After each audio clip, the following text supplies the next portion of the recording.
telecom industry and the compromises, security compromises they've experienced is a great example of that.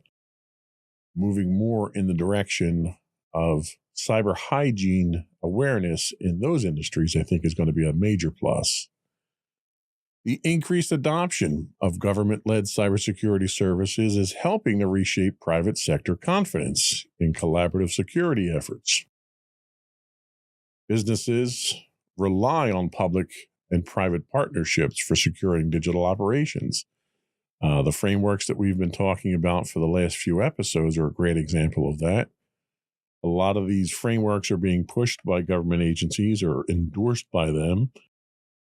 And the adoption of those frameworks with the cooperation of commercial and enterprise environments is really the direction that we all need to go to ensure proper cybersecurity.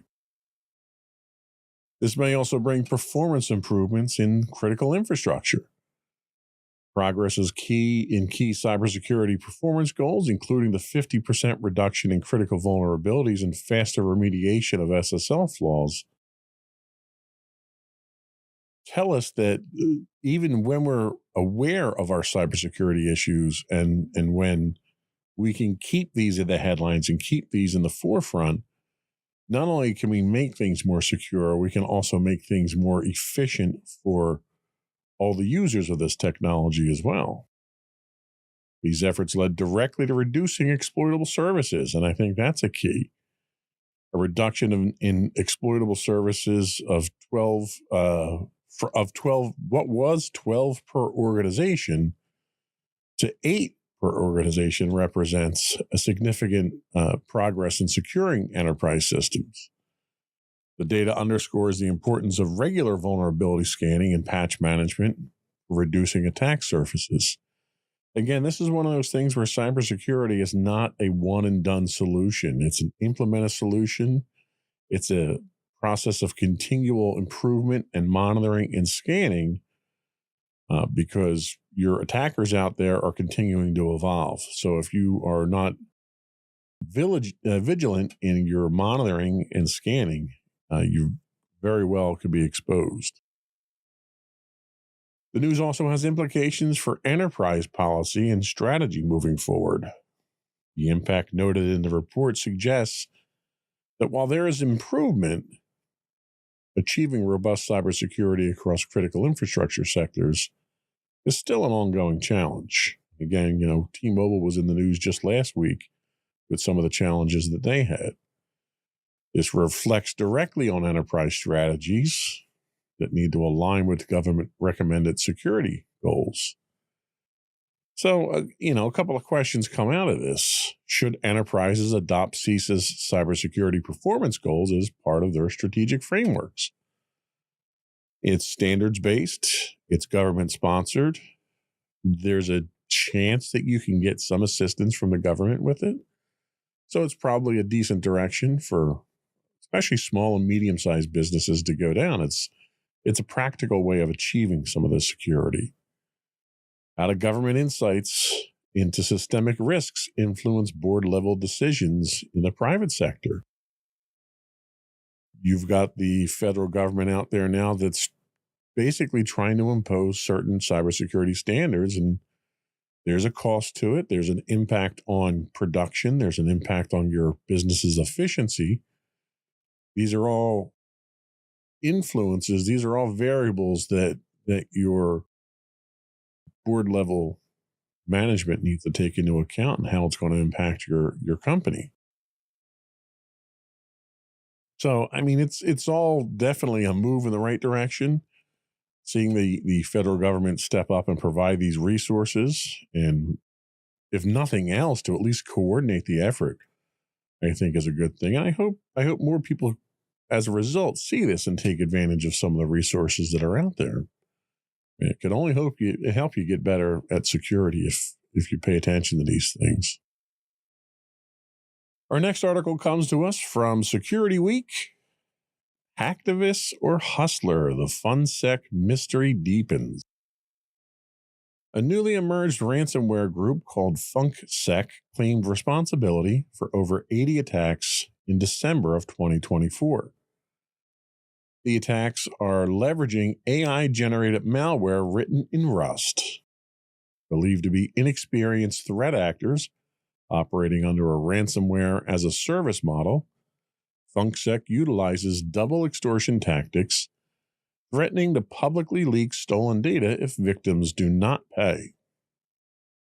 They stand out for their low ransom demands and for releasing some of their source code online, as well as for incorporating distributed denial of service capabilities, a hidden virtual network computing module, and AI-driven tools in their operations. Despite their swift rise to infamy, FunkSec activists claims appear questionable, with the group often recycling data from older campaigns. Their public promotions reference previous hacktivist collectives, but experts remain skeptical about these associations. Still, the novelty of their AI-based tactics has grabbed the attention of the cybersecurity world, raising concern about how readily accessible tools can empower inexperienced operators to deploy destructive ransomware at scale. And again, that's the takeaway from this, is how dangerous this type of service itself can be. FunkSec's use of AI-driven code generation hints at a future where sophisticated ransomware becomes easier to create, even by less experienced operators. Your script kiddies out there have just gotten much more dangerous. This trend can rapidly escalate the cyber threat landscape, forcing enterprises to rethink and strengthen their security measures. By following the ransomware as a service model, FunkSec offers its malware toolkit to other criminals, magnifying the impact on businesses worldwide. The service-based approach lowers entry barriers to cybercrime and contributes to a higher volume of attacks on enterprise systems. Every time you make it easier for somebody to commit a crime, it's more likely that they're going to commit that crime, I think. FunkSec's strategy of encrypting files and threatening to release stolen data amps up the pressure on commercial entities to pay ransoms.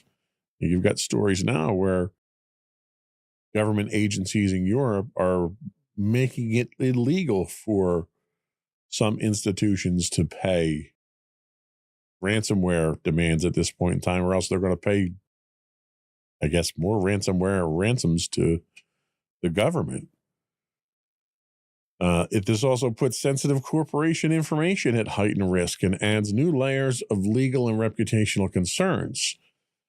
Gone are the days of people who breach your security and then force you to pay them to not release information. That kind of goes by the wayside when they wind up selling that information anyway, even after you've paid your ransom. So it kind of cuts into the whatever trust, I guess, you could have for these criminals. Their relatively modest ransom requests, sometimes as low as $10,000, might actually entice more people to pay.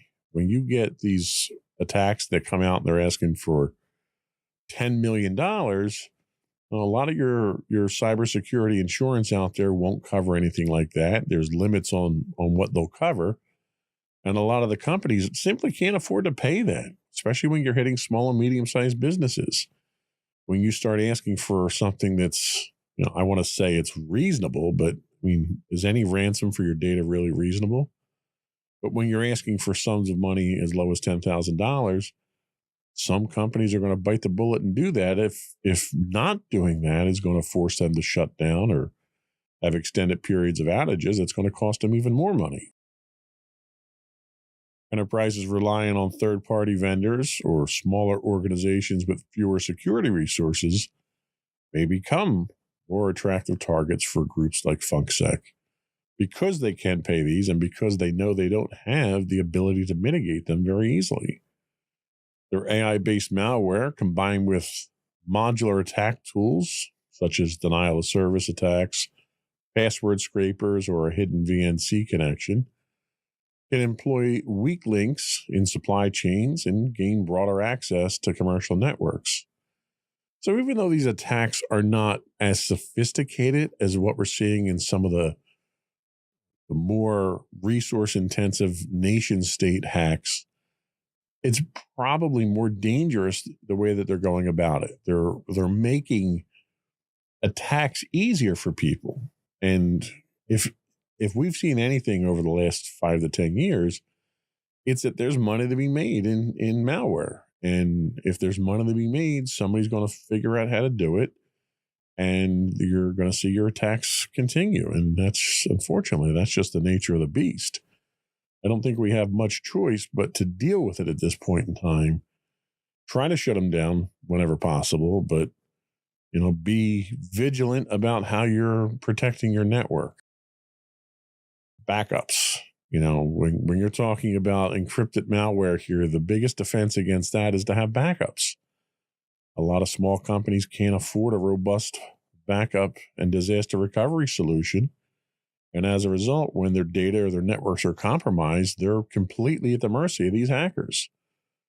There are plenty of services out there. I happen to favor Datto at my organization, but there are plenty of organizations out there solutions, I should say, out there that can provide you with robust backups. I've used CrashPlan. I've used, there's another one that I use at home that is available. They have commercial options available. I mean, even using an AWS storage solution to just drop your data to can get you back up within minutes of being attacked. And that's exactly the kind of mitigation that these companies, these hackers and attackers don't want you to employ because it puts them out of business. So very dangerous. And it's one of those issues that's going to continue to evolve, and we'll keep an eye on it. CISA warns of second Beyond Trust vulnerability. Another article from Security Week. The U.S. Cybersecurity and Infrastructure Security Agency has issued an urgent alert regarding a second vulnerability in Beyond Trust privileged remote access and remote support solutions. Tracked as CVE 2024-12686, this medium severity command injection flaw has been actively exploited, including in an attack linked to Chinese state-sponsored hackers targeting the U.S. Department of Treasury, which we talked about previously. The vulnerability allows hackers with administrative privileges to upload malicious files and to execute commands on affected systems. This follows the December discovery of another critical zero-day vulnerability, CVE 2024-12356, also exploited in the wild. CISA has mandated federal agencies to patch the vulnerabilities by February 3rd under Binding Operational Directive 22-01, urging other organizations to act swiftly. Beyond Trust investigation revealed that these exploits are part of a larger campaign involving compromised API keys.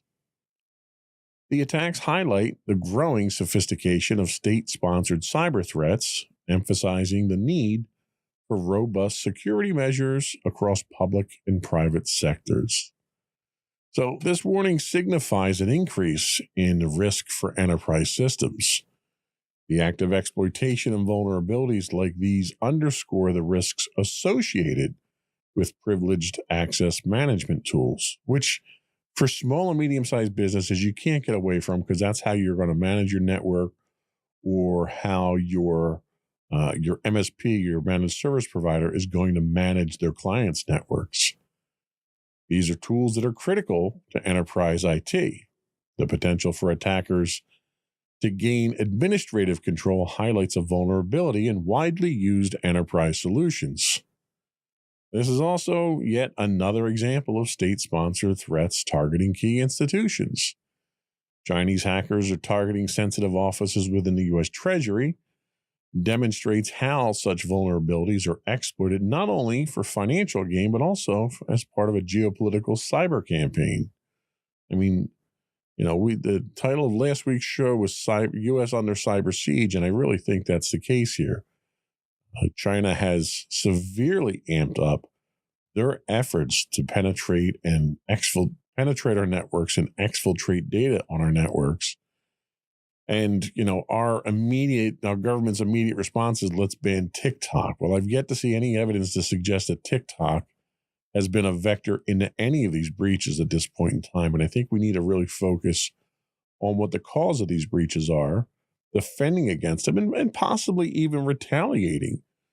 If we were attacked militarily, we wouldn't be sitting here and letting them attack us over and over and over again. What are we doing as a government to retaliate on these types of things if they're state sponsored? And all evidence seems to suggest that they are state sponsored at this point in time. Now, backing that down a bit, these types of threats do put pressure on enterprises to act quickly.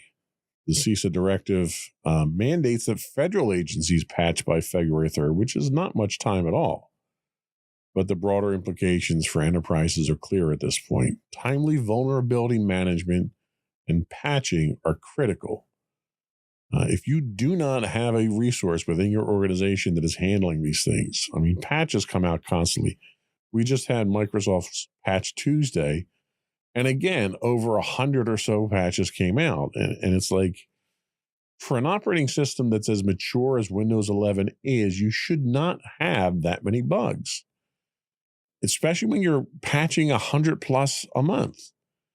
But if you're not patching these, you're exposed to them. And if you don't have somebody in your organization that's making sure that your workstations are patched, that your servers are patched, that your network hardware is patched, you're asking for trouble at that point in time. If you don't have a resource, there are plenty of third-party MSPs and consultants that can come in and assist you with these types of things.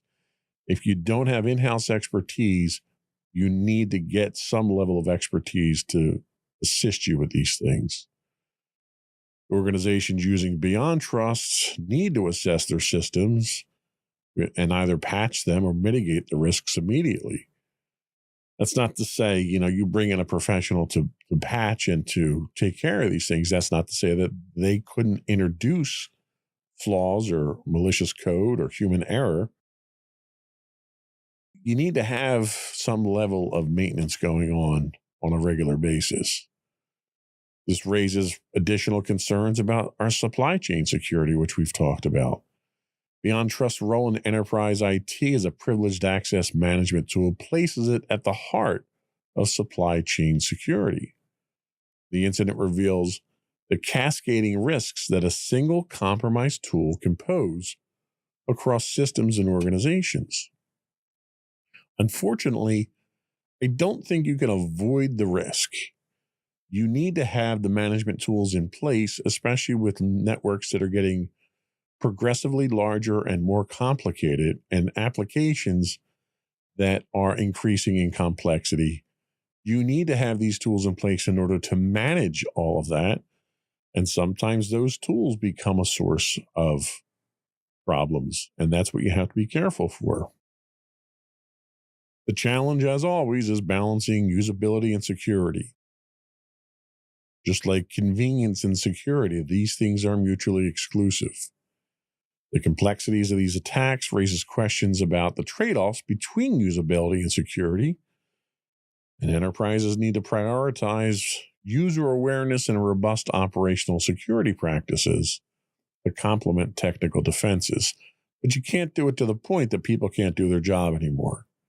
There has to be some level of access to continue to function. If you're basically just going to lock the place up and board up the windows so nobody can get in, then you still can't do your job at that point in time. So there has to be some legitimate level of compromise between usability and security. And hopefully, if you've got the services of an IT professional helping you out, they'll be able to make those distinctions for you. We're going to take a quick break, but before we do, I want to reach out and invite our listening and viewing audience to subscribe to the podcast. You can find all of our audio and video versions listed as Insights into Things. We're available on Apple, Spotify, Google, anywhere basically you can get a podcast. You can also reach out, give us your feedback, tell us how we're doing, give us any topics you'd like us to talk about, comment on what we've presented here. You can email us at comments@insightsintothings.com. You can also call in, leave a voicemail for us, and we'll get you on the podcast as appropriate. That call-in number is 856-403-8788. That's 856-403-8788. I also do want to announce we are on Blue Sky now. If you look for Insights into Things.bsky.social, you'll find us.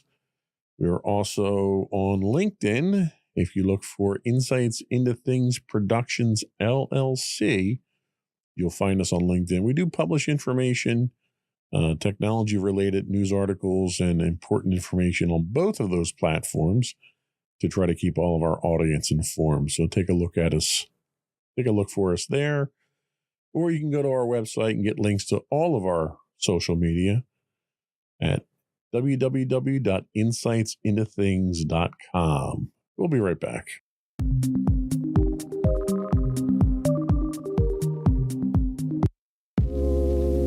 Are you tired of your favorite gaming podcast finishing with a play? Oh, no! Well, check out No Credits Rolled, where we play the games but rarely finish them. How's it going, folks? I'm Sam Whalen, your friendly host at No Credits Rolled, the ultimate gaming podcast, where we dish out the latest scoops and reviews on all your beloved video games. Hey, listen! Not only that, but we spice things up with some guest interviews and even give you, yes, you, a chance to have your say.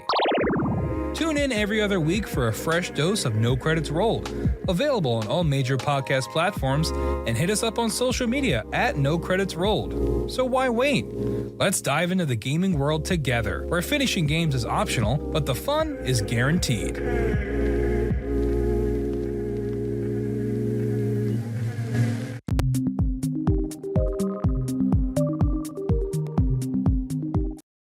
Welcome back to Insights into Technology, from Meta Hire to Meta Fire. This article comes to us from MSNBC.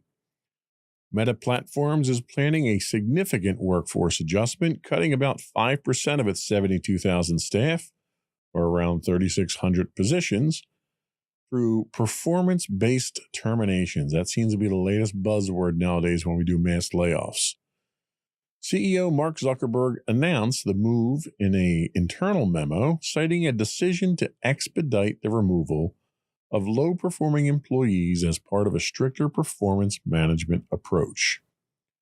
While the company typically phases out underperformers over the course of a year, it will now conduct more comprehensive cuts, aligning with the end of its current performance cycle in February. U.S.-based employees affected by the cuts are expected to be notified by February 10th, while international employees will receive updates at a later date. The reductions will only apply to staff eligible for performance reviews, with Zuckerberg assuring impacted workers of, quote, generous severance packages consistent with previous layoffs. Meta also plans to fill the vacated roles with new hires throughout the year, signaling ongoing workforce restructuring amid a competitive tech landscape. But this is very similar to what we heard from Microsoft in last week's podcast, where they are using performance-based metrics to basically trim their workforce down. They didn't actively state that they were going to be doing additional hires like Meta did here, but I think time will tell whether or not there's any truth to that. Meta's decision to cut 5% of its workforce underlies a trend in tech giants recalibrating their workforce through performance-based terminations. The move signals heightened performance expectations and a leaner operational model. How does this shift in talent management affect enterprise computing? Could increased competition from their talent among tech giants create a ripple effect on innovation and efficiency across the sector. There's a lot of initiatives going on right now with AI and quantum computing and VR and all the other irons you've got in the fire right now. And you can't help but wonder if some of these projects may suffer with these losses here. By raising the bar on performance management, Meta sets a precedent that may influence other enterprises to adopt similar strategies. However, such moves risk impacting employee morale, creating an environment of insecurity even for high performers.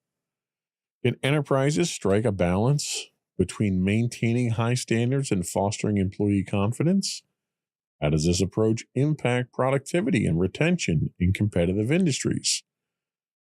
I, for one, am not a big fan of trying to manage through fear, and a lot of times that's what layoffs really are intended to do. You're obviously getting rid of some of the underperformers, but the reason for doing it in such a public way is to kind of scare the rest of the employees into improving their performance. And I find the carrot and stick approach, this being the stick portion of it, tends to be the least effective. If anything, what you'll wind up doing here usually is generating that sense of insecurity, which has people start looking to move to other jobs. And invariably, the people that leave the company voluntarily first are the best employees that you have.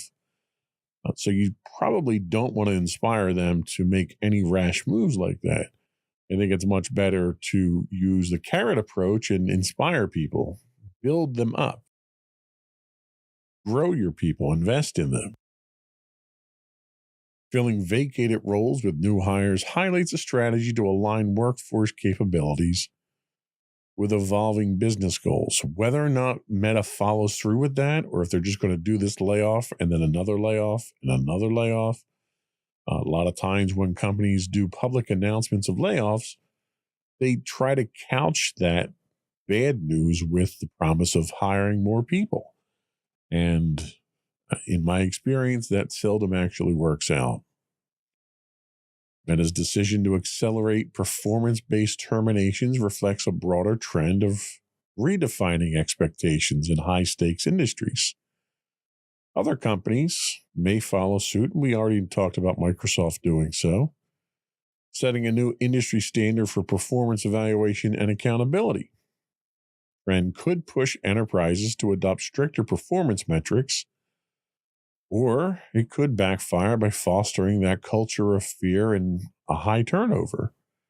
The problem is that every time you have a loss of any percentage of your employees, there's a certain, what we often call tribal knowledge that is proprietary to your organization, that only people that work there have developed, and people that have been there for extended periods of time have accumulated more of it.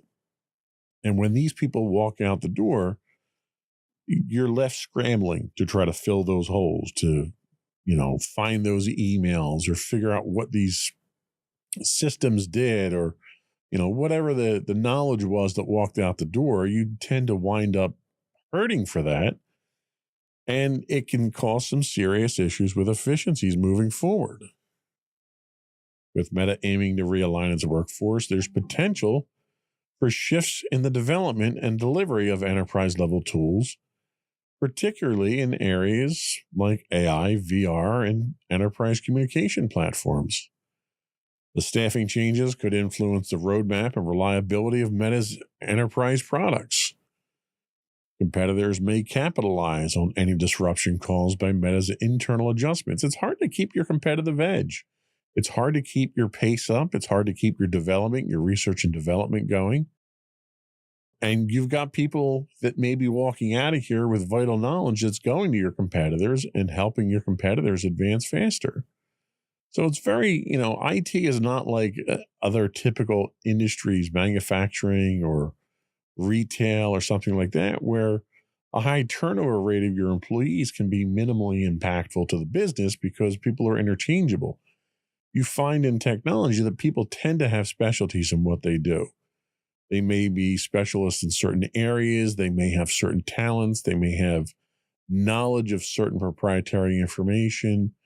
And when you get into a cycle of layoffs and turnover from employees leaving on their own, it can certainly have a significant and a very negative impact on the overall organization. So companies need to be careful of that. But, I'm not telling Meta anything I'm sure they don't already know. Next up, Biden goes big on data centers. This one comes to us from the Associated Press. President Joe Biden has signed an executive order to accelerate the construction of large-scale AI infrastructure in the United States, focusing on data centers and new clean power facilities. Under the order, federal agencies must make government sites available for AI data centers and expedite their connection to renewable energy sources, aiming to support the energy-hungry computational needs behind advanced AI models. The Department of Defense and Departments of Defense and Energy will each designate at least 3 sites for private companies to build AI data centers, with developers shouldering all construction and clean power generation costs. The administration sees this effort as critical for national security and continued U.S. leadership in AI. This is particularly important given predictions that data center energy usage could account for up to 12% of the nation's electricity consumption by 2028. While the order intends to streamline the permitting process and encourage sustainable power solutions, some experts point to missing provisions, such as water use monitoring and guidance, as ongoing challenges to be addressed in future policies. The executive order aims to remove bottlenecks from constructing AI-optimized data centers, which, I think we're going all in with AI at this point in time. I'm not sure why the government is subsidizing it, though. That's a little alarming to me. This whole plan can accelerate commercial projects reliant on scalable high-performance computing. Faster permitting and federal site availability could mean quicker deployment and less red tape for enterprises. Whether or not this initiative will continue under the incoming Trump administration is up for debate. The order does mandate new data centers run on clean energy, which is not consistent with the Trump energy policies. This is expected to nudge companies towards greener power solutions. We'll see if that happens under the new administration. With data center electricity usage potentially soaring to 12% of the nation's total, this provision impacts both environmental targets and cost management strategies for enterprise IT. Again, environmental is not a priority for the incoming Trump administration. So I think, if anything, expecting this initiative to continue much longer is probably wishful thinking. Reserved federal sites and public labor agreements could help smaller AI companies compete against tech giants, thus opening the door to innovation across the commercial sector. This inclusive approach diversifies the AI marketplace and fosters new business-to-business partnerships. By building AI infrastructure within the U.S.'s borders, businesses can benefit from more secure supply chains and controlled access to cutting-edge technology. The onshoring strategy helps reduce reliance on overseas providers and fortifies enterprise cybersecurity postures. One of the things that we're seeing now is an intent to shut down the export of chips that are suitable or optimized for AI to companies like China already. And again, this is part of the whole cyber Cold War that's going on at this point in time. Having these resources in-house or onshore, as they say, is an advantage, especially for industries like mine or anyone who does business with the Department of Defense, where there are already in place restrictions for offshoring data and provisions that require you to use domestic services and employee only U.S. citizens and a number of other controls, which is easily accomplished when you have these kind of resources onshore. But despite its emphasis on clean power, the order is largely silent on managing data centers' water usage. And this is where the real controversy comes from. We look at what's going on out in California right now, out west, the Southwest has a lot of data centers in them. They've already obviously got some water issues out there. They've got environmental issues. They've been under a 30-year historic drought out there. One of the things these data centers need is a lot of water for cooling purposes. They use them for radiant cooling. And there's no provision in here on how to manage that. So this could be a compounding problem that we simply kick down the line a little bit further, and we'll have to deal with it eventually. Next up, Microsoft's Copilot Chat, free AI bait or a $30 hook. This comes to us from The Verge. Microsoft has relaunched its business AI tool as Microsoft 365 Copilot Chat. That's just rolls right off the tongue, doesn't it? Microsoft is now offering a free GPT-powered AI chat experience to tempt organizations into adopting its paid AI services. This rebranding of Bing Chat Enterprise integrates AI agents capable of automating tasks, managing email inboxes, and more, bridging the gap between everyday chat and the premium Microsoft 365 Copilot subscription. For $30 per user per month, businesses can gain deeper integrations with tools like Word and Excel, but Copilot Chat offers a taste of its capabilities without upfront commitment. The new pricing model introduces flexibility with pay-as-you-go options based on usage, measured in message credits. Credits in quotes. Generative AI tasks cost more credits compared to simpler responses, allowing businesses to control spending. The tool aims to attract more enterprises to Microsoft's AI ecosystem, leveraging its position as a leader in workplace software while showcasing how AI can enhance productivity and efficiency. So, this is another one of those situations where Microsoft is, first of all, they've put a product out there.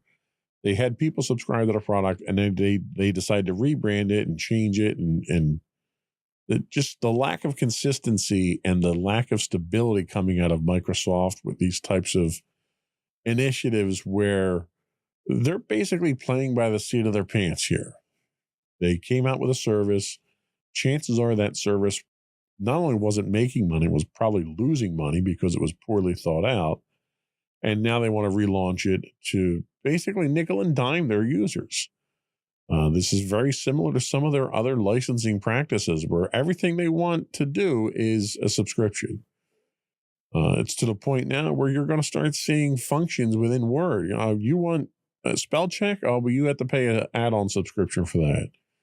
You want templates? Oh, that's an add-on subscription for that. Everything they want to do. And these aren't even just subscriptions. These aren't flat subscriptions. In this case here, it's a metered subscription. It's basically like being a taxi cab, turning the meter on and not knowing, how you're getting to your destination and how much it's going to cost you.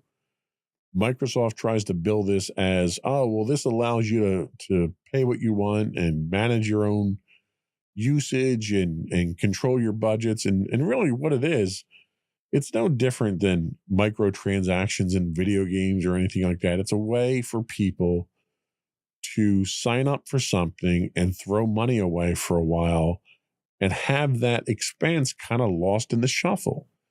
And they're going to nickel and dime you. And that type of licensing just annoys me. It really does. This new offering attempts to bridge AI accessibility and premium features. Microsoft 365 Copilot Chat provides the free entry point to AI-powered productivity, aiming to familiarize businesses with its capability. It's like a drug dealer. The first one's free, and then we're going to charge you for the rest once we get you addicted.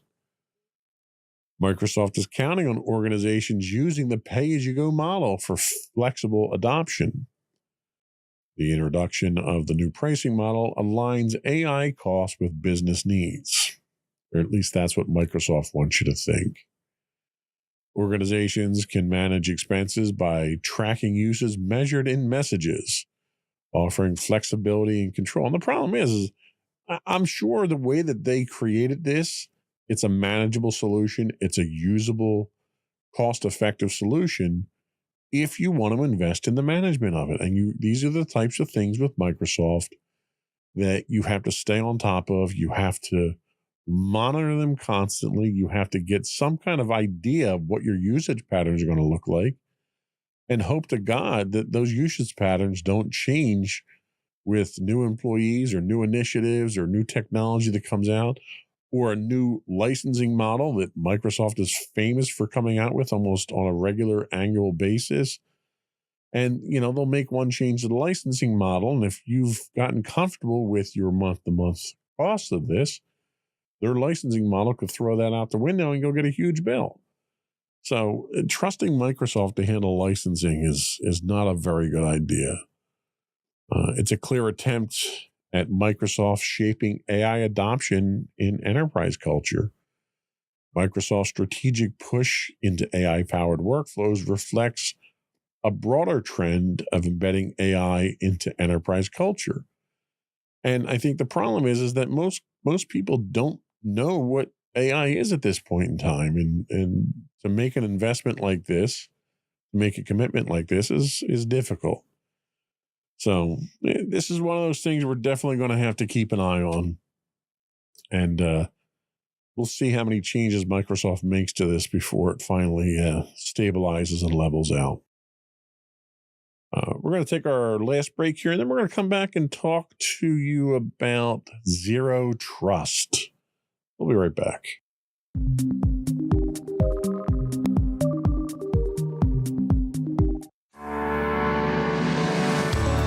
Insights into Entertainment, a podcast series taking a deeper look into entertainment and media.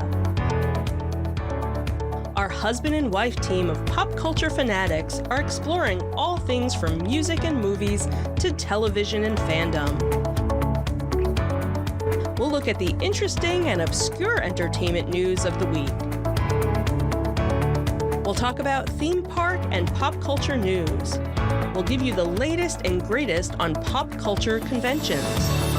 We'll give you a deep dive into Disney, Star Wars, and much more. Check out our video episodes at youtube.com/insightsintothings. Our audio episodes at podcast.insightsintoentertainment.com, or check us out on the web at insightsintothings.com.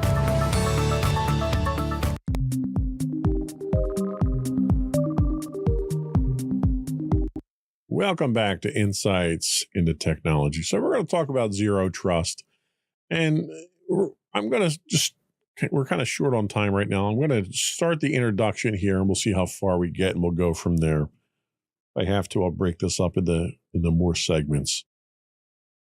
So in today's evolving digital landscape, traditional security models are struggling to keep up with the demands of modern enterprises. The rise in remote work, cloud adoption, and increasingly sophisticated cyber threats have exposed vulnerabilities in perimeter-based security. As a response, Zero Trust Architecture, or ZTA, has emerged as the new gold standard in cybersecurity. Today, we're going to give you an introduction to Zero Trust, breaking down its core concepts, historical evolution, and the principles that make it critical for safeguarding organizations in today's interconnected world. So, what is zero trust architecture? So, zero trust architecture is a security model that assumes no entity inside or outside the network can be trusted by default. Pretty straightforward. Unlike traditional models that rely on securing a single perimeter, zero trust focuses on continuous verification, ensuring that users, devices, and systems must repeatedly prove their trustworthiness before accessing sensitive resources. At its core, zero trust embodies the principles of never trust, always verify. Now, there's been, an evolution to get to this point. There's been a history for zero trust. Zero trust architecture represents a fundamental shift in cybersecurity philosophy. It rejects implicit trust, which was the hallmark of older models like trust but verify, and replaces it with the principle of never trust, always verify. This evolution reflects the growing sophistication of cyber threats and the expansion of networks beyond traditional perimeters. There were limitations of trust but verify. In early security models, organizations operated on the assumption that anything inside the network perimeter could be trusted. This model relied heavily on securing the perimeter with firewalls and perimeter defenses such as VPNs. These were used to protect trusted networks from outside threats. The model also relied on implicit trust. Once a user, device, or system gained access, it was granted broad, unrestricted trust. However, this approach became problematic as networks grew more complex. They faced rising challenges, like some advanced threats. Attackers exploited trust credentials to move laterally within networks undetected. Network expansions, cloud services, remote work, and IoT devices blurred the boundaries of traditional parameters. You also had to deal with insider threats. Malicious insiders or compromised systems operating inside the trusted zone became significant risks. So the limitations of trust but verify became evident. Securing a single perimeter was no longer sufficient to safeguard sensitive assets. So in the early 2000s, we get the model that's referred to as the castle and moat model. The castle and moat model dominated cybersecurity in the early 2000s. Organizations created strong perimeters, or the moat, around their internal systems, or the castle. Firewalls, intrusion detection systems, and virtual private networks were key tools for perimeter defense. Some of the key challenges here, while the model excelled at keeping external threats out, it failed to address internal threats and lateral movement. Once an attacker breached the perimeter, they could often access sensitive systems without further validation. So, right around 2009, we see the birth of zero trust. John Kindervag, a Forrester research analyst, formally introduced the concept of zero trust. He challenged the assumption of implicit trust within networks, stating that all users, devices, and systems must be verified continuously. The core principle of zero trust became never trust, always verify, meaning that access is granted based on identity verification and context, such as user role or device health. No entity is inherently trusted, even if it operates within the network. Kindervag's work marked the beginning of a new security paradigm, one that eliminated the weaknesses of the castle and moat model by adopting a least privileged access strategy. Present zero trust adoption in a cloud-first world. The modern cybersecurity landscape has accelerated the adoption of zero trust due to remote work, cloud migrations, and advanced threats. The key enablers of zero trust are Zero Trust Network Access, ZTNA. It replaces legacy VPNs by providing secure identity-based access to specific applications instead of the entire network. Microsegmentation. Networks are divided into smaller, isolated segments, limiting lateral movement and containing breaches, and as well as continuous verification. Real-time monitoring and behavioral analytics and context-aware access controls ensure that trust is never static. So a great example of this, a cloud-based enterprise implementing Zero Trust verifies user identity through multi-factor authentication, validates the device's security posture, and only grants access to specific resources relevant to the user's role. The evolution of cybersecurity from trust but verify to never trust, always verify reflects the dynamic nature of today's threat landscape. Zero trust architecture has emerged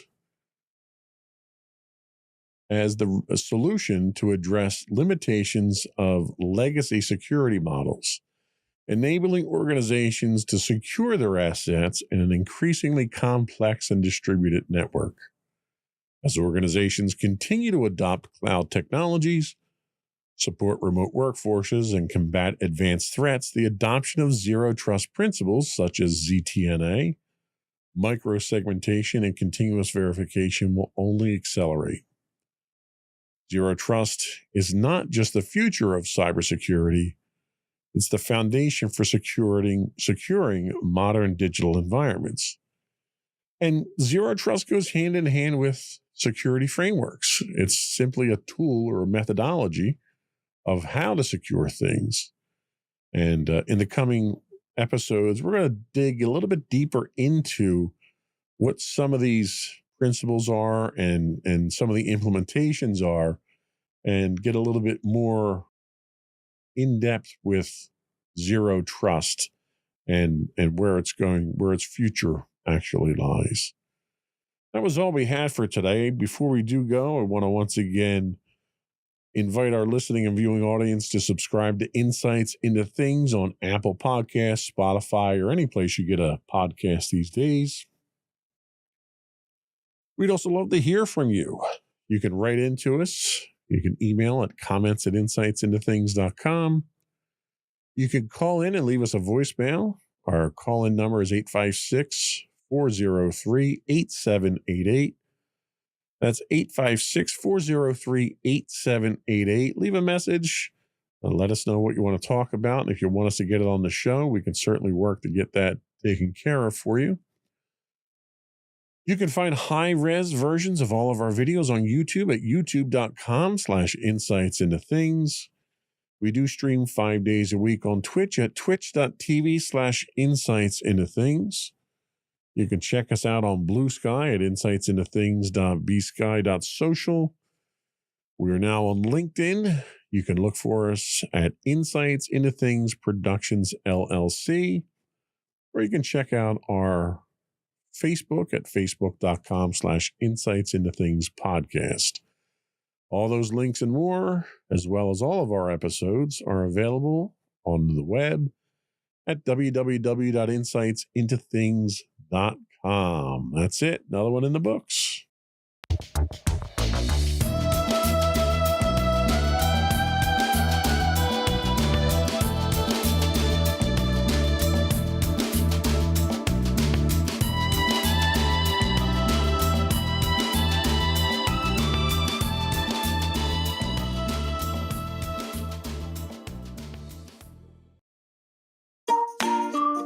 Insightful podcasts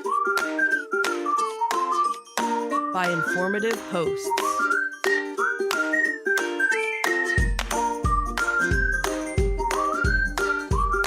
Insights into Things, a podcast network. Welcome to Insights into Technology, a podcast exploring the latest in computers, networking, home automation, mobile computing, and all things technology related. Our hosts will take a deeper dive into the latest and greatest in tech trends and give you the information you need to enable your tech-centric world. This is Insights into Technology, episode 24. Signed, sealed, encrypted, and still screwed. I'm your host, Joseph Whalen. Before we get into the tech news this week, I did want to apologize for missing last week. Unfortunately, I did sit down to record it, and I got about halfway through recording last week's podcast. But unfortunately, I was still getting over a bit of a cold, and by the time I got halfway through, my voice was to the point that I was hacking up a lung, coughing, and couldn't finish the podcast. I tried to get back to it over the weekend, but still was not feeling 100%. And you could probably tell from my voice that I'm still a little on the mend still, but hopefully we can get through it this week. On to our tech news of the week. Our first episode comes to us from Lawrence Abrams at Bleeping Computers. Signed, sealed, delivered, malware inside. Cyber criminals are exploiting Microsoft's trusted signing service to code sign malware with short-lived 3-day certificates. This tactic allows malicious software to appear legitimate, potentially bypassing security measures that typically flag unsigned executables. The Trusted Signing Platform, introduced in 2024, offers developers a streamlined process to sign applications, enhancing their credibility and trustworthiness. However, threat actors have found ways to abuse this system, leveraging its convenience to distribute malware under the guise of legitimate software. The abuse of Microsoft's trusted signing service undermines the reliability of code signing as a security measure. Enterprises relying on signed software as a trust indicator may inadvertently allow malicious applications into their networks.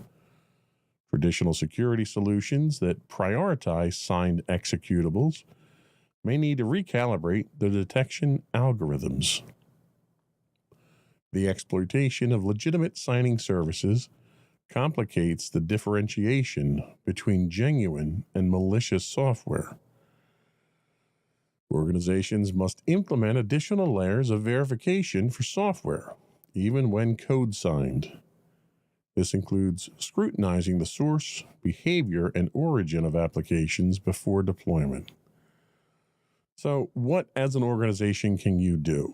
Well, the first thing you can do is implement strict application whitelisting. And yes, this is cumbersome, this is awkward, this is oftentimes difficult to do depending on how large a suite of software that you use. But maintaining a curated list of approved software and restricting the execution of unauthorized application regardless of their code signing status is a definite way of mitigating this particular problem. Continuous monitoring and anomaly detection. This is something you should be doing on a regular basis anyway, but in this case here, instead of seeing intruders coming in, you should see internal threats to your network. Deploying advanced monitoring tools to detect unusual application behavior, which may indicate the presence of malicious software masquerading as legitimate. Now, under these situations here, you want to be able to monitor applications for traffic in and out of your network, for traffic across your network, access to sensitive storage areas on your network, or any kind of unusual activity such as high CPU utilization, high memory utilization, anything that seems unusual, you want to be able to pick up on it because these applications can be compromised in various ways. You should also regularly update your security policies. Staying informed about emerging threats and adjusting security protocols accordingly. Engage with software vendors that understand the measures they are implementing to prevent abuse of their signing services. This is something where there's a defined pattern right now where attackers are using legitimate services and legitimate tools that have been put in place to add legitimacy and authentication and verification to our everyday computing needs, and they're usurping these tools now to slip their malicious software through the various nets out there by pretending to be legitimate, either using legitimate services like Google or Amazon or Microsoft, or using functions like this with signed code to slip through firewalls and scanning and so forth. So there's a trend, there's a disturbing trend these days where the tools that we use to protect ourselves are now being used against us. And I think we, as a community of professionals in technology, need to understand this and start finding better ways to secure our networks and our applications. Next up, don't let your DNA go down with the ship. This one comes to us from The Record. 23andMe has officially filed for Chapter 11 bankruptcy, throwing the future of millions of customers' sensitive genetic data into uncertainty. The troubled genetic testing firm, once a leader in the consumer DNA space, plans to reorganize and pursue a sale of its assets. Amid this, co-founder and CEO Anne Wojcicki has stepped down, marking a major leadership shift during a turbulent time. The bankruptcy comes on the heels of a massive 2023 data breach affecting over 6 million users, which severely damaged the company's reputation and financial health. Privacy advocates and regulators are now sounding the alarm, urging consumers to delete their genetic data before a sale transfers those records to unknown entities. Although 23andMe claims buyers must comply with applicable privacy laws, the company's own policy allows personal data to be, quote, accessed, sold, or transferred in bankruptcy proceedings.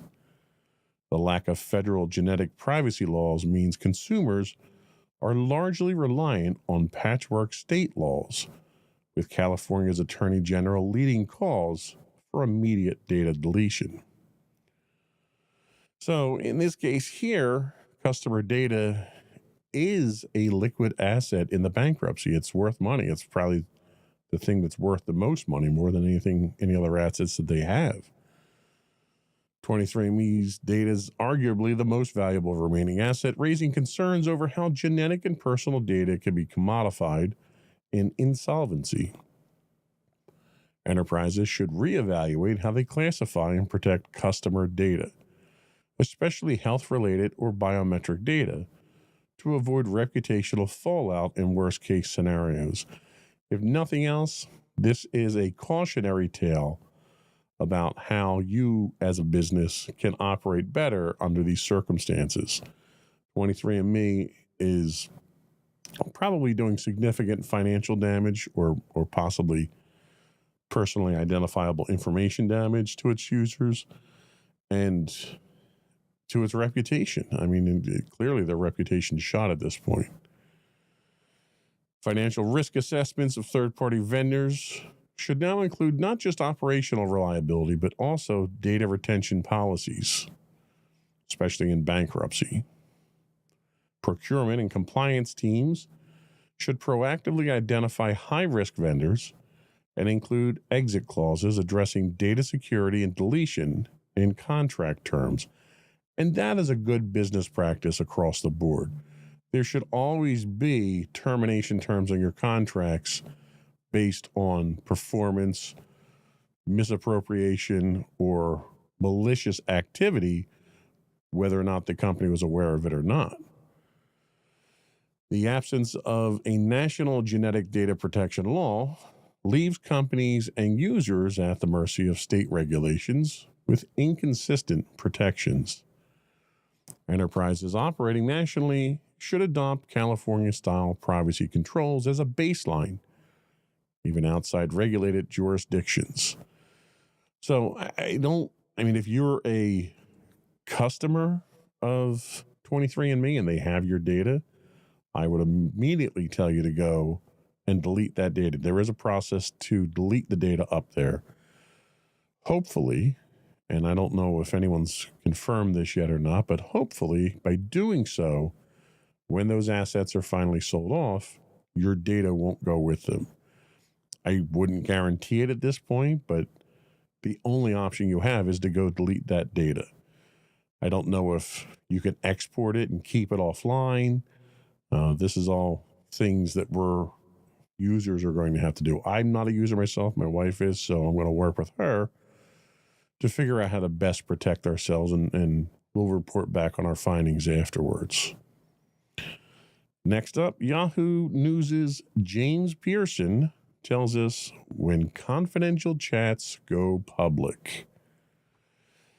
In light of recent events where U.S. officials inadvertently included an Atlantic journalist in a Signal group discussing sensitive war plans, or they're calling them attack plans now. I'm not sure it makes a difference. Signal's leadership has reaffirmed the platform's commitment to robust security. Signal, now renowned for its end-to-end encryption, ensures that only intended recipients can access the content of communications. This incident underscores the platform's security efficacy while highlighting the critical importance of user vigilance in managing digital communications. This incident emphasizes the necessity for organizations to implement and enforce secure messaging platforms like Signal to protect sensitive information. Enterprises should adopt end-to-end encrypted communication tools and ensure employees are trained in their proper use. Even with secure platforms, user error can lead to unintended data exposure. Conduct regular training sessions to educate staff on best practices for managing contacts and group communication securely. Organizations must establish clear policies governing the use of secure messaging apps to prevent mishaps. Develop guidelines that outline appropriate use cases, approval processes, and monitoring mechanisms for secure communication tools. Now let's take a step back for a minute and talk about this specific incident. Clearly, this was a monumental screw-up on the part of the Trump administration.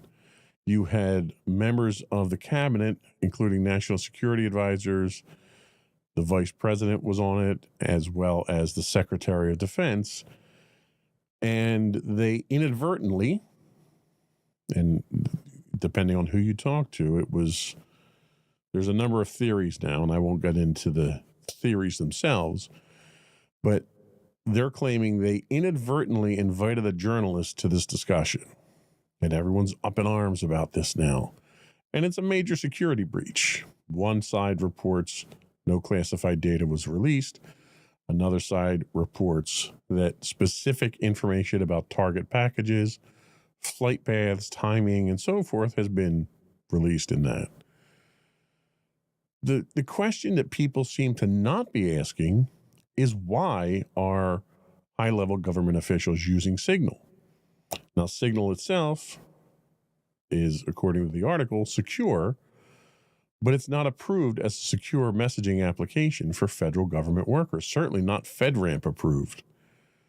I did a little bit of research before the show, and there are a number of messaging platforms, such as Microsoft's Teams, that operates in the GCC High Cloud for government use, that is considered secure and approved.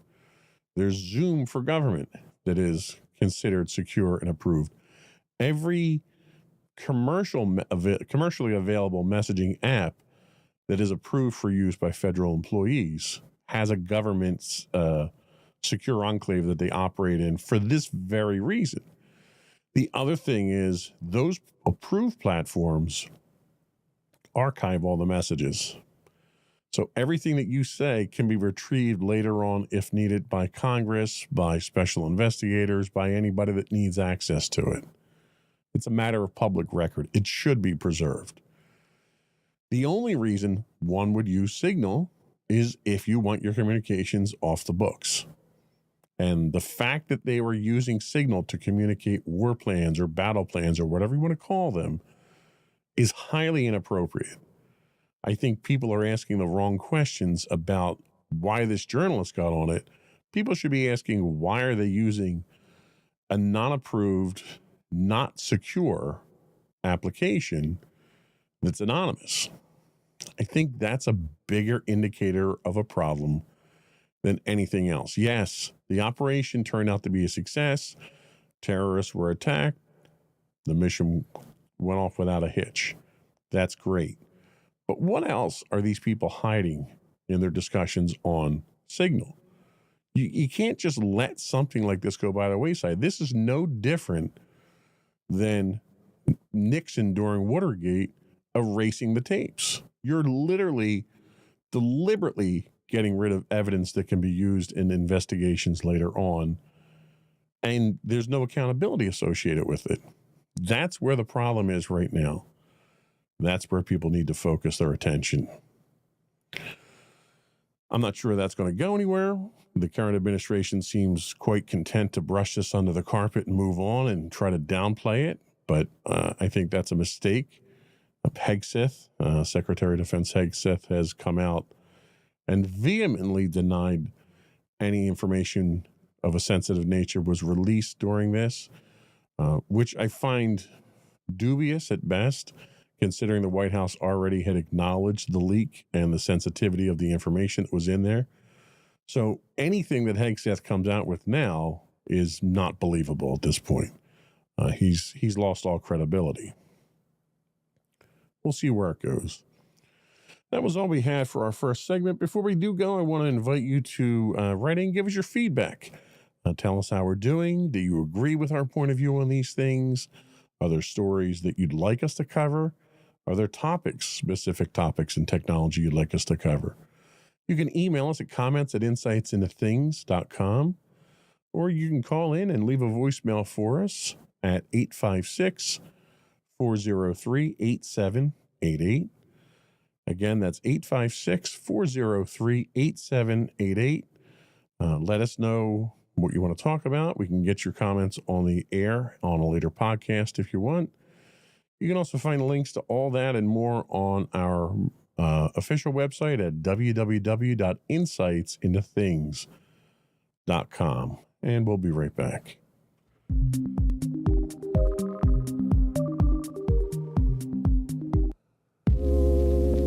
Are you tired of your favorite gaming podcast finishing with a play? Oh, no! Well, check out No Credits Rolled, where we play the games but rarely finish them. How's it going, folks? I'm Sam Whalen, your friendly host at No Credits Rolled, the ultimate gaming podcast, where we dish out the latest scoops and reviews on all your beloved video games. Hey, listen! Not only that, but we spice things up with some guest interviews and even give you, yes, you, a chance to have your say.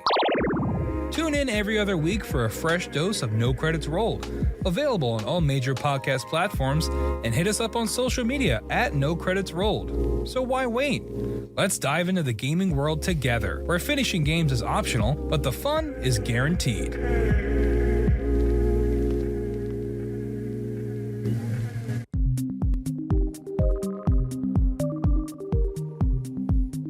Welcome back to Insights into Technology. Next up is a story from Derek Johnson at Cyberscoop. Chinese tech still haunting U.S. infrastructure. The FCC is launching a sweeping investigation into Chinese telecommunication companies over allegations they're skirting U.S. bans by operating through loopholes in private channels. Commissioner Brendan Carr announced the probe, part of the new FCC Council on National Security, citing concerns that firms like Huawei, ZTE, and Hikvision are conducting business in the U.S. despite being blacklisted under the 2019 Secure and Trusted Communications Networks Act. That law prohibits the use of federal funds to buy equipment from companies deemed national security threats and offers incentives for U.S. carriers to replace existing Chinese-made gear. Carr claims these companies may be an end run around the bans by selling equipment to private buyers who are exploiting regulatory gray areas. Subpoenas and letters of inquiry have already been issued. The investigation comes amid heightened concern over massive Chinese espionage campaign targeting U.S. telecoms, although that breach reportedly did not rely on Chinese-made hardware. Now, ironically, that breach itself is a result of backdoors that our government insisted that our telecom providers put in so that law enforcement could more easily conduct phone taps and investigations. And the Chinese found these backdoors and got in under those. Why we're now banning Chinese manufacturers when we put the backdoors in ourselves? That's a good question. So, what does this mean for commercial and enterprise computing? Well, there's certainly a risk associated with these hidden Chinese tech and supply chain issues. Despite federal bans, some companies may unknowingly continue sourcing from blacklisted vendors through third parties. Enterprises should audit their telecom infrastructure and procurement channels to ensure full compliance with the Secure Networks Act's restrictions. The FCC's new counsel signals tighter scrutiny and broader enforcement going forward. Companies operating in regulated industries should prepare for more frequent inspections or inquiries, especially if reliant on international vendors. There's also the liability and risk to reputation for companies that are not compliant with this. My company needs to be NDAA compliant with all the communications equipment that we use, or we can't bid on federal contracts, which is a huge portion of our business. So it's not just reputation there. It's a threat to your business if you're non-compliant. Any continued business with restricted entities, even indirectly, could expose enterprises to legal penalties and reputational damage. Organizations should consult legal and compliance teams regularly to keep up with vendor risk and sanction enforcement updates. One of the things that we ran into back during COVID, and everyone was scrambling to try to find technological solutions to keep themselves up and running so they could run safely. One of the things my company did was invest in facial recognition scanners that when you walked through one of your entryways, the system itself had an infrared camera. It would take a picture of your face. The software would do facial recognition. It would determine whether or not you had a fever, and it would alarm if you did. Well, when we first started using these, everything worked fine. We were sending the data, all the data resided on a server. That server was in the United States. It was based in California at the time. I think it was an Amazon web server that it was on, actually. And about 3 months in, the service stopped working. And we didn't get any notification. It wasn't a subscription-based service. It was a free service that came with the devices. So it wasn't like we neglected to pay the bill or anything. And upon doing further investigation, we ran a packet sniffer on the devices and found that they were no longer trying to connect to the servers in California or the servers in the United States. They were trying to hit Chinese IP addresses. And it turned out what happened was there was an update made to the devices remotely through auto updates that changed the hosting provider of the database and wanted to try to send off all of our data to a server in China. The only reason it broke is because we have geofencing rules in our firewall that when it tried to connect to the server in China, the firewall wouldn't allow it. And as a result, they were just showing up as failures, that these things were not connecting to the server. So unfortunately, despite our best efforts, we couldn't get these back up and running. We couldn't point to a different server or anything. So we had to throw these things basically in the trash. So that's an example of a device that was secure that when it came in, that through automatic updates started being non-compliant and trying to talk out to Chinese servers. And since then, we've been very diligent about any equipment that we bring in, surveillance cameras, IP phones, anything along those lines, cell phones, nothing that is on the restricted list. And there's a number of sites out there run by the government. FCC runs it, DoD runs one. They should all be referenced when you're looking for compliance on the government side. There's a tremendous potential for losing data or exfiltrating data when you don't know who actually owns the cloud provider that you're using, which obviously it's one of the risks that you have in cloud computing. Next up, Ralph Narain from Security Week tells us we're stuck in the CVE pipeline. The National Vulnerabilities Database, or the NVD, managed by NIST, is facing growing crisis. A ballooning backlog of common vulnerabilities and exposures, CVEs, has slowed the processing pipeline to a crawl, with submissions outpacing capacity by over 30%. Despite returning to pre-slowdown processing rates after a rough 2024, NIST admits its current workflows, based on outdated formats and manual enrichment, are no match for the surge. The agency is now looking to AI and automation to help clear the jam, but in the meantime, the delay is widening the gap between vulnerability discovery and actionable intelligence, putting enterprises at greater risk. The consequences are already rippling through the cybersecurity community. The NVD serves as a foundational source of truth for vulnerability management, and its delays are leaving organizations blind to critical exposures. With the 2025 submission rate expected to rise further, security leaders are questioning how long they can rely on a federal database that can't keep up with the threat landscape. And it's worth mentioning that on top of the already strained resources, we've had significant resources cut across the board on all government agencies, which is going to put even more strain on things. So your threat intelligence feeds may be outdated or incomplete. Many security tools ingest CVE data directly from the NVD. Delays in enrichment or validation mean organizations may miss critical or recently disclosed vulnerabilities. Companies should consider supplementing NVD feeds with data from vetted commercial threat intel platforms or industry ISACs.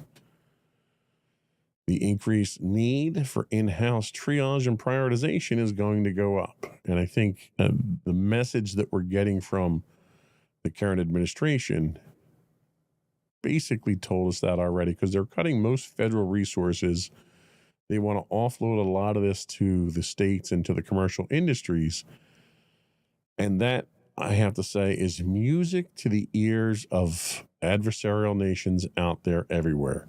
Russia, Iran, North Korea, China, they love the fact that we're cutting back on the defenses that we have in place at the federal level, knowing that because all of their efforts are nation-state level efforts, it won't take much to overwhelm state, local, and commercial resources. So this is going to be a very dangerous time the next few years. With slower NVD updates, enterprises must take a more proactive role in analyzing and classifying newly discovered CVEs. Security teams should develop internal processes for assessing CVE severity and exploitability, independent of the NVD's timelines. Now, if you do subscribe to any serious security provider out there, or if you have SIEM software or RMM software to manage your networks, most of them will provide access to their own curated databases. A lot of those curated databases draw on federal resources, but they're supplemented by commercial and private findings as well. So don't be afraid to lean on your existing relationships if you have to. NIST backlog stems partly from a lack of scalable automation. Enterprises can learn from this by evaluating their own use of AI and automation and vulnerability assessment. Implement tools that can automatically assess risk based on asset context, exploit likelihood, and patch availability. Regulatory frameworks often reference NVD classifications. Delays in assigning CVE details can complicate compliance reporting, and vendor risk management. Organizations should document alternative methods for vulnerability tracking and show due diligence in cases where official NVD entries are delayed. If you don't already have an alternate source for your vulnerability reporting, find it now. There are tons of them out there. Sadly, I had written some of these up in my notes from last week, but I overwrote those notes for this week's show, so I don't have those in front of me. If I dig a few of those up, I'll throw them in the show notes on the website moving forward or on the Twitch site. The last article we have today comes from Connor Jones at the Register. I didn't switch my thing over. There we go. Sorry about that. Connor Jones at the Register. When the hunter gets hunted. I saw this today and had to throw it in here, not to gloat or poke fun at, but basically to kind of bring everyone down to earth and let you know that everybody makes mistakes. Even the most highly trained, most educated, most experienced security professional out there can make mistakes under different circumstances, so don't beat yourself up about it. If nothing else, this story is a great example of what you do as far as transparency and disclosure when you are breached. Troy Hunt, renowned cybersecurity expert and founder of Have I Been Pwned, has revealed he was targeted in a sophisticated phishing attack leveraging MailChimp. The attackers used compromised MailChimp accounts to send malicious unsubscribed links that, when clicked, harvested user credentials, bypassing even Hunt's two-factor authentication. Over 16,000 email addresses were exposed in the incident, many of them belonging to people who had explicitly unsubscribed from Hunt's updates, making the breach especially ironic.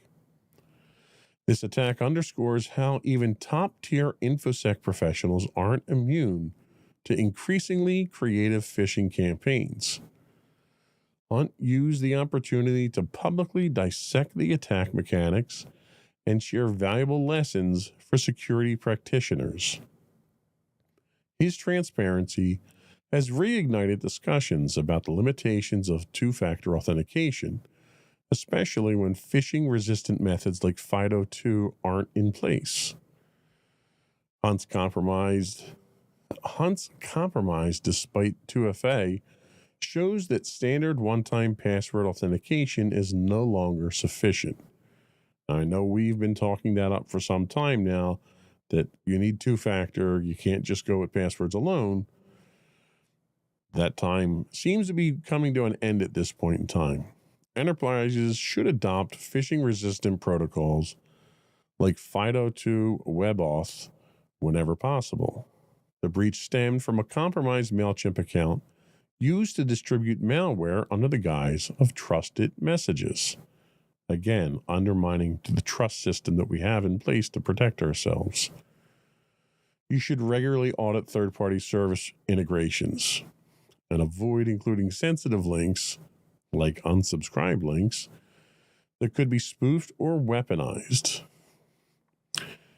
As much as I talk about training and education, this is a clear indication that education isn't the cure-all. Even someone with Hunt's expertise can fall for a well-crafted fish. Complement training with layered defenses, email filtering, link scanning, and domain authentication. Your DMARC, your SPF, your DKIM, and so forth. There are layered securities that you have to take into effect. Defense in depth is what a lot of cybersecurity professionals talk about. There's no one solution to secure your network. It's a combination of various methods, various channels, and various solutions to secure your network. We can't assume passwords will do it anymore. We can't assume the two-factor will do it anymore. We're using YubiKeys at my company, or we're using password authenticators at my company. You have biometrics that you can be using. You can be using facial recognition, fingerprint reading, any number of things out there that will add some layer of complexity that would make it more difficult for someone to just fish that information from you. Something you have, something you know, and something you do, I think was the other saying that we would say. So that's it for the news. We're going to take a quick break. When we come back, we're going to continue our discussion on artificial intelligence. We'll be right back.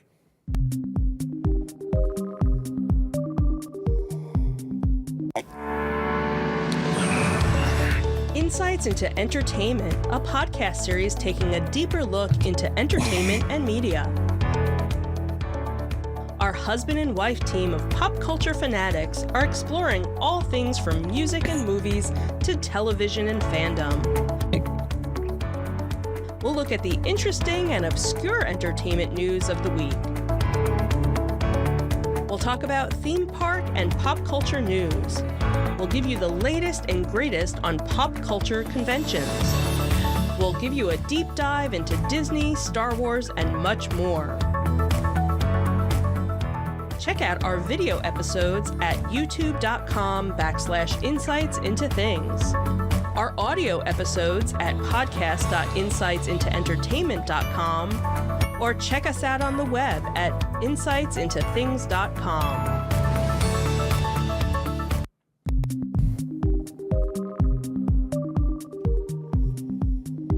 Welcome back to Insights into Technology. Today we're exploring the foundations of machine learning and deep learning, how these powerful methods got started, how they work, and why they're so crucial for modern businesses.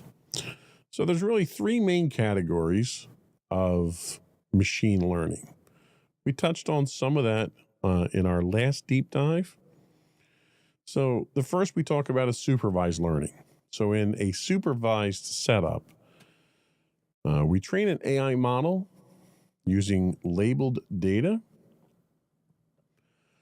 Think of it like giving the systems lots of samples of input plus correct answer. A common commercial use case is spam detection in email. The system sees thousands of examples labeled spam or not spam, then learns to make the call on new messages.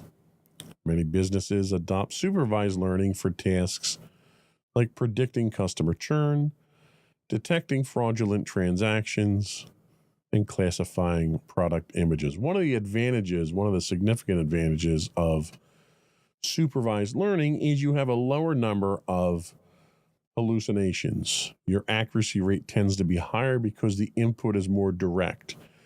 You're not expecting the model to train itself. You're not expecting it to necessarily train on questionable data or data that's outside your control.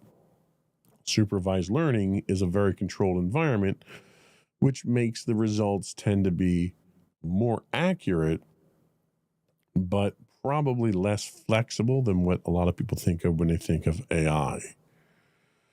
You have unsupervised learning. In unsupervised learning, the model gets data, but no explicit labels. It's like sifting through a box of puzzle pieces without a picture on the box, trying to group similar pieces together. Enterprises rely on unsupervised learning for customer segmentation, where the AI spots patterns in purchasing data to form distinct market groups. It's also used for anomaly detection, uncovering strange or unexpected behaviors in network traffic, or financial transactions. So in this case here, the unsupervised data is great at doing one of the tedious things in cybersecurity, which is log parsing. Something that's going to go out there and look at those logs on a regular basis. It's going to do pattern recognition. It's going to see when 2 or 3 things have to happen in order to understand that there's a problem, and it's going to pick up on that, flag it, and notify you about it. It's not the sophisticated level of interactions you have, but it also doesn't require as much hand-holding as supervised learning does, which, I mean, certainly has its advantages. The third version that we have is reinforcement learning. Here, an AI agent learns by trial and error, receiving rewards or penalties based on its actions. Imagine training a robot to navigate a warehouse, rewarding it each time it moves a package correctly. Reinforcement learning remains somewhat cutting edge for commercial uses, but shows promise in robotics and supply chain optimization, and even dynamic pricing strategies where AI tries different price points to maximize revenue. Now, there is a little bit of controversy surrounding this technique, especially when it comes to price points with sales. One of the things that it's been targeted for and called out for is regional pricing. So if I go to a website and I'm in California, I'll get a different price if I go to Best Buy to buy online than if I'm in New Jersey to get a price, because cost of living is different, clientele is different, shipping is different. So it's getting a bad rap right now for that, but it's not the end of the world. It's a logical step in the right direction. So beyond this, and when we start getting into our chat engines, we get into deep learning methods. So the engines behind these methods. Let's talk about the engines that allow these things to happen, which are neural networks. At their core, neural networks are collections of neurons, in this case, mathematical units. They're arranged in layers that process information. The first layer that you process is the input layer, where data enters, like an image or transaction data. The next is the hidden layers. So the middle layers that transform inputs into more abstract representations, similar to how the human brain processes visual information step by step. And then the final layer is the output layer, where the final decision or prediction emerges. Cat versus dog, legitimate transaction versus fraudulent transaction. In business context, these architectures allow computers to recognize patterns in large data sets, from detecting brand logos in social media posts to forecasting product demand. When you scale these networks up and stack multiple layers, you step into the realm of deep learning, the current powerhouse approach for tackling complex tasks like image recognition, natural language processing, and more. So, the evolution from traditional machine learning to deep learning. What did deep learning why did deep learning suddenly take off? Several factors converged in this case here. There's a data explosion, and I don't think anyone will deny this. Digital age means companies collect massive amounts of data, far more than older machine learning methods could handle effectively. Then we have the increase in computational muscle, advancements in cloud computing and specialized hardware, especially in GPUs, made training large neural networks much faster and more feasible. Then we had algorithmic innovations. Breakthroughs like convolutional neural networks, which we talked about in our last segment, for images, and recurrent or transformer-based networks for language have dramatically improved accuracy in real-world tasks. Thanks to these developments, deep learning often outperforms traditional models on tasks like voice assistance or predictive maintenance in factories. Deep learning can spot complex patterns that might otherwise go unnoticed, giving businesses a new edge in automation, personalization, and data-driven insights. So that's a little bit about deep learning there. In our next episode or next segment, hopefully next week, we'll take a deeper look at large language models and the principles and architectures thriving in that technology.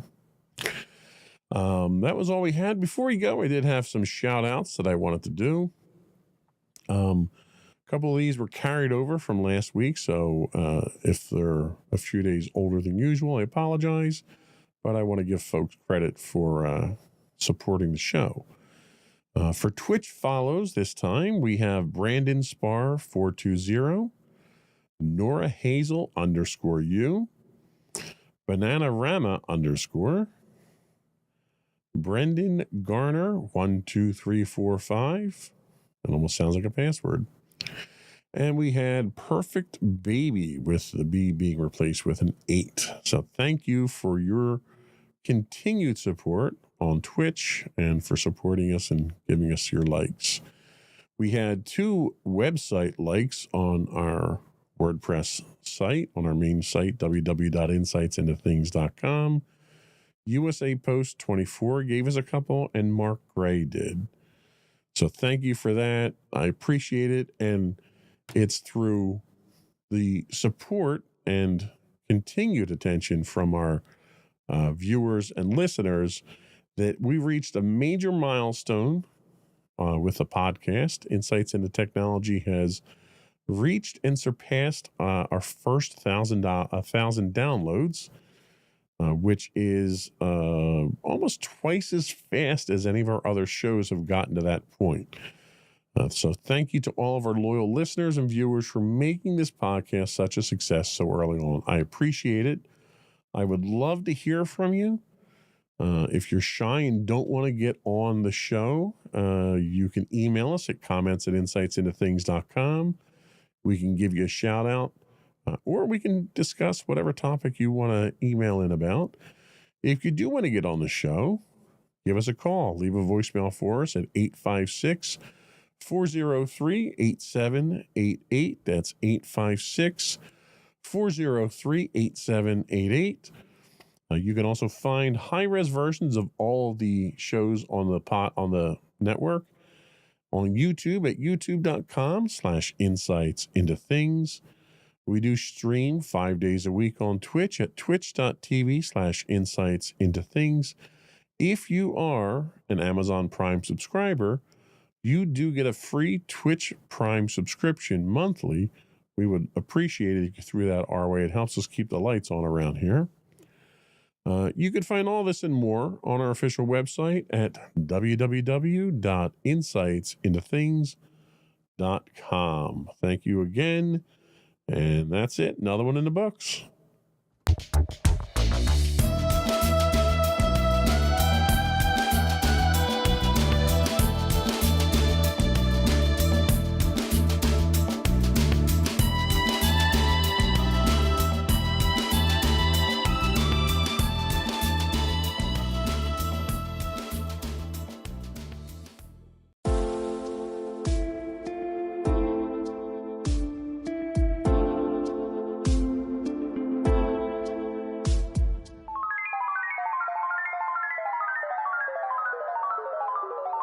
No credits rolled. Hello, everyone, and welcome to episode 14 of No Credits Rolled. My name is Sam Whalen.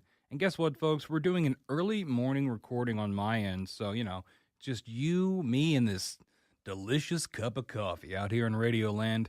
Whenever time you're listening, I always appreciate it if you're listening at all. Every little bit helps. And like I wanted to mention here as well, we are also on TikTok and YouTube at No Credits Rolled if you want to check us out. But anyway, on today's show, we're going to cover some news stories real quick. And then I was going to originally do kind of a gaming grab bag thing. I've been playing a lot of different things, and I wanted to kind of just do a quick hit list. But instead, I ended up writing like 2.5 pages of notes about Marvel Rivals. That's right, folks. I was able to get in on the closed beta that's currently running at the time of recording. And turns out I have a lot to say about this game, and I've been really anticipating it. So I think I'm just going to cover that for the review portion of today's show. So yeah, let's get right into the news to kick things off. So, Respawn announces changes to Apex Legends Battle Pass after community outcry. I am a big Apex fan, so I was kind of following this story as it went. Not so much lately, and I'll get into that with this story, but this is from Stella Chung over at IGN.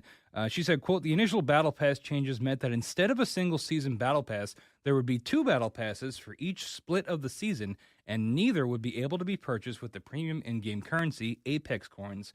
As a result, players could no longer spend Apex coins from the previous Battle Pass on the next season.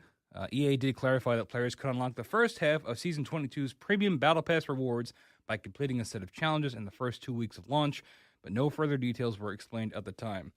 So basically, how it would work before was that if you bought the Apex Battle Pass initially, and there's a lot of terminology here that I'm probably going to mix up because it's a lot of similar sounding words, you will be able to earn the next Battle Pass simply by completing the prior one because you would get the in-game currency and you would have enough to get it. So you didn't have to drop $10 every season to re-up your Battle Pass. You could just, it was sort of self-renewing. And EA and Respawn, I'm not sure who pushed for this. If I had to guess, it was probably EA. They were like, no, we're going to do away with that. We're going to make it so you have to spend money no matter what. And big shocker, people were not thrilled about that. Myself included. Apex is already sort of on the back burner for my friends and I, and this was just another sort of nail in the coffin for them. But luckily, community outcry worked. I just want to give my perspective on this, just because my friends and I had been on Apex since day one. We're big fans, despite the game's current state for us. Let's be honest, everybody. Okay, the Apex Battle Pass has always been bad. Right, it's 80% garbage, and I think that's being generous.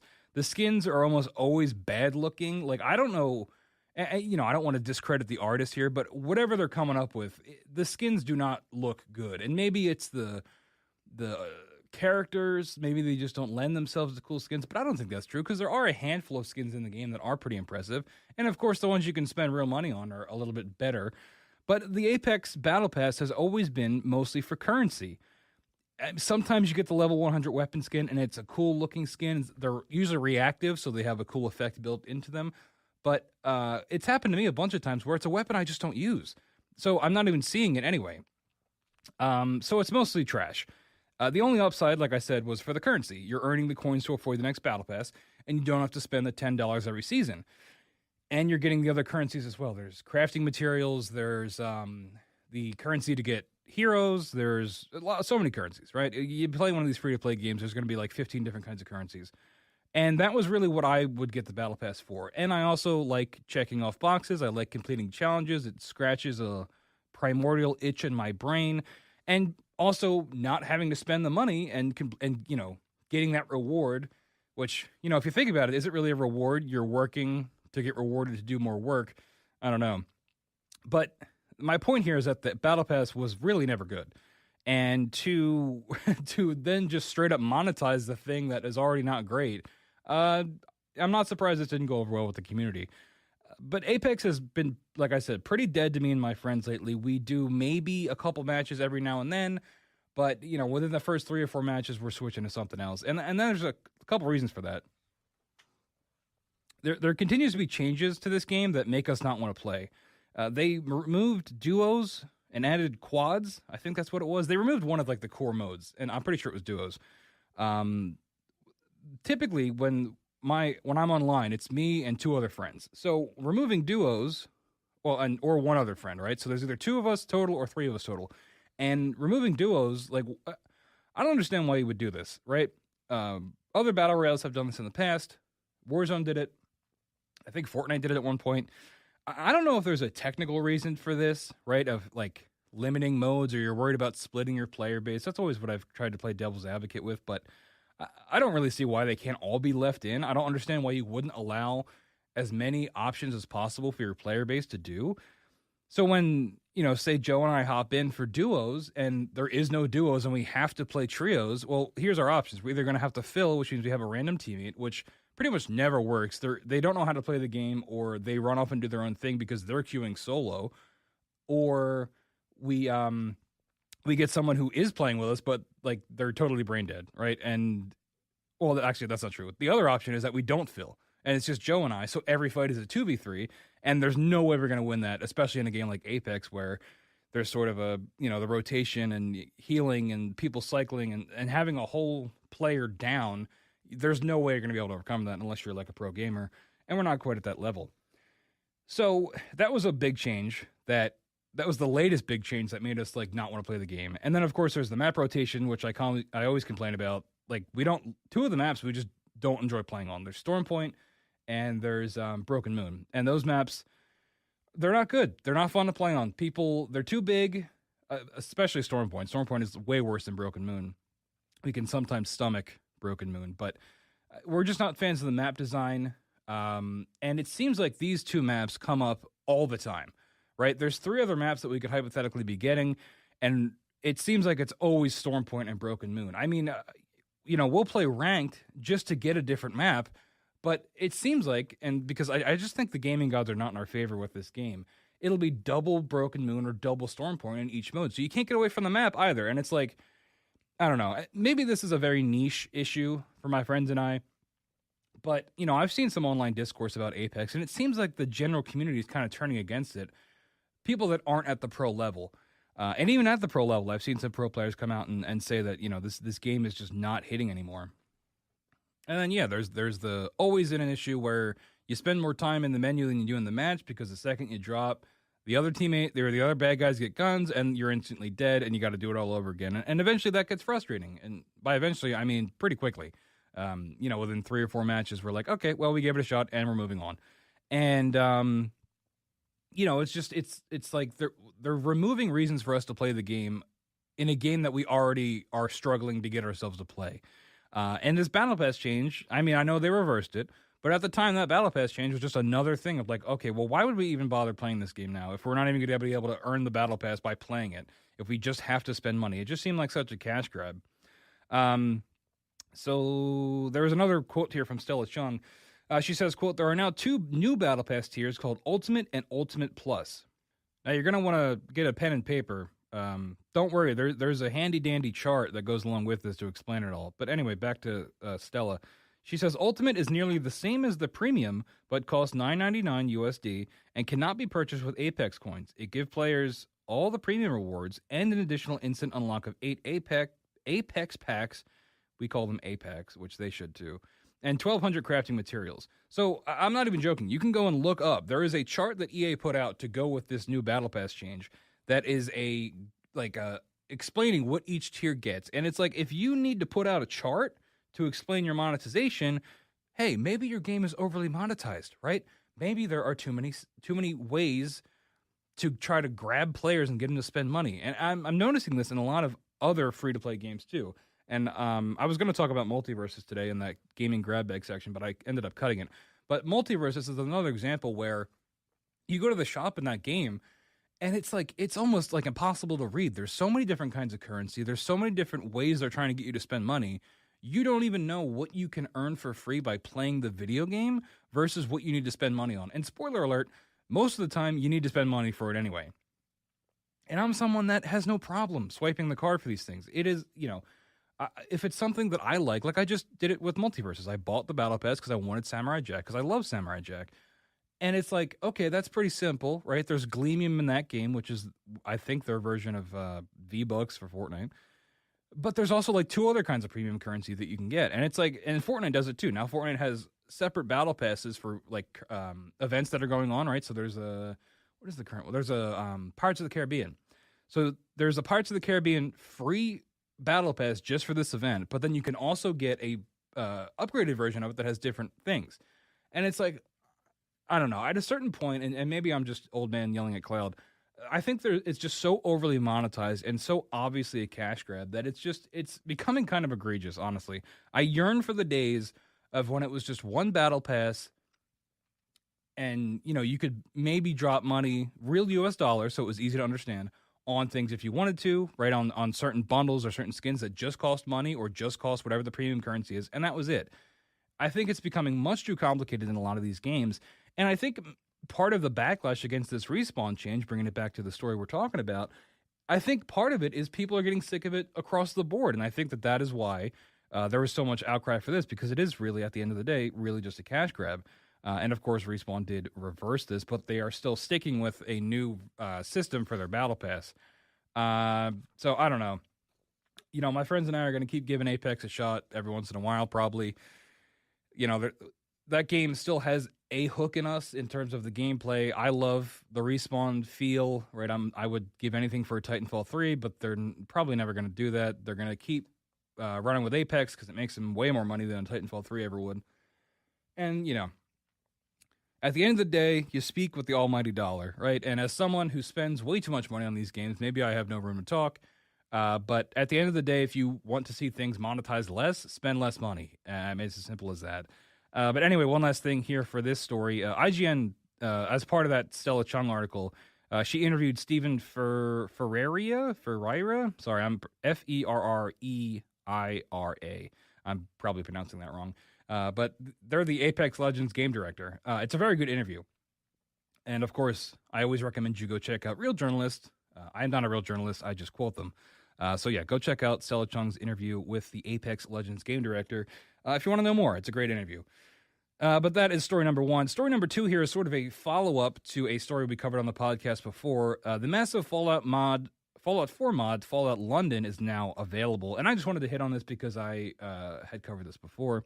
For those that don't know, this was a big old giant mod for Fallout 4 that got delayed after Bethesda's surprise announcement of the next-gen updates for their nuclear RPG. And at the time when I covered the story, you know, it was kind of really talking about how this mod team got kind of blindsided and they got all kinds of delays and they had to shift things around. And I just wanted to, you know, give them kudos for finally getting this thing out. If you are interested in getting it, it's easier to install through Good Old Games or GOG instead of going through Steam. There's a way to do it through Steam too, but it's still a little finicky with the different versions of Fallout 4. This is a quote from Wesley Poole over at IGN. Fallout London is perhaps the most high-profile mod ever created and lets players engage with everything from stuffy parliamentary aristocrats to a resurrection of the Knights of the Round Table to an uncompromising cult of revolutionaries in what amounts to an expansion-sized add-on. So all that sounds pretty cool. This next part was what really surprised me. It has even secured the likes of Baldur's Gate 3's Neil Newbon for its voice cast, and also former UK Speaker of the House John Bercow in the game too. I don't know who John Bercow is, but Neil Newbon is great. I can't believe that. I didn't realize a mod team like this could get that kind of talent. And you know, Neil's great. Obviously, he's Astarion in Baldur's Gate 3. My dad met him recently, so that's pretty cool. He said he was a very nice guy, and I was glad to hear that. He, you know, when you meet celebrities like that, you want them to be nice, you want them to be personable, and they're not always like that.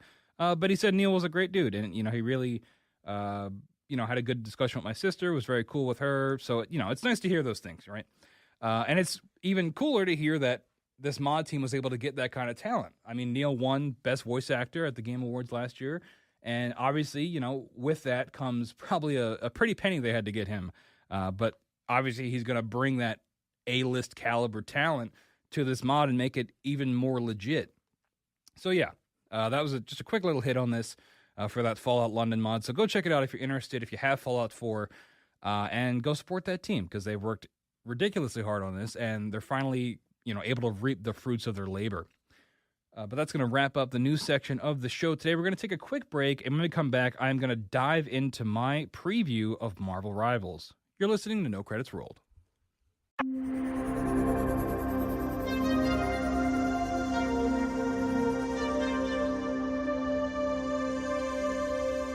All right, we're back on No Credits Rolled. It's time to get into my preview of Marvel Rivals. Like I said, I was lucky enough to get in on the closed beta for this game.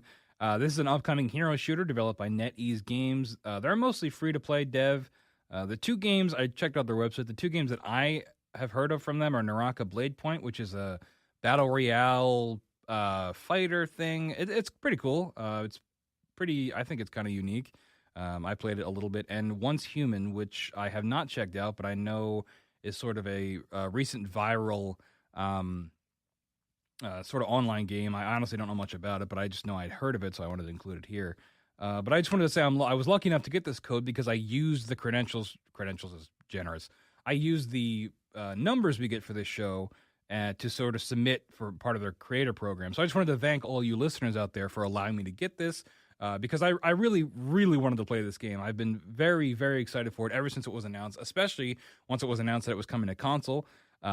So yeah, I was able to play this game because of you guys, so I really appreciate that.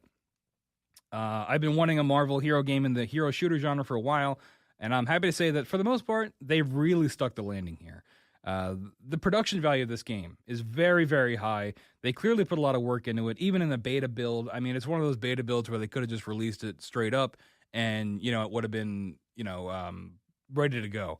But I'm so thoroughly impressed, and I'm so glad that this game seems like it's ready to ship and seems like it's good to go right now. I want to sort of go back and forth here as I talk about this review, sort of do a compliment, sort of do a criticism. We'll go back and forth. But starting off, the map design, right? The maps in this game are very, very impressive, and there's pre-match cutscenes that go along with it. Each map sort of has its own story. Just like Overwatch, where you had, well, it's not as obvious in Overwatch, but there are little narratives depending on the map you're on, for the OG maps anyway. In Marvel Rivals, it's much more forward. There are pre-match cutscenes, there are characters on certain maps that you can interact with in the pregame, like in the lobby where you're waiting before you can play. There are characters you can interact with there. And it all sort of serves the narrative of each match. Which I was really impressed by because I didn't know that it was going to be this detailed. And they're going with the multiverse trend, which I know has kind of been beaten to death lately, and is, you know, a lot of people are sick of that. But I think they're taking it in a direction that is pretty creative. You know, they're mashing things up that I would not expect it to be mashed up. Like the one that sticks out to me, I believe it's a mashup of Alchemex, like the 2099 future, and like a future Japan thing, Neo Tokyo kind of, I don't know. It's very reminiscent of the Overwatch map Neo Tokyo if you've played that. But these maps that are there's one that's Asgard and something else as well. I should have written these down because there's only 2 maps in the beta, but each map is sort of an amalgamation of 2 different things. And that allows it to really flex their creative muscles because there's all kinds of little details. And if you're a fan of the comics, if you're a fan of the movies, if you're a fan of these characters, you're going to get a lot out of it. And you're going to see a lot of things that, you know, make you do the Leo meme where you point at the TV. And like I said, the one map that comes to mind is that future Tokyo. I was really blown away by it. I mean, in the lobby, when you pick your character, you can talk to this Spider-Man variant. She's a woman, Spider-Woman, I guess. Who's like a sorcerer, but the way they use sorcery, because they're spider people, is they like weave it as if they're weaving a web, but it's got the yellow magic stuff like Doctor Strange. Really neat. And the goal here is you're trying to stop her master, who's like the Great Weaver, who I maybe is supposed to be the equivalent of the Tilda Swinton character from Doctor Strange, the ancient one. But he's like a spider guy. It's very, very cool. I don't know. I love this stuff. But you could talk to the spider variant before the match, and she's like in the lobby with you walking around. And to go with that, there's a really cool intro to go with it. Like I've been mentioning, there's like a spider train that you get on, which seems excessive. I don't know how that would work in this world, but it's like a spider bullet train that you see pull up in the background of your character selection screen. And then there's a little quick thing that sort of transitions you from the select screen to the lobby. And like all this stuff, for me, I love the immersion in these hero shooters. That's why I love Overwatch so much. I love how these characters interact. I love the world. I love the maps and the detail in the maps.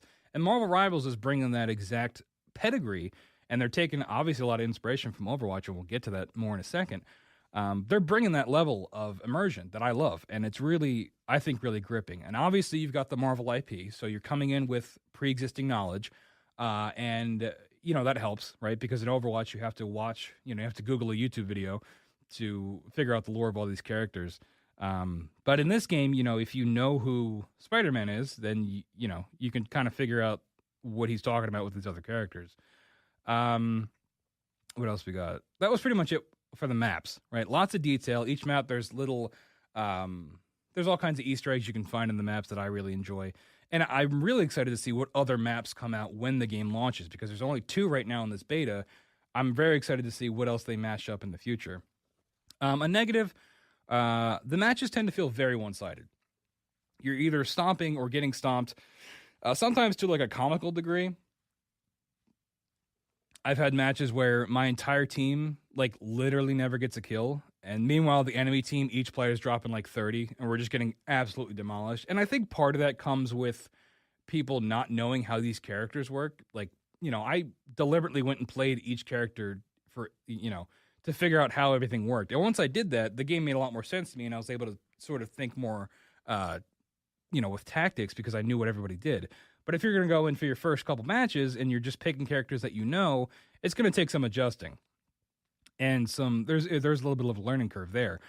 Part of this one-sidedness was mitigated just a little bit by turning off crossplay, right? Because I didn't want to play with PC players, because there is a kill cam feature in this game, and it's very obvious when someone's on PC because they turn around so fast.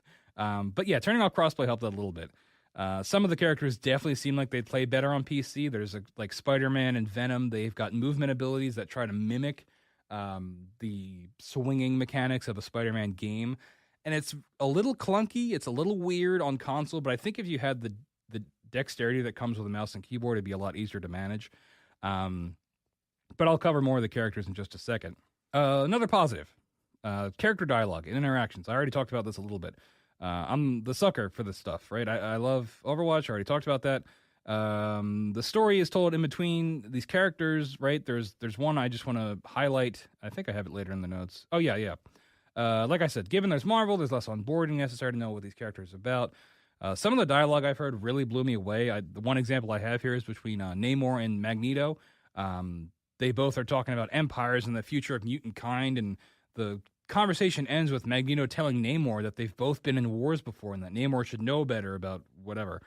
And I took this as a reference because Namor fought in World War II, right? He was a member of the Defenders. Not everybody would know that, and maybe that's not what they were referencing, but like, if that's what they were talking about, I think that's a really cool pull.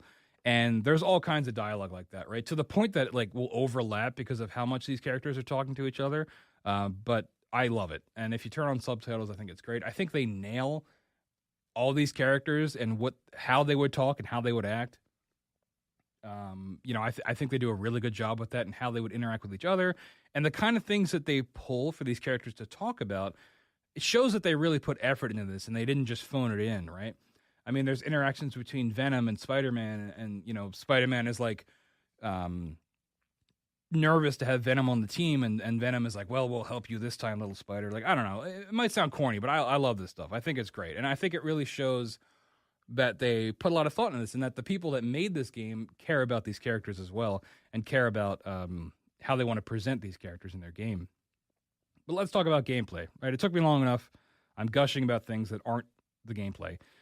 So at first, the gameplay can be very hectic until you get a feel for a character that you like. There's a lot of things happening. There's a lot of things going on all at once. There's a lot of AoE attacks, things like that. But I think once you get a character that you enjoy, or not enjoy, but at least know how to play, things start to fall into place and click for you, and you can kind of learn the ropes for the game in general. It, of course, really helps if you played Overwatch, because a lot of these characters are, I don't want to say copied from Overwatch, but we'll call it heavily inspired by Overwatch. There's characters like Moira, there's characters like, a lot of the tanks are very similar in Overwatch. I mean, their abilities are mixed and matched, but the abilities function pretty similar.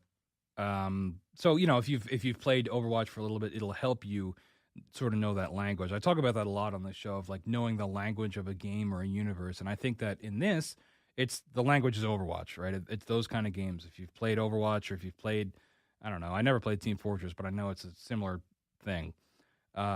It'll help you here because you'll know. The only thing, another complaint here, I didn't have this in the notes, but they have 3 classes, right? There's, let's see if I can even remember them. There's like Strategist, which is your healer. There's Vanguard, which is your tanks. And then there's a third one, which is your DPS. And I can't remember the name of it. It doesn't matter. Either way. And that's kind of what I want to complain about in this part is like, I wish they would have called them names that are a little bit easier to understand. And the icons in the game are not helpful. It's like a crossed fist. Like, I can't even remember them. Like, I wish it was a little bit easier to know because the game will suggest for you to pick a healer or, pick a healer or pick a hero that better makes your team composition, right? So they'll be like, pick a strategist. Well, I'm like, I don't know who's a strategist because you can't really tell, and the icons provide no help with that. I wish it was like a shield, a heal symbol, and like a fist. Like Overwatch does that, I think.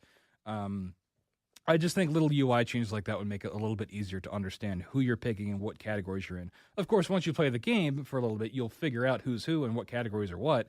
I just think it would be a little bit easier and would kind of help that barrier to entry if they changed it to something more straightforward. I think they try to get a little too fancy with it. Unfortunately, some of the characters are just bad. They suck, and you shouldn't play them. The Hulk is really bad, which was a bummer because he was the first character I played because that was the one I was most excited for. I saw they had him working like D.Va in Overwatch where you would switch between Bruce Banner and the Hulk.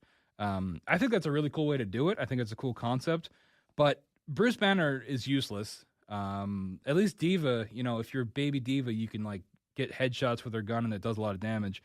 Bruce Banner is useless. And unfortunately, so is the Hulk. The Hulk doesn't really do a whole lot, and it doesn't really feel like you're getting that risk reward of like working up to getting the Hulk from Bruce Banner to then, run in there and beat everybody up. He just doesn't feel like that powerhouse that you'd want from being the Incredible Hulk. On the other side of that, Scarlet Witch, in my opinion, is totally broken.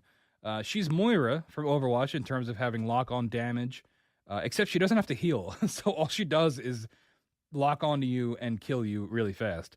Also, her ultimate is she runs up in the air, and it's basically a D.Va ult, but like, I think it's worse than a D.Va ult because I just think the way it works, it just instantly deletes everybody. I don't think it does set damage. I think it just deletes characters. I mean, it's pretty easy to telegraph it when it's coming, and I do believe if you use shields, you can block it. But it's pretty busted, and it also destroys terrain, and we'll talk about terrain in a second. But yeah, there are balancing issues, and that's to be expected, right? When you're playing the beta of a hero shooter, they need to work out the kinks. Sure, they can play test it, but no amount of play testing is going to equate to the numbers they're getting now, allowing some of the public to get in.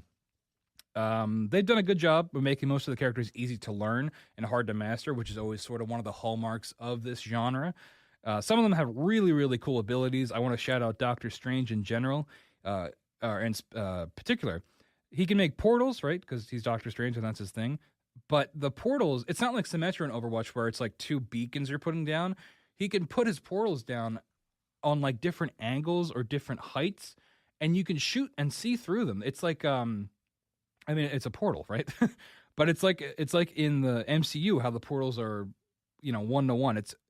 It's hard to describe without seeing it, but it's really kind of mind-bending. And I'm imagining all the potential that could be had with it.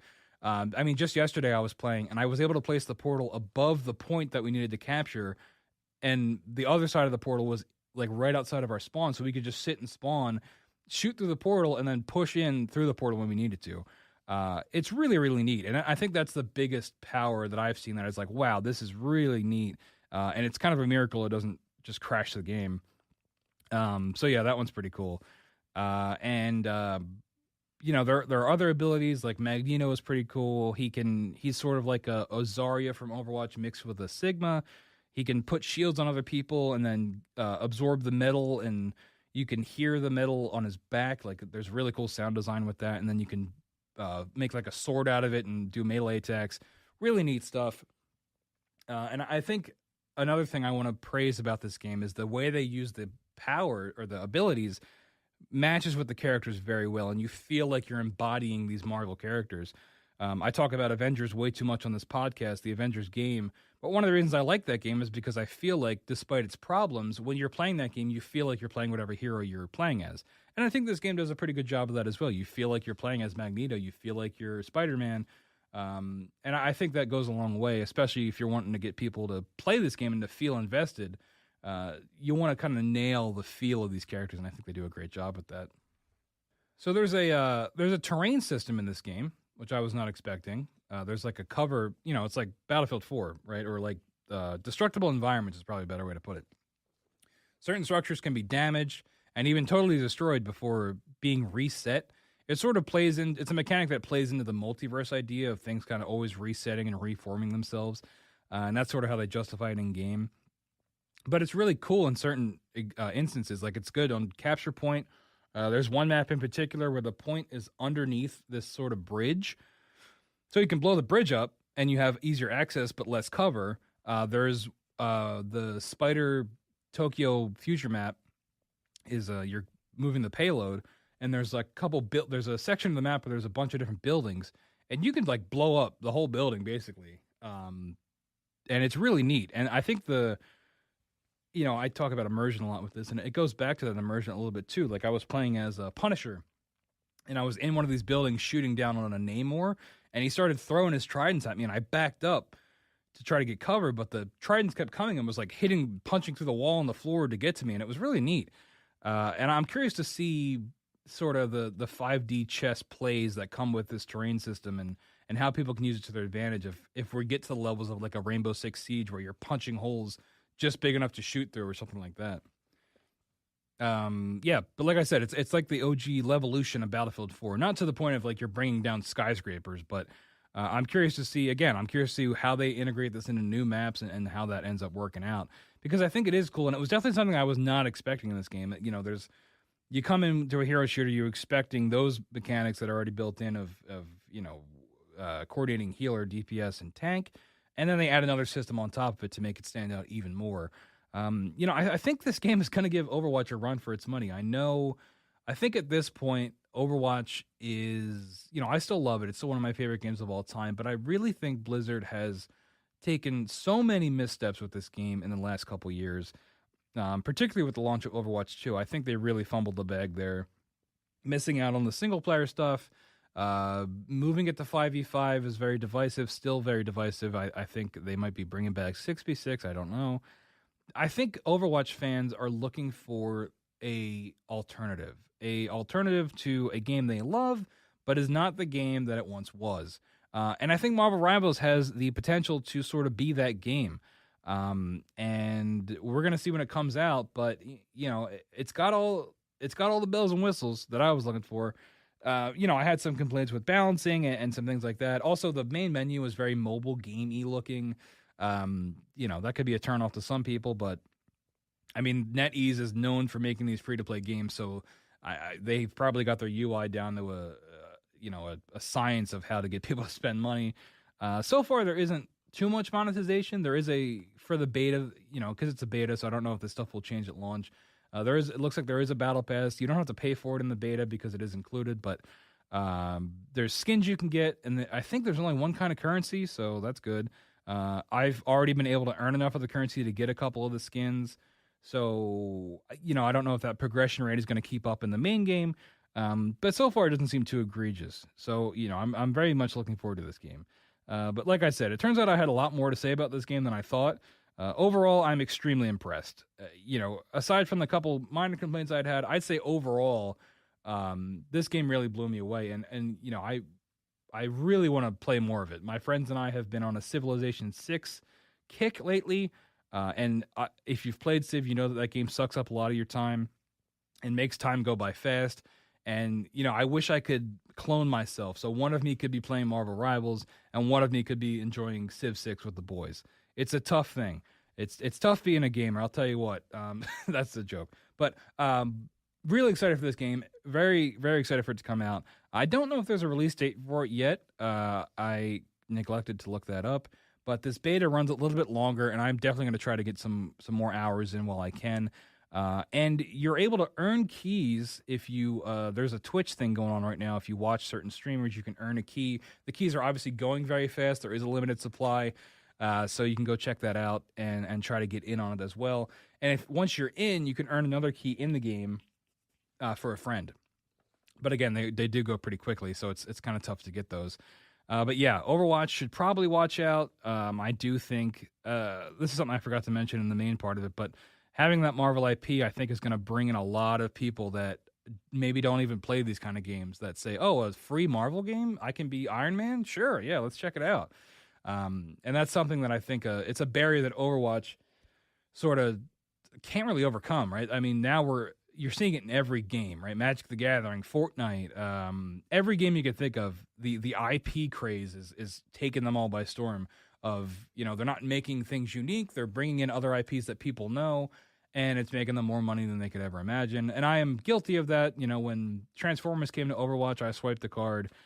So, things like that, the IP game is always king. And I think having a whole Marvel hero shooter is going to help this game leaps and bounds. But yeah, whenever it does come out, I highly recommend you check it out, and I can't wait to play more. But that's going to wrap up episode 14 of No Credits Rolled. I want to thank you all so much for listening. Remember, you can always email questions or comments to nocreditsrolled@gmail.com. You can call in and leave us a voicemail at 856-209-0713. We might just play it on the air. Google's threatening to turn that phone line off. So somebody call, right? Somebody call and keep the lights on over there at our phone lines. Not Joe. Joe, if you're listening, don't call. I want it to be someone different, someone I don't know. Someone out there that I don't know. Call 856-209-0713 and leave me a message. I double dog dare you. And we might play it on the air unless you say something really inflammatory.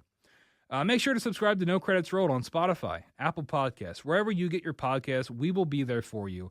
And of course, if you're feeling generous and you've a couple pennies to spare, you can always check out the Patreon as well, where you can subscribe for as low as $3 a month and recommend what games I should be playing, what games I should be talking about. But that's all I got. I will see you all next time on No Credits Rolled.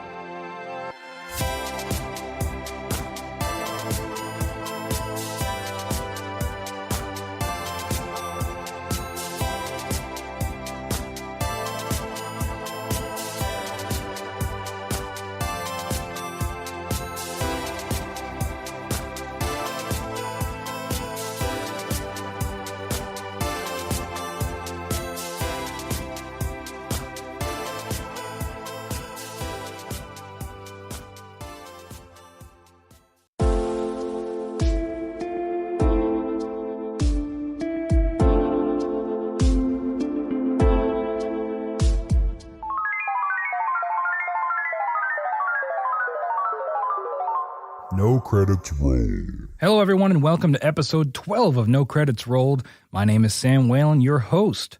Now, it's still E3 season, folks, even though E3 has sadly shrugged off this mortal coil. We're still getting conferences, we're still getting announcements, and this time on the show, we're going to cover the latest Nintendo Direct, which had some honestly very surprising announcements. And then we're going to get into my thoughts on Rise of the Ronin and Valorant on console. So that's right, PC gamers, get your pitchforks ready. I'm coming for you.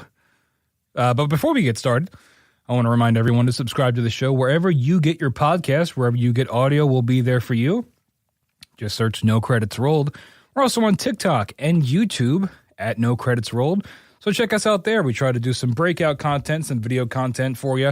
If you could drop a subscribe, a comment, a like, anything like that always helps us out and helps out your algorithms as well. So let's start the show. Do you know any place where sailors hang out? So this was in the Nintendo Direct for June 2024.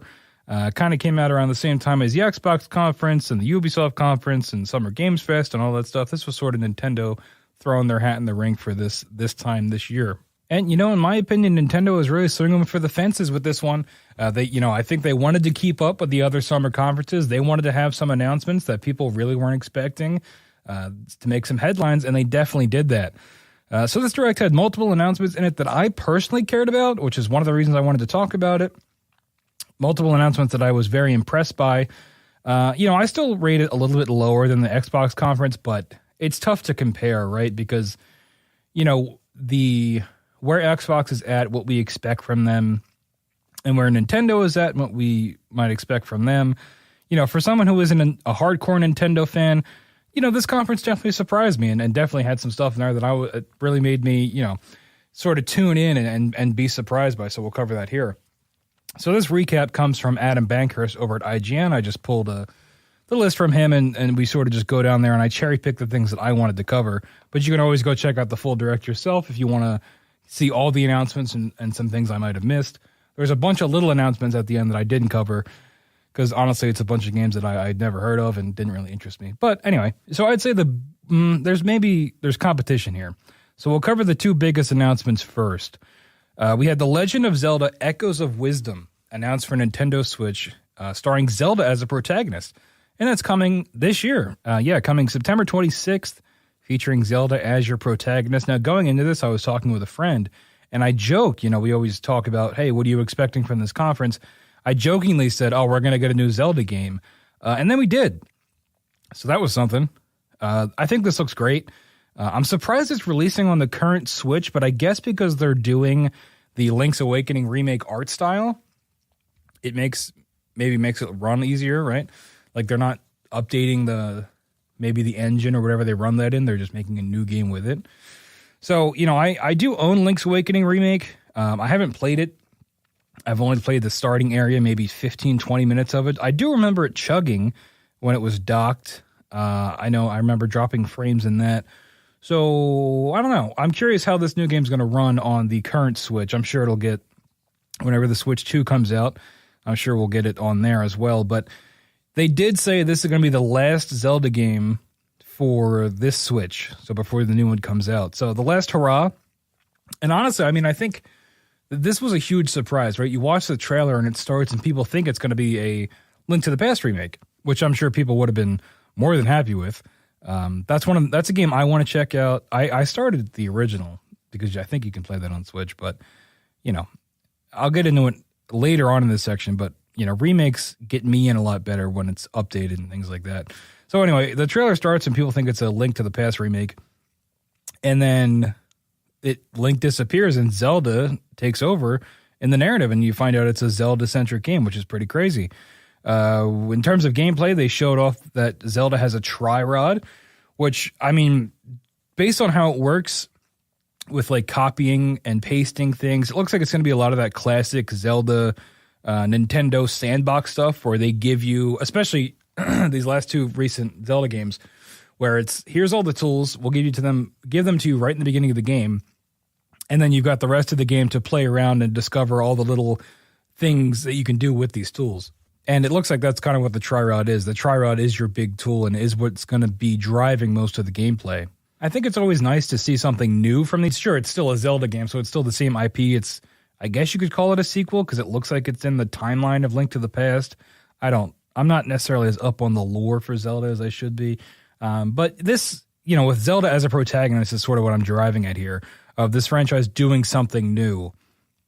I think is really unique, and I think it's a good thing. I think, especially for it being the last Zelda on Switch, for them to sort of just squeeze this in there and be like, hey, we're going to give you something totally different for our sort of last hurrah on this generation of console.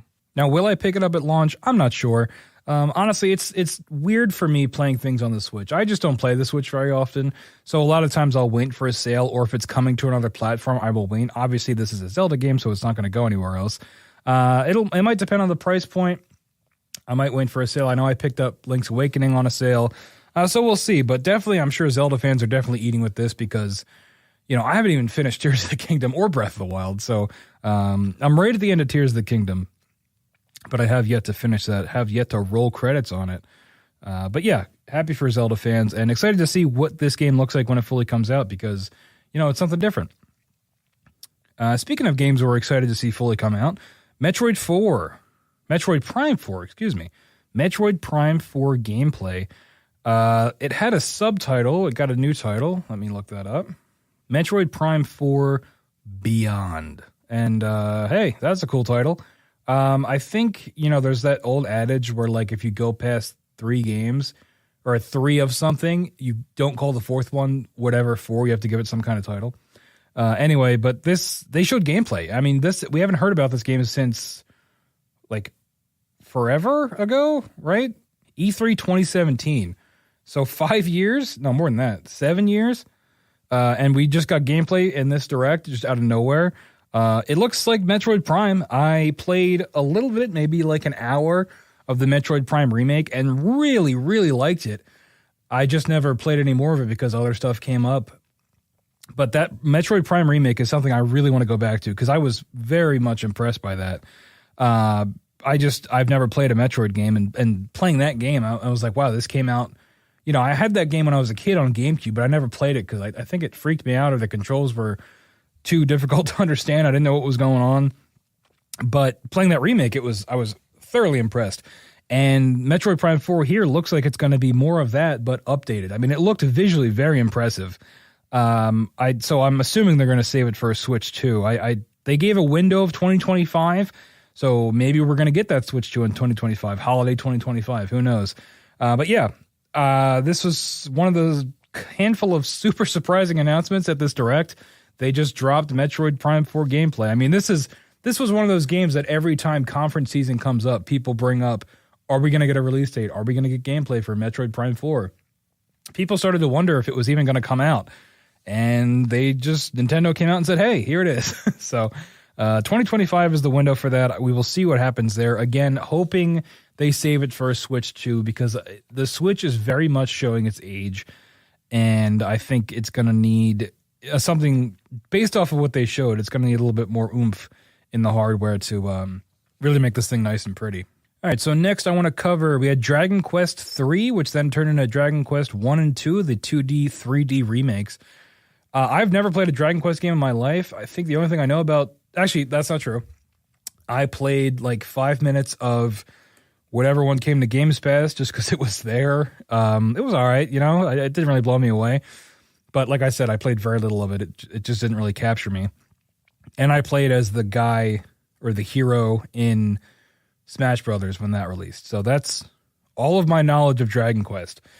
But these 2D, 3D remakes are very appealing to me. I played Octopath Traveler 1, and I started 2 because that came to Games Pass recently. And, you know, I like those games. Never finished one, of course, because it's kind of the whole concept of the show that I don't finish games, but I play too many of them. But I really like that 2D, 3D art style. I think it works very well, especially for these kind of games. I think it's a great job. It does a great job of letting you have that retro feel, like the sprites, right? The retro pixel sprites.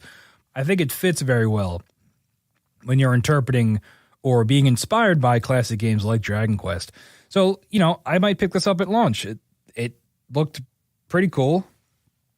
You know, I've never, like I said, never really gotten into these games.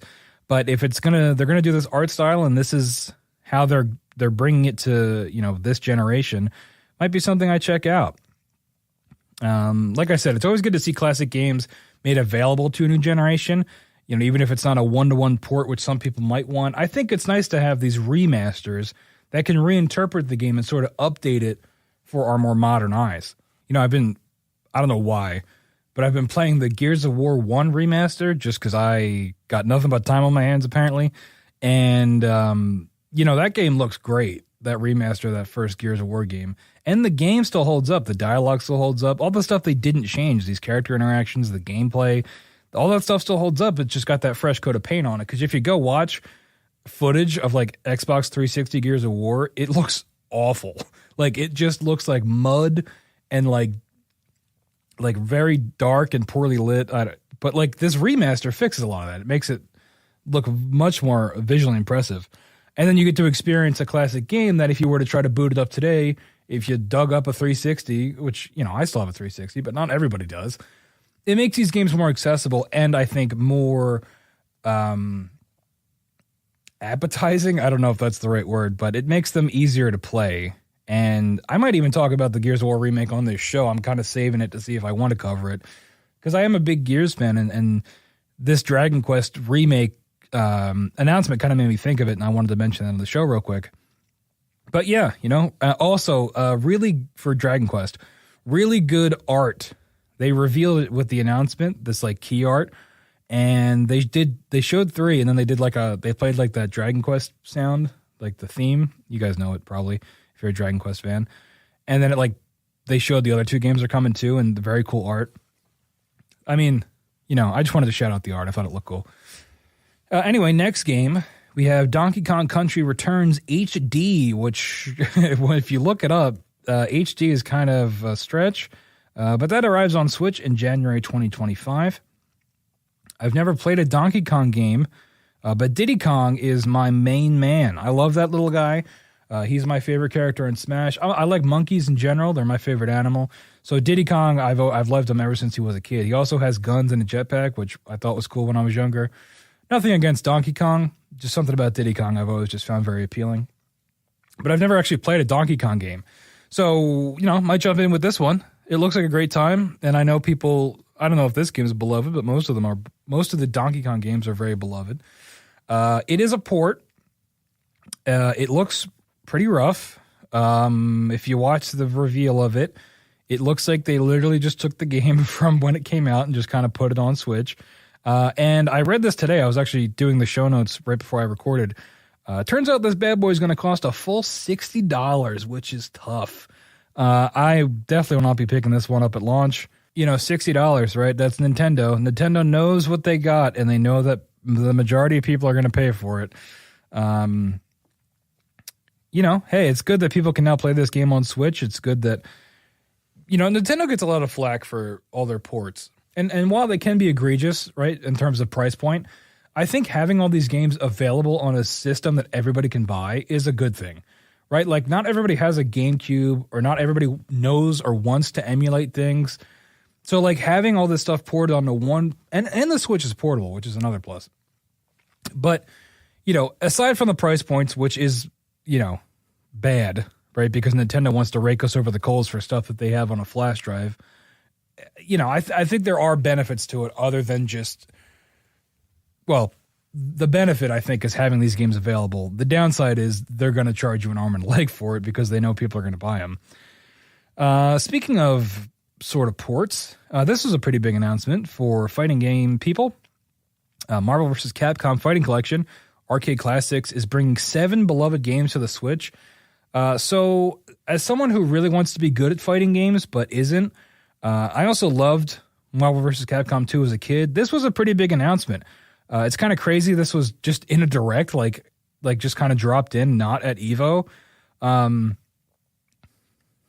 This was insane. If you watch, go look up Maximilian Dude's reaction to understand how big of a deal this was for the fighting game community. I don't really consider myself a part of that because I don't really get it like those guys do. But if you watch Max's reaction, it's very wholesome, and you can kind of see the gravity of this announcement for the people in the FGC. And I'll sort of paraphrase him here a little bit. Like, Marvel vs. Capcom 2 is like one of the most popular games of all time. Like, people who don't even like fighting games, like, or are good at fighting games like myself that aren't good at them, consider MVC2 like one of their favorites. And you couldn't really play it anywhere, right? Like, you'd have to get the emulators. And now that it's just coming to Switch and Switch and PlayStation, no Xbox, unfortunately. But now that it's finally available, I think that's a pretty big deal. Plus, you're getting 6 other games. Obviously, the big headline, the banner one is MVC2, but I've never played any of the other games in this collection. Like, I want to play Children of the Atom. I forget the titles of the other ones, but like, there's something about the art style of these games. And for the record, I'm coming to these games for the Marvel side of things. Street Fighter and Capcom is fine. I don't really have much of an investment in many Capcom characters. But Marvel, I love the designs of these characters in, Marvel vs. Capcom. And, I think that game is a lot of the reason why I love the X-Men today so much. Like, the X-Men animated series, now X-Men 97, and Marvel vs. Capcom 2, I think played a lot into why I love the X-Men so much. So I'm really excited to play the other games in this collection and kind of get a feel for them and to kind of just experience these games as they were when they came out. And since X-Men 97, I've been dying to play a new X-Men game or some kind of X-Men game. So getting Marvel vs. Capcom 2 back and then all these other games to explore, pretty cool.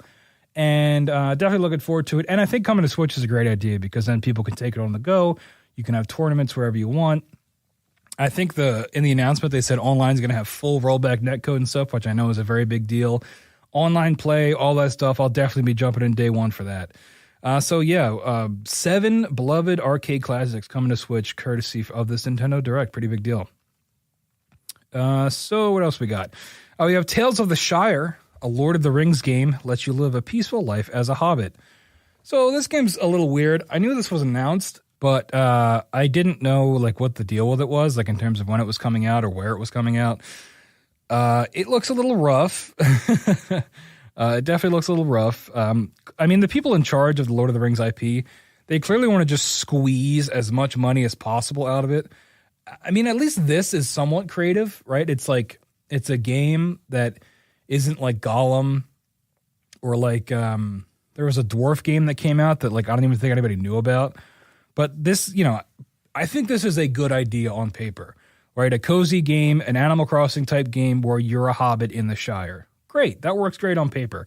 In execution, what is it going to be like? How is it going to play? Is it going to be fun? Is it going to run well? We'll have to wait and see. You know, I'll definitely wait to see what the reviews are like for this, but I'm down to try it, right? Depending on the price as well.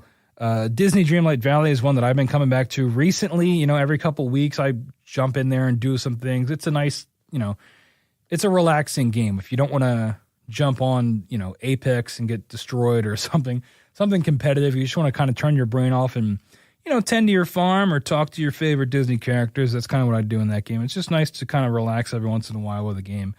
And if I could do that Lord of the Rings, you know, I'm down. I think they showed Gandalf in the trailer because you gotta.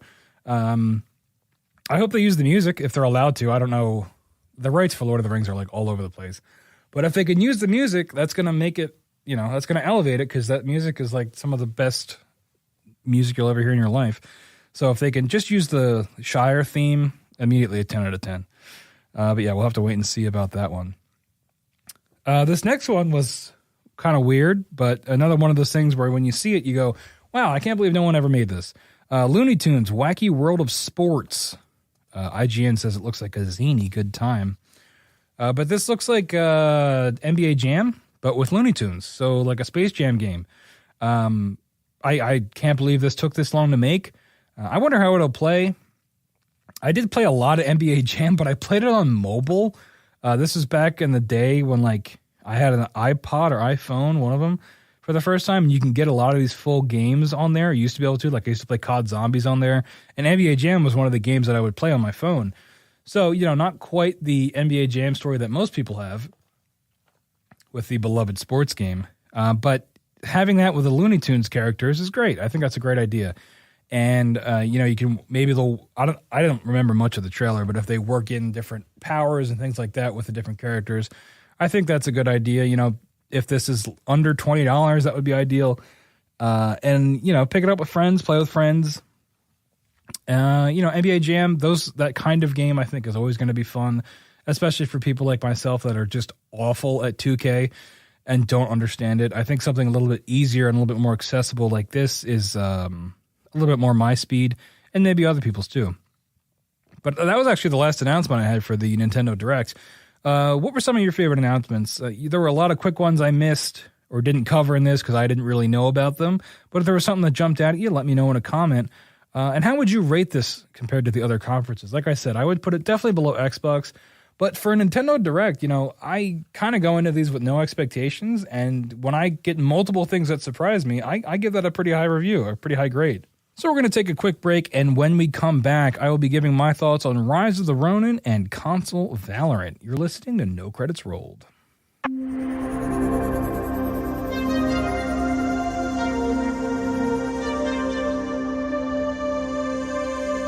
I'm looking for sailors. All right, and we're back on No Credits Rolled. Just got done covering the latest Nintendo Direct, and now we're going to review some games. So Rise of the Ronin is an action RPG developed by Koei Tecmo's Team Ninja. They're known for Nioh, Wolong Fallen Dynasty. They're Dead or Alive games, which I didn't know they made those. I mostly know them for Wolong. Because I played Wolong when it came out on Games Pass. I think I tried Nioh a couple times, but it really didn't click with me. Wolong I played a decent amount of until that game just got to be too much. I found the boss fights extremely annoying. And you can always say get good, but I think there were just like mechanical things where I was like, all right, there's no amount of getting good that's going to get me through this. I'm just going to put this game down. So that Wolong is sort of my point of reference going into this game. And it keeps a lot of the same feel. It keeps like the Souls-like combat that was in Wolong and Nioh also. And then they put it into an open world RPG. I would compare it to like an Assassin's Creed, because that was what I kept thinking of when I was playing it. So I really, I don't want to be super negative, but man, is this game boring. I really wanted to like this game. I gave it multiple attempts trying to just sort of brute force my way through the story and to unlock more mechanics and new characters and stuff. But after a while, I kind of just had to give up, honestly. It just was really boring. The combat is the combat is the biggest thing this game has going for it, right? It's the standout because this is what this team does well with Wo Long and Neo. But it's also basically all you're doing. Every single mission that I did in maybe 15 to 20 hours I played, maybe less, maybe like 10 to 15, somewhere in that range. I could check my game clock, but I'm not going to do that. Every mission seemed to be go here, kill guys, right? Sometimes you fight a boss, which is like usually a 1v1, or in story missions, you get more cinematic boss fights that are akin to something you see in Wo Long, where you get like a cutscene in the beginning and then you fight, and there's different mechanics and things like that. But like, there's so much combat in this game, and there's like nothing else. There's stealth mechanics, but it's like baby's first stealth, where you sneak up on a guy and you can one-shot him unless you don't do enough damage, then you just do a bunch of his health. There's cool takedowns, like you can unlock an ability where there's a very lengthy RPG skill point system that I didn't get super far into because you need a lot of points, and I didn't do it. But like you can get a takedown where you use your grappling hook to grapple a guy up off the ground and like snap his neck, which is fine.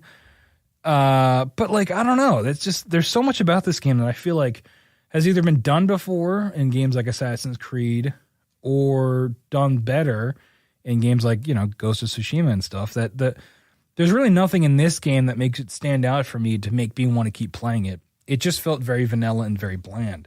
Now the combat is fun for a while, right? They do I think Neo had this where there's different stances. So it's like rock, paper, scissors fighting enemies where certain stances work better against other stances. And, they tell you if it's a blue arrow, you're doing the right stance. If it's a red arrow, you're not.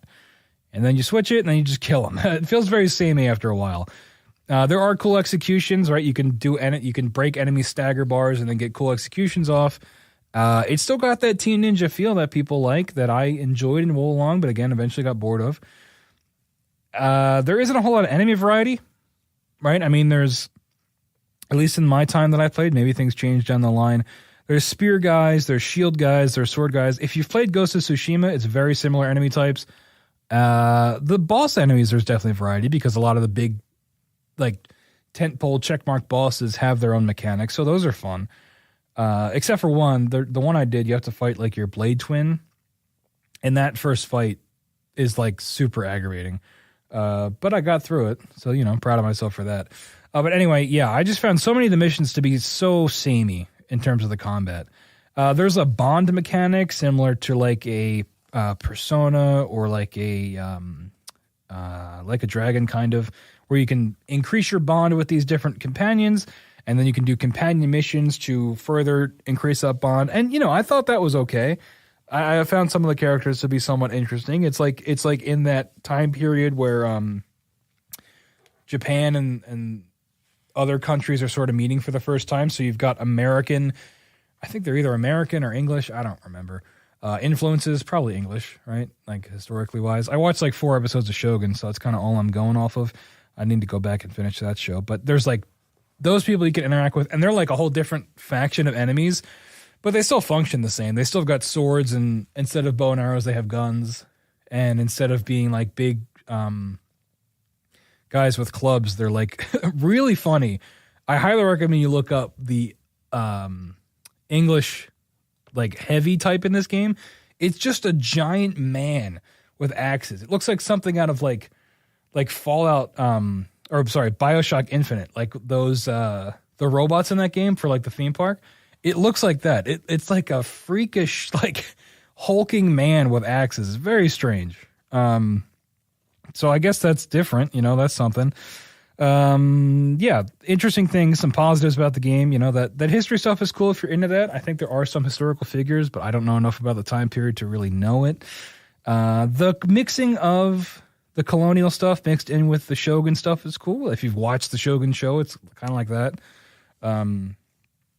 So yeah, I mean, that's cool if you're into sort of period pieces like that. But again, I think games like Assassin's Creed do that historical fiction storytelling so much better.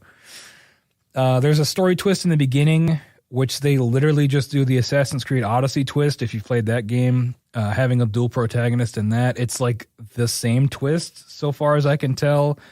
That is what it is. It happens very fast. I feel like the reveal in Assassin's Creed Odyssey takes a little bit longer. In this game, it's like after you finish the beginning of the game, it's like right away that you're like, oh, that's what we're doing. Okay. So, whatever. Biggest positives, I was able to make my character look like Vicious from Cowboy Bebop, kind of, which was cool. Honestly, that carried a lot of the game for me and kept me invested more than anything, like pretending I was Vicious and having a big giant sword and like messing people up. Here's the thing too. Like, I usually don't have a problem with these Ubisoft checklist open world games. I can turn my brain off, no problem, and fulfill that list. But for some reason with this game, it just like there was something about it that just didn't really get its hooks in me. And just for fun, I booted up Assassin's Creed Mirage last night to sort of get a feel for what modern AC feels like before Shadows comes out in a couple months. And the polish of that game, I talk a lot of smack on Valhalla because I really did like that game. But even still, like the polish of that game, I think is what helps me stay with it, right? Like doing parkour, like Assassin's Creed Mirage, I have yet to finish it, but it's like, it's pretty mid for an Assassin's Creed game. But the feeling of doing the parkour and stuff and the way that story sort of, or not the story, but the way that world immerses you in it, I think is just done so much better in an Assassin's Creed game than it is here. And like there is traversal mechanics in Rise of the Ronin. You get like a Breath of the Wild type glider, so that's cool. But you don't ever feel fast in it. You can't do like the Batman Arkham like dive and come up to go fast. There's like you just go in a straight line until you run out of stamina and then you fall. It's kind of boring. What else? Oh, you get a grappling hook in Rise of the Ronin, so you can grapple up to different things, but you can only grapple on certain points. So it's like another thing where it's like, okay, well, this could be cool, but then it all ends up being kind of boring. I'm being pretty negative here, but I've never been this bored by a game in a while, which is kind of crazy. Because I ask my friends, I play all kinds of garbage. That keeps like I played, I've talked about it before. I played a lot of Avengers, and that is the epitome of turn your brain off gameplay. But like I still play that game, and something about this game just did not work for me, which I found pretty surprising, honestly, because I thought I'd be able to at least finish the story. But hey, if you like open world games, this is one you could try. If you like Team Ninja games and their kind of combat, you're going to get a ton of that, so you could check it out. And if you like this time period, right, because I think it is a good. Well, I don't know about historically accurate, but it shows this time period, which not a lot of games cover. So, you could check it out if you're into that too. But otherwise, I would honestly say you can skip this one. I just think it, when it came out, it was sort of dogged for being middle of the road, boring. And it is. So, I remember saying this when I did my Suicide Squad review. Sometimes the critics are actually dead on. And I think this is another example of that. So it's up to you. In my opinion, I would say skip it. But if the things I mentioned here sound like they might be appealing to you, then hey, go check it out. Who am I to tell people, what makes a game fun and what doesn't? Maybe this will appeal to you. So the other game I want to talk about today is Valorant. Of course, finally coming to console with a beta. This was announced back during Summer Games Fest, I think, or the Xbox conference. I don't remember. But I was able to get beta codes for it, and all my friends have been playing it for about a week or two now. So my biggest thing with Valorant is that it's very weird for me to have to learn the language of a new game, since I'd never played CSGO or games like that. I went into it thinking it was going to be more like Overwatch or Rainbow Six, but it's really not close enough to either of those games to compare. It's sort of its own breed, its own beast. So I'm learning the language of this game, and a lot of it comes down to just aim. Right? Just be better at aiming. And there's character abilities, but they're not as present as I thought they would be, right? Like you play Overwatch and like the character abilities are extremely important in that game. I've got some complaints about Valorant, but again, you can just tell me to get good, which is fair. There's a lot of orbs. This is like, I've been complaining about this to my friends a lot, so they're probably tired of hearing it. There's too many orbs in this game. So many characters have just balls that they throw or walls of color. Lots of balls and walls that aren't visually distinct enough to tell what is happening. Like I know this game is all about sightlines. So a lot of the balls are just like smoke grenades or like balls that obstruct your sightlines. But some of them hurt you. And some of them are walls that hurt you. And some of them are like, I was in like a water prison at one point that blew up. I don't even know what that was. Again, you're probably raging if you're a PC gamer or like you Googled this stuff. I've got to look up many guides for this. So I'm trying to just learn as I go. But like when everyone's just chucking balls at each other, I think it can get a little confusing. There's a lot of like status effects that you can get hit with, a lot of flashbangs. And the flashbang, the way they show it in this game is really disorienting. It's not just like a screen that turns white. It's like a point on your screen that then emanates out and like covers your whole vision, which is unique. I wish the abilities were more distinct and able to tell who does what. And maybe that's not the point, right? Maybe it's just supposed to be, okay, we all kind of do sort of similar stuff in terms of obscuring sightlines. I don't know. It is what it is. Again, I got to get good. I got to lock in. This isn't really a complaint, but I think the characters look way better in their art illustrations than they do in the game. I was sort of let down by the character designs for the most part in game, but after matches, you get this like cool art of all the characters, and they look great in that. And I went into this game thinking that because I know Riot does League, stuff like that. Like I thought they were known for their super cool character designs. Maybe they are. I haven't really played a whole lot of League, but just overall, I felt that I was kind of let down by the designs of characters in this game. I picked Breach because I thought he looked the coolest for my character token. Now I know because of how this game works, everybody kind of has to be the same hitbox. You can't have like an Overwatch situation where you've got like a Reinhardt up against a Tracer. Like everybody has to be the same size. So that probably limits them a little bit. But yeah, again, I think my expectations were just too high for this game going into it because of how sort of praised it is. And it's praised rightfully so. I just think I went in with the wrong impressions. It's not a Valorant thing. It's a me thing. What else we got? I don't like the maps. I know I'm just complaining more. I think the maps are pretty lame. Again, everything goes back to sightlines here, but I keep making these comparisons to Overwatch. I think the Overwatch maps are one of the things Overwatch, not the design in terms of gameplay, but the design in terms of like feel and attention to detail and like capturing the feel of whatever location it's set in. There's like, I couldn't tell you the different maps in Valorant, really. Two of them are very similar. And it's just, again, I went in with different expectations, and that's not really what this game's about. This game is about, clicking heads, right? And not necessarily can I hit a beer bottle on a table and break it. But hey, different strokes for different folks, I think. I do wish there were more guns. Everybody ends up using the same 4, I feel like. But hey, people want to win, and if those 4 guns are good, then why use anything else, right? A closer comparison is Rainbow Six Siege, but there are, I think, a wider variety of guns in that game. It's not just, use the Vandal because it's the best gun, or use the Ghost because it's the best handgun. I don't know. I just think I wish there was a little bit more variety in that, because then it's like, well, everybody's using the same guns, and there really isn't like that X factor. But hey, that's enough complaining from me. Some positives. I think kills are satisfying to get. You feel like a real gamer. It does the Call of Duty thing I love, where stuff pops up on your screen and you get feedback for kills. Love that. Always a sucker for that. I like the music quite a bit. I think it really adds to the tension of close matches. I've talked about Siege before, and when that music kicks in with a tense diffuse situation or plant situation, I think it can really add to a match, and Valorant does the exact same thing. There's cool like techno music. It's like you're in the Matrix. So the music is great. There's character banter. I love that. I've been talking about Overwatch so much. I love anytime characters interact in the world. I think that's super cool. Again, not a gameplay thing, but I think for me, it just kind of contributes to the overall experience.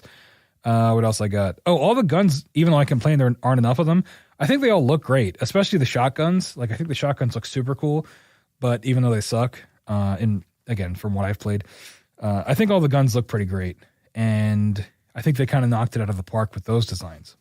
So I understand why this game is so big on PC, right? I mean, the whole thing is about aiming and shooting, and that's like the number one thing you can do on a PC effectively and quickly and to the level of like a pro gamer.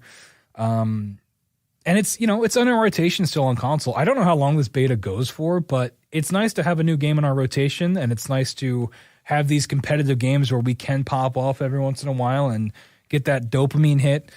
So yeah, it's in our rotation on console with me and my friends. We'll see if it stays there, but you know, I'm glad to have played it. I'm glad I'm experiencing this game. This was one that I've wanted to play for a while, good or bad. And it's nice that I'm finally able to now that it's coming to console. So I think that is a plus overall, despite my criticisms, is that more people can now play this game. But what do you think? Are you, you play Valorant? What's up? You like Valorant? You a fan of Valorant? Let me know. Anyway, that's actually all we got for episode 12 of No Credits Rolled. I want to thank you so much for listening. If you've made it this far, you can always email questions or comments to nocreditsrolled@gmail.com.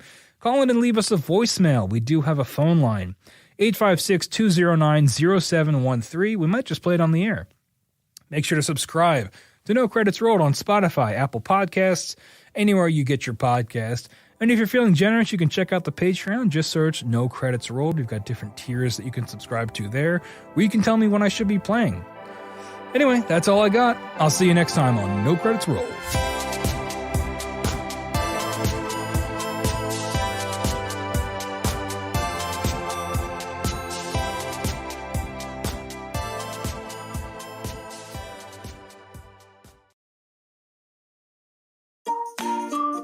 Insightful podcasts by informative hosts.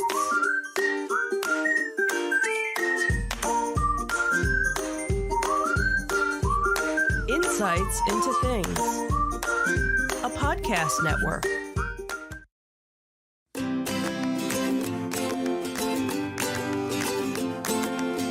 Welcome to Insights into Teens, a podcast series exploring the issues and challenges of today's youth. Your hosts are Joseph and Madison Whalen, a father and daughter team making their way through the challenges of the teenage years.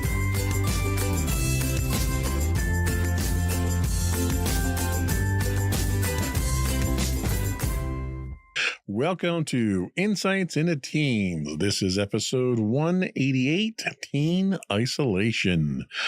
I'm your host, Joseph Whalen, and my active and social co-host, Madison Whalen. Hi, everyone. How you doing today, Maddie? I'm doing all right. How about you? Can't complain, really, I guess. Nobody wants to listen even when I do complain, so it doesn't really matter. Anything exciting going on?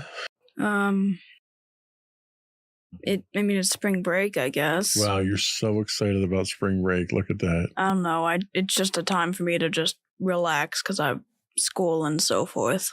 Dripping with enthusiasm there. I appreciate that. Yep, always. Today, we'll be delving into the topic that's incredibly relevant to the lives of teenagers and their parents, teenage isolation.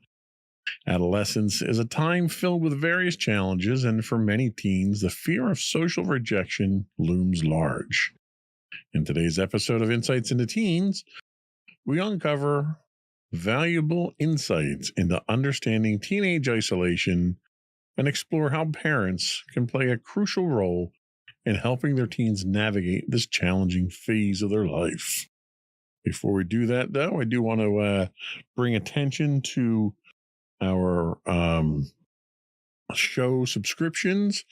You can subscribe to this podcast listed as Insights into Teens for just audio, or you can subscribe to Insights into Things, and that will give you access to all of our videos, audios for all of our shows, and we're available anywhere you get a podcast, Apple, Spotify, etc.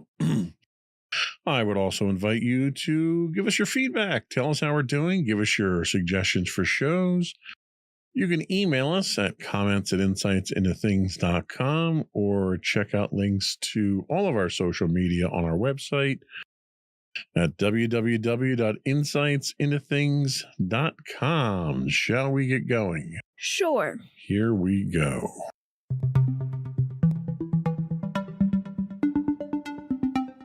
So what is teen isolation?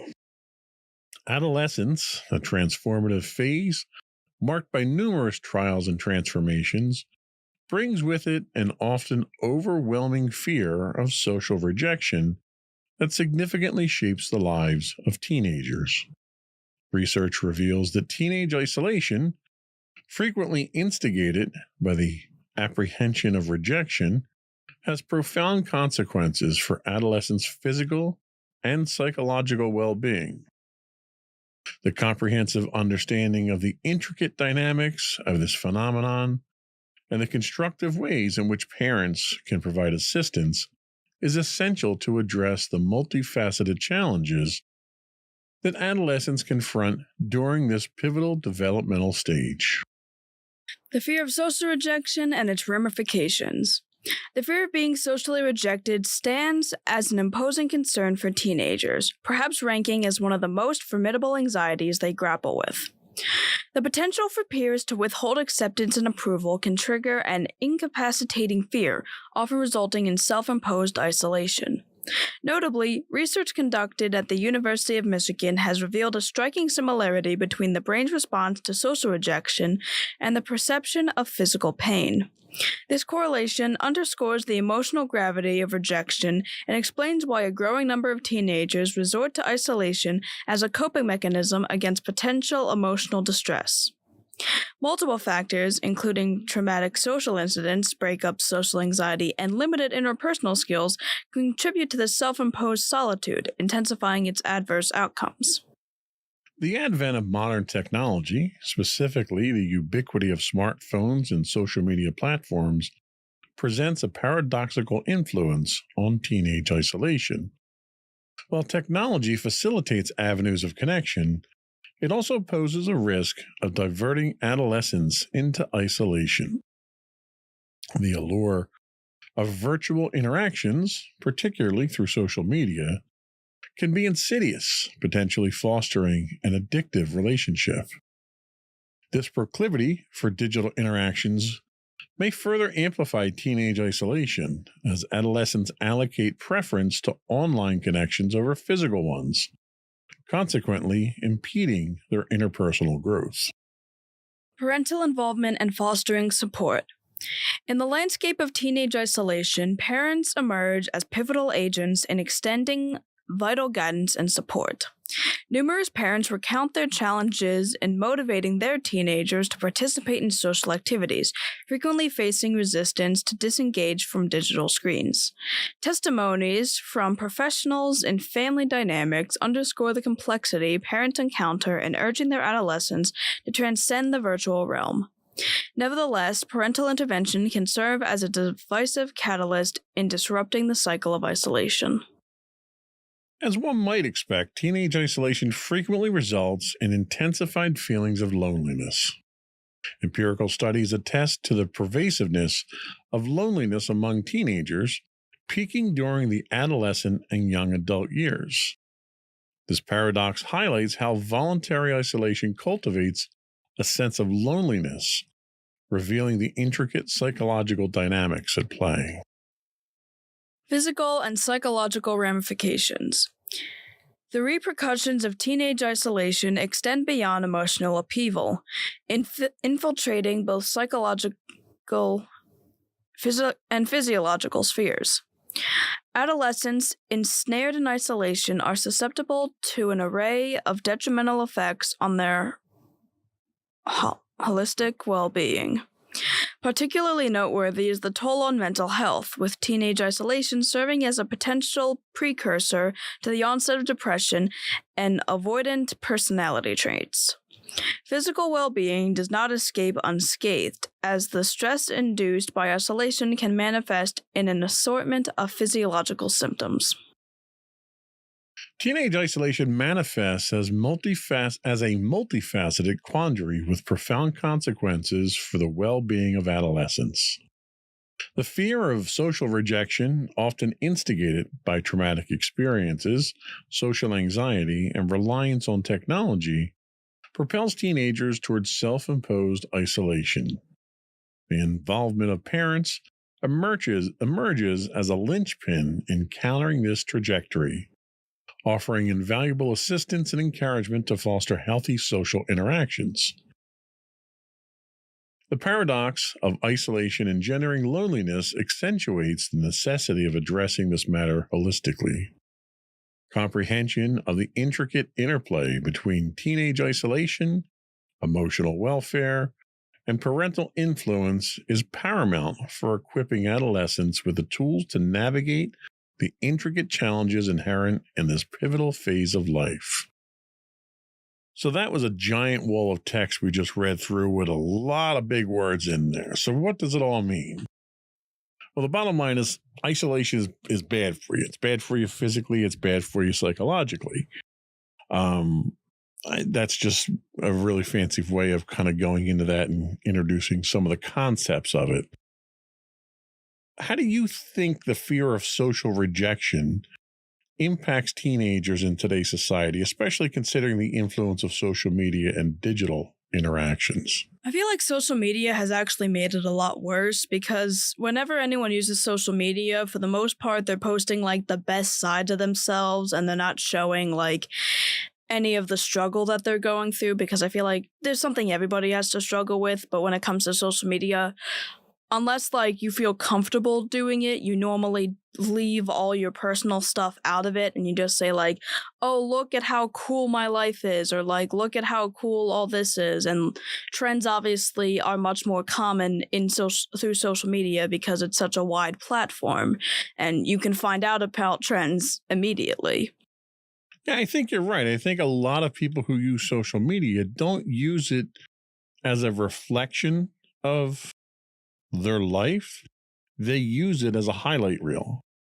And everyone looks at this and you know, everybody thinks everything's wonderful and great. And while you may have had 4 posts this week about going to the movies or hanging out with a friend or whatever fun stuff you did, none of the bad stuff is out there. None of the stuff where it's causing anxiety or trauma or fear or any of that stuff. And as a result, you get really an inaccurate picture of what that person's like.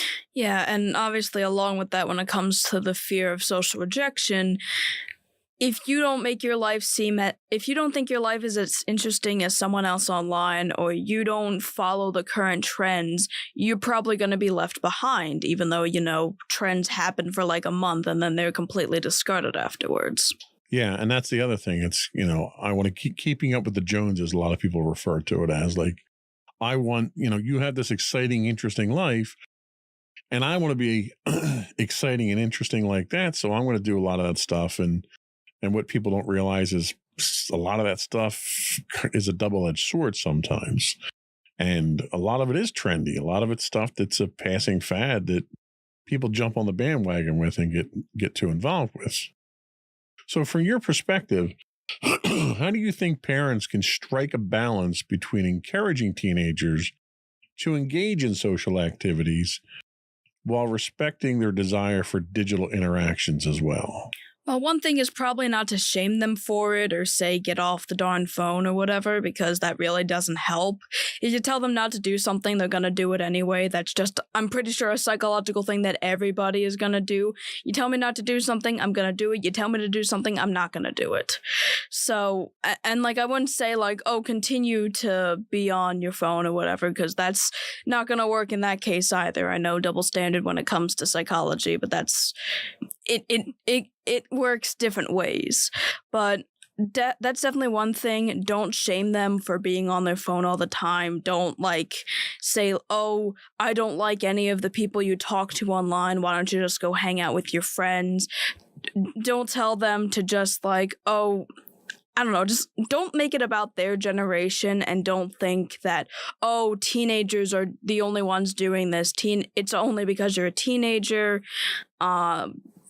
Basically, like, understand the purpose of why they're in the digital landscape to begin with, and maybe take the time to like understand why they prefer that over regular life, and then also understand what do they like about real life that isn't entirely digital, or maybe relates to something they find on technology, and maybe find ways of encouraging them to take part in activities that ground them more in the real world rather than in the fiction-based realm of technology and social media. And that makes perfect sense. And I think one of the advantages that I think you get to enjoy is that both Mommy and I grew up digitally connected. We grew up with computers. We grew up with, various social media and stuff like that. So it's stuff that we've had experience with. I remember growing up where personal computers were brand new. In fact, I built my first personal computer. You couldn't just go to the store and buy these things like you can today. So I was always kind of at that bleeding edge. And for us, when I was your age, social media didn't exist. The closest thing, we didn't have the internet at that point in time. That's how old I am. At the time, we had what were called bulletin board services. And you would dial your modem on your phone and connect to somebody else's computer. And we didn't have live chat until you got into like AOL Messenger and stuff like that. But there were forum posts, there were interactions on bulletin boards, there were online games that we would play. That was what the digital extension was for us. And it was limited in its nature. And that was a factor of the technology, obviously. But later on, when you get into MySpace and Facebook and Twitter and all that stuff, it's much more real time. It's much more in your face. And it's much more artificially curated. And I think that's probably where my biggest concerns are these days. So in the BBS days, you have what were called sysops, or system operators. And they were kind of the police on the bulletin boards. If you were doing something mean or inappropriate or posting stuff you shouldn't be posting, there wasn't enough volume to require automation. So you physically had someone looking at these things. But nowadays, there's so much interaction, there's so much exchange that happens that it's not humanly possible to have someone look at these. So as a result, we're reliant on, you hear them talk about the algorithms all the time. And the algorithms themselves are in place not to police the forums or police the social media. They're in place to make these companies money. And a lot of times, the desire for profit outweighs the need for safety and security of the users. And that comes through very clearly when it comes to the algorithm-based. So that's one of the problems that you run into now is, as a result of that, most of your social media is nothing but cesspools at this point in time. So I totally understand parents who are concerned that their kids are interacting with stuff like that. But considering the physical and psychological ramifications of teen isolations we discussed, how do you think schools and communities can better support teenagers who may be experiencing feelings of loneliness or isolation? Well, it's definitely not through like the phrases of saying like, oh, we're all friends here or whatever. It's like, no, that's not gonna help anybody. Like there are people that just don't mesh well together, so you can't force everybody to be friends. And I mean, like, I wouldn't say like advertising clubs, because there are just some kids that just won't join clubs no matter what. I guess just having some teachers or like counselors to be more engaged with certain kids that might be on the radar of like, okay, we're not really sure. Because like this kid just comes into my class. They're a good kid, but like they don't talk to anybody. They rarely ever talk to me. They kind of just go in, do the work, and then leave. And I haven't heard much else from them otherwise. Like maybe take that into account and try to, engage with them a little more. Okay, that makes sense. That's kind of it's almost a passive way of trying to encourage kids to be more traditionally interactive, I guess, at that point in time. Do you find that you fall into any of these traps? Do you feel like you're overly isolated? Do you feel you'd like to open up more? I know you're not a big social media person, so we can't blame any isolation on that. So do you consider yourself isolated? Let me ask you that first. Probably, honestly. Okay.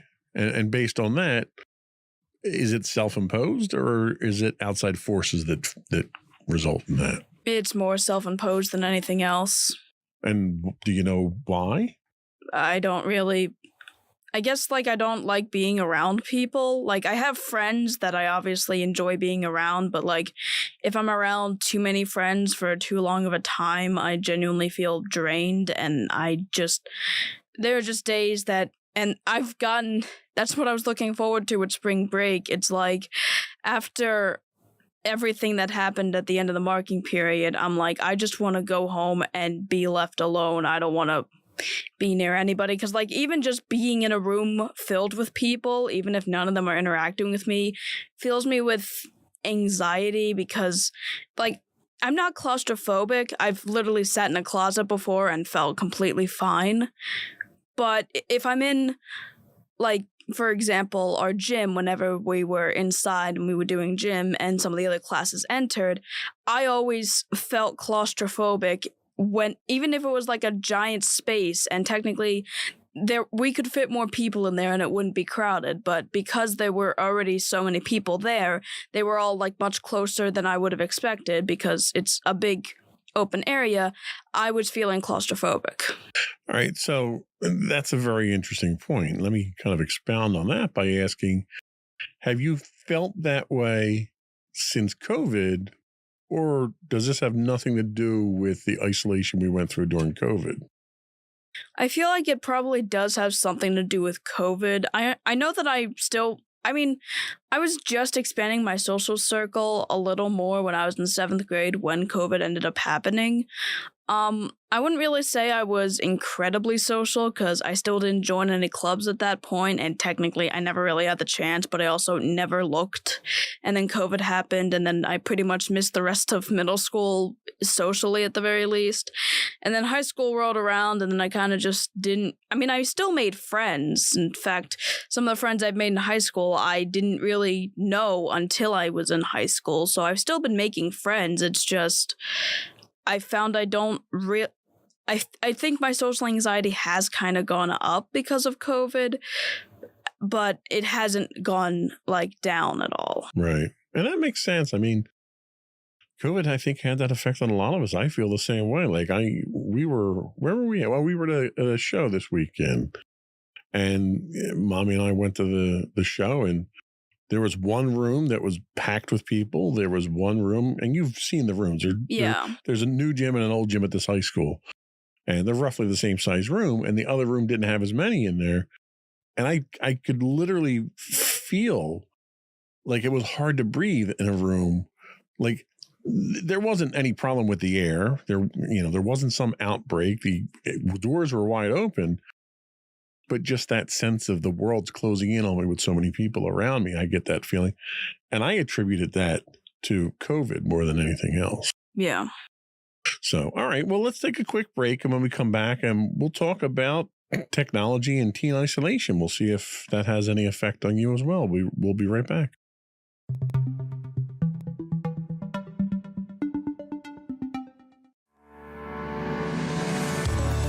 Insights into Entertainment, a podcast series taking a deeper look into entertainment and media. Our husband and wife team of pop culture fanatics are exploring all things from music and movies to television and fandom. We'll look at the interesting and obscure entertainment news of the week. We'll talk about theme park and pop culture news. We'll give you the latest and greatest on pop culture conventions. We'll give you a deep dive into Disney, Star Wars, and much more. Check out our video episodes at youtube.com/insightsintothings. Our audio episodes at podcast.insightsintoentertainment.com, or check us out on the web at insightsintothings.com.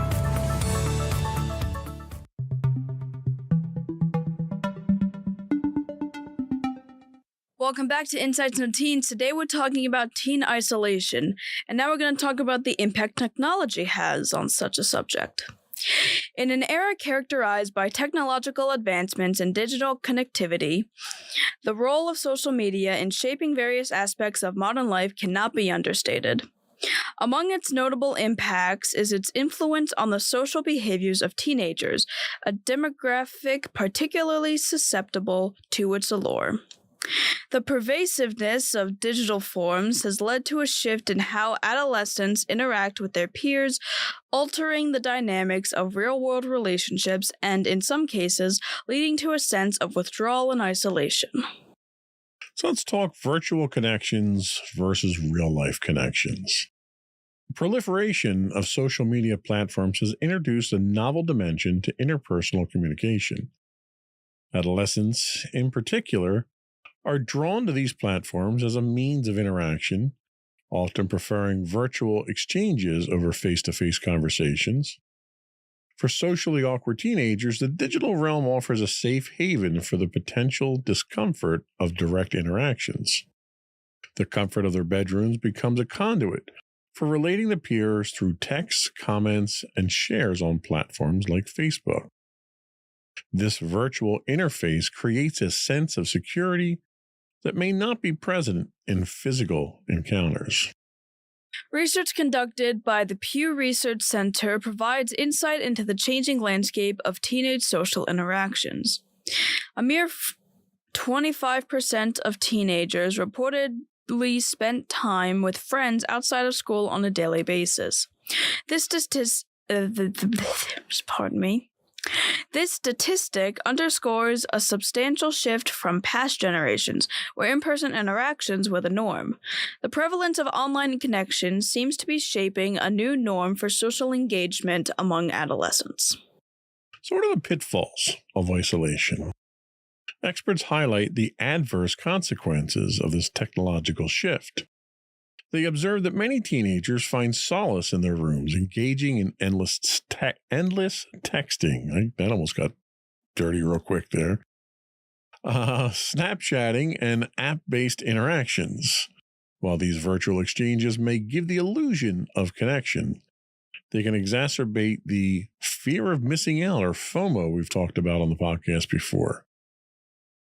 This creates a paradox wherein the constant stream of digital interactions intensifies feelings of loneliness. The absence of face-to-face interactions further accentuates the isolation experienced by teenagers. The frequency of teenagers' engagement with social media platforms is becoming increasingly recognized as a potential factor in their emotional well-being. So many big words, it's hard to speak. A recent CNN study delved into the relationship between 13-year-olds and their social media usage.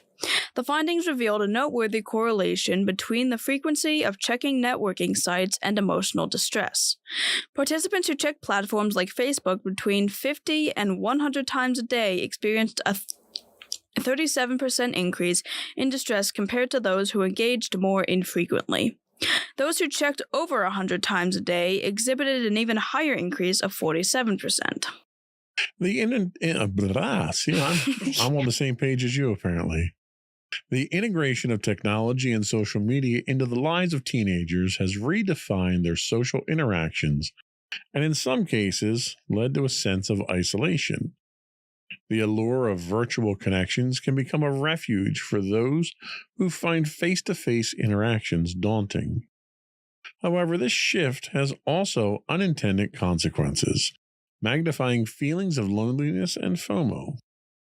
As the frequency of social media use correlates with emotional distress, it's essential to recognize the complex interplay between digital engagement and adolescent well-being.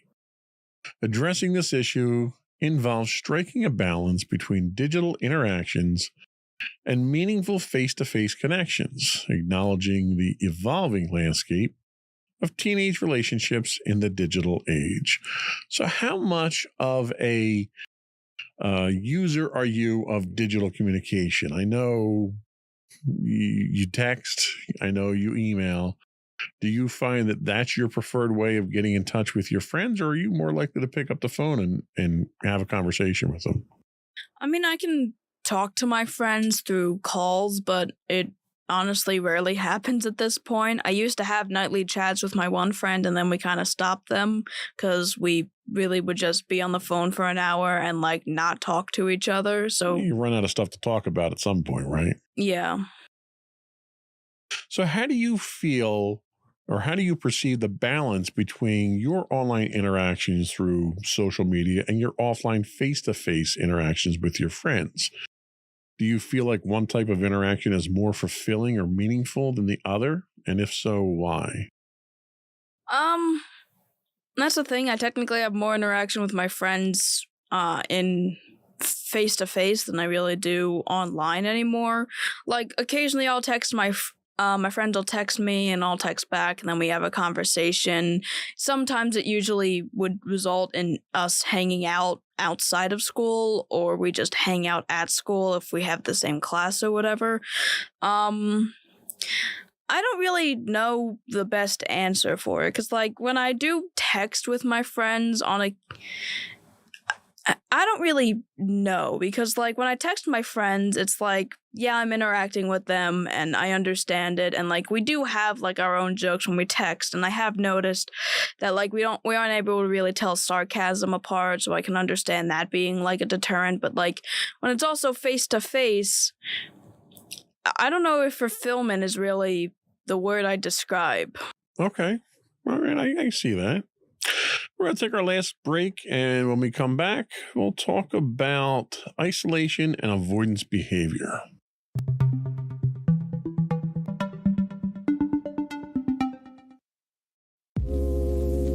Are you tired of your favorite gaming podcast finishing with a play? Oh no! Well, check out No Credits Rolled, where we play the games but rarely finish them. How's it going, folks? I'm Sam Whalen, your friendly host at No Credits Rolled, the ultimate gaming podcast, where we dish out the latest scoops and reviews on all your beloved video games. Hey, listen! Not only that, but we spice things up with some guest interviews and even give you, yes, you, a chance to have your say. Tune in every other week for a fresh dose of No Credits Rolled, available on all major podcast platforms, and hit us up on social media at No Credits Rolled. So why wait? Let's dive into the gaming world together, where finishing games is optional, but the fun is guaranteed.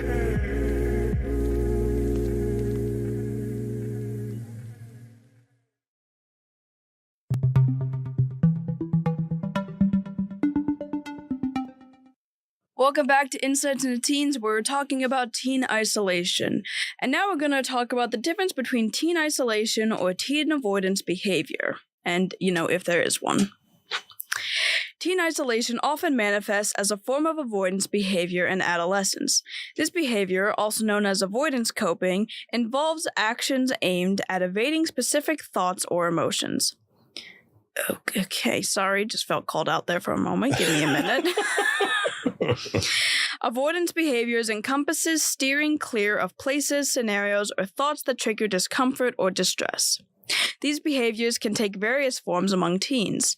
They may involve outright refusal to engage in certain activities or conversations. Social situations, including challenging discussions, might be intentionally avoided. Additionally, some teenagers might strive to minimize leaving their homes, leading to self-imposed isolation from both peers and the broader society. In this way, teenage isolation emerges as a consequence of avoidance behaviors, reflecting the complex interplay between emotional response and social interaction. So how do we combat teenage isolation? Teenage isolation has become an increasingly prevalent concern in today's digital age, often exacerbated by the allure of technology and virtual connections. To address these issues, or this issue, and promote healthy mental well-being, parents play a pivotal role in guiding their teenagers toward real-world interactions and experiences. Here's 5 effective strategies that parents can employ to help teenagers overcome isolation, improve mental health, and establish meaningful connections. And I think you're going to find a lot of these are very similar to the techniques that we've talked about over and over again on how to improve emotional well-being. The first is to embrace nature's healing power. Engaging with the natural world offers a potent remedy against isolation-induced stress and anxiety. Research has consistently demonstrated that spending time outdoors positively impacts mood and the nervous system. In particular, outdoor activities can lower cortisol levels, reducing stress. Encourage teenagers to partake in activities like hiking, swimming, or simply strolling through a park. Or in your case, walking around the block, getting out and just getting some fresh air. By incorporating these activities into their routine, teens can experience a tangible improvement in their mental state. The next is to instill the joy of volunteering. Volunteering not only benefits others, but also significantly enhances one's mental well-being. Adolescents can find a sense of purpose and fulfillment by contributing to their community. Tailor volunteering opportunities to their interest. For instance, animal-loving teens can volunteer at shelters or stables, while those inclined towards younger children can participate in camps or community centers. By engaging in these activities, teenagers not only combat isolation, but also derive pleasure from making a positive impact. Prioritize physical activity. Physical exercise is a cornerstone to improved mental health among teenagers. Activities like dance, yoga, and hiking offer not only the benefits of physical fitness, but also aid in managing stress and anxiety.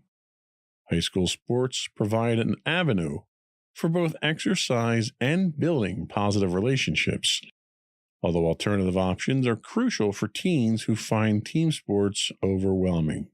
Not that you're being called out again there. Yeah.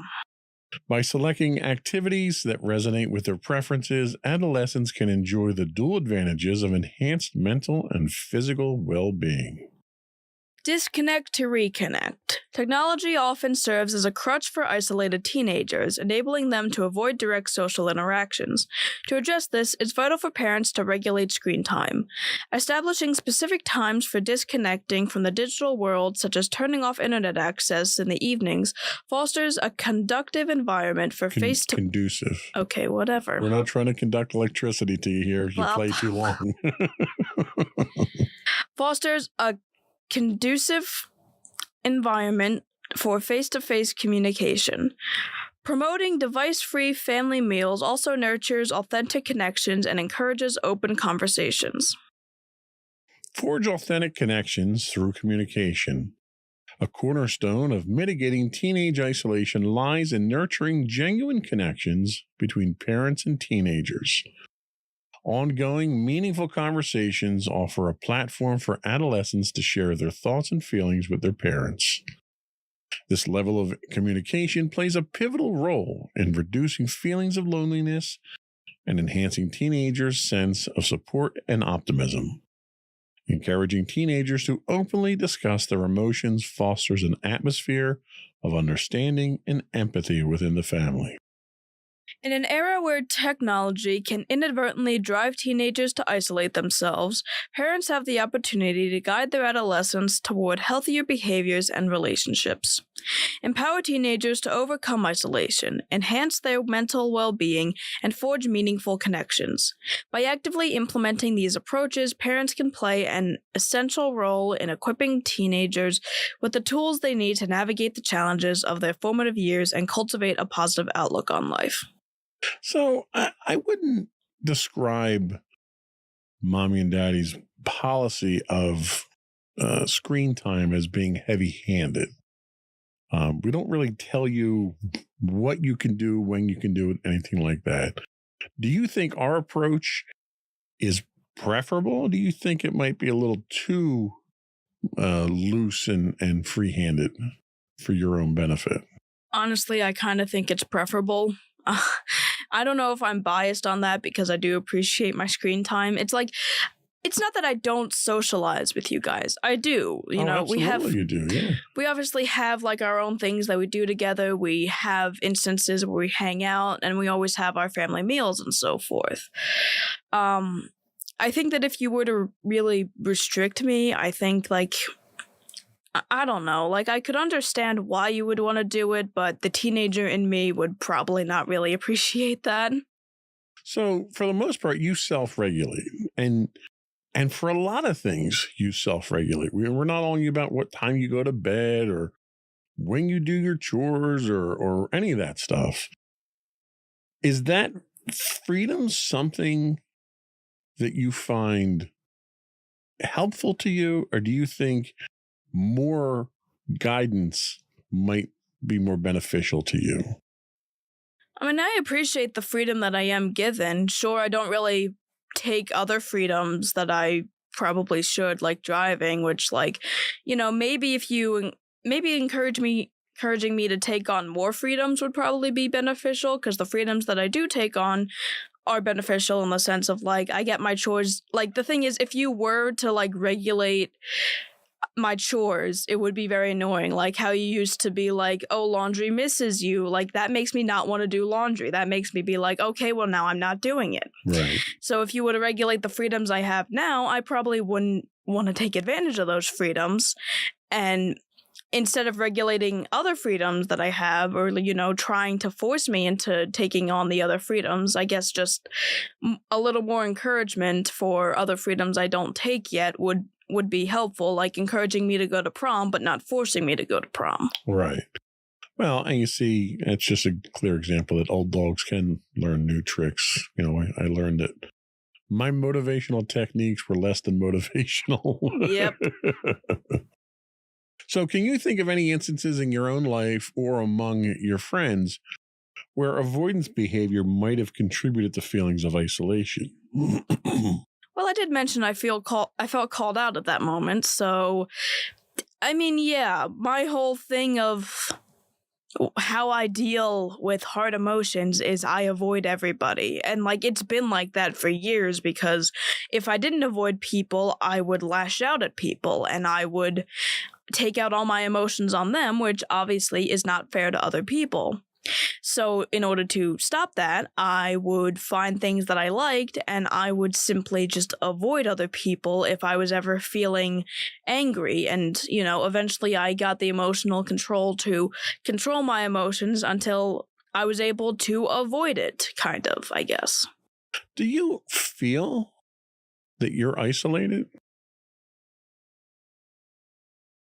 Kinda, not really, because I feel fine with it. I don't I don't know if it contributes to my low self-esteem or not, but it's like I have friends. I obviously have friends. I have loving parents. It's like I do have a social circle, but I don't like engaging with them often. Like, it's just, I feel drained whenever I have to socially interact with some people, and like, obviously there are instances where I don't feel drained and I can feel refreshed, and maybe it's just because I'm not the type of person that really enjoys social interaction, and I'm not the type of person that really is able to get much out of it. Obviously, there's scientific benefits to it that I could point to, but personally, I just never really feel the most comfortable with it. And really, if I was to say that I'm isolated, which, technically I am, I wouldn't really say I am having much of an issue with it. Like, I don't know. I'm kind of fine with it. Well, and I have to kind of point the finger at myself for some of that influence of the isolation, because I'm very much the same way. I don't have a problem talking to people. I can go out and I can have a conversation with anyone. I can get along with anybody. I just choose not to because I find it emotionally draining most times. We've talked in the past before about some of the issues that I have with hearing in large crowds. So that's one of the reasons I'm turned off from large crowds. But I'm also the type of person who relishes his personal time, and more importantly, I relish my family time, and it's almost like a greed, like an emotional greed to me. Like, I don't want to share that time with other people. I don't want to share the family with other people because it's time that's precious to me, and I don't want to sacrifice that. And I think some of that probably has rubbed off on you. Certainly, you don't get it from your mother. Your mother is a social butterfly. She could have a conversation with, a complete stranger at the grocery store, and she does frequently, actually. And my mother used to be the same way. And I do too, because there are some instances where people come up and strike up a conversation with me. We were sitting at breakfast the one day, and the guy was commenting on my shoes because I had a new pair of shoes or something like that. It's like, I wouldn't do that. I wouldn't go up to someone and do that unless it was, I don't know, something that was alarming or a danger or something like that. So I blame myself for a lot of that isolation that you tend to embrace. And that's really what you do. You self-isolate, but you embrace that isolation. And you'll interact with people, but you heavily regulate your interactions with other people, even people you get along with. Is that because of a lack of tolerance that you have? Or is that something else other than the obvious things that we've talked about that make you want to isolate? Well, I mean, when it comes to my friends, and I usually only hang out with one friend at a time, but there are instances where it's like an extended weekend and I hang out with one friend one day and another friend the other day. And I become so socially drained after that second interaction, I don't want to talk to anyone. And I ended up, and mom is usually home at that point, and I just tell her, hey, I don't feel great, please, I need to be left alone for an extended period of time. She understands perfectly, and she's like, okay, no problem, and until dinner, I'm alone the rest of the day. Right. Now, do you think the level of isolation that you impose on yourself, do you think it's a healthy level, or do you think it's something that you probably need to work on, or are you okay with where you're at right now? I'm honestly okay with where I'm at. I do socialize, and I do have, friends, more than I've expected, honestly. But yeah, I have friends, I have a social circle. Most of my imposed isolation is kind of just to cope with my own mental issues, and sometimes I might bring it on my friends, other times I really just use it as a way to make myself feel better. So, and you know what, I think ultimately it boils down to whether or not you're happy. And if you're happy with the way that you're set up now, then chances are you're probably okay, because I don't think the isolation that you impose on yourself is unhealthy in any way. It's not like you can't walk out of the house. I mean, there are people who literally can't even walk out of their house, and they restrict themselves like prisoners to their homes. You're not like that. And there are situations where if you need to be social, if you need to interact with people, you can do that. And you're capable of doing that. And it's not like you've got any kind of issue with it. It just drains you, and it drains me too. And that's kind of one of the reasons why I'm not big on it, because I just find it like today. I had all kinds of meetings today because we were trying to wrap some stuff up, and I was just emotionally drained, mentally drained from having to interact with people like that. Because there's a certain part of you that you can never really relax. I mean, in certain circles you can, but you can never really relax. And part of you is always on guard when you're interacting with other people, because nobody wants to be completely open and vulnerable and stuff like that. So sometimes putting that guard up and being emotionally defensive for your own good can sometimes be very draining as well. So I think that's all we had today. We're going to take a quick break and come back and get your closing thoughts, and then finish up with the business of the podcast. We'll be right back.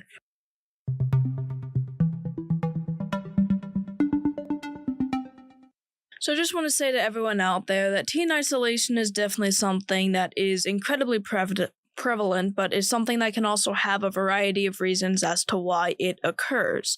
I myself experienced it for many different reasons. I know that social media was one of the biggest ones that we talked about, but clearly that is not really something that works, why it happens with me. It may be what happens with other people, but it happens for a ton of different reasons, and it can obviously go into both healthy and unhealthy territory. And when it does get into that unhealthy territory, much like everything, it's definitely best to try to break out of the habit.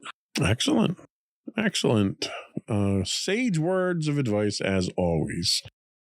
Before we go, though, I want to take one more chance to invite everyone to subscribe, if you don't already do so, to the podcast. You can find audio versions of this podcast listed as Insights into Teens, and you can find audio and video versions of this podcast and all the network's podcasts listed as Insights into Things. We're available anywhere you can get a podcast. I would encourage you to email us and give us your feedback. You can email us at comments@insightsintothings.com. We are on X, formerly known as Twitter, at insights_things.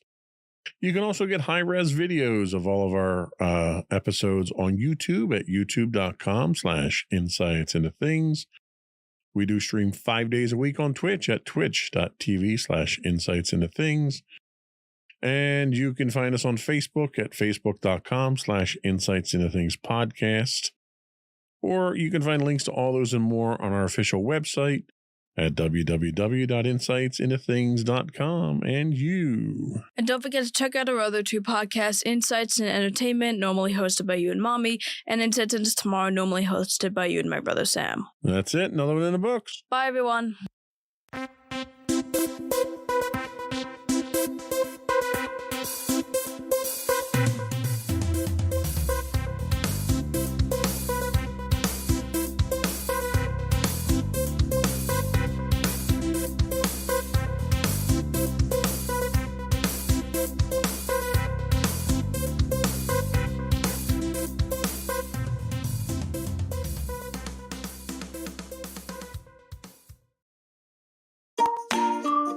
Insightful podcasts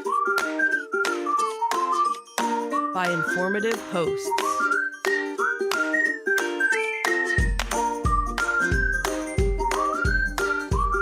Insights into Things, a podcast network. Welcome to Insights into Technology, a podcast exploring the latest in computers, networking, home automation, mobile computing, and all things technology related. Our hosts will take a deeper dive into the latest and greatest in tech trends and give you the information you need to enable your tech-centric world. This is Insights into Technology, episode 16, AI, Lies, and Cyber Spies. I'm your host, Joseph Wayland, and this is your tech news for the week. GNOME vows to keep DHS out of disinformation efforts. This comes to us from Cyberscoop. At her confirmation hearing, Kristi Noem, President-elect Trump's pick for President Trump, at this case, President Trump's pick for Homeland Security Secretary, pledged to remove the agency from efforts to combat disinformation and misinformation. She criticized the Cybersecurity and Infrastructure Security Agency as having gone, quote, far off mission and promised to make it smaller and more nimble. Noem's stance aligns with her conservative concerns that federal agencies have curtailed free speech by influencing social media platforms, particularly on election security and COVID-19 narratives.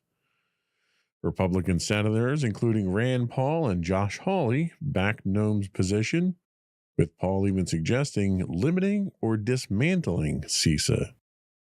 The agency has already rolled back its disinformation initiatives, and the Supreme Court recently rejected conservative attempts to curb government involvement in content moderation. Noem also cited Meta CEO Mark Zuckerberg's claim that the Biden administration pressured platforms to remove certain COVID-19 posts, some of which were later deemed accurate. Her comments signal a major shift in DHS policy under the incoming administration, potentially reshaping how the government engages with online information security. So, yeah, this is one of the flurry of signed orders that came down from Trump on his first couple of days in office. And this also has the potential for weakening both election security and supply chain security.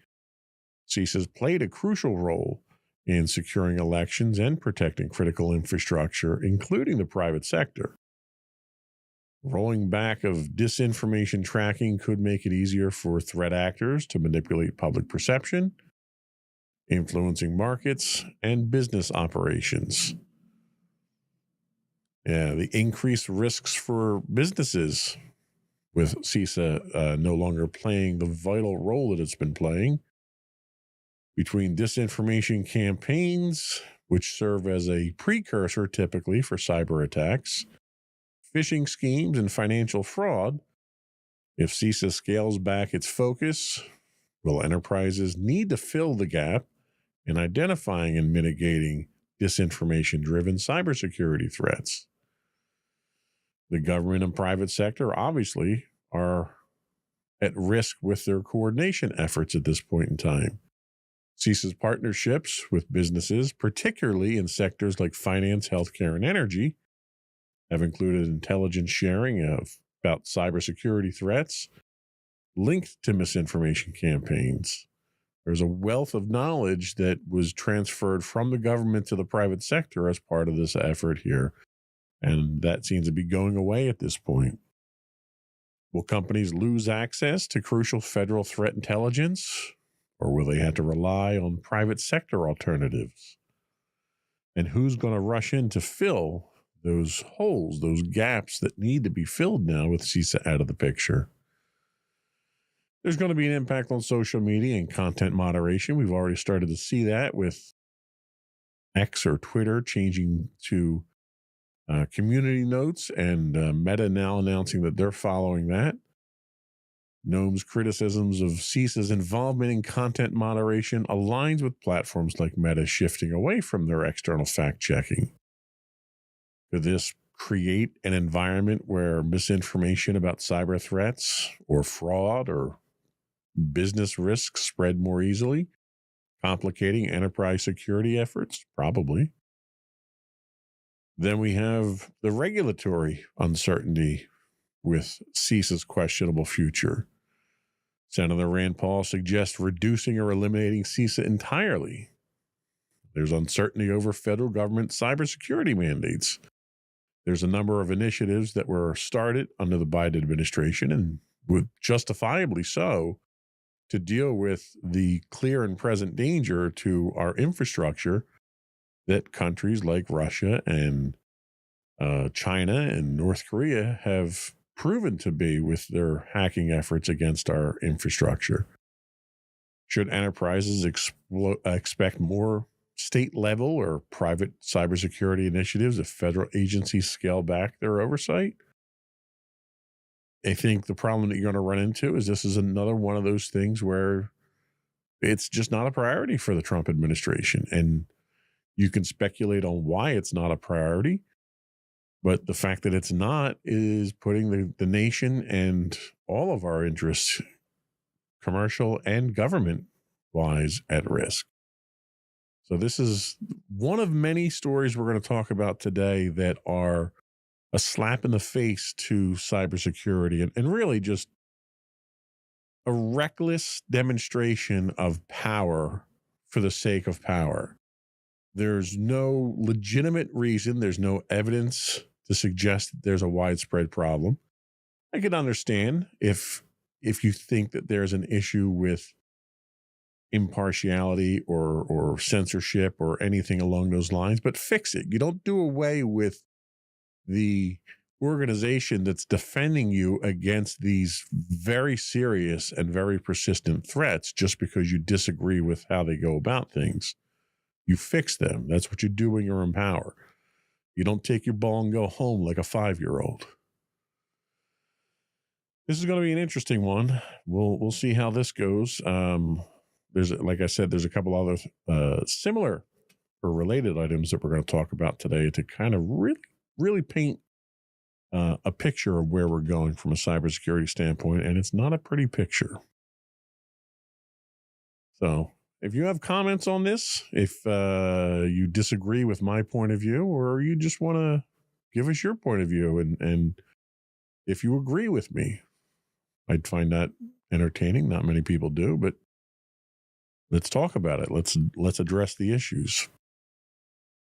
Our next story comes to us from Bleeping Computer. HP Enterprise investigates alleged data breach by Intel broker. Hewlett Packard Enterprise, or HPE as they're known, is investigating claims by the threat actor Intel broker that it stole sensitive data, including source code, credentials, and API access. HPE stated it has found no evidence of a breach but has activated its cyber response protocols. The hacker claims to have accessed HPE systems for 2 days, stealing information related to WePay, GitHub repositories, and Docker builds. Intel broker has a history of high-profile cyber incidents, including breaches of Nokia, Cisco, and the U.S. House of Representatives healthcare system. This latest claim follows previous alleged attacks on HPE, including a 2023 breach of its Microsoft Office 365 email environment by Russian-linked APT29. As HPE investigates, the incident highlights ongoing cybersecurity challenges for major tech firms. Yet there is a growing risk of source code theft. Intel broker claims to have stolen HPE's Zerto and ILO source code, which could lead to security vulnerabilities being exploited by attackers. These are low-level applications, low-level programs that allow for remote administration. If legitimate, how does this impact companies using HPE's enterprise backup and server management solutions? That's kind of scary, thinking someone can hack into my ILO interface and basically do whatever they want to my hardware. API and credential security in enterprise systems is also a problem in this case here. This alleged theft of API access, credentials, and tokens underscores the critical need for robust API security. Everyone is working with APIs these days. It's pretty much how the internet talks. It's how your applications talk. It's how a lot of your smartphone applications communicate. How can enterprises better protect API endpoints to prevent unauthorized access? Are you in a hosted server? Are you in the cloud? Are you running your own server? Where are these protections that need to go in? Are your developers thinking security first? That's always seems to be a real challenge. There's also a challenge in detecting and mitigating these breaches.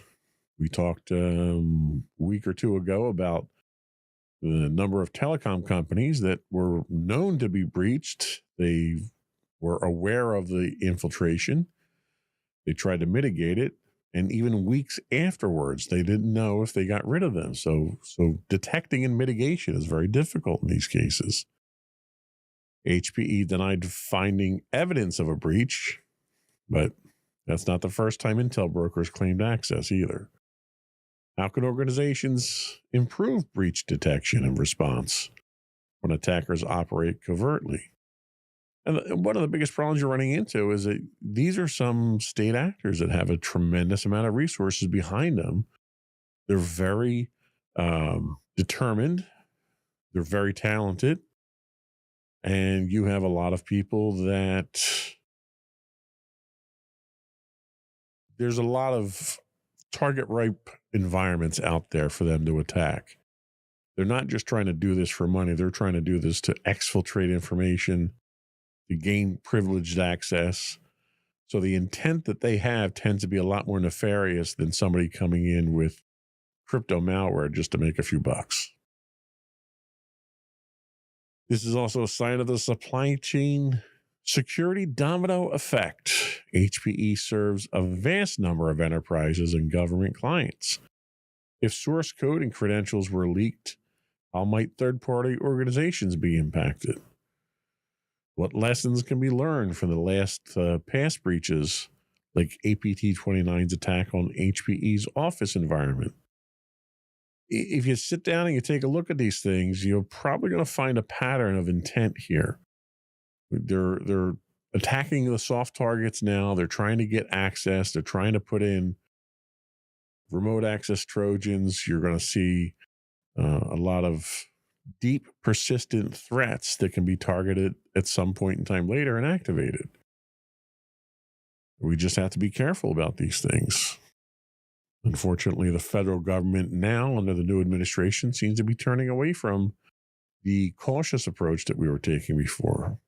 So all of these things are kind of adding up to that cyber siege mentality that I talked about a few weeks ago, where the enemy's at the gates at this point in time, and they keep bringing reinforcements at this point, and all of a sudden we want to just open the gates and let them in at this point. They don't even need the Trojan horse.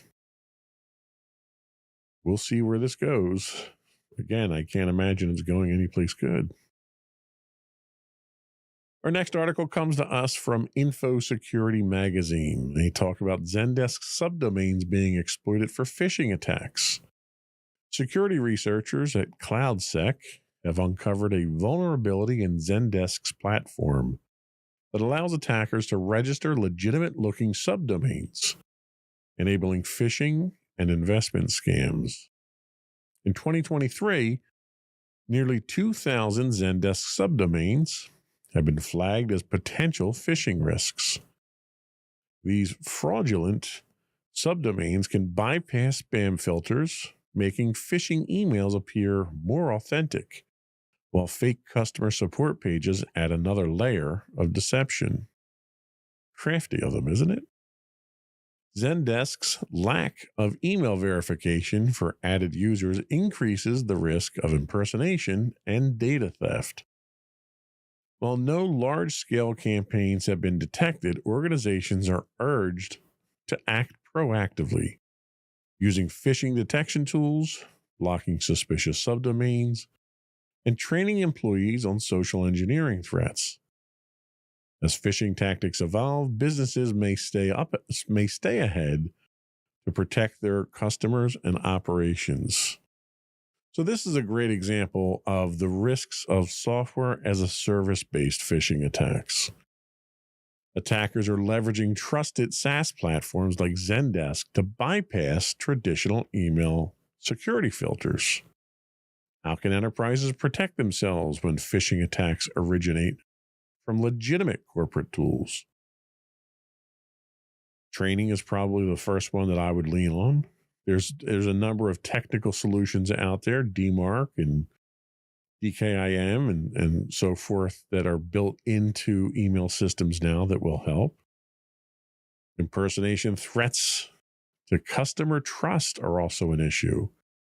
Fraudulent Zendesk subdomains allow scammers to impersonate real brands, leading to customer data breaches and reputational damage. One of the things that Zendesk does, and we use it as well, is you brand your Zendesk experience with a subdomain.zendesk.com. Zendesk then itself is a trusted domain by most of these companies.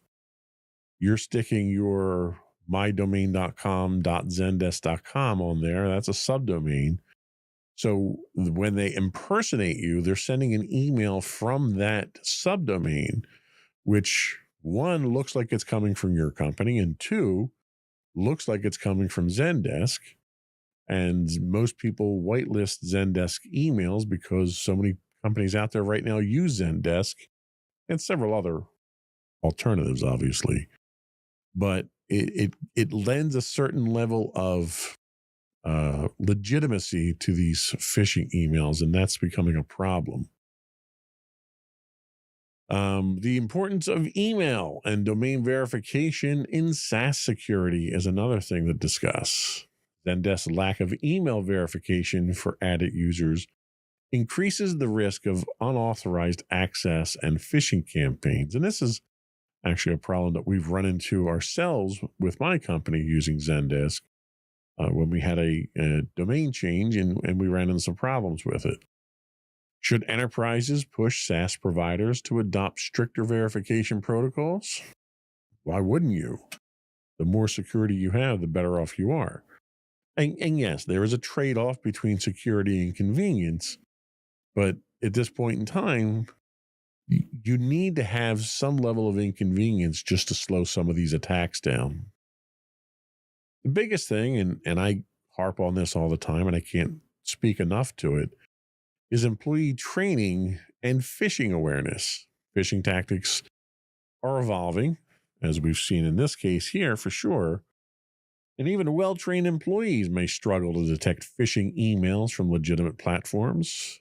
You inject AI into the formation of these phishing emails now, and it gets even more difficult.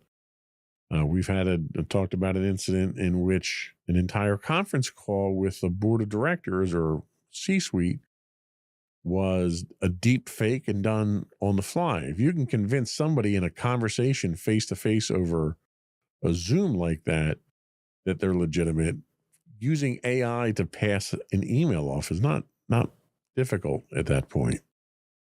Should enterprises increase investment in AI-driven phishing detection tools? Well, I think there's a lot of options that you could do before you get to there.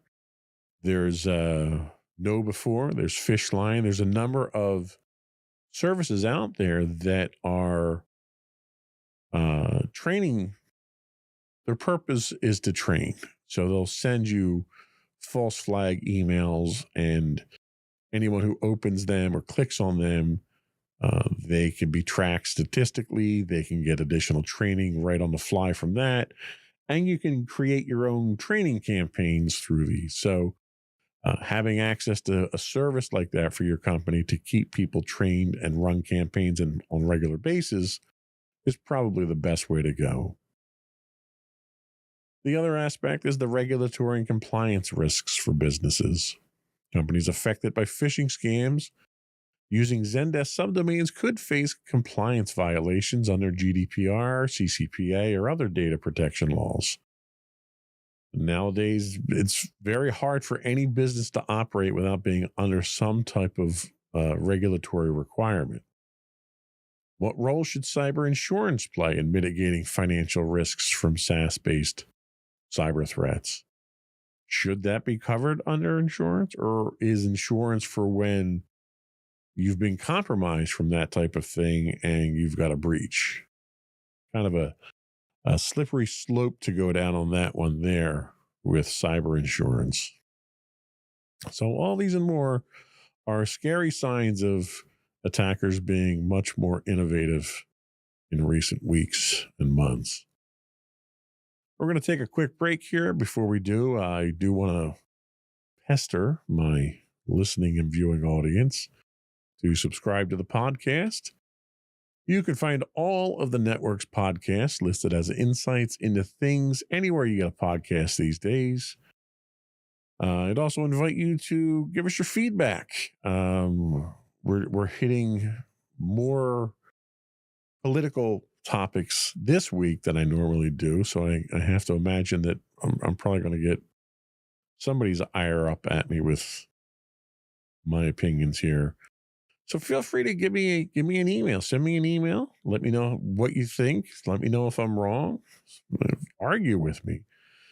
Feel free to give us a voicemail. You can call in to 856-403-8788. That's 856-403-8788.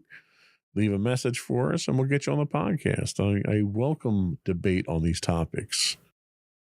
You can also find links to all these and more on our official website at www. I had too many in there. insightsintothings.com. We'll be right back.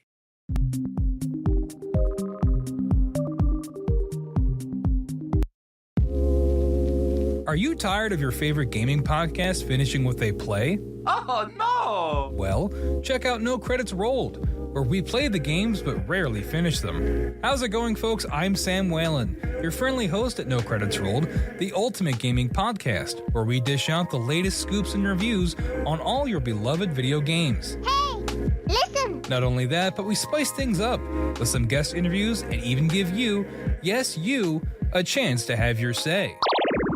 Tune in every other week for a fresh dose of No Credits Rolled, available on all major podcast platforms, and hit us up on social media at No Credits Rolled. So why wait? Let's dive into the gaming world together, where finishing games is optional, but the fun is guaranteed.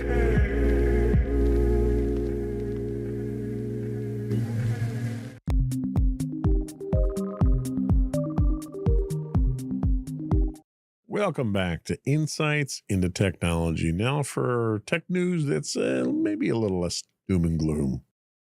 Now, the FTC warns of surveillance pricing raising consumer costs. This comes to us from The Record. A preliminary report from the Federal Trade Commission suggests businesses may be using consumer data ranging from demographics and shopping habits to even mouse movements to adjust pricing dynamically, potentially leading to higher costs for certain consumers. The report, based on data from companies like MasterCard, Accenture, and McKinsey, highlights concerns that businesses are leveraging AI pricing tools to target individuals with different prices for the same products. While some firms denied offering surveillance pricing services, the FTC remains concerned about its potential impact on fairness and transparency in consumer pricing. Outgoing FTC Chair Lina Khan called for continued investigation, while the agency is seeking public input on how these practices affect consumers. The report's findings could shape the future regulatory actions on algorithmic pricing and data privacy. So the one thing that this does is it puts AI-powered pricing under some scrutiny here. Businesses increasingly rely on AI-driven dynamic pricing to optimize revenue, but the FTC's report suggests this may lead to unfair pricing discrimination. The closest thing I could equate this to is insurance companies, auto insurance companies that have you put an OBD device in to monitor whether or not you exceed the speed limit and your braking and things like that. And then they adjust your rates based on that. Ostensibly, they say they do it to give you a discount, but let's be honest, the insurance companies aren't in the business of giving discounts, are they? And you're going to find the same thing here. They're going to track geographically where you're at. Are you in an affluent neighborhood? Do you drive a certain car? Do you have certain spending habits? All things that they can get, from your browser. If you're looking to buy cars online, they can tell what kind of income that you're in. All these types of things. And it's almost a racket that they have at this point in time where they're not getting enough money out of you, so they're always trying to find a way to get more out of you. Fortunately or unfortunately, the FTC did notice this. The unfortunate part to that is that's not the FTC that we're going to have moving forward. There is risks for enterprises when you get into the whole data privacy and compliance. The FTC is signaling increased oversight on how companies collect and use consumer data for pricing strategies. I doubt that's going to happen, at least for the next 4 years, so they're probably going to get away with it at this point in time. But the United States isn't the only place that you have to worry about. With the global privacy laws coming into play, like GDPR and CCPA, will businesses need to reassess their data practices to avoid some regulatory backlash? Maybe, everyone was hoping the FTC would take care of that, but there's other agencies out there that can impose fines as well. Then, there's some questions about the ethics and transparency of algorithmic pricing. Everyone's always complaining about the algorithms, if it's a search engine one or it's social media or the algorithms for your Twitter or your TikTok. It's always the algorithm that's a problem. Well, now they're applying that algorithm to spying on us and taking that information that they get from that and basically charging us what they think they can get away with. Consumers may not realize that price changes based on personal data This could cause rising concerns over privacy and transparency. And these are topics that are already at the forefront of people's considerations. Should businesses disclose how prices are determined? Will there be future mandates for pricing transparency in e-commerce? These are questions that we're going to have to answer in the coming months and years. What's the role of third-party AI pricing vendors? We're adding more people to the mix here. The report highlights key firms like Accenture and McKinsey, which provide AI-driven pricing solutions. Could enterprises face legal risks if regulators hold them accountable for the pricing tools that they adopt from third-party vendors? Where does the buck stop there? Who has the responsibility? There's a lot of gray area going on with this stuff. And this also could signal a potential shift in enterprise pricing strategies. If stricter regulations emerge, businesses may need to shift from individualized pricing models to more standardized market-level pricing. Will companies opt for subscription-based models or other alternatives to mitigate regulatory risks? I don't know, but you can guarantee that the businesses are going to do what's in the business's best interest, and ultimately the consumer is the one that's going to get burned on it. I think history has kind of proven that theory through. We'll see. Next up, Trump announces a $500 billion private sector AI investment. Elon Musk expresses his doubt. This comes to us from CBS News. President Trump announced a massive $500 billion private sector investment in the U.S. In our AI infrastructure. And this is led by OpenAI, SoftBank, and Oracle under a new venture called Stargate. The initiative unveiled at a White House briefing with executives Sam Altman, Masayoshi Son, and Larry Ellison. It aims to accelerate AI development while keeping critical infrastructure within the U.S. Trump's America First policy. Ellison confirmed 10 data centers are already under construction in Texas, with more planned nationwide. Trump pledged to fast-track regulatory approvals, citing AI as an economic and national security priority. However, Elon Musk has cast doubt on the investment scale, claiming SoftBank has secured, quote, well under $10 billion, prompting a sharp rebuttal from Altman. The Stargate project is expected to create 100,000 jobs and advance AI-driven healthcare innovations, but details on funding sources do remain unclear. With major AI players involved and political support secured, the initiative could mark a turning point in U.S. AI competitiveness if the promised capital materializes. We have a story, another AI related story after this, so I don't want to dwell on this one too much until we get to that. We can talk about them together. But this does signal a bit of a game changer here for U.S. AI compute capacity. With 10 data centers already under construction in Texas, the initiative could bolster AI processing capabilities. Could this reduce dependency on NVIDIA-dominated AI cloud services, most of which are based in Asia right now? Could it encourage competition in enterprise AI infrastructure? It might, but again, this is one of those things that it's going to benefit these companies first. They're going to invest $500 billion. They're going to want to get that money back plus a lot more. So don't expect any of this to come cheap. Expect it to come, a certain amount of this to come from your tax dollars. They're certainly using government land for this. Is fast-tracking AI development a good thing without any regulation attached to it? Trump plans to use emergency declarations to bypass regulatory hurdles, making AI infrastructure easier to build. Will it streamline enterprise AI deployment? Could it lead to long-term security and environmental concerns? We talked last week about the allocation of federal lands without environmental or water plan considerations.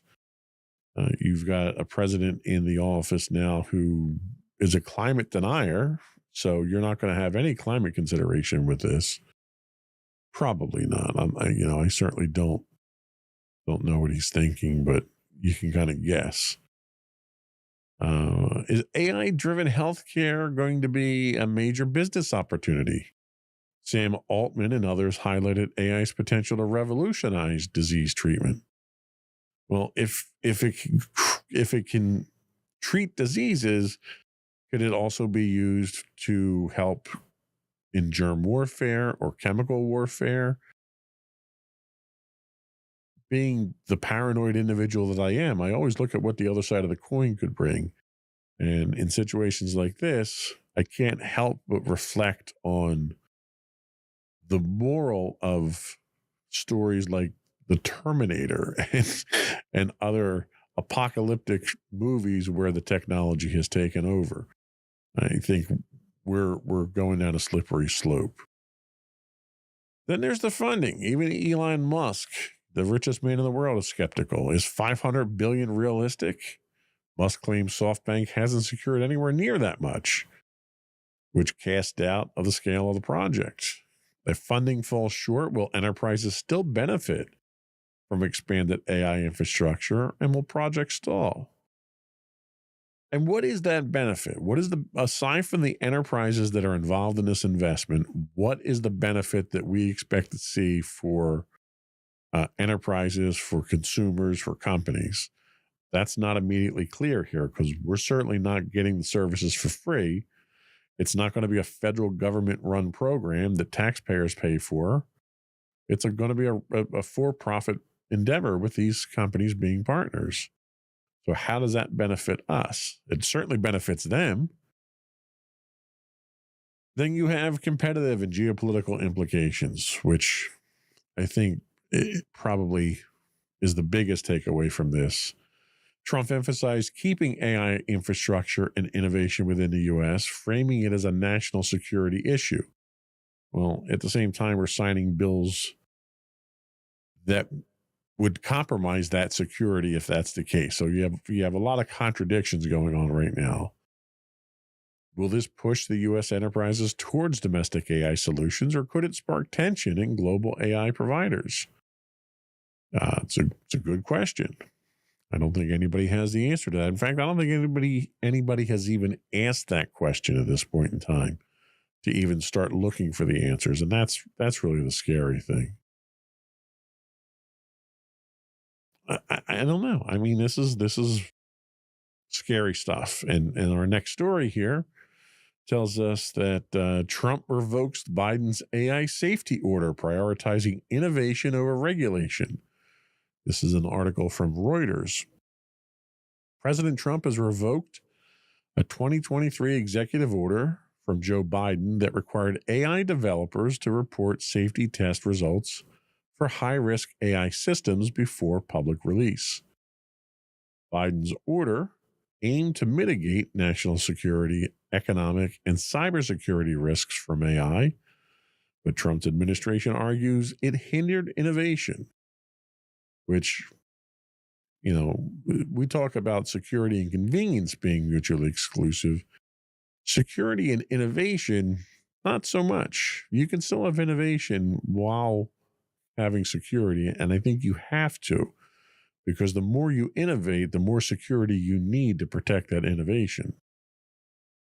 The repeal aligns with the Republican platform's stance that AI should be free from restrictive government oversight. I don't know if I agree with that. I think given the already significant influence and power that AI has demonstrated, I think anything that's that powerful held in private hands needs some level of regulation to avoid abuse. While Trump rolled back safety measures, he did not repeal Biden's recent order supporting AI data centers' energy needs, signaling a continued focus on expanding AI infrastructure. With export restrictions on AI chips tightening and lawmakers struggling to pass AI legislation, the repeal shifts AI governance away from federal oversight, leaving regulatory questions unanswered for enterprises and developers. So the question of AI innovation versus regulation, what does this mean for businesses? Without mandatory AI safety testing and reporting, companies may face fewer regulatory roadblocks, speeding up AI product releases. This deregulation drive U.S. AI leadership, or could it lead to increased security risks and ethical concerns? And as we've seen in the past, chances are it's the latter. We're going to see significant security risks. We already do. And ethical concerns, well, you can argue how much ethical concerns are at the forefront of Trump's mindset at this point in time, but I don't think that's going to be a real consideration for him. Enterprise liability. Who takes responsibility? I think that's a really good question to ask. With federal safety standards rolled back, companies developing AI models may face higher legal risks for their systems' harms. Should enterprises self-regulate? Will they wait for state-level or industry-driven guidelines? I think you need some level of control. I think if you take all the safeties off of the AI genie here and you let the genie out of the bottle, this is potentially as powerful, if not more powerful, than nuclear weapons. Yes, it's not destructive power, but it's certainly a level of technology that potentially could unlock that kind of destructive power, but it can work with more nefarious intent. It can influence elections. It can undermine government agencies. It can compromise infrastructure. It could literally bring the country to its knees and let an aggressor nation walk in here and take over whatever they want. Now, it doesn't necessarily mean they have to walk in here with guns blazing. They could very easily come in here and acquire property. They could acquire industries. They could acquire utilities. And eventually, they'll control the country that way through osmosis, practically. So there's definite cybersecurity and national security implications here. What is the impact on global AI competition and the U.S. market impact? With China ramping up its own AI development under heavy government oversight, the U.S. is taking the opposite approach. Will this help U.S. enterprises compete globally? Or could it lead to fragmented AI regulations across international markets? These are the things that probably needed to be answered before we made a decision like this. And I'm not even convinced that these questions were asked, and that's saying something. So again, we'll keep an eye on this, but I don't have a particularly good feeling about the direction where this stuff is going for the next few years. And we'll get into that a little bit more after our next break. We'll be right back.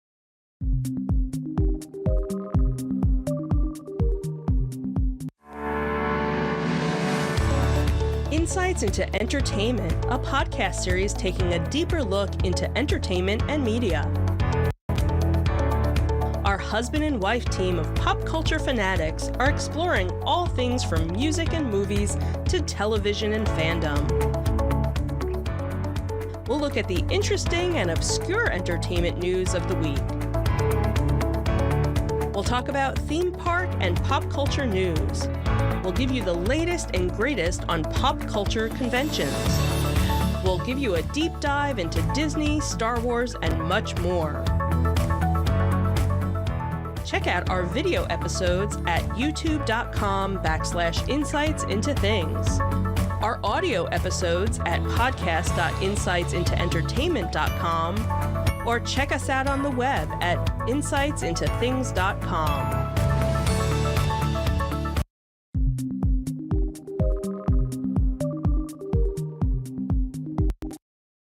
Welcome back to Insights into Technology. So we were scheduled to continue our deep dive into Zero Trust this week, but we had so many articles come up that I think we have to take time to go over some of the more impactful ones, most of which we've hit so far, but there's one very significant one, I think, that does not bode well for the industry. It does not bode well for the country. And I kind of wanted to spend this last segment talking about that. There's an article that comes to us from TechCrunch, and it tells us that the Trump administration fires the Cybersecurity Review Board members. The Trump administration has fired all members of the Cyber Safety Review Board, the CSRB, and other DHS or Department of Homeland Security advisory committees, a move critics call, quote, horribly short-sighted, and I would tend to agree with that. The CSRB, which included private sector and government cybersecurity experts, was responsible for investigating major cyber threats, including Chinese-linked breaches of U.S. telecom networks and government email systems. A DHS statement justified the decision by citing a commitment to national security, which I think is laughable, and preventing agenda-driven misuse of resources, which is exactly what this was in terminating it. However, cybersecurity experts argue that dismantling the board weakens America's ability to understand and respond to cyber threats, especially with ongoing Chinese cyber attacks. With AI, telecom, and emergency preparedness committees also impacted, the decision raises concerns about the future of U.S. cybersecurity policy. So we're in a cyber war right now. It's an undeclared war, but it is not a cold war. This is a war where instead of shooting bullets at each other, we're hacking each other, and we're causing financial issues. We're causing infrastructure issues. We're not, at least by all accounts, but other countries are doing it to us. They're attacking us. And dismantling this advisory board is kind of akin to basically dismissing the army in the middle of a war. It's disastrous. It's idiotic. It's dangerous. It's short-sighted. It's reckless. And there's no productive end to come out of this, because any alleged affronts that this cyber advisory board is accused of has zero evidence presented against it. And, you know, you can get into the argument that evidence isn't really something that concerns Donald Trump all that much. But the fact of the matter is that what he's doing here is dangerous to the country. Now, whether that's because he's trying to cozy up to China or because this is more convenient for Elon Musk and his tech buddies, it's hard to tell. But the problem is that these things are in place from a defensive standpoint, and whatever issues you might have with them, you don't do away with your frontline defenders until you have a replacement for it. It's stupid. I mean, there's no other way to describe it. You know, the enterprise security impact of Trump's administration firing the cybersecurity board members is significant. The Trump administration's decision to fire all members of the CSRB and other DHS advisory committees is a major shakeup in federal cybersecurity strategy, raising concerns about enterprise risk exposure, national security, and industry best practices. The only reason he did this is just a blatant show, in this case, an abuse of power. There was absolutely no justifiable reason for this, and there's nothing positive that can come out of this for the nation. If anything, it may be something positive for him as a political win or for his tech buddies that don't want the regulation that may have been proposed around some of these things. There's going to be a significant increase to cyber attack exposure for U.S. businesses. The CSRB was actively investigating major cybersecurity breaches, including attacks linked to China on U.S. telecoms and government email systems. Why would you want to stop that? What is it you're trying? Are you hiding something? Do you not want those investigations to reveal information that may be incriminating to you or that may embarrass a foreign dignitary that you're trying to cozy up to? Why do you not want to do these things? I think, normally my cry is to follow the money, and usually that leads you pretty much to the root of all evil. But in this case here, I think there's a lot of motivational evil out there to result in this kind of decision. Katie Masouras, a cybersecurity expert, criticized the decision, saying, quote, "The people who serve as government advisors should be judged by skills and merit, not by political affiliation." Amen to that. Trump and the Republicans are doing everything they can to disrupt the government that they seem to hate with a passion. And yet they want to stand up in front of everyone and call themselves patriots when everything that they seem to be doing is damaging the safety and security of our country. Without top cybersecurity experts advising the DHS, U.S. businesses could be left more vulnerable to sophisticated state-run threats and ransomware attacks. Large companies relying on federal threat intelligence, like banks, healthcare, and critical infrastructure, may now need to invest in private cybersecurity intelligence services like CrowdStrike or Mandiant, both of which are very good at what they do when they're doing what they do, but they're also very expensive. Where do you think that expense is going to go? President Trump campaigned on the promise of bringing prices down. This is going to drive prices up. Prices to security providers, prices to businesses, to enterprises. Where do you think those costs are going to go? You think they're going to eat the cost? No, they're going to pass it all down to the consumer, which is going to cause everything to go up again. So how critical was the CSRB's work? A former member warned that, quote, "You can't stop what you don't understand," referencing the Salt Typhoon attacks that targeted critical infrastructure in the U.S. How true is that? They also investigated the Microsoft email breach linked to Chinese hackers in 2023. That report was widely praised for helping enterprises understand the vulnerabilities involved. With the board gone, who's going to conduct the high-profile investigations now? Nobody that's qualified from Trump's cabinet, that's for sure. There are other countries like the UK and EU that have dedicated cybersecurity agencies with long-term advisory boards, ensuring continuity of security oversight. This shouldn't be a political thing. Cybersecurity is not political. Hackers aren't political. They're not going to stop attacking us because Trump's in office. To think that's just idiotic. Trump's going to get up and, at a press conference every 5 minutes and threaten everybody. You think it's going to make these hackers back down? You think China's going to back down from that? No, of course they're not. Cloud providers like Amazon, Google, and Microsoft may face increased pressure to self-regulate security breaches without federal oversight. We've talked numerous times about breaches that happen here that companies have nefariously tried to cover up or play down or mislead the people because they don't want the bad press.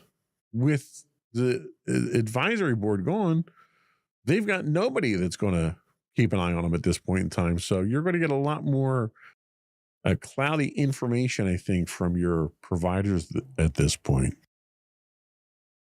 The DHS statement suggested that the advisory boards We're pushing an agenda, implying that Trump's administration prefers a different approach to cybersecurity. If anyone's pushing an agenda here, it's the people that are doing away from the people that are trying to find the facts.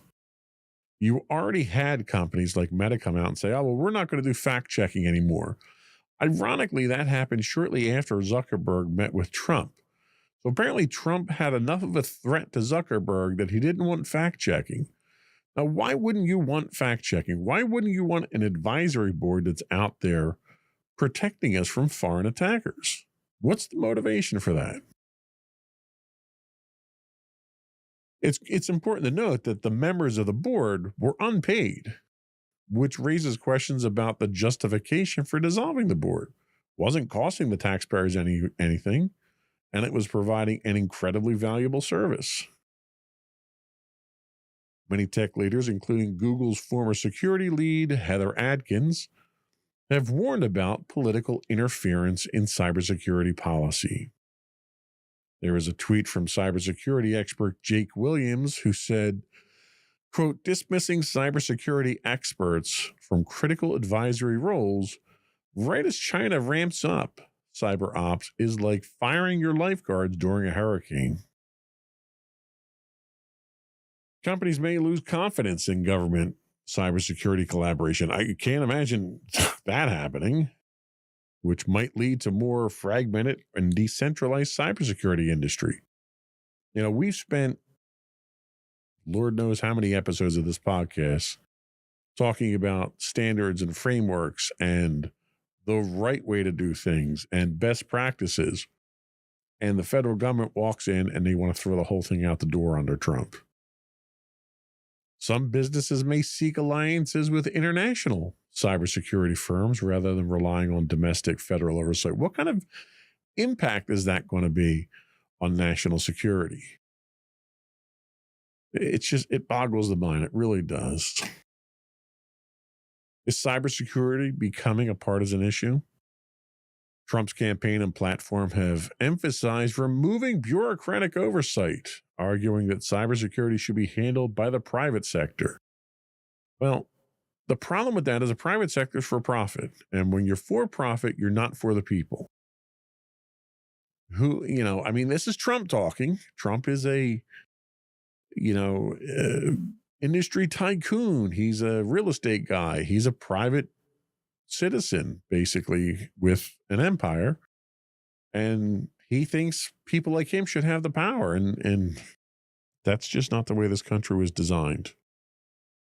Some experts warn that cybersecurity is becoming partisan rather than a national security priority. You can't tell me on one hand you're worried about national. You want to ban TikTok. Trump wants to ban TikTok. He wanted to ban TikTok back in 2020, and he wanted to ban it for national security. Well, now he doesn't want to. Why is that? What's changed? Is he pandering to some group of TikTokers? Is he trying to cozy up again to China? That's what it looks like to me. Is there a silver lining here? Could this push the private sector to innovate more in cybersecurity? The removal of federal oversight may accelerate private sector investment. It might, but again, it's not going to be for the betterment of society. It's going to be for the profit of the company. Cybersecurity startups could benefit from increased demand for independent security audits and AI-driven security solutions. Makes me wonder at that point in time, follow the money mentality. Did Trump invest in some cybersecurity companies he plans on cashing out on after they get all these contracts? Large corporations may lobby for a replacement advisory board. I wonder who would be on that. I'm guessing probably someone associated with Tesla and Elon Musk, probably someone associated with Facebook, and probably somebody associated with OpenAI, all people who seem to be cozying up to Trump right now. Gee, I wonder if that's going to happen. So how do other nations handle cyber threats? Since we're kind of ignoring them at this point in time under this administration, Well, the European Union Agency for Cybersecurity is an example of a stable, and I can't emphasize stable enough, long-term cybersecurity body with cross-industry and government collaboration. The UK's National Cybersecurity Centre takes a hybrid approach, partnering with major enterprises while maintaining a strong advisory role. So now that the U.S. has eliminated its primary cybersecurity advisory board, it puts a greater risk on us compared to the global powers in general. Why would we do that? That is a burning question that really needs to be answered. Global corporations operating in the U.S. may shift security operations to regions with stronger cybersecurity oversight. You know, one of the things that we at my company have a requirement to do is to not offshore our data for security reasons. It has to be handled domestically. Well, under these conditions here, domestic service may not be the safest. We may need to offshore it to somewhere in Europe that actually has an advisory board, that actually takes cybersecurity seriously and isn't undermining cybersecurity for the sake of partisan politics. That's pretty messed up. That we would have to offshore our stuff to somewhere else because the U.S. isn't secure anymore because of policies that our government has chosen to follow. So what's next for cybersecurity?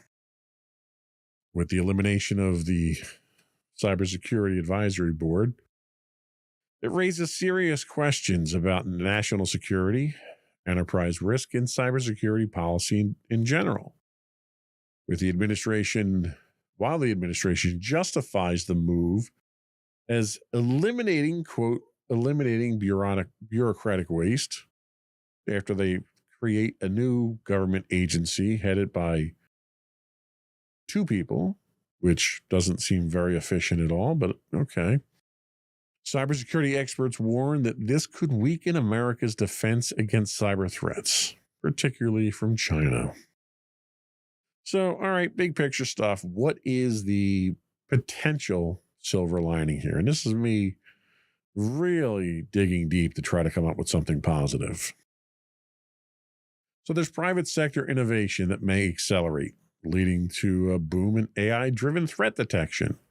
But since we're not regulating AI anymore, that boom in AI could turn around and really bite us and be the end of human civilization. So silver lining, enterprises may take a more proactive role in cybersecurity, leading to a more market-driven approach rather than government regulation. I, for one, can tell you that's not going to happen because the last 5 years or so that I've been dealing with CMMC for my company, the only thing that we've seen in the industry that has motivated anybody to do anything about cybersecurity has been pressure from the federal government. You take that pressure away, nobody's going to want to go through the expense of dealing with cybersecurity until they get bit, and then it's too late. So that's wishful thinking. Cybersecurity startups may benefit from an increased demand for independent security solutions. Well, kudos to them, but when you're not pushing it at the top, you can't expect it to trickle down anywhere.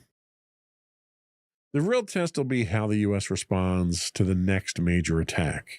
Without the board's expert analysis and government-private coordination, the response could be delayed, uncoordinated, and more costly for enterprises and national security alike.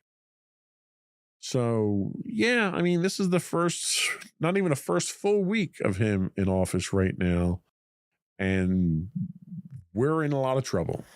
There's really no way to sugarcoat that. And this appears to be the tip of the iceberg, and I expect things to get much worse before they get better. And I hate to be a Debbie Downer, but that's just the reality of things.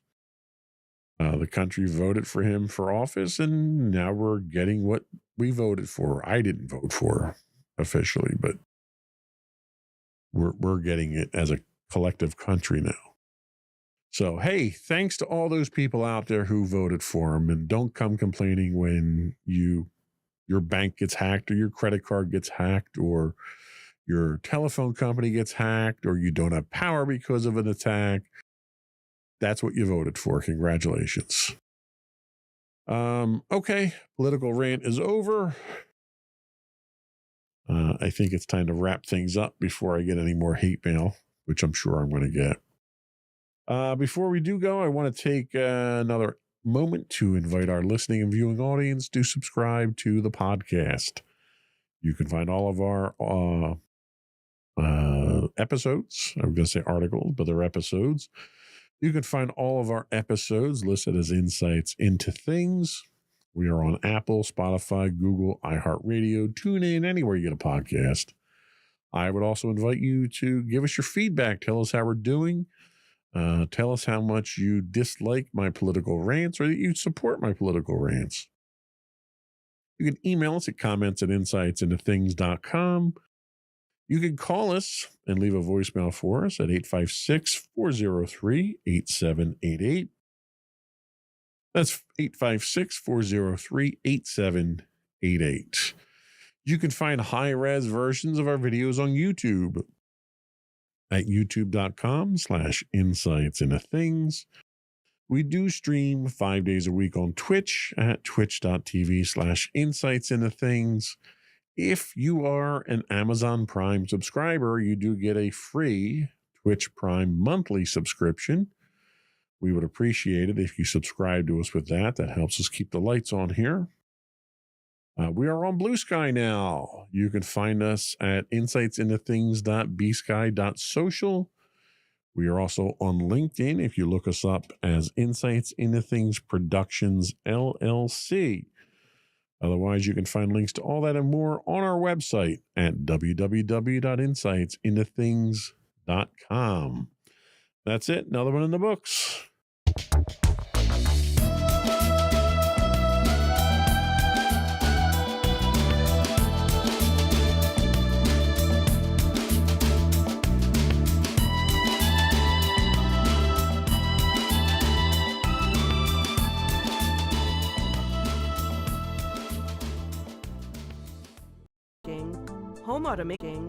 Home automation, mobile computing, and all things technology related. Our hosts will take a deeper dive into the latest and greatest in tech trends and give you the information you need to enable your tech-centric world. This is Insights into Technology, episode 19. Elon, AI, and election security. What could possibly go wrong? I'm your host, Joseph Whalen, and this is your tech news for the week. Our first story comes to us from Cyberscoop. Musk's Doge and the federal data dilemma. Elon Musk's Department of Government Efficiency, or DOGE, has rapidly integrated into federal agencies, aiming to reduce government spending. However, this aggressive approach has raised significant cybersecurity and privacy concerns.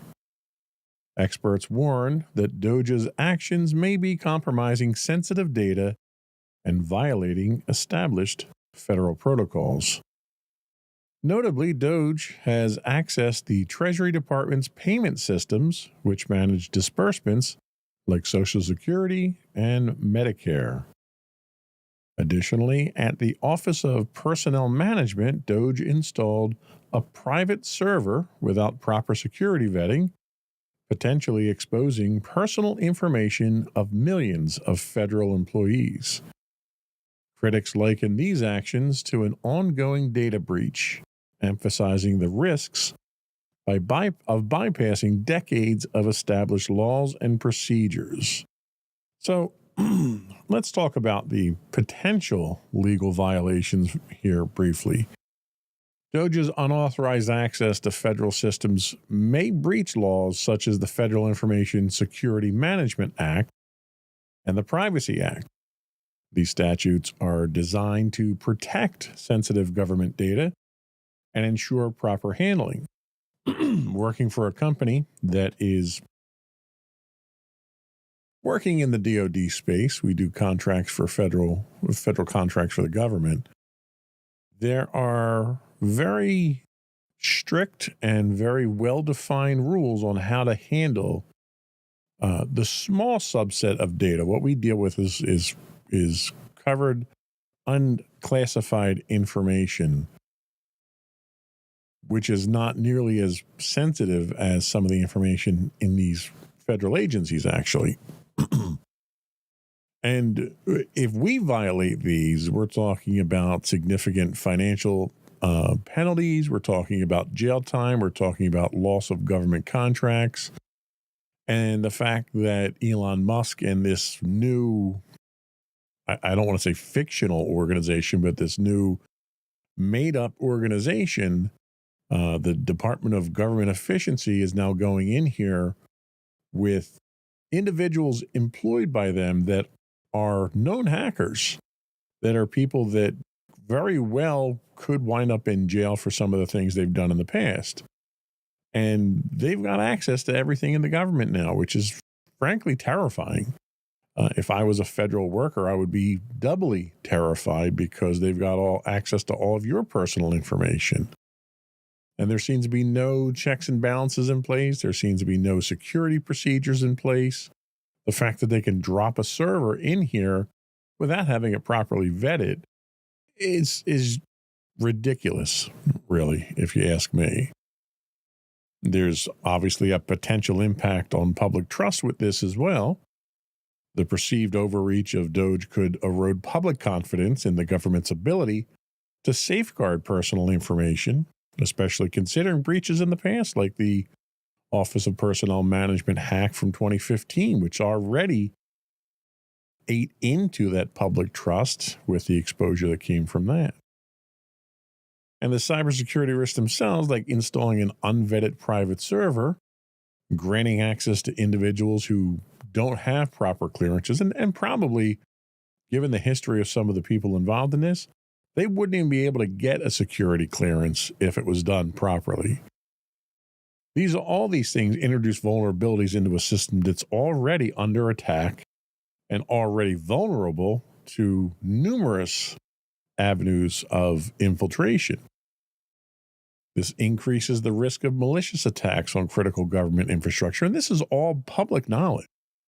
So adversarial nations that were already aggressively targeting our federal systems are most likely going to double down on this now and really come after the federal government, because now there's no one protecting it at this point in time, and we're literally stripping away the protections that we did have. So where's the oversight and accountability here? Who's responsible for this when it gets hacked and when this information leaks out? The situation underscores the need for robust oversight mechanisms that ensure initiatives aimed at improving efficiency don't compromise security or violate established protocols. The government has a bureaucracy, and I've criticized the federal government a lot about how slow they are to react, to deal with issues, to innovate, to integrate new technologies. All of that's true. However, it's true because the bureaucracy that's in place right now for the federal government is something that's been built from years of dealing with attacks and issues and privacy concerns.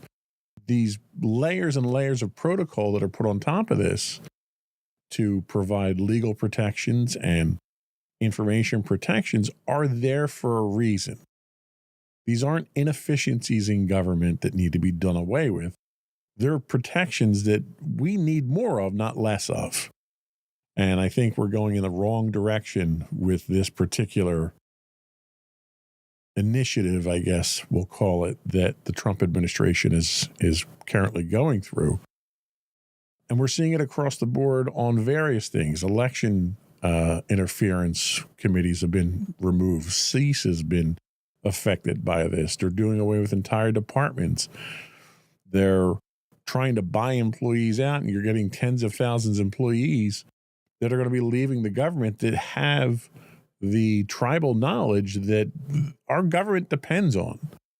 And when you start upsetting all these apple carts in the name of efficiency and cutting costs, you expose the government to a lot of different exposures of threats that they don't need any more help being threatened at this point in time.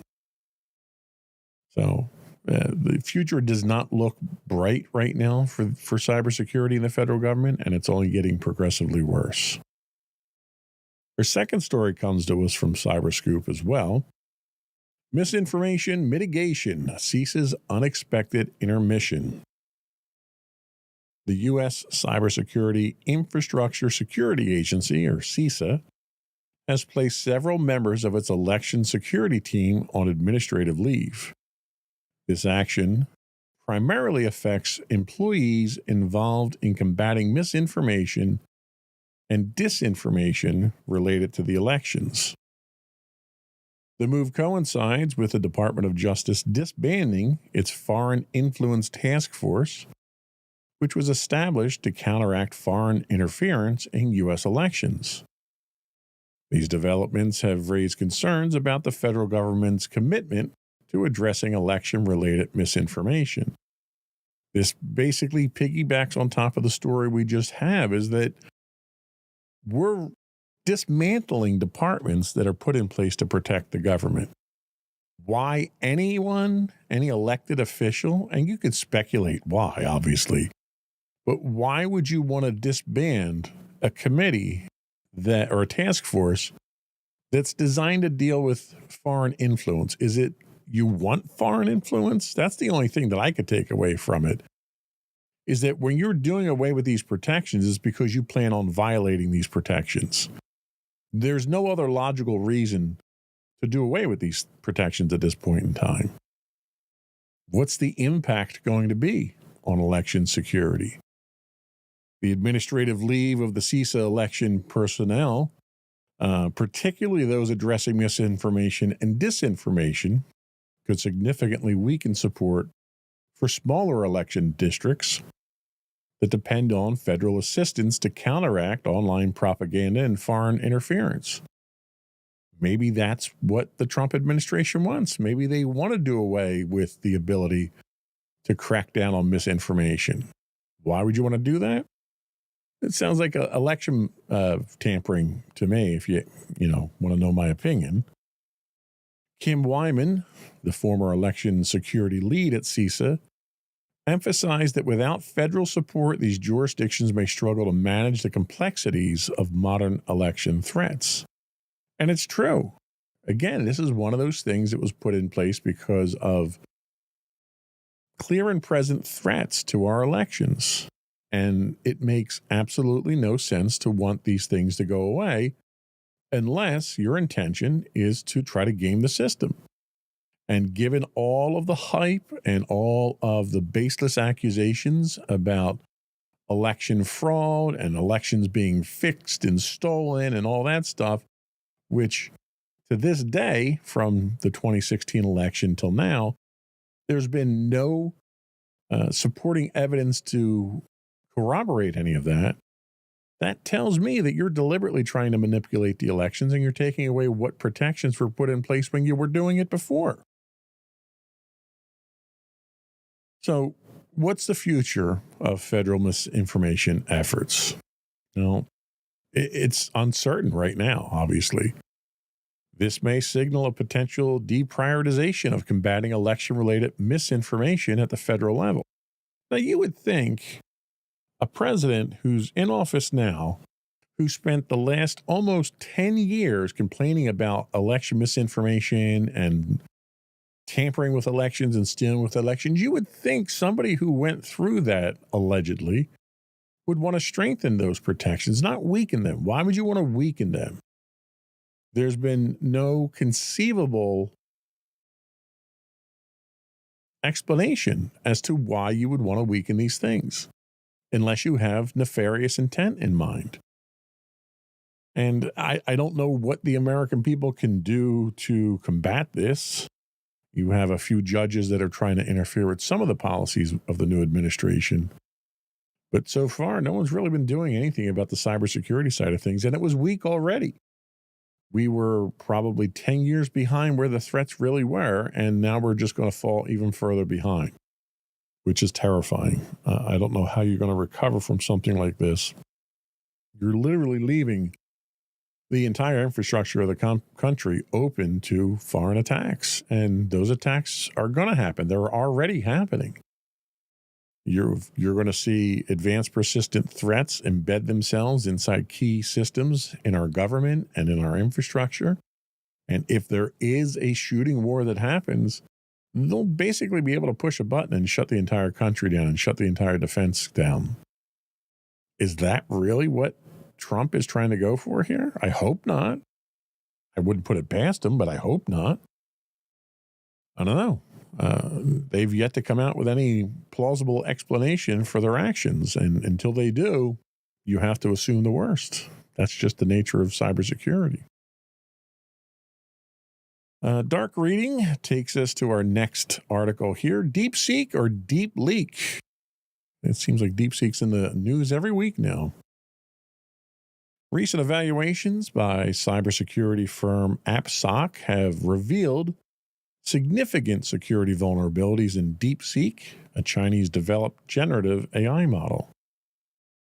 The model failed multiple critical security tests, including susceptibility to jailbreaking, prompt injection, and malware generation, with failure rates ranging from 19.2% to 98%. Notably, DeepSeek was convinced to create malware in 98.8% of tests and generate virus code in 86.7 cases. Due to these vulnerabilities, experts advise against deploying DeepSeek in enterprise environments, especially where handling personal information, sensitive data, or intellectual property is involved. Now, to say that that is an alarming rate of failure in security tests would be a massive understatement. DeepSeek's alarming failure rate is in generating malicious code highlights the model's lack of robust security measures, which I don't think anybody was disputing that going into this, but seeing these numbers is really overwhelming. The vulnerabilities pose significant risks if the model is integrated into business applications without proper safeguards. I don't even know how you could safeguard against that many failure rates. That's literally to the point of throwing the entire thing out and starting from scratch. When you're barely mustering a 2% accuracy rate, that's pretty bad. So what are the implications for enterprise adoption? Well, obviously, you shouldn't integrate with it. I don't think you need my advice on that one to kind of understand the problems. Implementing the models, given the model's susceptibility to security breaches, organizations must exercise caution before considering DeepSeek and any AI.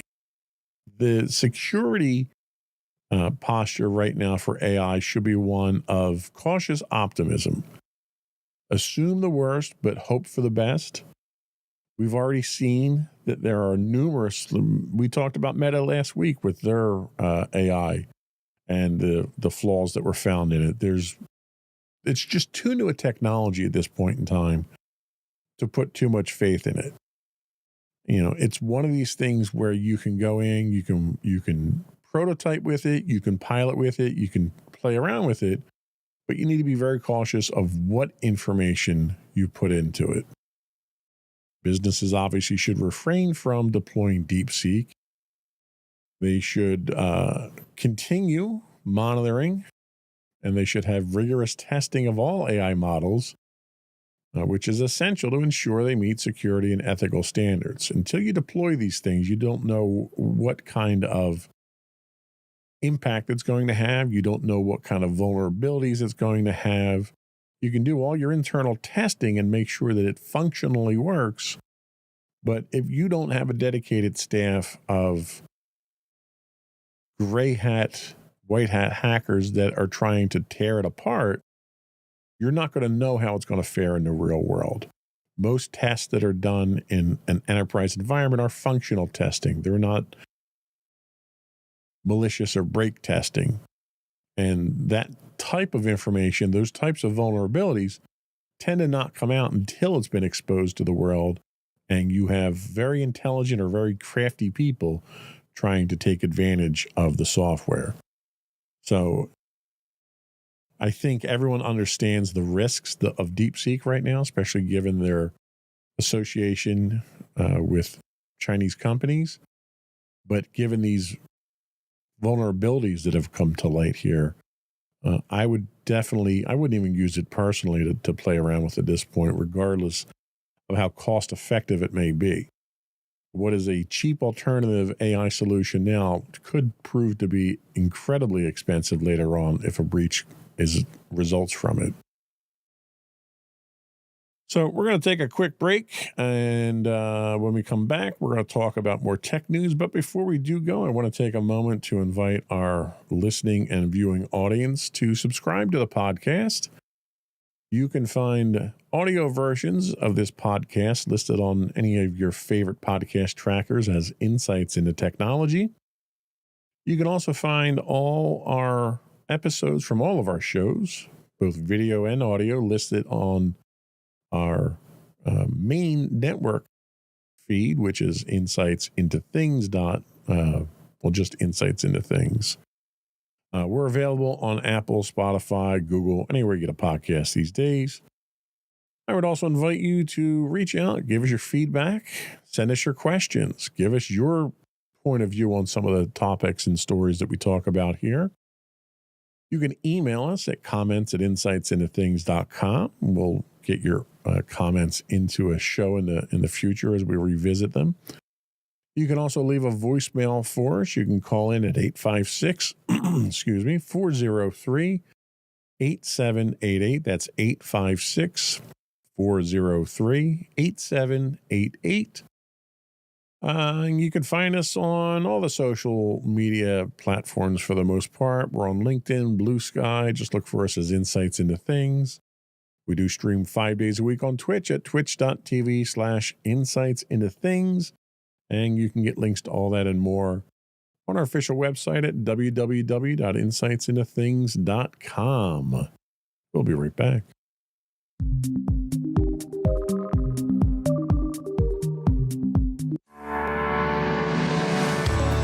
Insights into Entertainment, a podcast series taking a deeper look into entertainment and media.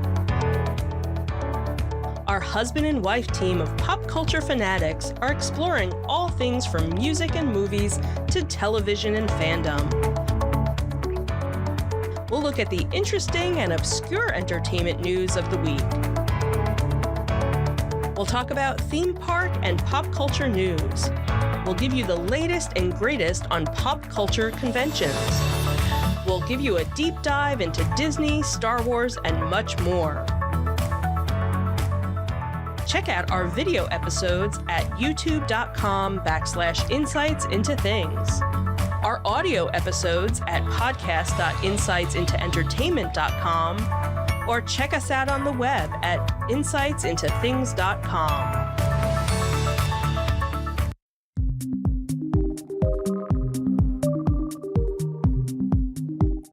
Welcome back to Insights into Technology.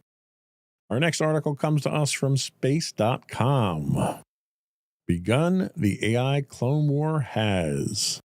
In a recent study, research from Fudan University in China demonstrated that two large language models, or LLMs, developed by Meta and Alibaba were capable of self-replication without human intervention.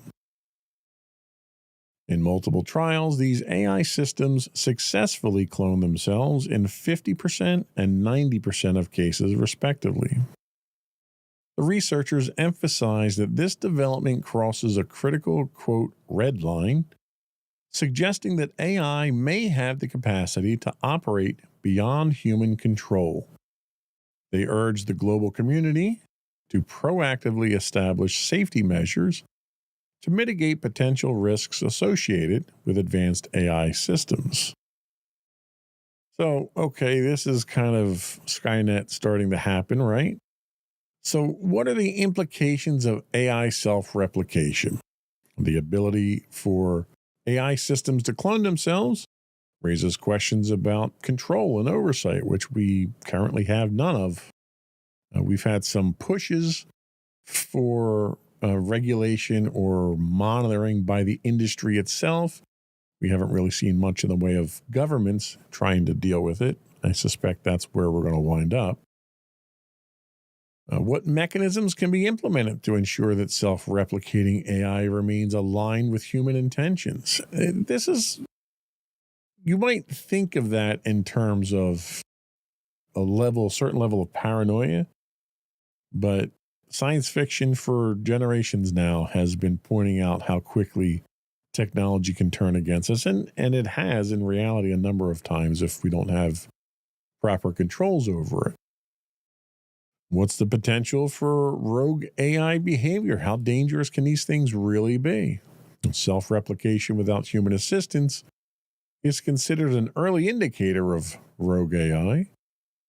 So how can researchers and policymakers collaborate to prevent AI from acting counter to human interests?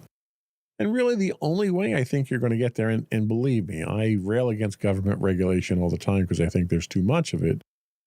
But I really think that's the only way that you're going to combat this. You're not going to get companies that are going to scale back their AI deployments, especially if they think there's money in it for themselves. You already have people like Elon Musk that seem to think that AI is already overregulated and we're going to kill it. You had Vice President Vance talking in Europe just this week, talking about having to unlock AI and not hold it back because overregulation could hold back AI. I don't think that's necessarily a bad thing. It's progressing at a rate now that's alarmingly fast, and without some level of controls or some kind of monitoring or regulation, it will very quickly get out of control. And when it gets out of control, it's going to cause problems. There are efforts currently underway for establishing global safety protocols. This study's author calls for international cooperation to develop effective security guardrails. And while I think you have to have it at that level, I think it's naive and unrealistic to expect that level of cooperation at this time. And I say that not because countries can't cooperate with each other, but because the AIs that are really in question right now are being developed by adversarial nations. China is not going to come to accords with the United States and hamper its AI development because it thinks it's part of its strategic military direction in the future. So you're just not going to get the level of cooperation you need. What does that mean for the rest of the world? I don't know. What steps should we take? We need to address these challenges that are posed by AI systems, but we can't agree on the fact that we've got global warming or that economies of scale need to have international commerce. We seem to have lost all sense of reality about the fact that we as a country don't exist in a bubble. And the technology for AI isn't being developed in a bubble or a silo. It's being developed by China and Russia and other nations that don't really agree with us. So they're not going to take any suggestions that we have or that some study or committee has and run with it if they think it's going to be a detriment to their national defense. Of course, there's always the ethical considerations for AI development. We talk about AI and ethics a lot. As AI systems become more autonomous, ethical questions arise regarding their creation and deployment. If we are going to get to this point of having general artificial intelligence where it can think for itself and theoretically it's sentient, how do we control that? How do we make sure that the genie doesn't get out of the bottle there?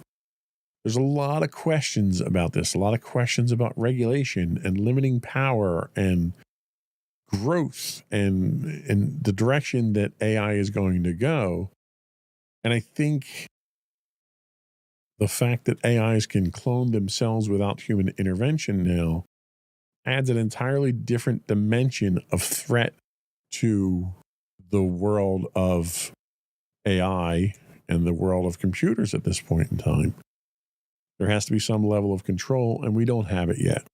So hopefully, cooler minds will prevail and we'll come to some kind of terms. But as long as you have opposing nations that are developing the technology, that's highly unlikely to happen anytime soon.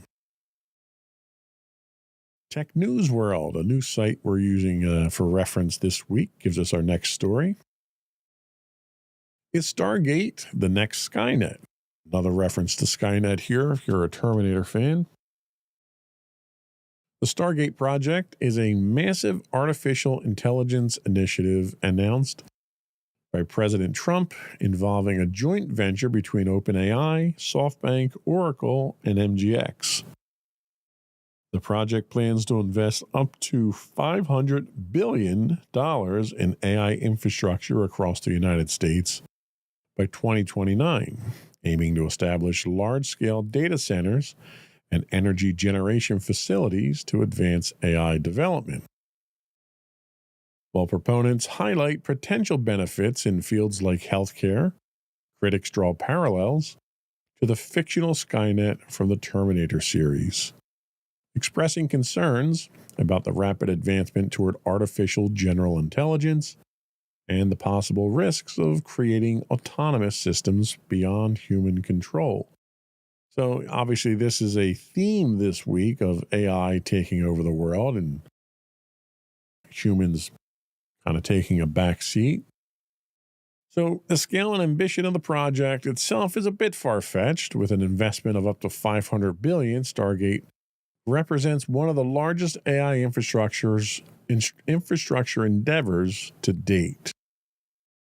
What are the specific goals and milestones envisioned for this project? So far, it's been pretty light on details. Is it for profit? Is it for the betterment of mankind? Is it for exclusively the betterment of the United States? Given the nationalist appeal or direction that the new administration is going in, I could totally see it being a U.S.-based benefit only, which is going to be kind of hard because you have investments coming from overseas. But they've really not come out and said what the purpose of it is other than to advance AI. That's pretty vague. What are the ethical and safety considerations? Again, ethics is something that's always in the forefront of AI because of its potential. The comparison to Skynet raises questions about the ethical implications of pursuing AGI, or artificial general intelligence. What measures are in place to ensure the development of safe and controllable systems? Well, the answer, none. You're basically hoping for the best intentions from these companies that are involved. Maybe partnering these companies together, we can put some kind of controls over them. But these really are not the only players in the AI space right now, certainly not in the US, and definitely not in the world. So what's the impact of this conglomeration on the AI industry? How might the significant investment influence the broader AI landscape, including competition among tech companies and the direction of future research? We're already seeing this AI push have an effect in other areas of computers, chip making, for instance, GPUs. We saw NVIDIA with their GPUs that are very effective at working with the current AI models. Their stock went through the roof when they were used in several AI initiatives. And then DeepSeek comes out, shows that it can do as good a job, if not better than OpenAI without the GPUs, and NVIDIA stock tanked at that point in time. So the capabilities of AI are driving market demands right now, and they're having a significant impact on the market. So what's the public perception and communication surrounding this? The Stargate project has received mixed reactions, even from me, with supporters praising its potential to boost U.S.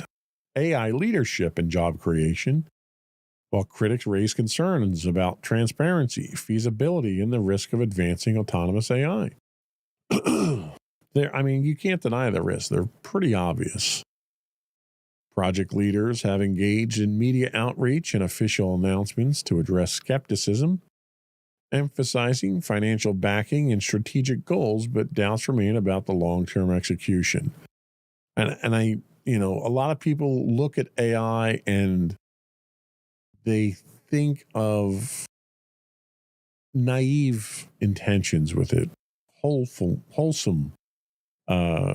positive intentions. But the reality of it is, the first thing that this and any other significant breakthrough in technology is going to be used for is most likely military intent and government use. And I think we need to prepare ourselves for that. The federal government is not going to put a program like this together and not get some kind of strategic benefit out of it. They're not doing it for the greater good, any more than they built the atomic bomb for scientific achievement or went to the moon for, the betterment of mankind. They were all military driven out of fear. So I think you're going to see the same type of thing with AI here. I think we're going to reach a point where our AI is going to be a military application that will be restricted from civilians, the more powerful versions of AI. And eventually that will trickle down to the civilian use market, but not before there's better alternatives out there. And that's just the way things have been in general with technology. And we're not getting away from that anytime soon. So when it starts to be used for military implications, I would not be too alarmed by that. That's kind of expected. Tom's Hardware gives us our next story. CPUs hitting the snooze button. For the first time in 2 decades, Passmark's benchmarking data indicates a decline in average CPU performance for both desktop and laptop processors. And in 2025, laptop CPUs saw a 3.4% decrease, while desktop CPUs experienced a 0.5% drop compared to the previous year. 2024, sorry. This downturn follows significant performance gains in 2023, notably due to AMD's Ryzen Threadripper Pro and Ryzen 9 processor series. The recent releases from AMD, Intel, and Qualcomm have not delivered the anticipated performance improvements, leading to speculation about factors such as a shift towards more affordable, lower power machines, or potential performance impacts from Windows 11. So the market has shifted towards efficiency with the advent or the more widespread adoption of mobile computing and people taking their computational devices with them in the form of phones, tablets, laptops, stuff like that. The decline in average CPU performance may indicate a consumer preference for energy-efficient and cost-effective processors over high-performance models. The trend could influence manufacturers to prioritize efficiency in future CPU designs. So what's the impact on operating systems and updates? Well, the transition to Windows 11 might be affecting CPU performance benchmarks, possibly due to unoptimized software or system requirements. Further analysis is needed to determine the extent of the operating system's impact on performance metrics. Does this signal a stagnation in high-end CPU development? Well, despite recent launches, flagship CPUs from major manufacturers have not achieved significant performance gains. This plateau raises questions about the current state of innovation in CPU architecture and manufacturing processes. This could be a statement regarding consumer purchasing trends as well. Economic factors may be driving consumers toward more budget-friendly computing options, contributing to the observed decline in average CPU performance. Understanding these purchasing behaviors is crucial for predicting future market directions. I think there might be a few other factors involved here. One being focus on AI. You've got Copilot certified PCs now that are moving over to RISC-based architectures because it's more conducive to the type of computing that AI requires. And as a result, you're seeing a decrease in overall performance in processors. The other thing is, after all the speculative execution vulnerabilities that were found in AMD and, more specifically Intel processors, a lot of the performance gains that we've seen over the last 10 years have been gimmicky. They've been things that are not really performance. You have hyper-threading, which isn't really hyper-threading the way it was sold. You have a lot of the speculative execution functions that were designed to shift the computing time away from real time to pre-computing certain vectors in the processor itself, which proved to be a security hole. So a lot of those have been backed off. So a lot of the gimmicks that were being used to improve the processing, the power of these processors has been mitigated. The other thing is manufacturing. Everyone thinks that the smaller you get, the better you're going to wind up being, the more efficient and the more transistors you can put into a processor, and smaller is better. Well, the problem you run into is physics. There's a limit to how small we can produce these things at this point in time. Intel, that's one of the things Intel struggled with, was moving to the smaller chip dies and so forth. But what they're running into is they're just not getting the level of performance and efficiency that they expect when they get to these smaller scales for the processors. So really, you're reaching a point of diminishing returns with the processors. You can add more processors. One of the things that Apple did with their M-series processors is they introduced the concept of the multiple processor system on a chip, where you're adding more physical computing processing rather than necessarily increasing the overall efficiency of the processor cores that you have. But you're also running into a situation where there's less of a demand for these processors because you're offloading a lot of your CPU processing nowadays to graphics cards for AI, for gaming, for Bitcoin mining, video processing. A lot of these things don't require a lot of CPU power. They require a lot of GPU power. So there's a lot of factors here. I don't think we're seeing the end of high-end CPUs. I think we're just seeing a shift in the need for them.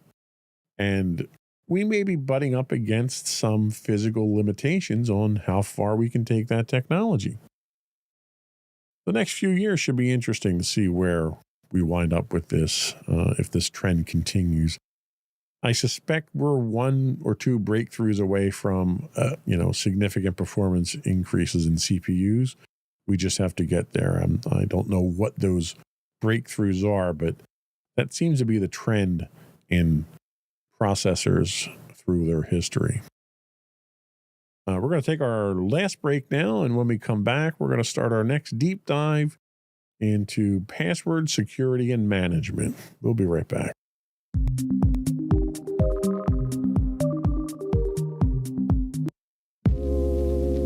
Are you tired of your favorite gaming podcast finishing with a play? Oh no! Well, check out No Credits Rolled, where we play the games but rarely finish them. How's it going, folks? I'm Sam Whalen, your friendly host at No Credits Rolled, the ultimate gaming podcast, where we dish out the latest scoops and reviews on all your beloved video games. Hey, listen! Not only that, but we spice things up with some guest interviews and even give you, yes, you, a chance to have your say.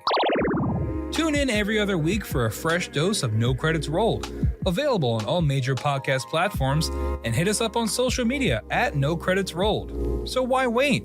Let's dive into the gaming world together, where finishing games is optional, but the fun is guaranteed.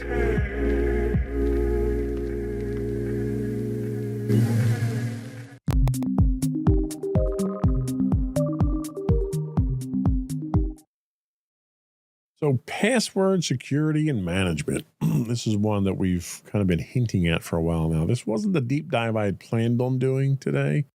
I was doing one on AI, but trying to line up an interview with an expert on that one before I finish my research on it. But in this multi-part deep dive, we'll provide an in-depth look at password security, password management, and best practices for securing digital identities. We'll talk about common password vulnerabilities, modern attack methods, secure password creation, and the role of password managers in maintaining cybersecurity hygiene. Hopefully, we'll equip you with the tools and knowledge to create and manage strong passwords effectively, reducing the risk of data breaches and cyber threats. So let's talk a little bit about the importance of password security. Passwords are currently the first line of defense in most cases in protecting personal and organizational data. Weak or compromised passwords can lead to unauthorized access, identity theft, financial fraud, and corporate espionage. The increasing number of online accounts per user makes password security a critical aspect of cybersecurity hygiene. Now, we probably should talk a little bit about the history of password security. The concept of passwords actually dates back to ancient times, where Roman soldiers used watchwords for authentication. In computing, passwords were first implemented in the 1960s at MIT for time-sharing systems. Over the years, authentication methods have evolved from simple text passwords to multi-factor authentication, biometric authentication, and passwordless systems such as WebAuth and FIDO2. There's a lot of common myths around passwords and security that I want to kind of delve into a little bit. The first of which is that frequent password changes improve security. While regular password changes can be beneficial, forced frequent changes often lead to users selecting weak, easy-to-remember passwords. And I've run into this with my users all the time. Password 123, password 1234, so that they can remember what it is. I changed it. That should make it more secure, right? Well, not if you don't follow the guidelines of good passwords. The other myth is that long passwords are always secure. While length does matter, complexity and uniqueness are equally important. I could have a 50-character password, but if the 50-character password is just A through Z, 1 through 0 repeated, then it's easy to get into. It's easy to hack. If you're going to do a long password, it needs to have a high degree of entropy or randomness, or it needs to be something that's not dictionary crackable, where it would appear in dictionary like regular English words or common language words. It should have characters, special characters in there, so it's harder to crack. So there's a lot, and we'll talk about, what these suggestions are for improved passwords. But length doesn't guarantee security. Neither does adding special characters make a password unbreakable. A lot of times people will substitute certain letters to make it easier for themselves to remember. For instance, a 0 instead of the letter O, or an L instead of a 1 instead of an L, what we used to call leet speak online. Special characters do help because they help to break up the plain text, the dictionary text that can be forced through fairly easily. The other myth that I hear a lot is that password managers aren't safe. A reputable password manager significantly improves security compared to manually remember and reusing passwords. Yes, there have been breaches, LastPass being one of the breaches that comes to mind, that caused people to lose faith in the product. However, that breach caused them to go back and completely reevaluate their entire security scheme and make the improvements necessary to correct the errors and to bring their security current with the latest technology. So password managers themselves allow you to employ a lot of the things we're going to talk about for good passwords. Not sharing passwords between sites, randomizing your passwords, you not knowing your password but having the system autofill, a lot of things like that we're going to talk about. So there's been a lot of password breaches, and the implications of those password breaches are significant. Yahoo, for instance, back in 2013, 2014, had over 3 billion accounts compromised, leading to one of the largest known breaches in history. The attack exposed user credentials, including hashed passwords. Equifax had a breach in 2017, which the Equifax breach was doubly dangerous because of the fact that it impacted people's credit scores and additional information regarding financial details have been released. Their breach affected 147 million users, exposed sensitive information, including passwords and financial details, due to poor security practices on their part. LinkedIn had 2 breaches, one in 2012, one in 2021, where over 700 million users' passwords were leaked in multiple breaches, emphasizing the risk of weak hashing systems. And Facebook, again, another well-known entity, in 2019, had hundreds of millions of Facebook and Instagram passwords that were stored in plain text and accessible to employees, which demonstrates the dangers of poor password storage practices. These breaches highlight the importance of strong password policies, secure storage mechanisms, and the use of multi-factor authentication to mitigate risks.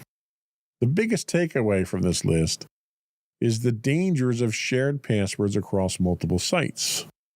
When you reuse the same password with multiple services, all it takes is one of those services being breached, and attackers can then access every other service that password that you have is used in. Because in most cases, your email address or your login name is going to be the same, and they just simply start applying it to other sites.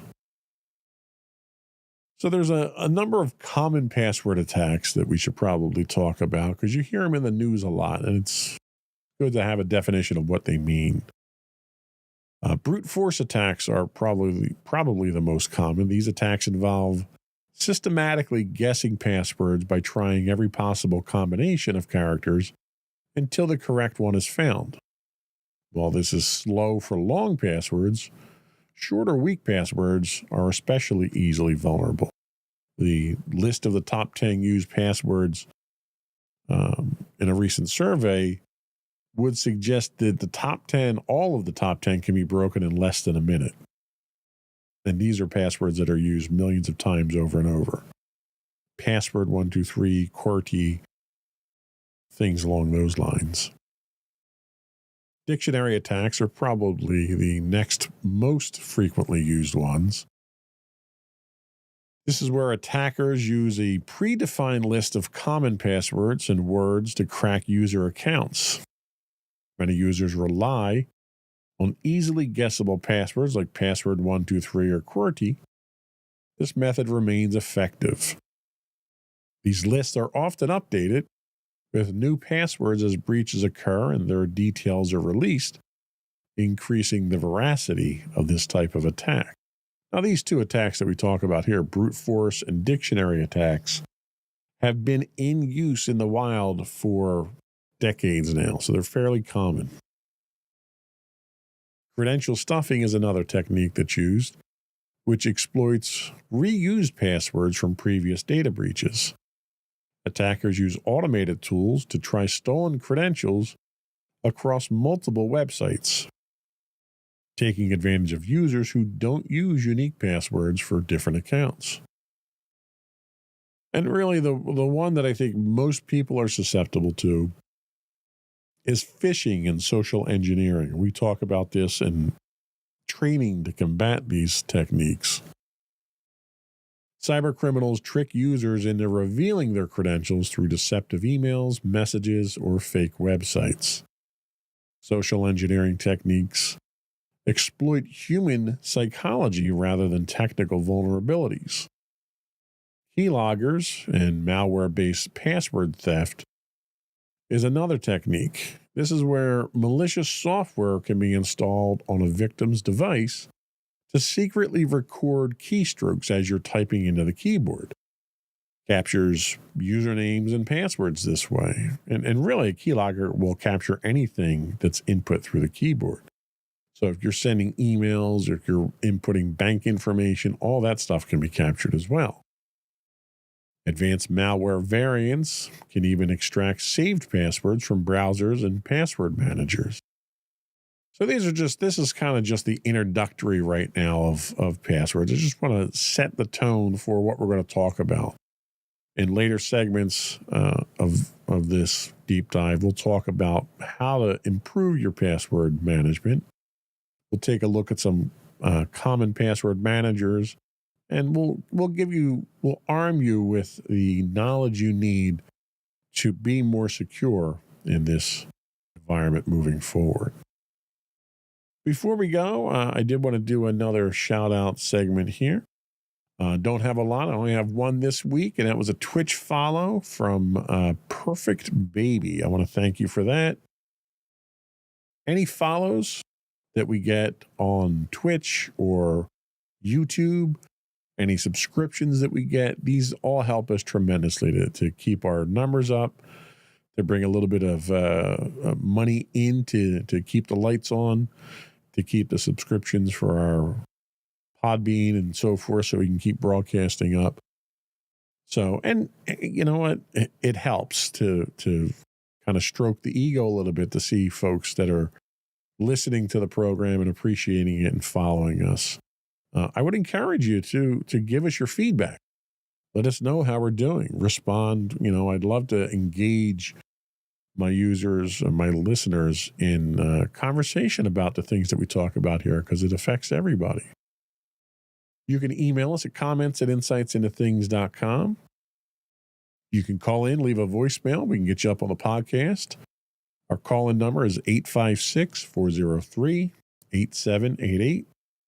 That's 856-403-8788. We also stream 5 days a week on Twitch at twitch.tv/insightsintothings. And you get links to that and more on our official website at www.insightsintothings.com. That's it. Another one in the books.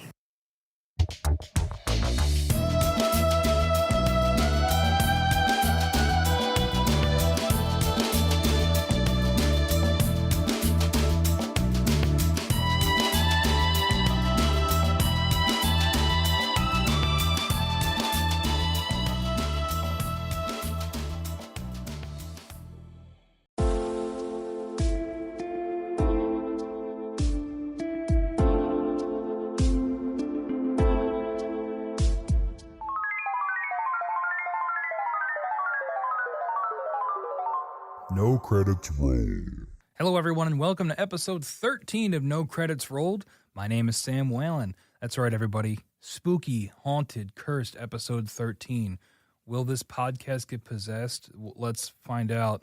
Anyway, before we get started, I want to remind everyone to subscribe to the show wherever you get your podcast. We're on TikTok and YouTube at No Credits Rolled, so you can check us out there. That's at No Credits Rolled. Wherever you get your podcast, wherever you get your social medias, we'll be there for you. Except for Instagram. We're not on there yet. I'm working on that. Today we've got some couple news stories and a review. I'm going to be talking about Dying Light 2. So let's get into the show. So our first story today, we have Xbox Games Pass standard tier won't include day one titles as Microsoft hikes prices again. So this is sort of a two-for story here. The original story is this Games Pass price hike. All this comes from Rebecca Valentine and Ryan Dinsdale over at IGN. They said, quote, Microsoft has quietly revealed it will not include day one releases like Call of Duty Black Ops 6 in the standard Game Pass tier amid price hikes to the service. So then they go back and they talk about the price hikes here. Quote, first reported by Windows Central and outlined on Xbox support, Microsoft is raising the price of Xbox Games Pass Ultimate from $16.99 to $19.99 a month. So that's about a $3 increase in the United States. It's also replacing its more basic $10.99 Xbox Game Pass console tier with Xbox Game Pass Standard. Sorry, this all gets very wordy. A $14.99 option, which doesn't include the beloved day one release features. Specific entries to the Game Pass Ultimate Library, access to EA Play, Xbox Cloud Gaming, perks, quests, and discounts on games in the Game Pass library. So basically, to simplify this, they are now making it two different well, I guess it already was two different tiers, but they're raising the prices and they're cutting back on what is going to be in the Xbox Game Pass Standard tier. So if you get Standard, you're not going to have a whole lot of stuff. I guess you're just going to have access to the already existing library, but you're not going to get those day one exclusives, which is kind of I would say it's a core part of Games Pass, unless you shell out the $20 a month now for the Ultimate tier, which I personally have paid for already. Price increases suck, but hey, we're going to get into why they probably increased the price in a second. Anyway, back to Rebecca Valentine and Ryan Dinsdale's article. Microsoft didn't commit to eventually bringing these titles to Xbox Games Pass either, saying titles such as Black Ops 6 may be added to the library at a future date. Those wanting to play these games at launch and potentially at all will therefore need to pay for the rolling $19.99 a month Games Pass Ultimate tier, and these changes will go into effect. Actually, at the time of recording, they will already go into effect for new members on July the 10th, and then for existing members this September. Conveniently, existing members will affect existing members on September 12th, right before Black Ops 6 comes out. So I'm sure that's not a coincidence. So this sort of price increase has been talked about for a while. People have been speculating this is going to happen given the acquisitions that Microsoft has been doing, given the things that are coming to Games Pass. People were like, okay, well, they've got this lineup. They're probably going to raise the price to sort of back it up. Now, this is also paired with recent layoffs made by Microsoft over at Tango Gameworks, Arcane Austin, other studios. So really what I wanted to focus on today is like this price increase while also they're still laying people off. They're still closing studios. It's an unfortunate symptom of our times, right? I mean, there's always more money to be made, but, could there be more effective ways to make money where you could prevent laying people off? Now, I'm not an economist, right? I've a tenuous grasp on money at best. It's a miracle I can pay my bills. But like, I just, from an outsider's perspective, I don't know, maybe I'm connecting dots that aren't really there, but it's just a price increase combined with layoffs. I'm just not a fan of it. But Xbox has dropped a lot of money acquiring studios. Like I said, it's not surprising. And if you have subscription services to other quote unquote streaming services, because this is like, it's been compared to the Netflix of gaming for Games Pass. But if you have services like HBO Max or Hulu or any of these other services, they have all been steadily raising their prices. I mean, Netflix, if you get like the super duper tier, is like over $20 a month now. So these companies always like to do these things where they hike the price just a little bit every year because they know that 85% of people are not going to cancel their subscription, or they're not even going to notice the price change. They're going to read a headline like this and just fork over the extra $3. But if they do that every year, in 10 years, that they're getting exponentially more money because they're raising the price every single year and people just continue to pay it. And hey, guess what, folks? I'm one of the people that will continue to pay it. I have no intentions of canceling my Game Pass subscription. I still think it's valuable to me for how I like to play games and what kind of games I like to play. But this is a trend we see with a lot of these different companies. In the gaming industry anyway, there also happens to be a ton of layoffs this year this year and last year. That has been sort of the focus of a lot of stories of sort of just highlighting the record numbers of layoffs while profits continue to soar as well. So this, I already mentioned the thing about Black Ops 6. So, and prior when I talked about Black Ops 6, I mentioned that when things come to Games Pass day one, there is a loss in profit from those disc sales because people will just get it on Games Pass and they don't have to pay the full $70 for it. So, I wouldn't be surprised if this this price increase comes to sort of offset that profit loss, right? So you're getting this huge game, one of the biggest games of the year on your service. This can, you can use that to justify the price increase, which I understand, honestly, and not to mention the ton of money they spent on the Activision acquisition.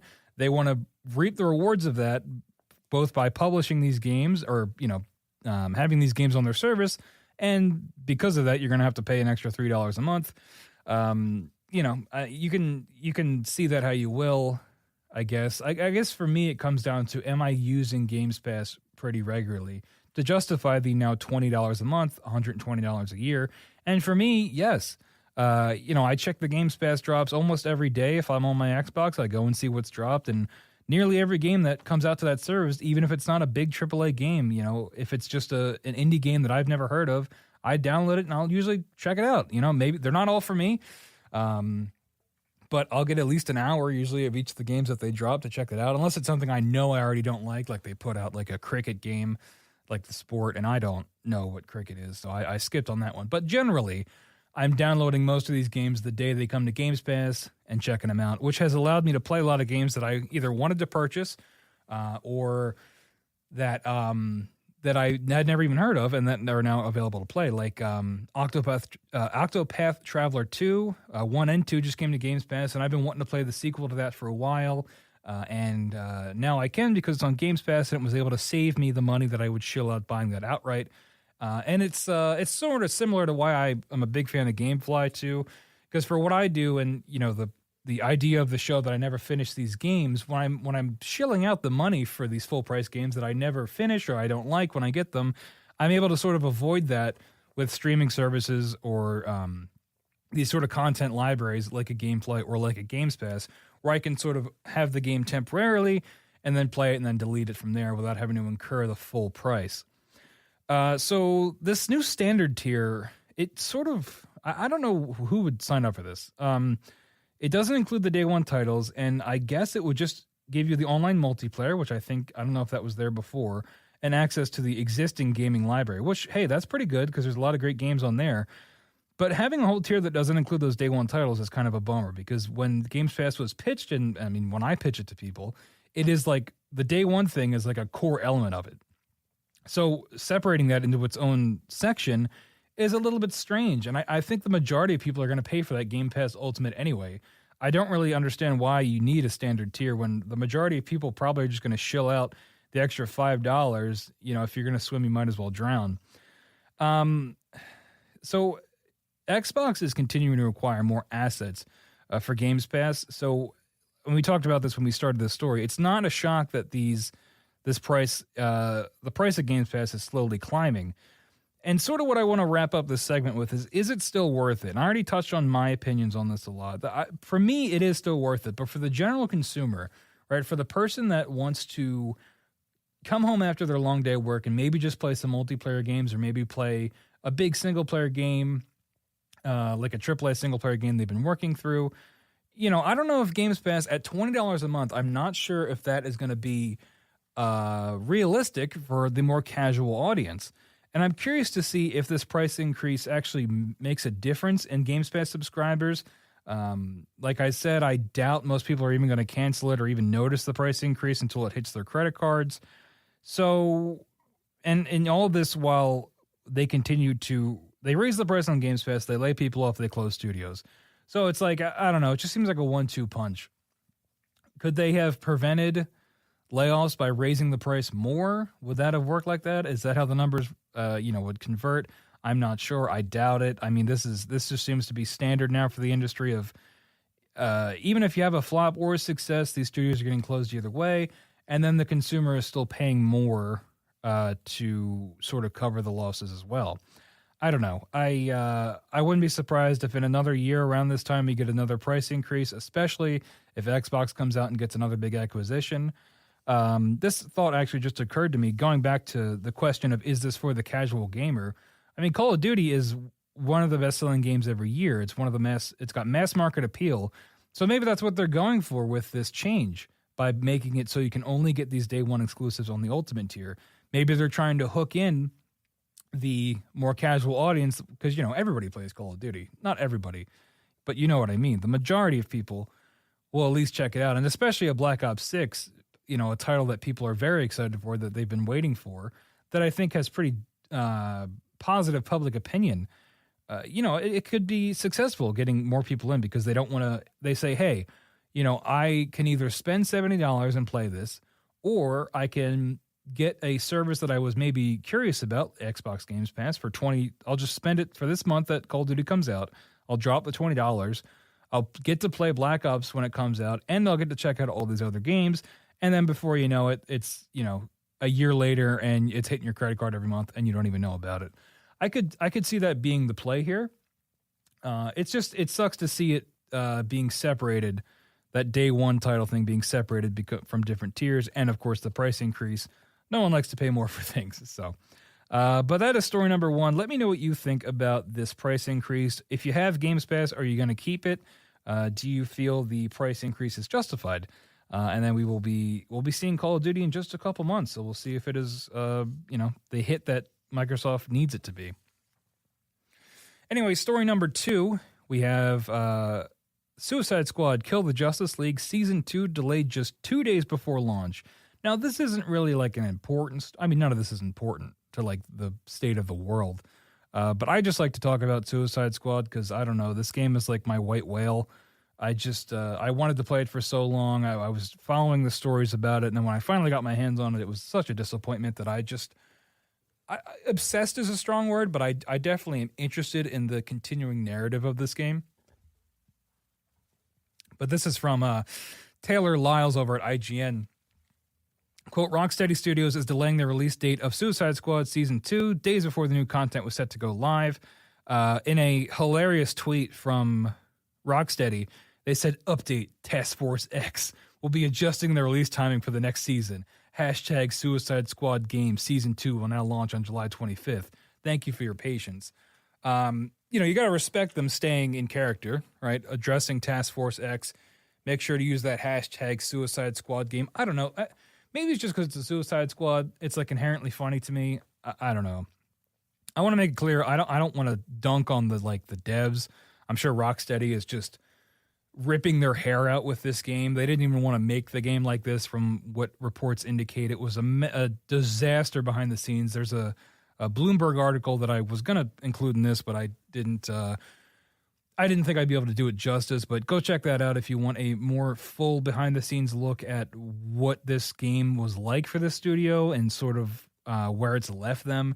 It's extremely unfortunate, but in terms of what it's being covered in the media, the game continues to be a dumpster fire, and it's just it's a dumpster fire. How else can I describe it, really?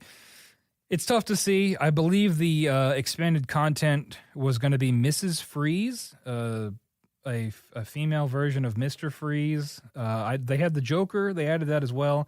But Mrs. Freeze is going to be the new content with new missions and all the stuff you want. New gear, new loot, new shiny things to pick up. And now it's delayed. And they did it 2 days before the launch, by the way, which is just so fitting for this game of like fumbling the bag at the finish line. I don't even know if people were going to check it out anyway, but now, who knows? I didn't even know this was coming out. I don't own the game anymore because I sent it back, but for those that were waiting for this, I can't even imagine, what the forum posts are like. It reminds me so much of Avengers, the post-launch roadmap for Avengers. It's where they had this month you're going to get this character, and then we're going to do a big expansion, and then Spider-Man, and then this, and then that. And it's like before you know it, they're in over their heads and they're pushing things back. And by the time the game's turned off and not able to be sold anymore, they've hit like 3 or 4 of the things on there. And they were counting on it to be more successful than it was. And I think Suicide Squad is in a similar situation. It's always a shame to see a game die a slow and painful death. Personally, I think it's way too late to save this game. I think it was kind of dead on arrival, to be honest. It's just People did not want this game, not from Rocksteady, not from this dev, not necessarily with these characters. And it's sort of just limping along. And I would not be surprised if by this time next year, this game is dead, right? The servers are off, or maybe it's just an offline only thing, which I'm not even sure is an option given the live service nature of it. It just seems like a plug pull and is inevitable here. One last thing I want to mention. I really hope this doesn't lead to the closure of Rocksteady. We see what happens when devs have a failure of a product that comes out, especially one that is severely, I would say, overestimated in terms of success, and a Warner Brothers product too. They're kind of known for canning things when they're failures. But, Rocksteady is a historic dev when it comes to the Batman Arkham games, and it would be a shame to see them close over something like this, something they didn't even really want to make. I hope they're able to at least be given another chance, or maybe acquired by somebody else to sort of make the game they want to make and not the game they're told to make. But, we know the times we live in, and we'll see what happens with that. But yeah, that's the end of story number 2. And one last story here, because the first 2 stories I had were kind of a downer generally. And sometimes it's nice to report on something light or something even unique, and that's kind of what this is. So Minecraft, Candy Crush, and Goat Simulator are among the games that represent Sweden's cultural heritage. This headline caught my eye when I was looking up stories for this show, and this is from Sophie McAvoy at gamesindustry.biz. She says, quote, Sweden's games trade bodied... Oh, this is a Swedish word. Dataspelbranschen, that's really hard to say, has revealed its game culture canon, which aims to highlight the cultural significance of games as forms of art and expression. Sweden's game culture canon comprises 15 games that have, quote, deep significance in Swedish culture, as selected by a jury of industry leaders, historians, and academics, after hundreds of titles were nominated by the public. So, like the headline says, games like Minecraft, Candy Crush, Goat Simulator, and I also saw It Takes Two is also included in that. I thought this was kind of cool. I don't know if I've seen something like this before where a country comes out and says, hey, we are proud of these games that came from our country, from our Swedish developers, and we're going to put them on a list and I like game culture canon. I like the idea of a country having a canon for their culture. But it led me to the sort of a thought experiment of like, this is a cool idea. And if you had to acknowledge devs or games from your country, what would you pick?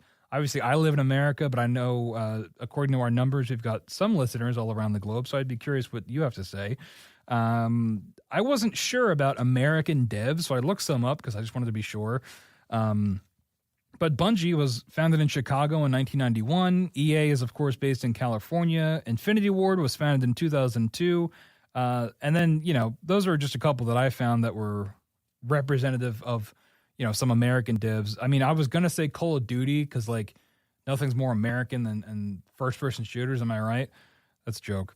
But, Infinity Ward was an American-founded company. And then I have, Civilization, the sim, is always a good cop-out because you can just play as your country and you can make your story whatever you want from there and represent them that way. What story or what games would you say represent your country the best? The Swedish folks over there, they got Minecraft. Candy Crush was one that was surprising. I didn't realize that was a Swedish made game. But hey, good for them. Good for Sweden. Anyway, that's going to wrap up the news portion of the show today. We're going to take a little break, and when we come back, I'm going to be reviewing Dying Light 2. You're listening to No Credits Rolled.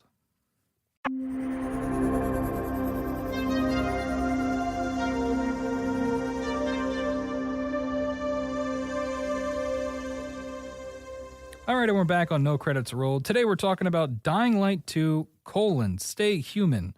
I wasn't sure if that Stay Human part was an official part of the title, but I'm going to include it anyway. So it's an action RPG developed by Techland. Zombie Parkour Extravaganza is what I have as sort of the summary of it, because that's pretty much what it is.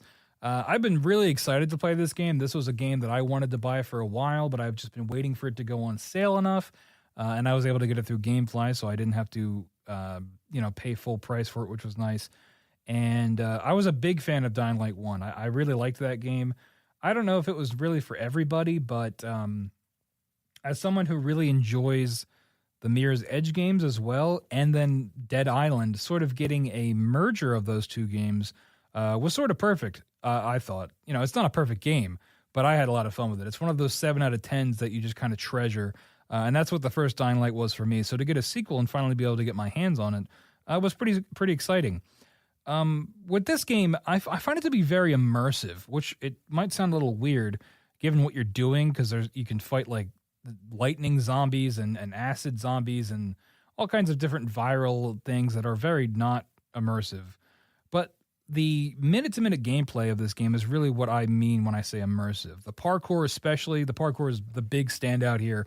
Getting an objective on the map and running there. Like I don't use fast travel in this game because the map is small enough that it's not that hard to get around. And also I just enjoy the parkour so much that like it's like I prefer it over just fast traveling to wherever you need to go. It's not enough games have parkour in them. You know, I think we need to up our parkour numbers going into 2025 if we can. I think more games should have it. For the 2 Mirror's Edge games, like I mentioned, big fan of those. I know that they leave a little to be desired in terms of everything else in the game, but especially Mirror's Edge Catalyst, I think, was great. And, you know, I've been really wanting a Daredevil game. This is unrelated to this, but like playing this game, playing Dying Light 2, playing Mirror's Edge Catalyst, a first-person Daredevil game, I think would just be so great with a mechanic like this. Now, obviously, you would have to not be blind. They'd have to find some way around that. Maybe you have like Daredevil vision, like detective vision thing. But whenever I play games like this where I'm parkouring and doing first-person combat, I always think of a Daredevil game and how great it would be. But back to Dying Light 2, Stay Human. You know, I think this game would be pretty boring without the movement mechanics. I think the movement mechanics really hold this game up in a positive light. Because otherwise you're just sort of swinging over and over again, hitting zombies. There isn't a whole lot of depth to this combat. It reminds me a lot of Dead Island, the first one, and Riptide, where, you know, you can craft these weapons with different mods. There's like bladed weapons and blunt weapons and then heavy weapons, but they all kind of do the same thing. And I am playing on normal difficulty, but like I'm not even really paying attention to modding my weapons or repairing them. I just pick up whatever I see that has the high number, because it does like the red for better green for better stats, red for worse stats, and you can pick up weapons all the time. So, you know, I'll just pick up whatever's there if it's better than what I got, use it until it breaks, and then just pick up something else. It really doesn't seem to make that much of a difference when you're fighting, which is a bummer. You know, I wouldn't mind something a little bit more fleshed out. And, you know, there is that weapon mod system, but I haven't really felt the need to do it because the game isn't that hard, at least on normal. And, you know, I guess you can add different status effects like lightning and fire and things like that, which do look cool, I guess, but they're not like required to beat through the game. Like you're not going to hit a skill ceiling or a difficulty sort of gap there. So yeah, it's most enemies except for the virals, but like your regular zombie, you're walking up, you're hitting them 4 to 5 times, and then you're doing an execution. I will say the executions are pretty cool. They help you break up the monotony of just swinging over and over again. Think like Black Flag, like that era of Assassin's Creed where you would just counter everyone and instantly execute them, which, like, if you think about it, is really not that exciting. But the executions were so cool that I kind of made up for it. And that's kind of what this game's like. There's a lot of great well, not a lot. There's like 4 executions in the game. But it goes back to that immersiveness of it, right? Because you're in first person, and it's like seeing it all in first person, I think, is really what makes it immersive. The gore is a highlight. I mean, if you're into that, if you're a gore person, if you like seeing blood and guts, this is a game for you. Like, this might be the goriest game I've ever played. It's very detailed. I noticed it for the first time. I hit a zombie in the lower jaw, and like his jaw came off, and I could see like his tongue and stuff, and it was like disgusting. I've never played a game where it's that detailed. And you can see like, you know, brains exposed, chest cavities when you hit people in the chest. It's very it's gross, honestly. But like, if you're into that, and if you like the gorier parts of things like Walking Dead, or if you just like seeing blood and guts, you'll like the gore in this. There's one takedown in particular where you gouge out someone's eyes, but because the executions are shared between humans and enemies, you'll just grab a zombie and like poke its eyes out, and that's how you kill it, which doesn't make any sense if you think about it. But like, it's in the game and you can do it, and it's like so over the top that it's like kind of funny. There's also an execution that's like clearly meant for a zombie where you like stomp its head in, and when you do that to a living human being, it's like you have to take a moment and really question your life decisions of like, what am I doing here? But you know, like I said, hey, blood and guts are your move, and you're gonna want to check this game out, I guess, because it's disgusting. So the movement is the other highlight, like I already said. Running across the city, scaling different objects, it never gets old. And you can it's a RPG, so there's a combat skill tree and a movement skill tree. I do think you progress kind of slow in terms of leveling up. I remember the first game, I felt like I progressed a lot faster in terms of how you were rewarded XP. But as you flesh out your skill trees, you feel even more like, you know, a cool ninja guy, because you get more movement abilities. Like there's even movement abilities that are like literally right from Mirror's Edge, of being able to leap off a small object to get like a height boost, things like that. And as you flesh that skill tree out, you really do feel the progression in terms of movement anyway. The combat, not really so much so far, but the movement, you do notice it in the extra moves you can get, or the way you're more fluid with transitions on rooftops and things like that. I mean, the story is kind of whatever. There's a choice mechanic where you can side. There's like a faction system, as if this is like, you know, Infamous in 2009 or whatever. But they're doing like the faction system here where you can choose which faction to support. There's like a military police force, or there's like a gang. Essentially, those are your two choices. So I don't really know how much variety there is with that, really. I know when games employ this, it can sometimes be a illusion of choice where like really no matter what you do, it really doesn't make that much of a difference. I've mostly been siding with the gang just because the other guy, I don't know, they're both bad, so it's like the lesser of two evils. It's really your personal preference. And there are big story decisions you can make of who you want to side with. But again, I'm not doing 2 playthroughs of this, so I don't know if the outcome is going to be much different.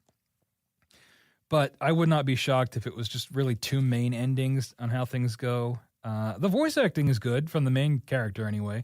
I think that's a particular standout. I believe it's the same actor who voices Mirage in Apex Legends. So that's pretty cool. Everybody else is fine too, but the main character I think does a pretty good job. You know, but that's Dying Light 2. We're probably never getting another Mirror's Edge game. I highly doubt it. And honestly, I would doubt if we get another Dying Light game after this. I don't know how successful this was or how well it sold. But it's nice to have a game where we can do these parkour mechanics, and being able to explore a city in this way, it's fun. You know, we get games like Spider-Man where you zip around, and the movement in that is a ton of fun. And I think this is an example of that when it comes to the free running and the parkour, and how it's really worth playing it just for that, assuming you don't get motion sick, because I could definitely see that.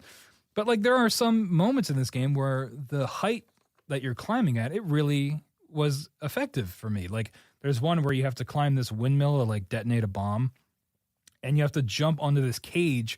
And as the cage swings out from the windmill, you have to turn around and jump to the next section of it. And it's like, you know, you're dangling real high, but like the sound design is great. And you hear the wind and the creaking of the cage, and your character's like gasping for air if you run out of stamina. And I don't know. I think it's very immersive, and I think it's very cool. And we don't get a whole lot of games where that free running and parkour is a mechanic. So it's good. It's definitely the standout of this game. So yeah, if you like zombie games, if you were a fan of Dead Island 2 didn't really hit for you and you want a little something more, this game can maybe do that for you because you have the free running aspect of it. I know I believe there's a glider you can get at some point, which I have not unlocked yet. But yeah, you know, if you're a zombie fan, if you're an RPG fan, if you're looking for a great 6 to 7 out of 10 to sort of turn your brain off and just bash some heads in, Dying Light 2 sounds like it might be the game for you. But anyway, that's going to wrap up episode 13 of No Credits Rolled. I know that was a little bit of a shorter episode, but you know, I just really wanted to get on and talk about my thoughts on Dying Light and cover some story from the news, and I think that's what we did today. So thank you so much for listening. I really appreciate it. Of course, remember, you can always email questions or comments to nocreditsrolled@gmail.com. That's nocreditsrolled@gmail.com. You can also call in and leave us a voicemail at 856-209-0713, 856-209-0713, and we might just play it on the air. Of course, make sure to get No Credits Rolled, subscribe wherever you get your podcasts, leave a review if you can. That very much helps out the show. Also, go ahead and drop us a follow over on TikTok. We post some breakout content over there. Sometimes we break out reviews and put them up there. And by we, I mean me. So yeah, just wherever you can get us, subscribe to, follow us. It all helps the show quite a bit. And of course, there is always a Patreon if you're feeling generous, but you definitely don't have to. Just a follow and a like is always a big help. But anyway, that's all I got. I'll see you next time on No Credits Rolled.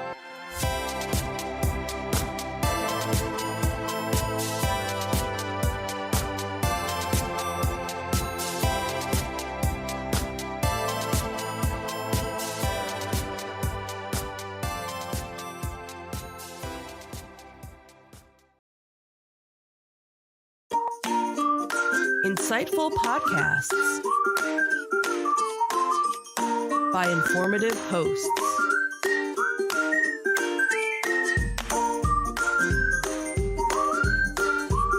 Insights into Things, a podcast network.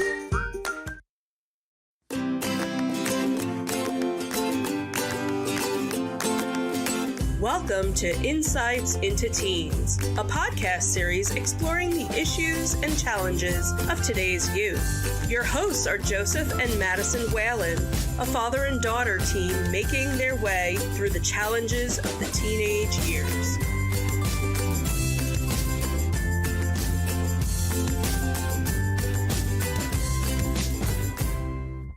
Welcome to Insights into Teens. This is episode 190, Catching Up. I'm your host, Joseph Whalen, and my caught up but little behind co-host, Madison Whalen. Hi, everyone. Hey. Nice adjectives there. Clearly, you didn't write those in. Yeah, I didn't. I had confident and aware, but, didn't really fit the theme today. Fair enough. So how you doing today, Maddie? I'm all right. Okay. So we've been off the air for quite some time now. We've been out of the studio for an extended period of time. We are looking to get back into things, hopefully to get back into a regular schedule of things. But our intention is to change things up a little bit. So instead of doing a more script-driven approach to the podcast where we read and comment and stuff, we're going to try a more conversational approach. The topics that we've got coming up are ones that you actually had come up with. So what are some of the ones that we've got coming up? Well, some of the ones, all of them kind of relate to the idea of growing up because I'm kind of in that stage right now. So figure it was a good place to go at that point. And technically, I'm around the age of being I am technically a senior now in high school, even though I'm not currently in high school. Right. But, got the senior portraits for it, so. So it's official. You've taken a picture. You're a senior. I mean, I guess. I don't know. I really don't know how this works. I always just thought that once you actually got to school, you moved up to your class.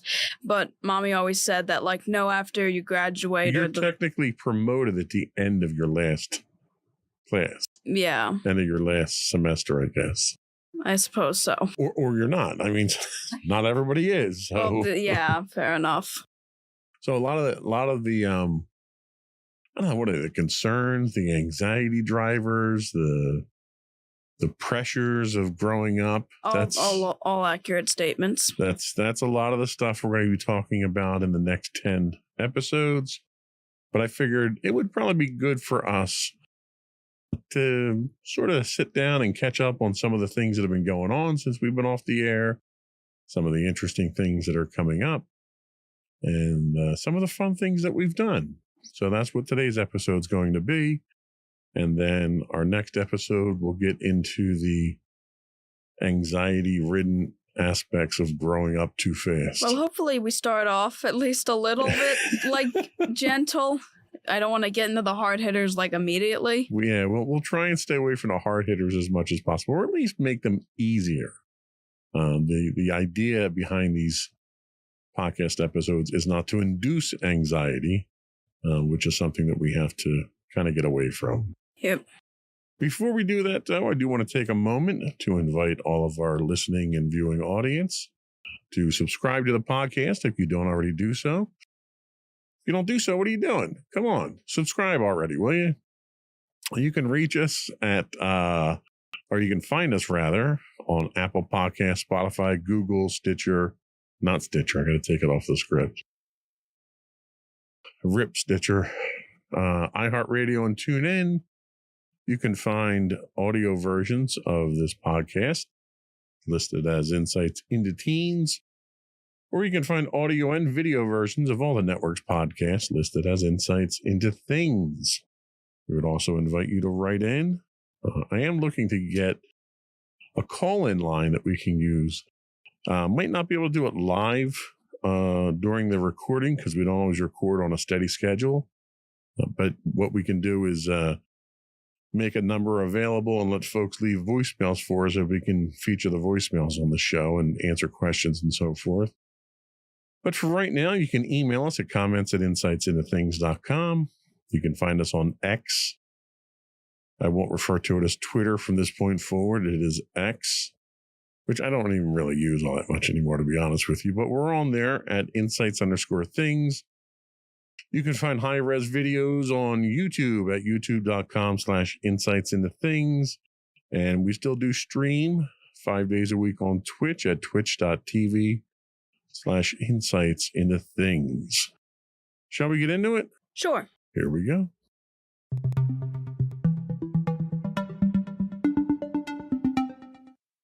So I wanted to start off talking about some school-related stuff. School year's out now. We had some interesting events come up. So the first one is the prom. So you went to a junior-senior prom at your school. Is that correct? Yes, I did, and I went as a junior. So how did that work out for you? What were your thoughts? What was your experience? Did you enjoy it? Will you be going to your senior prom? Okay, so I don't know if I've made it clear on the podcast before, but I think I've become much more of an introvert. I think you've made that very clear. I was going to say history of the podcast. Pretty sure I've made it clear. And to those unaware, which I'd assume most aren't, but, you know, the junior-senior prom is like the big school dance and so forth, where, like, you're not at your school, you go to, like, the one place we went to was, like, very nice. It had, like, this one outdoor area. I don't remember exactly what it was called, but it was, like, it had, like, a really nice garden. There was a bridge. There was, like, a really cool dome outside, so it had, like, a beautiful outdoor area, and the indoor area was nice as well, so, you know, it's, like, a big school dance. Now, I'm not one to go to dances. The only ever dance I went to at school was during 6th grade, and that's when we all were in the very small cafeteria gym area, and there wasn't a bunch of us because there were like 4 6th grade classes, so really there weren't a bunch of people, and like I enjoyed my time there. But obviously, that was only for 6th grade. This one is for both juniors and seniors in high school. And it's also supposed to be, you know, bigger, fancier, and so forth. And, like, our school does, you know, homecoming dances and so forth, but I never went to those, mainly my first 2 years because of band, and then later on just because I don't like socializing. So it really did not make too much sense for me to go to my senior prom, but my one friend who was a senior wanted me to go so that, you know, I could still, like, spend some time with her in her last year of high school, which makes sense. Okay. I also had other friends going, so it would have worked out. So I got dressed up nice. I had a nice blazer, black pants, and a nice rainbow sequenced shirt, which it was a nice outfit, and I got my hair done. And yeah, you looked very nice. Unfortunately, I didn't think to grab a picture that we could do here, but we have prom pictures. We just haven't posted anything up online yet. Yeah, and Probably not as much as you had hoped, or at least Mommy had hoped for me to get, because one of her things is that I need to start taking pictures more. Right. And it was kind of hard to do because prom was very overwhelming for me, because like there were two main areas. One area where like the dance floor and all the music was, as well as like the chairs where you eat, and then another where like all the food would come in and everyone first like came in and they were like a couple of different like picture stations and so forth. I got overwhelmed in both rooms. The one larger room because I just felt like there were just so many people around, because the thing is, I get claustrophobic when there's people around, but not when I'm by myself. Like, I can sit in a closet and be totally fine, even if I'm crammed. But if I'm in a larger space with multiple people, I all of a sudden feel claustrophobic.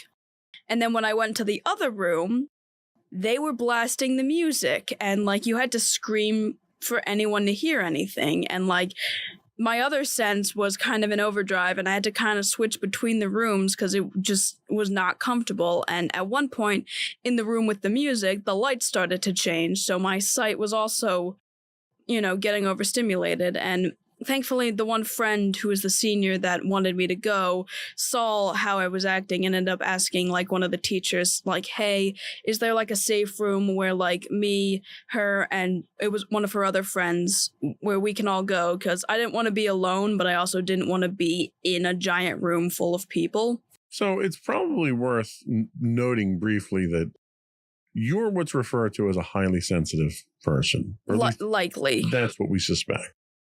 And there's a lot of people out there, people your age and in all age ranges, that are highly sensitive. And even to a certain extent, I am too. Like in large congregations or in loud areas, it makes me feel uncomfortable. I have a difficult time hearing things and so forth. And a lot of public venues now, in fact, a couple of conventions that we've gone to, have, what are they? Not sensory deprivation, but like quiet rooms. Yeah. And the quiet rooms are really basically someplace that someone who's overwhelmed by what's going on can kind of go in there. It's not noisy. You don't have flashing lights. You don't have people bothering you. It gives you a chance to decompress and chill out before you go back in and digest things again. So they came up with something like this. Yeah, at the prom. Yeah, basically, we were sent out into the one outdoor area because when the dance technically started, like, they ended up blocking the area off. But the one teacher, like, said that there was either that or, like, there was an indoor room. And, like, me and my other friends were like, yeah, can we, like, go out? And they allowed us out, and we were allowed to go and, like, get food and so forth. So we pretty much spent the entire time out there. And then eventually 2 other people who were kind of overstimulated by everything also ended up coming out. And I was able to bond with all of them because, like, I'm fine with smaller groups of people, but in larger groups, I can't. And it was also really nice outside. It wasn't too warm, wasn't too cold. So everyone was able to kind of just, like, chill out basically, and it was much less anxiety inducing. But the only thing that happened, and we stayed out there for pretty much the entire prom outside of like going inside for dessert around the time that it was ending, and that's kind of when the anxiety ramped up again. Also, when I pretended to actually be a part of the prom and try and take pictures, because like I went into the room at one point, but the music was so loud and the lights were flashing that I'm like, nope, and then I just stood partly outside the doors, zoomed in my camera, and pretended to take pictures like I was inside. So bottom line, was it a good experience? Are you glad you did it or no? I'm glad they had something else out there so that I could, I was like, the time I spent with my one friend and the other kids was definitely like the highlight of it, because it was, the most calming part of it, and I felt fine with it. The food was pretty good, though I don't actually think I'm going to be doing my senior prom because, that was going to be my next question. Because the whole point is kind of to be inside and doing the dancing, and it's like I don't know if it's going to be the same venue next year, and I don't know if there's going to be another place like it. They would be, but like you don't really go there to not socialize and so forth, so I didn't really get... Well, it's just not your jam, and there's nothing wrong with it. I never went to either junior or senior prom. At least I can say I have the notch on my belt for it. So There you go. That's something, right? Yep. So school's out. How did you wind up for the end of the year, class-wise, grade-wise? I got all A's pretty much. Well, that's a shocker there because you never get A's. I know it. I know. Big It's shock. amazing, I know. So where was your ranking? I was third in my class out of like 200 something kids. Okay. Maybe 300, That's pretty not sure. impressive. So you're done, right? So you're done for this year. You're Yep. still in the engineering academy. Going into your senior year, what classes are you going into now? Is there any classes that you're looking forward to? I know you're looking forward to not being in a history class Well, this yeah, year. that is true. I am thankful I'm no longer in history. I'll admit that. That was probably one of the worst classes I had last year, mixed with the other engineering class I had the period before that. So, but they were terrible for different reasons. So what are you looking forward to next year? Well, I'm looking forward to not having like a constant array of certain classes. Like, thankfully, I don't have any more history. I unfortunately still have to take a science because, my schedule got screwed up my sophomore year. But granted, knowing what kind of chemistry class I could have had that year, I'm kind of grateful I had it my junior year. So I'm kind of grateful I have biology now, so at least I won't be stuck with the kids I was stuck with freshman year and so forth, because I'm likely already going to have to be stuck with them in my other engineering class, and having 2 class periods with them without the one friend I had in my first few years, I'd be much... I don't know if I could really stay sane after that. I know I have to take calculus, advanced calculus technically. I don't really know what to think about it. Pre-calc was all right. The teacher was nice, but it was definitely like a different type of math, but I was still able to do fine in it. So, All right. Well, it sounds like it's kind of a wait and see type attitude. I am kind of looking forward to the not technically academic classes I'm taking, like cooking and so forth, because at least I'm not going to be cruising my final year, obviously, but it'll be cruising considering how many other advanced classes I had last year. Right. And honestly, after junior year, I'm kind of just looking for any type of break at this point. Right. Okay. That makes sense. You also took your SATs. So now, it's probably worth mentioning that our approach to your SATs this time around was you were testing the waters. You weren't going out of your way to take pre-tests. You weren't going out of your way to study. It was literally show up, do the test, and see where you stand and see what you have to focus on to study on. So in doing that, before we talk about what you scored on the tests, how did you find the test? How did you find the process? Was it complicated? Was it overwhelming? Is there advice that you could give to other students who might not have taken the test yet? What are your overall thoughts on it? I mean, the way that I did it, the process, at least to get there and so forth, was honestly pretty simple. Everyone was honestly really nice, and it wasn't, at least for me, it wasn't a stressful environment. I didn't entirely like the idea of taking the SAT, but and I don't know how stressful it was for other kids who were taking it more seriously. Not that I wasn't taking it seriously, it was just I wasn't riding on it as much as a lot of other kids were, or at least having had studied and, hoping to get a good grade on it and so forth. And overall, our approach to it was you're going to take these, you're going to see where you're at, and then next year you'll really take them, and that'll be the ones that we use for college for you. Yeah. So there wasn't a lot of pressure on you going in. It was literally just show up, check the boxes, and see where you wind up with your knowledge. Yeah. Where'd you wind up? 1270, I think. Was it 1270? It was 12 something, 1270 or 1250. I don't quite remember. Out of how much? I think 1600, right? Yeah, something like that. Yeah. So are you happy with what you got? I mean, I guess considering, I had like no preparation for it. And I think that's really the context in which we have to look at it.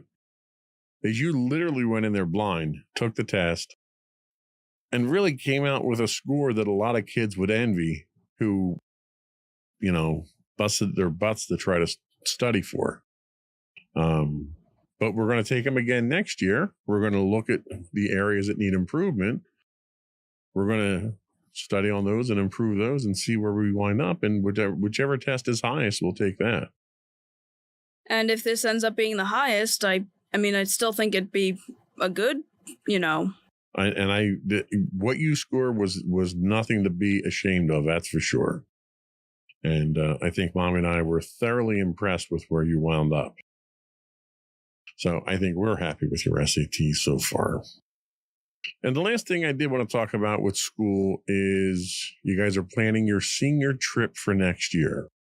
So where are you going? Are you excited? Are you interested? What are your thoughts? Okay, so I think for our senior trip for our school, our school always does a couple of days at Universal and Disney World, Florida. Although I can probably just say Disney World because I don't know if any place else calls it Disney World. Other world. And I am kind of excited, not entirely for the Disney stuff because I've been more times than years I've been alive. So we'll make sure we edit that part out so Mommy doesn't hear that. I mean, like, it's not that I'm not excited. It's just I've been there so many times. I mean, I'll definitely help out anyone that doesn't know the ropes. Yeah, you're going to be like a professional tour guide. You've been there so often. But I've never been to Universal, and I am kind of excited, mostly because I hear there's a SpongeBob store, so... I heard that, yeah. So, I'm kind of looking forward to that. I'll obviously also check out the rides outside of the one Harry Potter one, because I hear there's the giant spider in it, so I'd rather not. Well, and that's the thing. It's a shame that you're not a Harry Potter fan because it's a huge Harry Potter attraction, too. Yeah. So, all in all, you think you had a good school year?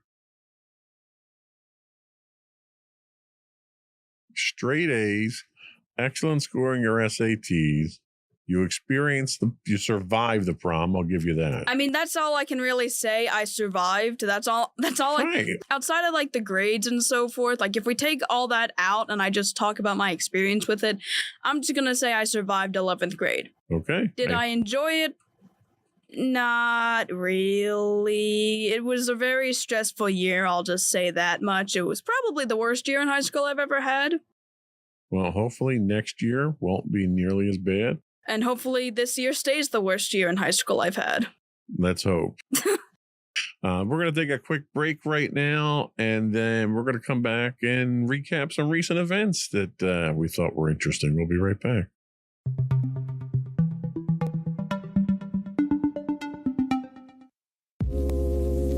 Are you tired of your favorite gaming podcast finishing with a play? Oh, no! Well, check out No Credits Rolled, where we play the games but rarely finish them. How's it going, folks? I'm Sam Whalen, your friendly host at No Credits Rolled, the ultimate gaming podcast, where we dish out the latest scoops and reviews on all your beloved video games. Hey, listen! Not only that, but we spice things up with some guest interviews and even give you, yes, you, a chance to have your say.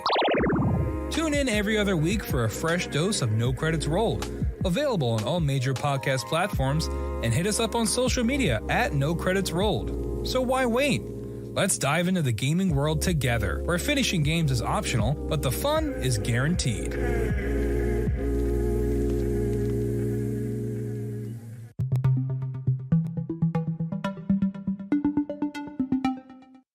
Welcome back to Insights into Teens. This is episode 190, catching up.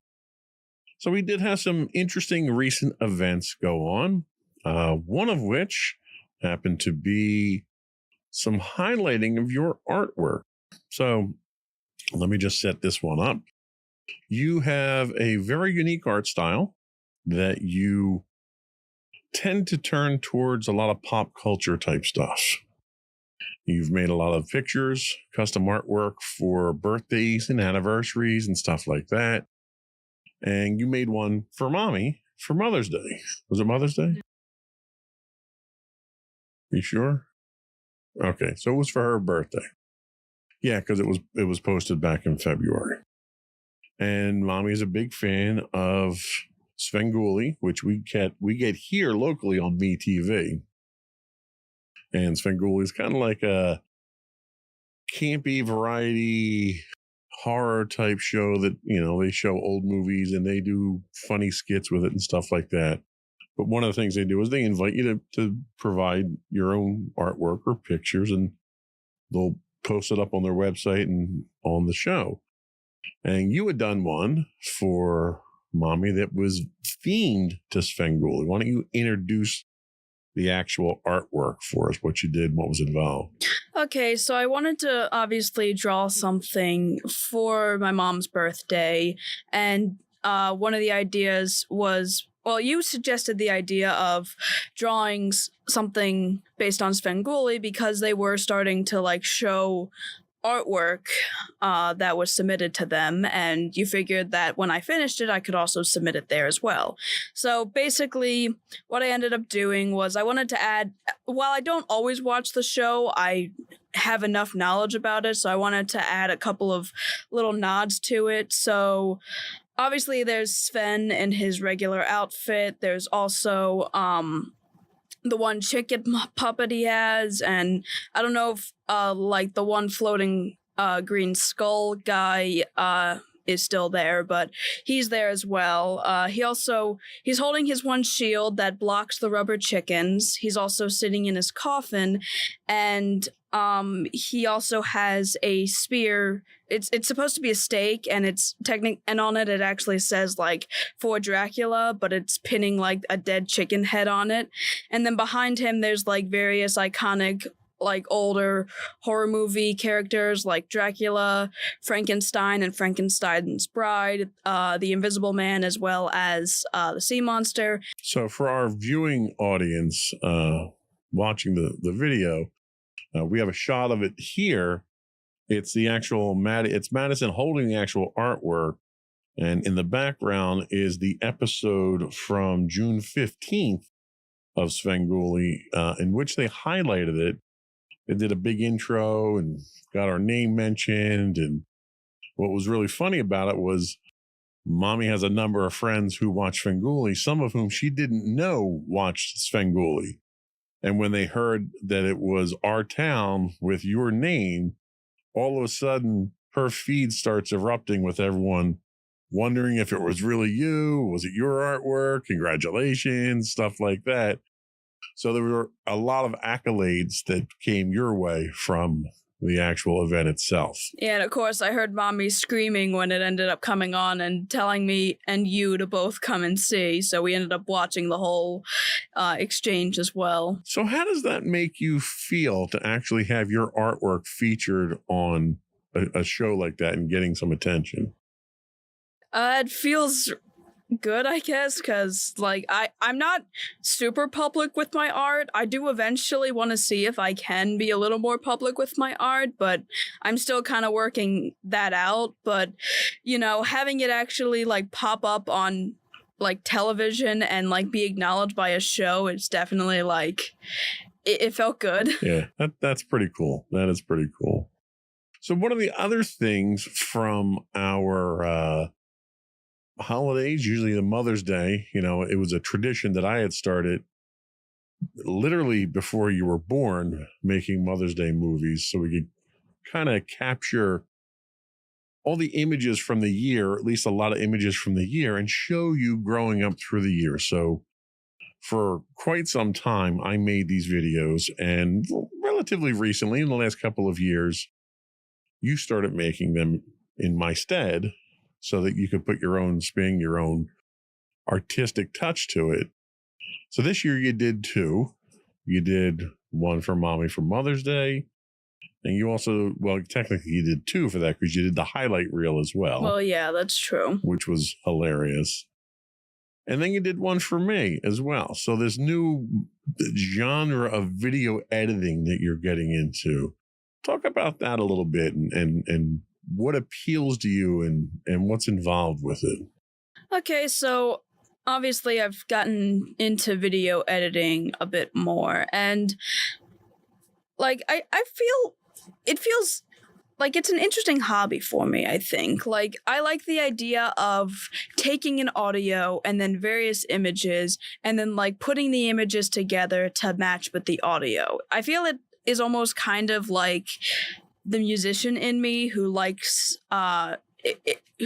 like visuals when it comes to like certain music beats, and I feel like there's an element of that in it because like a lot of the videos I've made have had some sort of song with them, so I always like when there's various pictures I always cut it to like a certain beat, or I have like the image or video relating to like something that's being sung or something that like you hear and so forth, and like I really like that.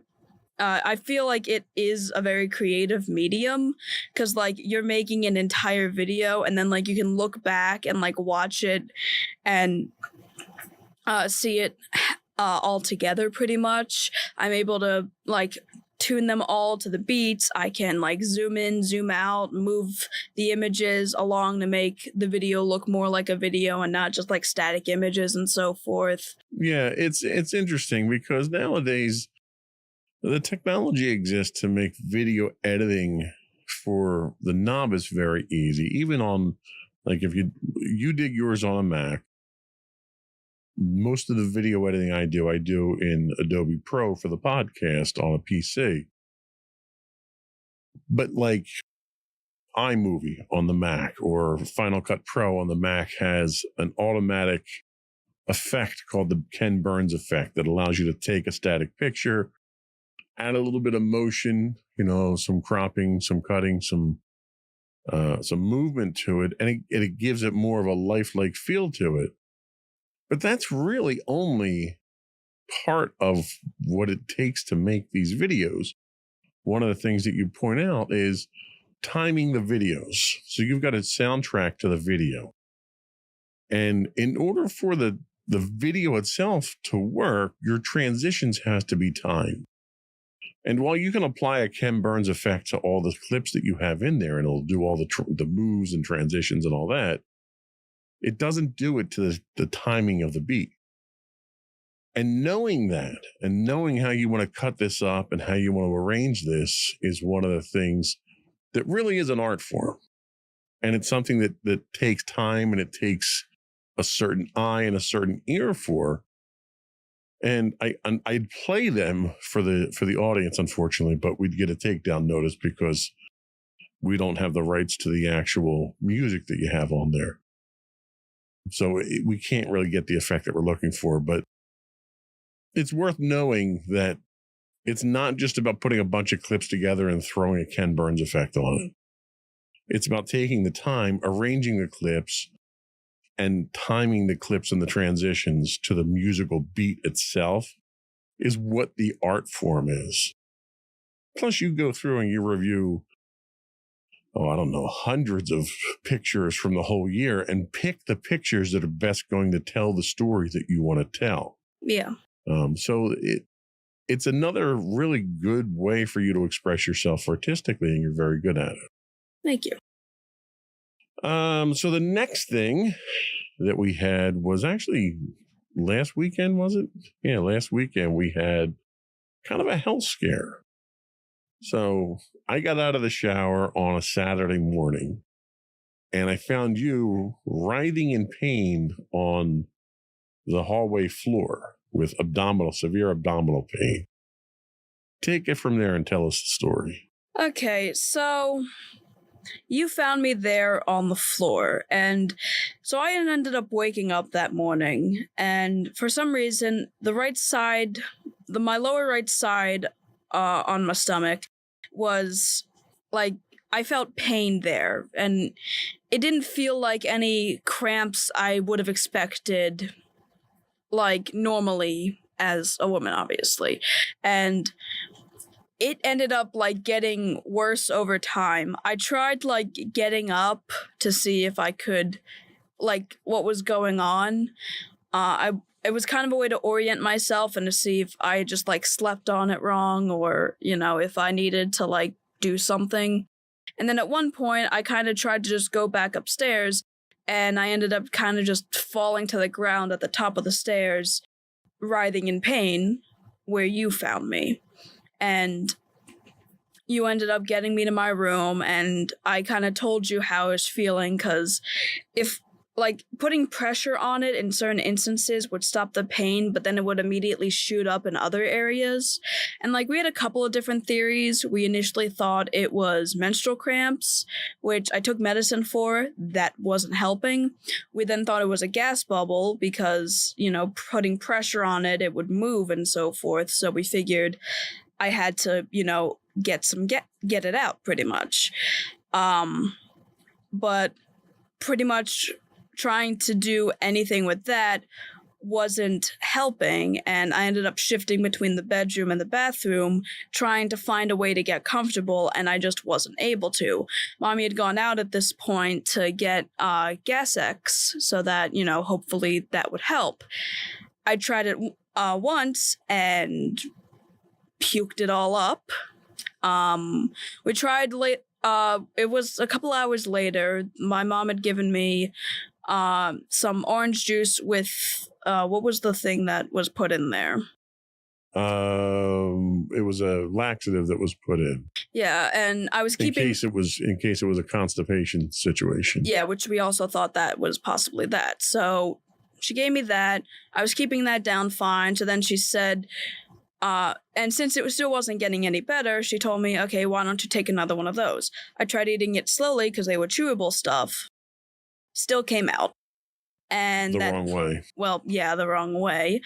And after that, we kind of just determined that, yeah, no, you're still in pain. Nothing's helping. We're taking you to urgent care. So we take you to urgent care, and you go back there. You're in pain. They take your vitals. They do this. They check your temperature and all this stuff. And their response basically was, you might have appendicitis. We can't help you with that. You have to go to the hospital.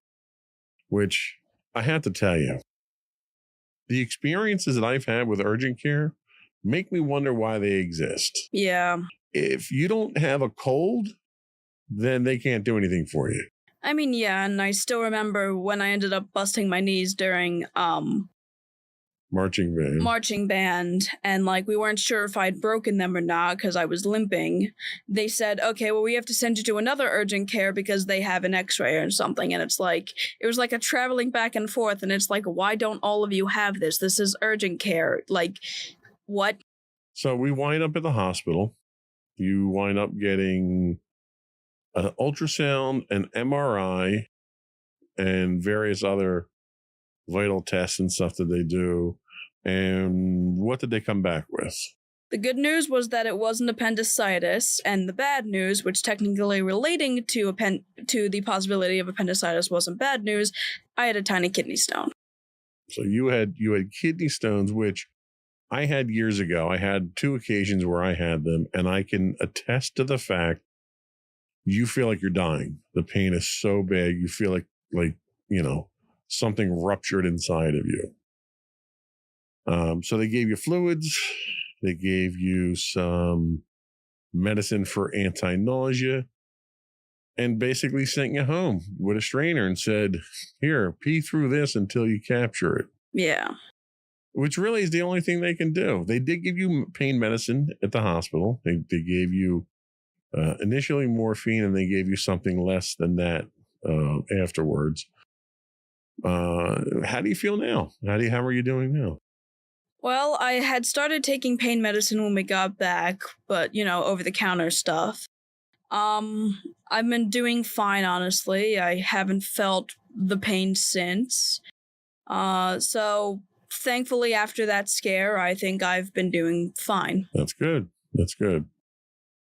So the next big thing that we got coming up here is Wednesday of next week.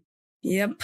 You get to get up at like 2:00 in the morning or something to go to the airport. You're flying out. Where's your connecting flight? San Francisco? San Francisco So you're flying from Philly to San Francisco, and then from San Francisco to Kyoto? Osaka. So you're heading to Japan. Tell us what's going to happen in Japan. What kind of fun are you going to have?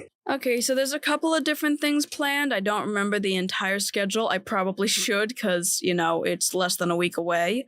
But basically, we have a bunch of different stuff. We're gonna start off in Osaka. We're gonna head to a couple of different areas as well. I think Kyoto and Tokyo are like the next big areas.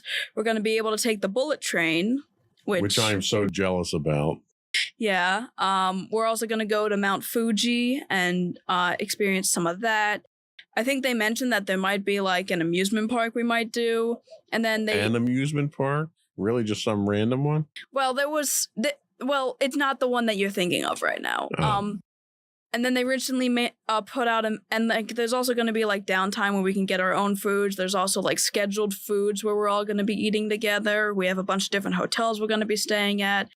And then another thing that they had like just recently put out was that the main teacher behind it and like the tour guides are trying to find.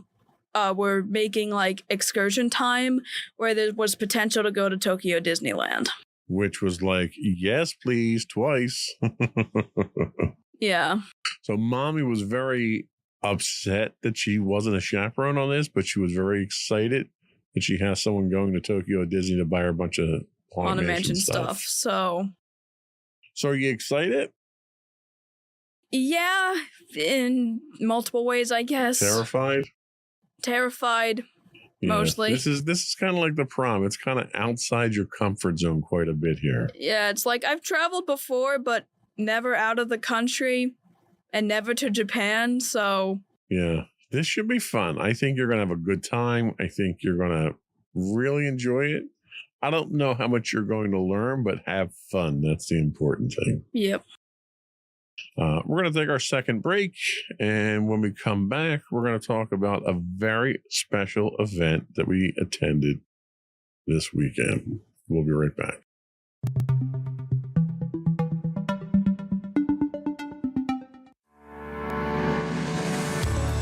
Insights into Entertainment, a podcast series taking a deeper look into entertainment and media. Our husband and wife team of pop culture fanatics are exploring all things from music and movies to television and fandom. We'll look at the interesting and obscure entertainment news of the week. We'll talk about theme park and pop culture news. We'll give you the latest and greatest on pop culture conventions. We'll give you a deep dive into Disney, Star Wars, and much more. Check out our video episodes at youtube.com/insightsintothings. Our audio episodes at podcast.insightsintoentertainment.com, or check us out on the web at insightsintothings.com.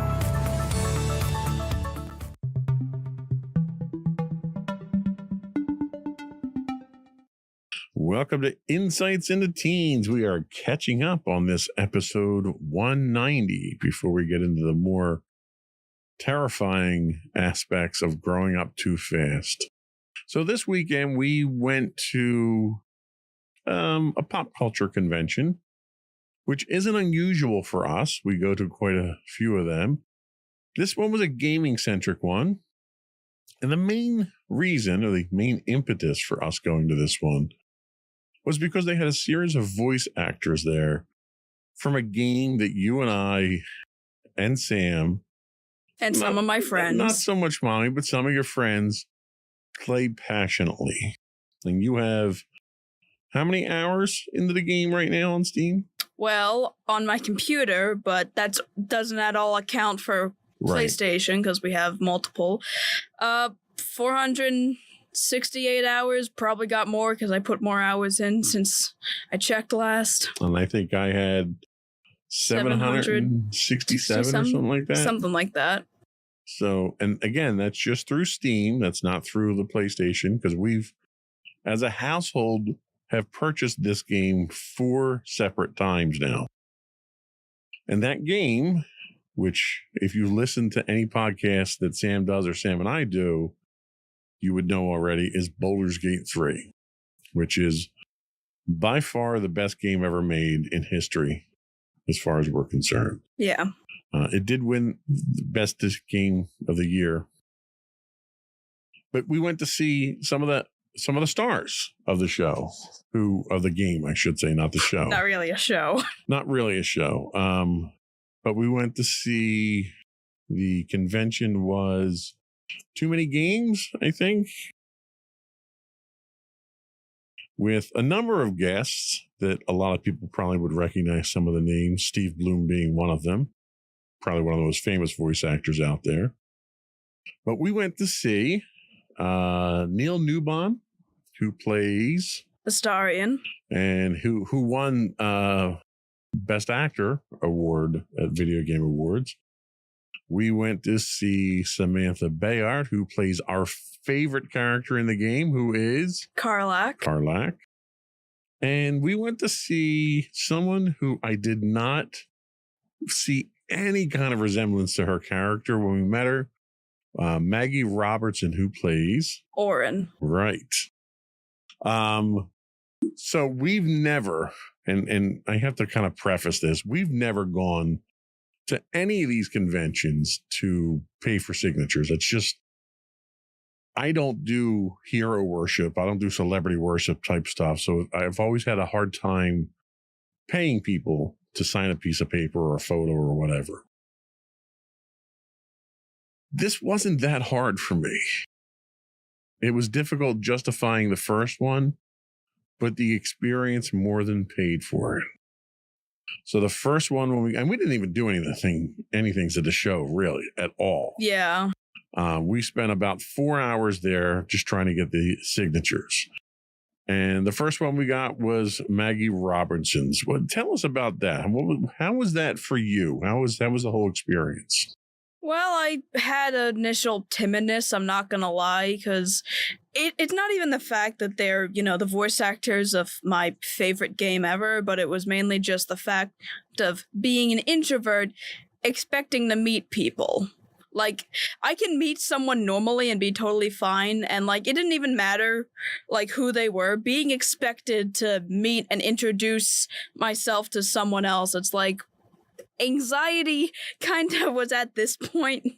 So, she was obviously the first one we ended up seeing, and you actually talk to someone else initially to get the payments through. Yeah, they all have handlers, so you pay through them, and they kind of set the scenario up for the celebrity there. And the one Maggie had was honestly very nice and helped to Daisy was awesome. Yeah, she helped to she almost helped to loosen me up to prepare to speak with Maggie and so forth. And Maggie herself was very kind and also very funny. She was actually she was the only voice actor that actually came with her own art, because she ended up drawing two pieces of art. One was a vampire heart, and the other was Gerald the butler, the Right. ghost butler.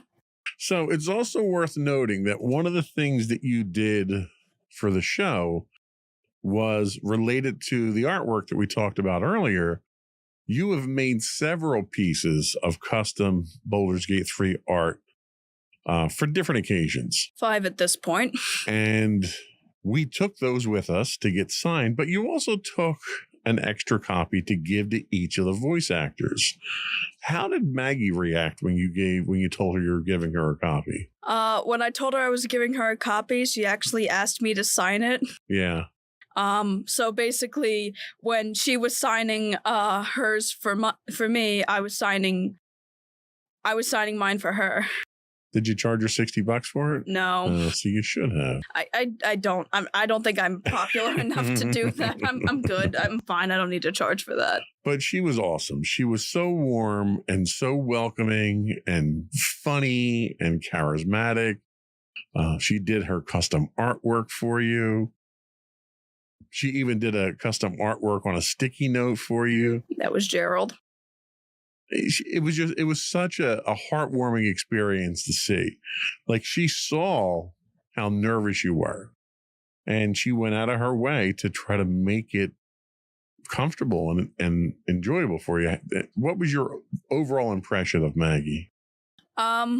Very nice. I liked her. Definitely, not she actually plays more like evil characters outside of She Auron, does, and yeah. Auron is supposed to be like one of the most evil characters in the game, but she was like probably the most cheerful. And what was funny was she never slipped into character. So you never got to see how she played the character, which probably is a good thing because the character Auron is kind of a psychopathic killer in the game. So you didn't want her slipping into that character. But like Mommy started playing the game, but never got up to the point to seeing that character. So she didn't recognize the voice, didn't recognize the character. So after we got Maggie's signature, we went to get in line for Samantha Bayard, who we were originally there for because she's our favorite character. Had some timing issues with that. So we jumped in line for Neil's and we're in line for a little bit there, and he went for a food break. So we got a number to come back and we got in right away after that. What was your experience with Neil, with Astarion? Okay, so while Astarion isn't like my favorite character in the game, I feel like meeting Neil was like my favorite interaction because I've seen like he does his own like he has his own YouTube channel and like he has his own playthrough of Baldur's Gate, so I kind of knew how he was like with the fans and so forth, and his interaction was probably my favorite because like it was very clear, like he could tell I was an incredibly anxious individual, and like he like noticed and like made sure I was comfortable, and also like even gave me some life advice as well, which was nice. And he also like constantly slipped in and out of character, which was interesting. So he was definitely like my favorite voice actor to meet. Yeah, I think as far as I'm concerned, I think Neil was probably the best experience. And that's not to take anything away from anybody else. Yeah. But he was personable on a level that I didn't think anybody would be under those circumstances. You had talked about being nervous going into your senior year. And he kind of conveyed some of his experiences. And one of the things he said was travel, whenever you get a chance, travel. And you said, well, I happen to be going to Japan. And he conveyed stories about Japan and what it's like over there and what the people were. So it was like, it wasn't just a factory of signing, signatures here. It was literally a personal experience that he constructed on the fly right there. And the fact that he kept slipping in and out of character, like, was just, and he was doing it with all of us. It wasn't just you. I thought that was so cool. And he did it so smoothly. I often wonder how much of an actor goes into the characters that they play. And I look at our experience with Maggie and I realize that was just a character. She clearly is not anything about that, like that character, because of the nature of the character. I think that's different with Neil. I think a little bit of Neil goes into each of his characters to make them a little bit more genuine. And it sort of came out. Which, makes sense as to why he got so many awards for being one of the best actor in the game. Absolutely. And then finally, we got to see Samantha. What was the experience with Samantha? So she was also very nice as well. All of them were really nice, and she had an interesting way of going about like quotes and so forth, because with some of them you were allowed to have quotes and others kind of just put the signatures and so forth, and she actually had this interesting system where you would roll a d20 and like it would be one of like the famous quotes from Carlisle, because she has some of the most quotable lines. Yeah, she does. I ended up I thought it was funny that one of the lines I ended up seeing on it was, "Oh, was that Gail's granddad?" And I thought that was kind of adorable. I ended up rolling a 13 on it, and it was "Hey, good looking," which I thought was a pretty good quote. So Yeah. she added it, and then we also obviously got a picture with her. So she was very nice. All of them obviously were. So we got a bunch of pictures with all of them. Yeah, it was kind of unfortunate because by the time we got to Samantha, it was about an hour before the end of the show. We were exhausted. clearly she was exhausted. She had been there for a 3-day show. Yeah. So the fatigue was sort of setting in. So it wasn't as energetic an experience as we got with Neil, but we got Neil right after he had lunch too. I mean, yeah, so. It was all about timing there, but I'm glad we did it. I think it's an experience that will live with you for the rest of your life. It gives me a whole new appreciation for voice actors and how difficult the work is and how versatile they are. And I really enjoyed it.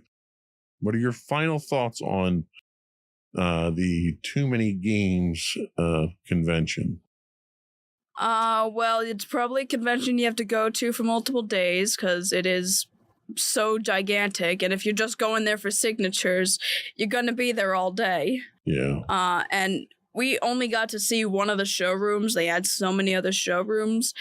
I'd probably have to take more breaks, though, because, like, outside of being in the signature area, the main, like, area with, like, all the booths and so forth, I immediately got overwhelmed because there were just so many people there. Yeah, it was packed. So, it was an interesting convention, but definitely one I think I'll remember. Yeah, I think it was awesome. I'm glad we did it.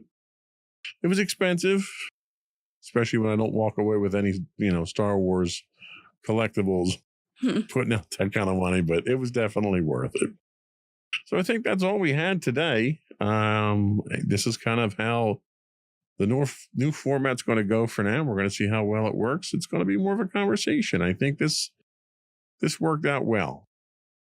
Less pressure, more fun. Yay. We'll do that moving forward.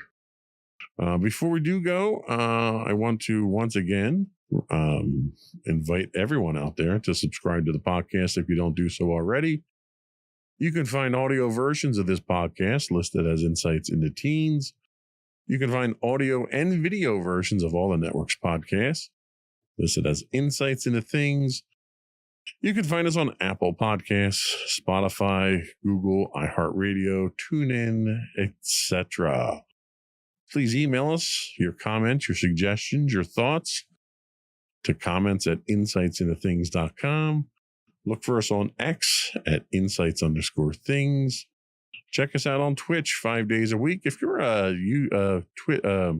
you're an Amazon Prime subscriber, you do get a free Twitch monthly subscription. We would appreciate it if you throw that our way. That helps us keep the lights on here.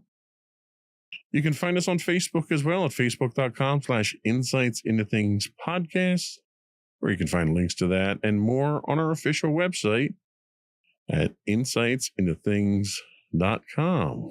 And don't forget to check out our other two podcasts, Insights into Entertainment, usually hosted by you and Mommy, and Insights into Tomorrow, usually hosted by you and my brother Sam. That's it. Another one in the books. Bye, everyone. Bye.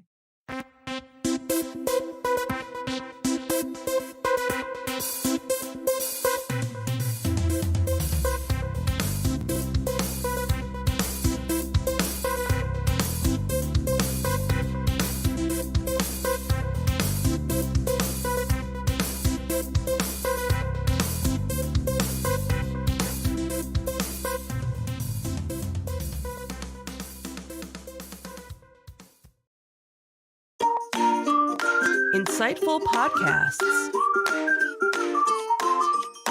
by informative hosts.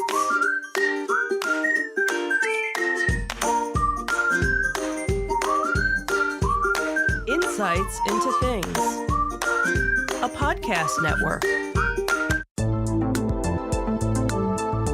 Welcome to Insights into Technology, a podcast exploring the latest in computers, networking, home automation, mobile computing, and all things technology related. Our hosts will take a deeper dive into the latest and greatest in tech trends and give you the information you need to enable your tech-centric world.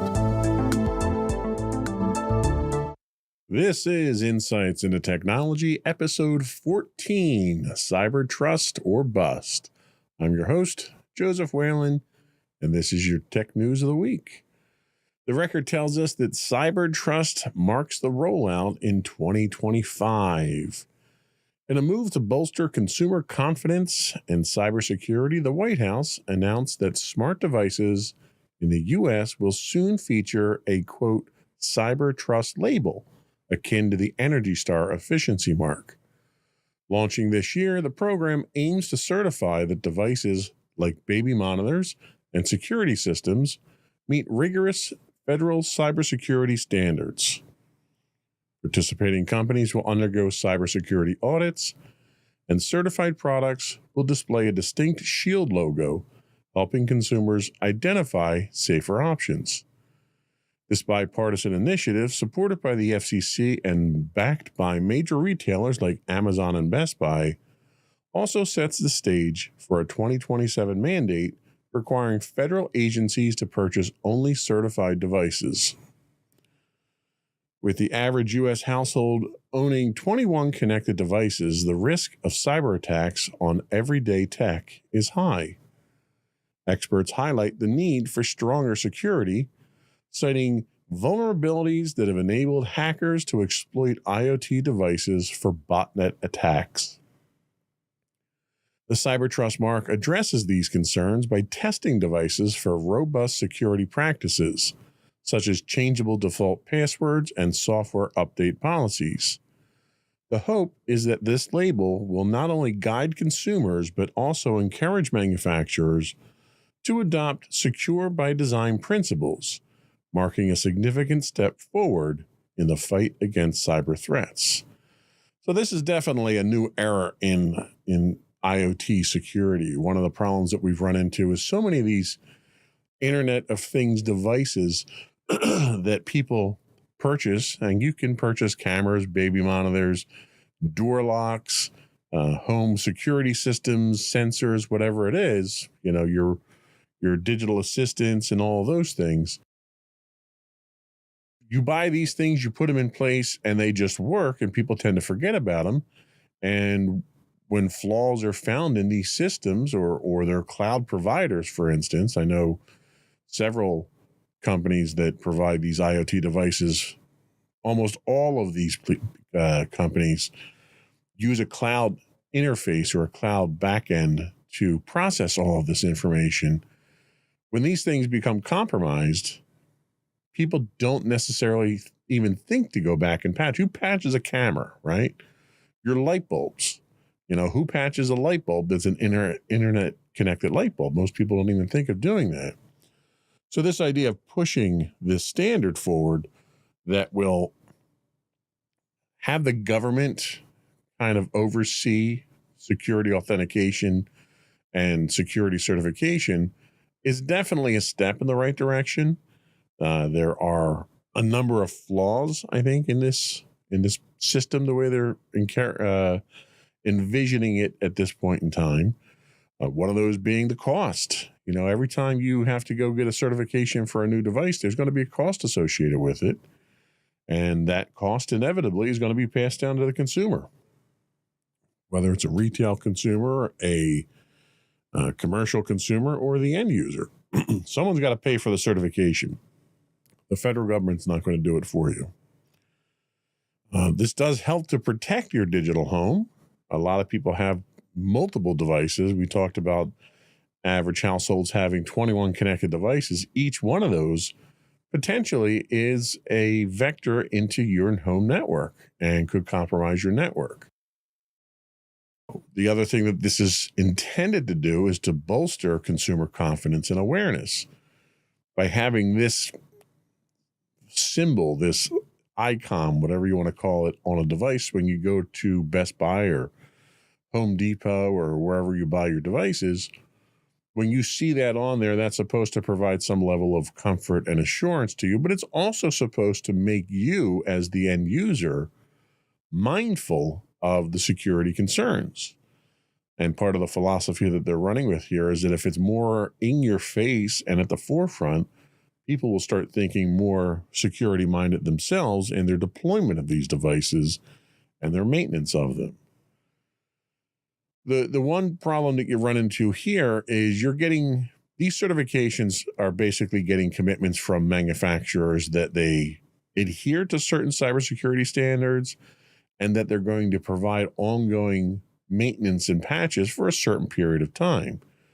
The vast majority of companies can do that, but the problem you run into is a lot of these companies are smaller, consumer specialized niche companies that may not necessarily be here a year, 2 years, 3 years from now. So you may buy a product today that has this Shield logo on it saying that it's going to be secure. And for all you know, that company could be bought up, go out of business tomorrow, and there's really nothing to ensure that those updates continue to happen. And that's just market conditions themselves. So it's definitely a step in the right direction. I think the federal government needs to be careful about how they portray this. This is not the end-all, be-all of cybersecurity for the home consumer. And I think we need to be very careful about how we go about employing this new system. Bleeping Computer tells us that CISA says the government hack was limited to the Treasury. The U.S. Cybersecurity and Infrastructure Security Agency, CISA, confirmed that the Treasury Department was the sole federal agency affected by a cyber attack attributed to Chinese state-sponsored hackers. The breach disclosed last week was deemed, quote, a major security incident after attackers exploited the stolen API key to compromise a Beyond Trust remote support instance. The hackers targeted sensitive offices like the Office of Foreign Asset Control, likely to gather intelligence on U.S. trade sanctions against Chinese entities. Have to change the article. It doesn't work that way. There we go. And that's not where we go. There we go. Okay. Sorry about that. While the full impact is under assessment, officials reported no evidence of continued unauthorized access after the compromised system was shut down. CISA emphasized the importance of federal system security, assuring ongoing efforts to mitigate further risks. This high-profile incident underscores the vulnerabilities in critical government systems and strategic objectives behind state-sponsored cyber operations. So again, you take this in line with the last article that we talked about, where the federal government wants to dictate what cybersecurity standards are, and the federal government itself is being hacked multiple times over and over again because of their own lack of cybersecurity standards. So, you kind of have to take some of this stuff with a grain of salt here, because I think the government, because of the scale and size of bureaucracy, is not capable of reacting at the speed needed for cybersecurity and technical upgrades. Therefore, they should not be the ones that are dictating what other companies should be adhering to if they themselves can't resolve their cybersecurity issues. The interesting thing here is that they were targeting the Office of Foreign Asset Control and Strategic Cyber.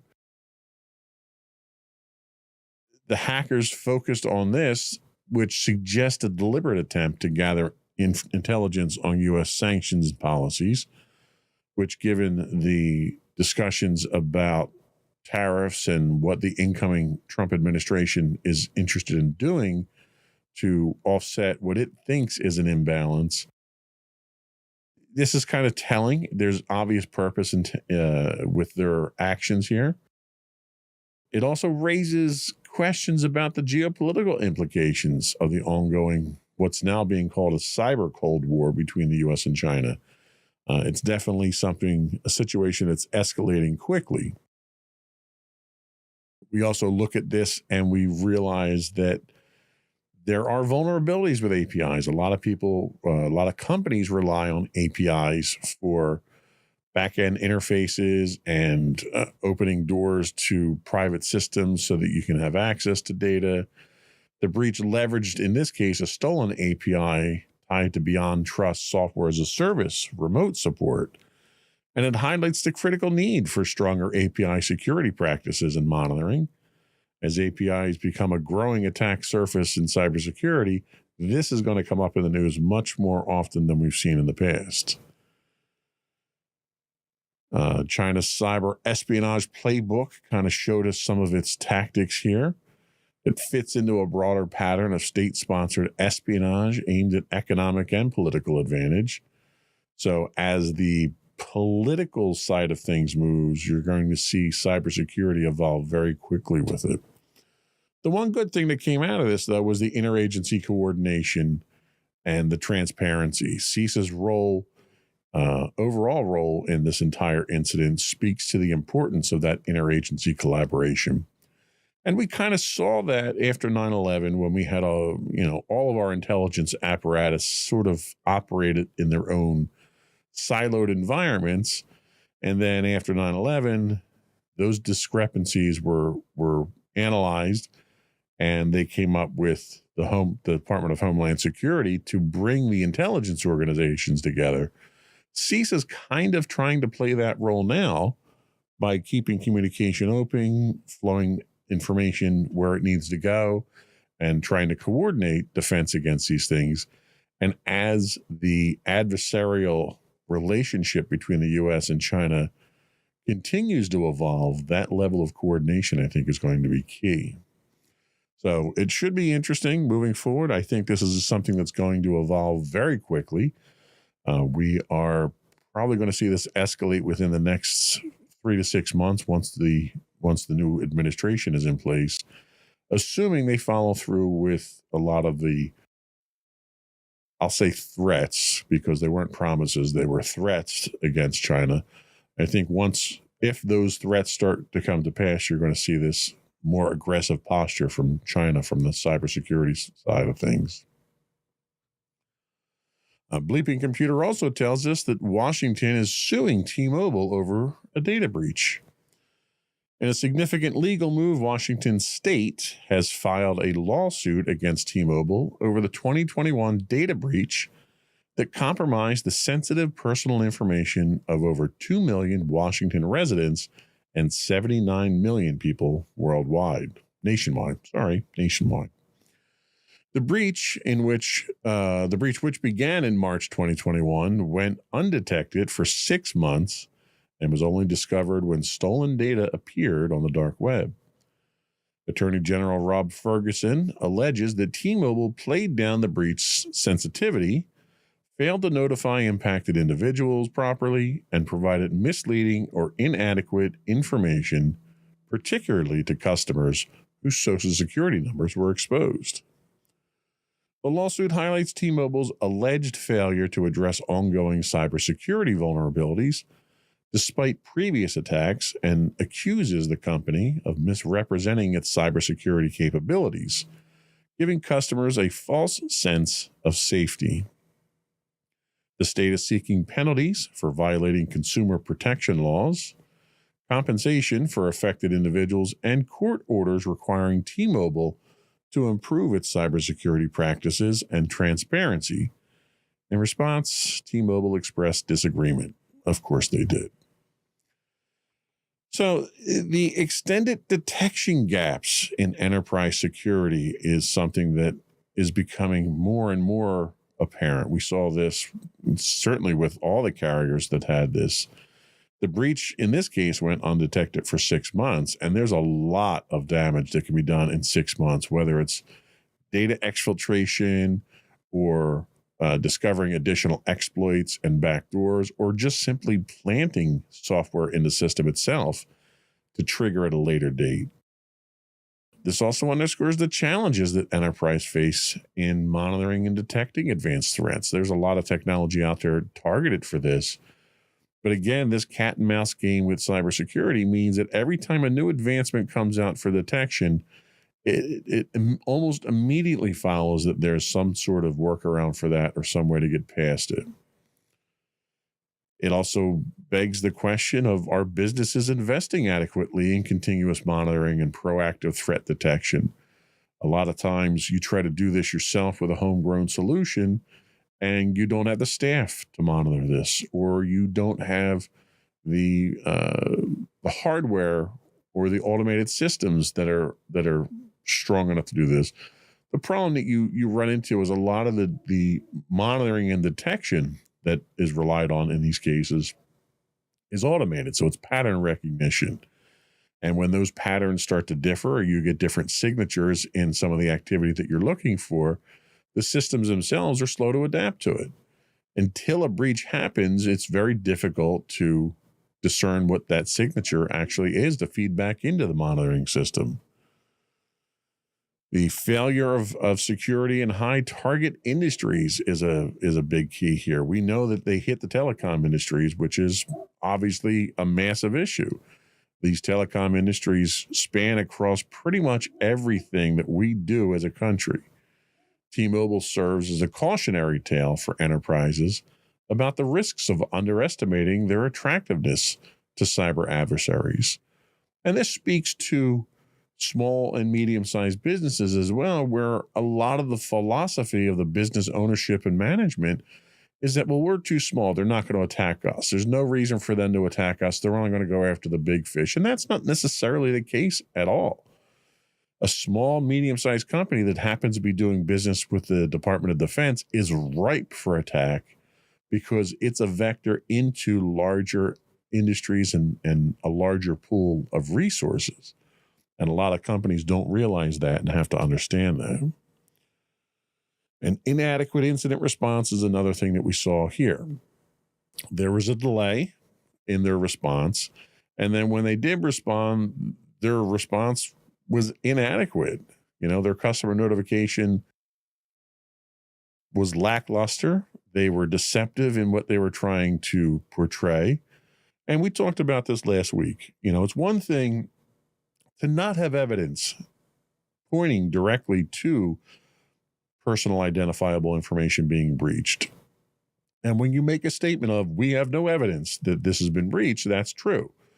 When you have evidence that has been breached and then you make a statement contrary to that evidence, that's falsification of records there. That's fraud. And you have to be very careful. You certainly don't want to alarm the public, nor do you want to embolden the attackers by making announcements of significant breaches, but you also don't want to violate the law and commit fraud by misleading people either. If I, as a user, know that my personal information has been compromised, I can then take action. I can freeze my credit reports and various, change passwords, whatever it is I have to do to mitigate any potential dangers from that. But when you're not forthcoming with that information, you as a company have robbed me of the opportunity to combat your own incompetence. Then the last thing to discuss is the regulatory and financial ramification for businesses. This particular lawsuit from a state government illustrates how breaches can lead to long-term financial and legal repercussions, and it signals a warning to enterprises to prioritize compliance with consumer protection and data security laws. Now, again, these compliance regulations are being dictated by the government, and the compliance regulations are months to years behind where the industry is. So while compliance with these regulations can be costly, they're not particularly arduous or difficult to achieve. But if you're not making the effort, you're not going to achieve them. So we'll see where this goes. T-Mobile last week had talked about the fact that they had mitigated the telecom breach itself.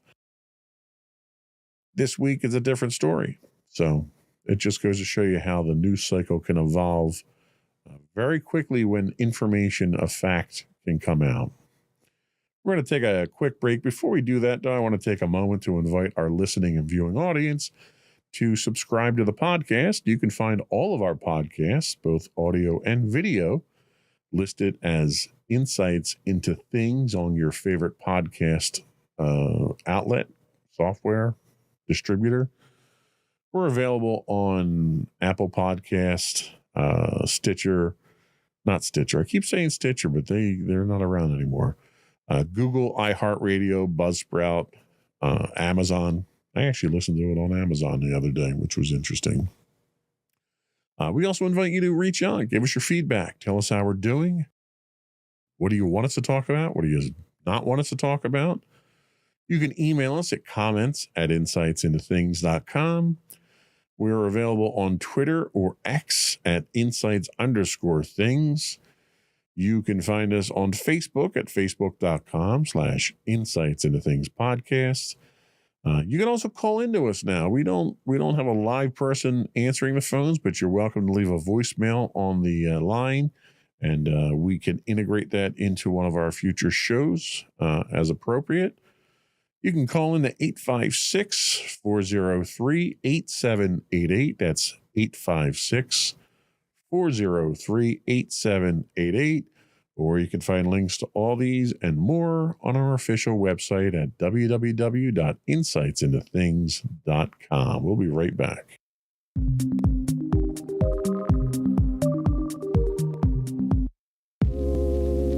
Are you tired of your favorite gaming podcast finishing with a play? Oh no! Well, check out No Credits Rolled, where we play the games but rarely finish them. How's it going, folks? I'm Sam Whalen, your friendly host at No Credits Rolled, the ultimate gaming podcast, where we dish out the latest scoops and reviews on all your beloved video games. Hey, listen! Not only that, but we spice things up with some guest interviews and even give you, yes, you, a chance to have your say.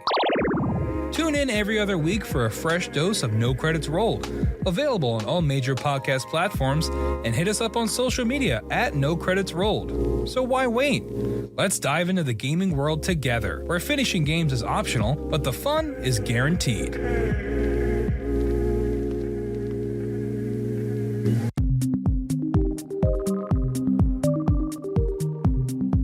Welcome back. We are talking tech today.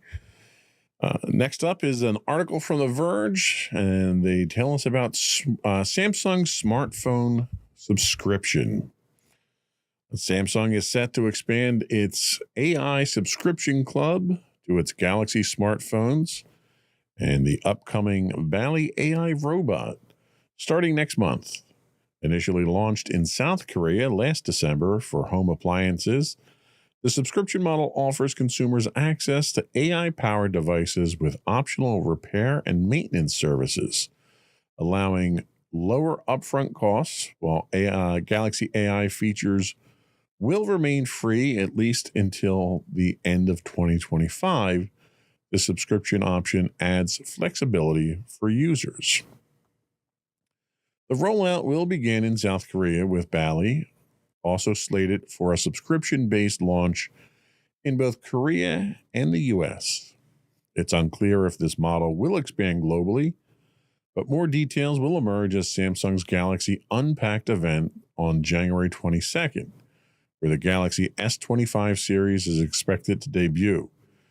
This marks a notable step in Samsung's strategy to integrate AI capabilities across its product lineup through flexible payment models. So the emerging hardware as a service trend, this is right up that alley. Samsung's subscription model for smartphones and AI-powered devices highlights a shift towards hardware as a service. And in the commercial and enterprise industry, this is fairly common. You know, people lease printers, they lease servers, they lease network equipment. This isn't really something new. This is an interesting twist on consumer device usage. And they're now pushing this towards businesses for their smartphones. Let's face it. I mean, smartphones are well over $1,000 a pop at this point in time. And every 2 years, if you rotate your phones out to maintain your security and update status on them, that gets very costly for companies. And a lot of companies can't afford to do that constantly. We're looking at probably tens of thousands of dollars annually to maintain this type of arrangement. And the idea is the AI devices, the AI powered devices are even more expensive than what you're looking at for a standard phone. It's a cost-effective way to maintain your inventory as a company. The regional trial and scalability raises some questions, with the initial rollout limited to South Korea and Bali launching in the U.S. Businesses may question when and how such subscription services will scale globally. Companies that do have staff around the globe wouldn't necessarily apply to this until it's a full rollout. The other concern here is vendor lock-in. We run into this issue already with mobile device management, where they're not necessarily, depending on which model you go with, they're not universally compatible between Android and Apple devices. In this case here, enterprises need to consider the implications of relying on a subscription-based device, including the vendor lock-in. The need to address privacy risks associated with the AI-powered data processing is also a concern. I don't know how much AI people are going to be using on their smartphones for business use. Most of that, I would assume, would happen on a more robust computing platform. A lot of what we see from an AI standpoint on smartphones now is kind of gimmicky and personal stuff. So I don't know how much of a business application these types of services will have. But if nothing else, the concept itself offers another option for people. It offers a way basically to finance your maintenance in your smartphones rather than stealing from Peter to pay Paul with your upgrade plans and things of those nature. That can get almost cutthroat in some companies when you have to deal with, Susie got a new phone, how come I didn't get one, and stuff like that. With a lease program here, you may see some of those problems go away. Our next article comes to us from Wired. They tell us that Meta's new free speech is a gamble. Meta's recent decision to abandon its partnership with fact checkers and overhaul its moderation policies signals a shift in its approach to content management, drawing comparisons to Elon Musk's X. The company plans to replace its fact-checking programs with a community notes model, similar to X's crowdsource system, citing, quote, free speech as its motivation. Critics argue this move could open the floodgates to misinformation and hate speech, as Meta loosens its hateful conduct policy and aligns itself with conservative narratives. With 3 billion monthly users across its platforms, Meta faces significant challenges in scaling a crowdsourced moderation system, raising concerns about the potential for unchecked disinformation and bigotry. These changes, coupled with political appointments, like the Trump ally Dana White to its board, have sparked debate about Meta's direction, particularly as it seeks to reconcile free speech with responsible content management. Experts warn that such shifts might lead to an ecosystem rife with misinformation, diminished trust, and further polarization. Meta's path appears to mimic X's, but on a much larger scale, with consequences for the global information landscape. The content management shifts here tend to cause some concerns for enterprise brand safety. We saw this with X after Elon Musk took over and started making wholesale changes. You had a lot of sponsors decide that they were not going to stay on the platform, and they bailed. And you're going to see something similar to that probably with Meta, but you're going to see it on a much larger scale. They have a significantly larger market share. The transition from fact-checking to community notes raises concerns about your brand. Do you want to be associated with some of the things that are going to be coming out on Meta now without these fact checks? Do you also have to worry about enterprise communication strategies? A lot of companies have now turned to social media platforms such as X and Facebook to communicate with their customers. Meta is loosening its hateful conduct policy and embracing its own unique idea of free speech could impact that. Businesses using the platforms may face increased scrutiny over their association with controversial or harmful content appearing alongside their ads. And then we mentioned the scalability for crowdsourced moderation. Implementing a community note system at scale poses significant challenges. And a lot of this is theoretical because no one's ever tried to do it at this scale. An inability to effectively moderate content could impact enterprise use of the platform. You could see a lot of companies moving away from Meta and advertising and communication and their public presence because it's damaging to their brands. And I think Meta may have, in their effort to gain political favor with the new administration, may have overlooked a lot of these risks. The political alignment and enterprise trust don't necessarily align with each other.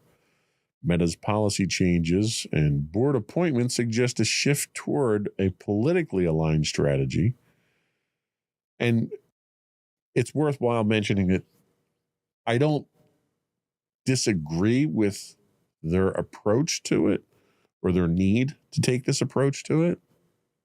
We have an incoming administration that has openly stated its hostile policy towards anyone that doesn't adopt their philosophy, and quite blatant threats of retaliation for it. And a company like Meta is, their first and foremost concern is their investors and the company itself. And they're trying to protect the company by aligning themselves with the new political infrastructure coming in. That's probably right for the company from a defensive standpoint. I don't think it's right for the industry. I don't think it's right for their clients. It might or might not be right for their advertising partners. I think the problem that you're going to run into is as they fall over themselves to align themselves politically with the incoming administration, that short-sightedness will likely result in commercial and enterprise damages. Certainly financial damages are a high risk to the company in general as they take this tack and they start losing advertising customers. This is also going to impact their push for AI adoption. One of the biggest problems, one of the biggest fears that people have right now is that AI is too powerful and AI is uncontrolled and it's a beast that's waiting to be unleashed. When you have Meta as one of the companies that's developing a widely adopted platform for AI, and they are openly politicizing their corporate actions now, they're removing or highly mitigating their hate policies. They're doing away with fact checking. That seriously draws into question any AI product that they might be putting out on the market. And I think it's going to seriously jeopardize the adoption of their version of AI. Enterprises that were looking to adopt it may need to reconsider their dependency on Meta platforms for credible and trustworthy customer interactions. I mean, overall, my personal opinion is it's dangerous. It's dangerous to want to cater to a point of view that is anti-fact and pro-rhetoric. And that seems to be exactly what Meta is doing here. I think they're doing a disservice to their users. They're certainly going to be doing a disservice to their enterprise customers. And I think the entire industry as a whole suffers from these types of short-sighted, politically motivated decisions, which is unfortunate. And in the realm of unfortunate, our last unfortunate article of today is Microsoft Workforce Makeover. This comes to us from GeekWire. Microsoft's workforce continues to face periodic layoffs, with the latest round targeting employees whose performance falls below company standards. While the tech giant did not disclose the number of job cuts, it emphasized its focus on high-performance talent and a commitment to employee development. These layoffs follow the trend set in 2023 when Microsoft announced 10,000 job cuts as part of a broader industry-wide cost cutting. Since then, smaller scale reductions have occurred across various divisions, including the Xbox team, following the company's $69 billion Activision Blizzard acquisition. As of September 2025, Microsoft's workforce stands at approximately 232,800, down from a peak 2 years prior. This ongoing pruning of roles reflects Microsoft's strategic focus on maintaining agility and operational efficiency in a competitive tech landscape. So, the strategic workforce optimization. Sounds like a very fancy way of saying we're just laying people off. They're billing it as a focus on high-performing talent, and they're using periodic workforce reductions as strategic shifts towards efficiency and agility. Given the size of Microsoft, given the age of the company and how big it is and how many employees they've had in the past, it's kind of hard to argue with the need for efficiency and agility. You can't claim Microsoft as a cutting edge company anymore. When you get to a certain size, your ability to adapt and evolve and come out with groundbreaking products becomes compromised just from corporate bureaucracy. The impact this might have on cloud, where Microsoft is working diligently to become a leader and maintain that leadership in cloud enterprise services, could be significant. With Microsoft operating across diverse sectors, layoffs in underperforming divisions could affect service continuity and innovation. We've seen this with Google in the past.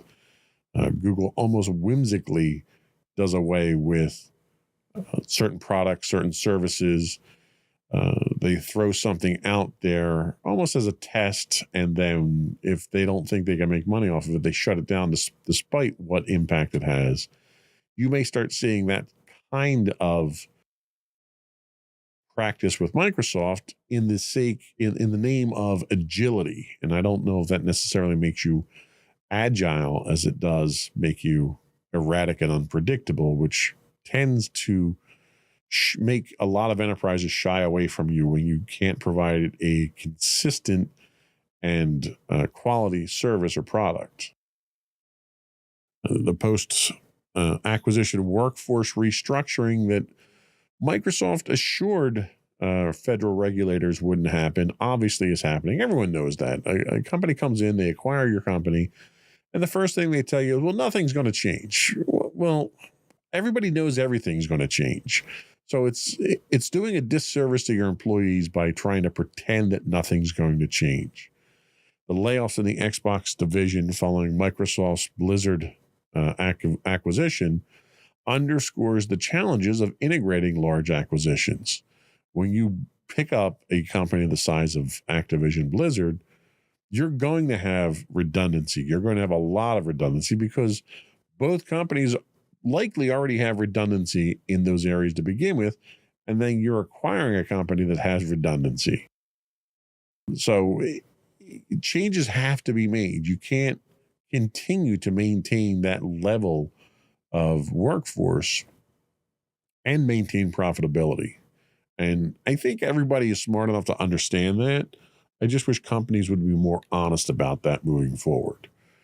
Employees are okay understanding that their jobs are going to go away if they have some level of understanding, some advance notice, and can make preparations for it. The talent management and retention becomes an issue when you have a company that is laying employees off on an almost annual basis. It's very difficult to promote employee loyalty. It's hard to be loyal to a company that's not loyal to you. By publicly emphasizing performance-based layoffs, Microsoft's approach may raise concerns about employee morale and retention. Enterprises might consider balancing high standards with robust talent development programs to foster loyalty while maintaining performance expectations. One of the questions that an employee might ask is, well, if you're going to let me go because of performance reasons, what have you done to improve my performance? What have you done to invest in me as an employee? How have you as a company made me a better employee so that my performance level meets your expectations? And I think employees are perfectly justified to ask those questions. I think employee development is a responsibility of both the employee and the company. And if the company fails to follow through on their obligation, you can't blame the employee if the employee is trying to do their part. So we'll see. Obviously, this is going to have some impact on product releases. We'll take a look at this and see how it's going to affect those schedules. Quality, Microsoft already has a quality issue reputationally with their software products. This may have an impact on that. And you may have some brain drain, some knowledge loss during this, which is always a risk that people have to keep in mind when you start doing layoffs. So we'll keep an eye on it. I'm sure it won't be the last announcement of this nature that we will see in the near future. All right, we're going to take our second break, and then we're going to come back and finish up our discussion, our multi-part discussion on cybersecurity frameworks. We'll be right back.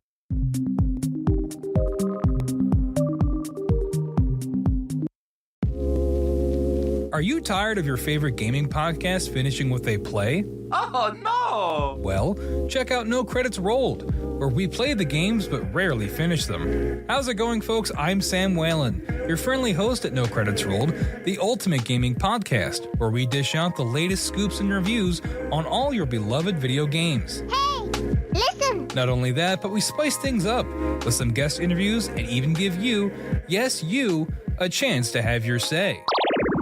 Tune in every other week for a fresh dose of No Credits Rolled, available on all major podcast platforms, and hit us up on social media at No Credits Rolled. So why wait? Let's dive into the gaming world together, where finishing games is optional, but the fun is guaranteed.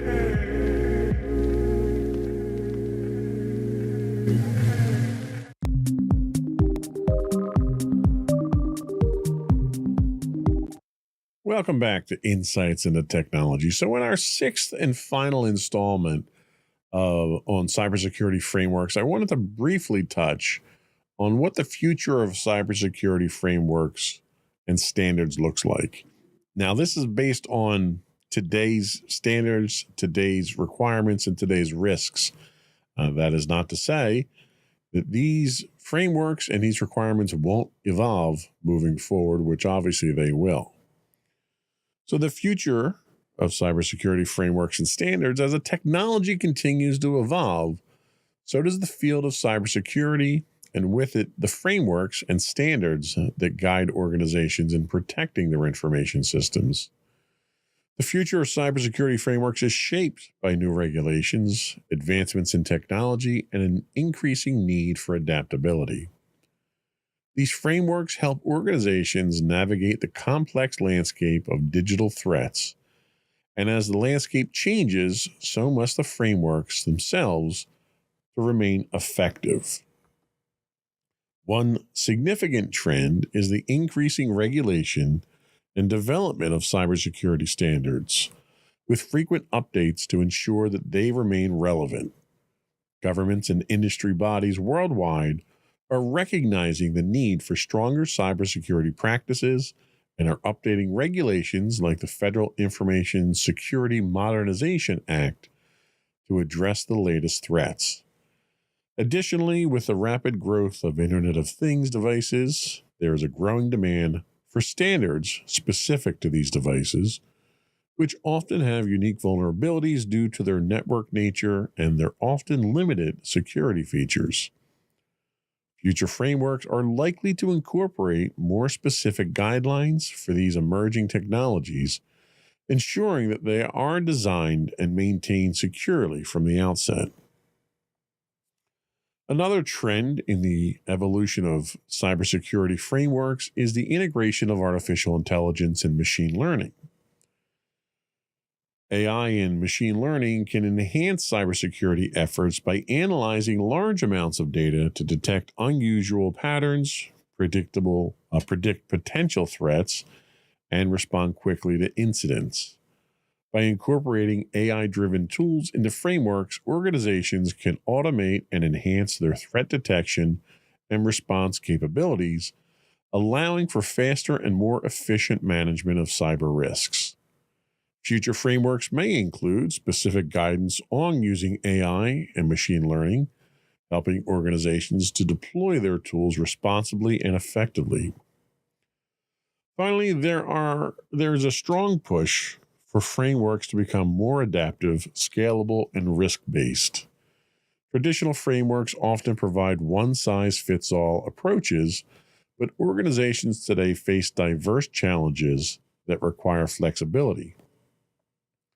Adaptive frameworks allow organizations to adjust their security practices based on their size, industry, and specific risk profile, providing tailored guidance that meets their unique needs. A risk-based approach, which prioritizes security measures according to the level of threat and potential impact, is becoming essential as organizations seek to allocate resources effectively. Future cybersecurity frameworks are expected to emphasize this adaptability and scalability, helping organizations manage risk more efficiently in an increasingly complex digital environment. In the future, cybersecurity frameworks and standards will likely become even more integral to organizational resilience. They'll be built to address specific emerging technologies, incorporate powerful tools like AI, and adapt to the needs of a broad range of users. By staying aligned with these evolving frameworks, organizations can better protect themselves against the sophisticated threats that lie ahead. So, we've spent quite some time talking about cybersecurity frameworks here. Cybersecurity frameworks are the basis for guidance when you're talking about employing cybersecurity. They are customizable. They need to be adaptable enough for different organizations and different industries and different needs. One of the downfalls is that because cybersecurity frameworks are designed to operate at a higher level, they tend to evolve slower. I mean, you're seeing CISA evolve, make modifications every, 10 years now to theirs? And technology moves too fast for that. The frameworks themselves, for the most part, are designed and built with the cooperation of both government and commercial and enterprise entities, which I think is crucial and needs to continue. But I think you need to mandate more frequent evaluations of these frameworks as the technology evolves. With groundbreaking technology like machine learning and artificial intelligence, it completely has the capability to completely upend cybersecurity frameworks. You're going to see other revolutions like this come out. We're seeing now cybersecurity used as a warfare tactic between government agencies and government political entities. That's going to make cybersecurity frameworks evolve faster. You're going to see quantum computing have an influence on it. So everything that comes out from a cybersecurity standpoint, whether it's technology, whether it's more aggressive actors, whether it's state-sponsored cyber attacks, all of these things are going to have an effect on the cybersecurity frameworks that we have. And the frameworks that we have need to be more adaptable because the frameworks are the basis from which we defend ourselves. So if you're not adhering to a cybersecurity framework at this point in time, you need to do a little research, find out what one best suits your needs, your industry, and your company. You need to roll it out. You need to continuously monitor it and you need to make your own adjustments as technology and requirements change. So that was all we had for today. Before we do go, I do want to once again invite our listening and viewing audience to subscribe to Insights into Things. That will get you all of the network's podcasts, both audio and video. We're available anywhere you get a podcast these days. I would also invite you to give us your feedback. Tell us how we're doing. You can email us at comments@insightsintothings.com. You can call in, leave a voicemail for us, and we'll get you on one of the future podcasts. Our call-in number is 856-403-8788. That's 856-403-8788. We do stream on Twitch 5 days a week. If you have a an Amazon Prime subscription, you do get a free monthly Twitch Prime credit. We would appreciate it if you threw that our way. You can also find high-resolution videos of all of our podcasts on YouTube at youtube.com/insightsintothings, where you can get links to all of that and more on our official website at insightsintothings.com. That's it. Another one in the books.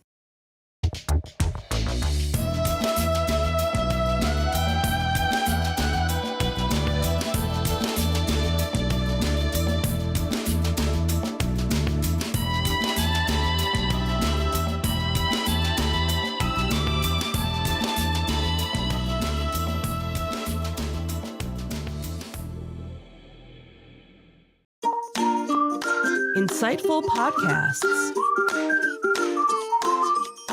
by informative hosts.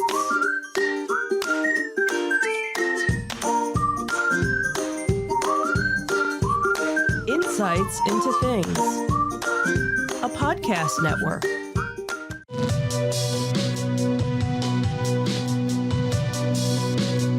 Welcome to Insights into Tomorrow, where we take a deeper look into how the issues of today will impact the world of tomorrow.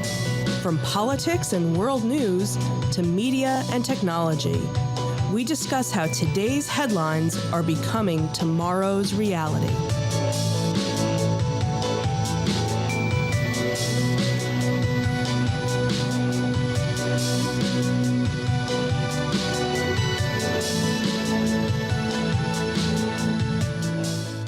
Welcome to Insight into Tomorrow. This is episode 17, Women's Rights Are Human Rights.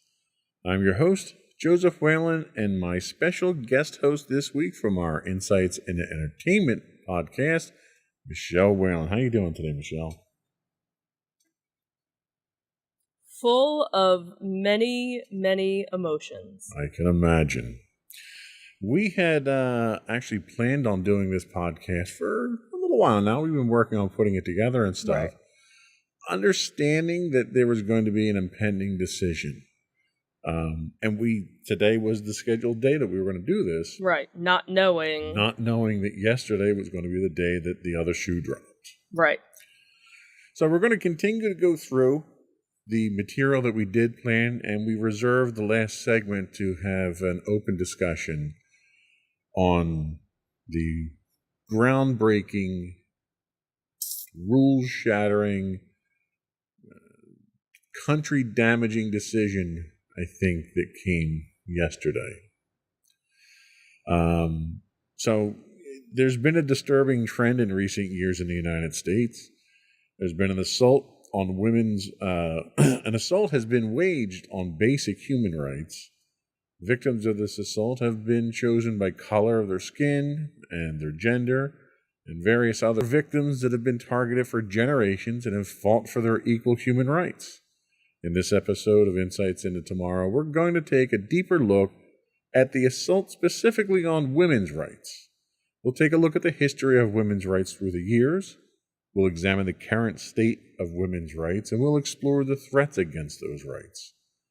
Before we leave, we'll take a special look at the current issue of abortion and the not-so-impending Supreme Court decision that threatens to overturn, which it did overturn, Roe versus Wade. But before we do that, I'd like to take a moment to invite our listening and viewing audiences to subscribe to the podcast. You can find audio versions of this podcast listed as Insights into Tomorrow. You can find video and audio of all the network's podcasts listed as Insights into Things, and you can pick those up anywhere you can get a podcast these days. We're pretty much everywhere. I would also invite you to write in, give us your comments, give us your feedback, tell us how we're doing. Email us at comments@insightsintothings.com, where you can find links to all of our social media on our official website at www.insightsintothings.com. Are we ready? As ready as we'll ever be. Let's get into it.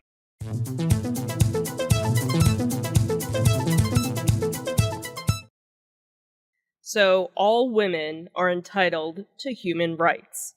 These include the right to live free from violence and discrimination, to enjoy the highest attainable standard of physical and mental health, to be educated, and to own property, to vote, and to earn an equal wage. Across the globe, many women and girls still face discrimination on the basis of sex and gender. Gender inequality underpins many problems which disappropriately affect women and girls, such as domestic and sexual violence, lower pay, lack of access to education, and inadequate healthcare. For many years, women's rights movements have fought hard to address these inequalities, campaigning to change laws or taking to the streets to demand their rights are respected. And new movements have flourished in the digital age, such as the Me Too campaign, which highlights the prevalence of gender-based violence and sexual harassment. So there has been a fairly long history of women's fight for their rights, in the United States at least, because when the country was formed, there was no explicit provisions in the Constitution for women's rights to anything. Mm-hmm. The Constitution protected, quote, consent of the government, consent of the governed, which at the time meant white landholding men Mm-hmm. only. Right. The Bill of Rights did not protect everyone either. Women were considered second-class citizens. They were essentially property of their husbands.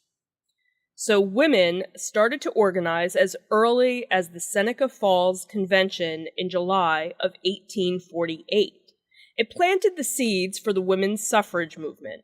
It pushed for equal rights for all people of all races and sexes. The end result was the signing of the Declaration of Sentiments by 100 men and women, a document based on the Declaration of Independence. So we move into the women's suffrage movement. This is really probably the foundation for the first fight for women's rights. Mm-hmm. Wyoming passed the first law granting women the right to vote in 1869 and was the first state to grant women the right to vote in all elections in 1890. But it took until 1920 for the 19th Amendment to the Constitution to allow women the right to vote across the country. So now let's talk a little bit about abortion and contraception. So there were widespread anti-contraception laws on the books as late as 1819 before they were challenged, starting with Margaret Sanger in New York. Abortion laws criminalized the act of ending a pregnancy apart from saving a woman's life were in place and well into the 60s before any challenges were raised. These obviously culminated into the 1973 Roe v. Wade Supreme Court ruling that being drawn into question, unfortunately, as of yesterday. Yeah. So then we move on to women's equal employment and equal pay. The first minimum wage laws applied to women didn't come into effect until 1912. This was later superseded by the 1938 Fair Labor Standards Act, imposing a federal minimum age regardless of gender. It wasn't until 1963 with the Equal Pay Act that any attention was given to equitable wages well, wages too probably, but wages for the same work performed by men. It took until 1974 for Congress to include gender protection in fair housing and education as part of the Civil Rights Act. Now, it's worth noting that even though these laws were on the books, they're on the books today. They're not observed. There's still discrimination today, despite the fact that we have these laws on the books. Right, exactly. And finally, leadership in government. So the first woman to serve in Congress was Jeanette Pickering Rankin, who didn't take her seat until 1917. But it would take nearly 100 years for a woman to take on the leadership role of Speaker of the House when Nancy Pelosi assumed that role for the first time in 2007. And we didn't see our first Supreme Court justice until 1981 with Sandra Day O'Connor. And Madeleine Albright was our first Secretary of State in 1997.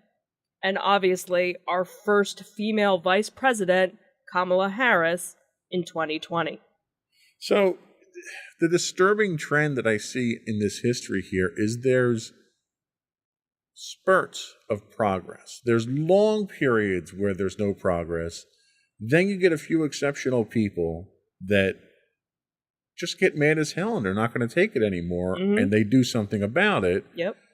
And the establishment throws a couple of crumbs out there and gives a little bit of rights to people. And then there's a long period of time until it happens again.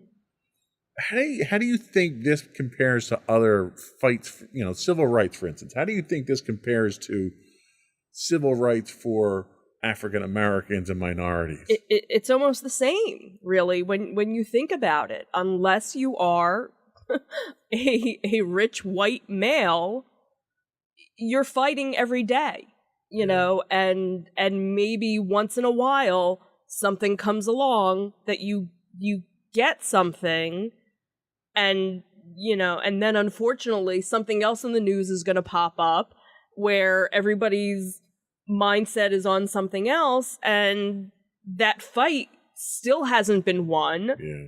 And until something happens with that fight again, everybody kind of forgets about it, because again, our attention span, is, we have short attention span theater, of our minds. Look at, not to get on a totally different tangent, but all of the school shootings, it's been how many weeks and none of that is in the news. There, you have the gun reforms that are they're trying to pass, but again, now that you have everything going on with Roe v. Wade, that's the main focus. But yet there's other things that still need to be focused. Black Lives Matter still needs to be a focus, because you had everything that went on with George Floyd and all the other African Americans who, with the police issues and things like that, and none of that was solved, but because something else came along, now our attention, but no, you have to go back and do all the other things. It's funny you mention that. What do you think is the cause of that? Is that a media issue? Is that a society issue? Is it a politics issue where politicians don't want to deal with the issue, so they distract with something else? Or is it media just trying to get ratings that's dictating what our issues are today? I don't know. I think it's a little bit of. I think everybody's a little bit to blame with all of that, because obviously media is one aspect, and when you kind of think back of, okay, well, why did it take so long? So Wyoming, it was the 1800s when, Wyoming, but it wasn't until the 1900s that it was actually, and you have to think back then, how long did it take for news to travel? How long, same thing with Juneteenth. it was signed into law that blacks were no longer slaves, but how many years did it take for the news to actually travel? Right. There was no quick way to do it, where now we have that instant gratification. We can, as soon as news broke yesterday of the Supreme Court's decision, everybody in the world knew about it. So I think a lot of it is because we're so hungry for information right now, what's the next thing? What's the next thing? What do I need to do? And also, we're all so tired.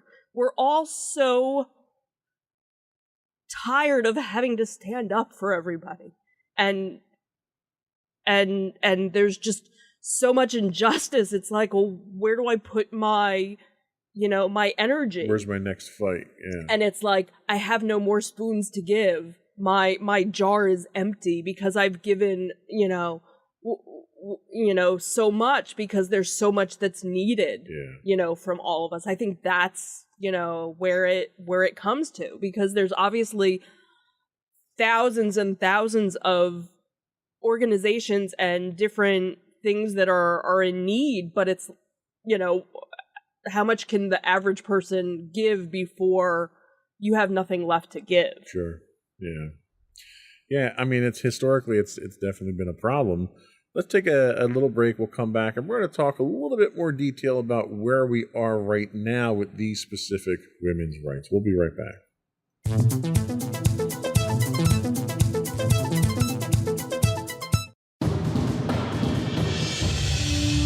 For over 7 years, the Second Sith Empire has been the premier community guild in the online game Star Wars: The Old Republic. With hundreds of friendly and helpful active members, a weekly schedule of nightly events, annual guild meet and greets, and an active community both on the web and on Discord. The Second Sith Empire is more than your typical gaming group.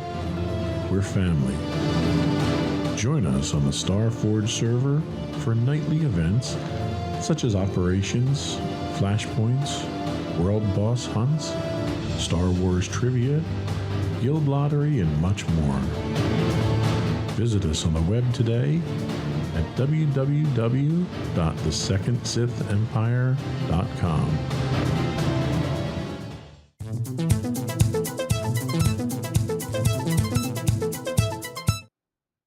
So let's talk about the current state of women's rights. And we'll talk first about women's suffrage. At the moment, it's safe to say that fight has been won, I guess, kind of, sort of, in the general statement, yes. If nothing else, we can say that women are equally discriminated against with everyone else when it comes to your right to vote these days. Yes. Okay, there's no special discrimination. Right. Against women on this one. Okay, we can go with that. Abortion and contraception. Well, this had been won, but it looks like it might be a split decision with the much anticipated ruling from the majority right-wing Supreme Court that was held yesterday. And we'll have more on this later on in the show. So we take a look at employment and pay. So legally on paper, this was a win back in 1963 with the Equal Pay Act. Do you feel like this was a win? No. And I think most women would be of the same opinion. In practice, there's a long fight ahead of this one. Progress continues to be made, but not nearly enough to level the playing field between men and women, equal pay, equal work. It's a mess. And the fact that people are still getting away with it is frankly disturbing, that you can get away with it. Yep. Leadership in government.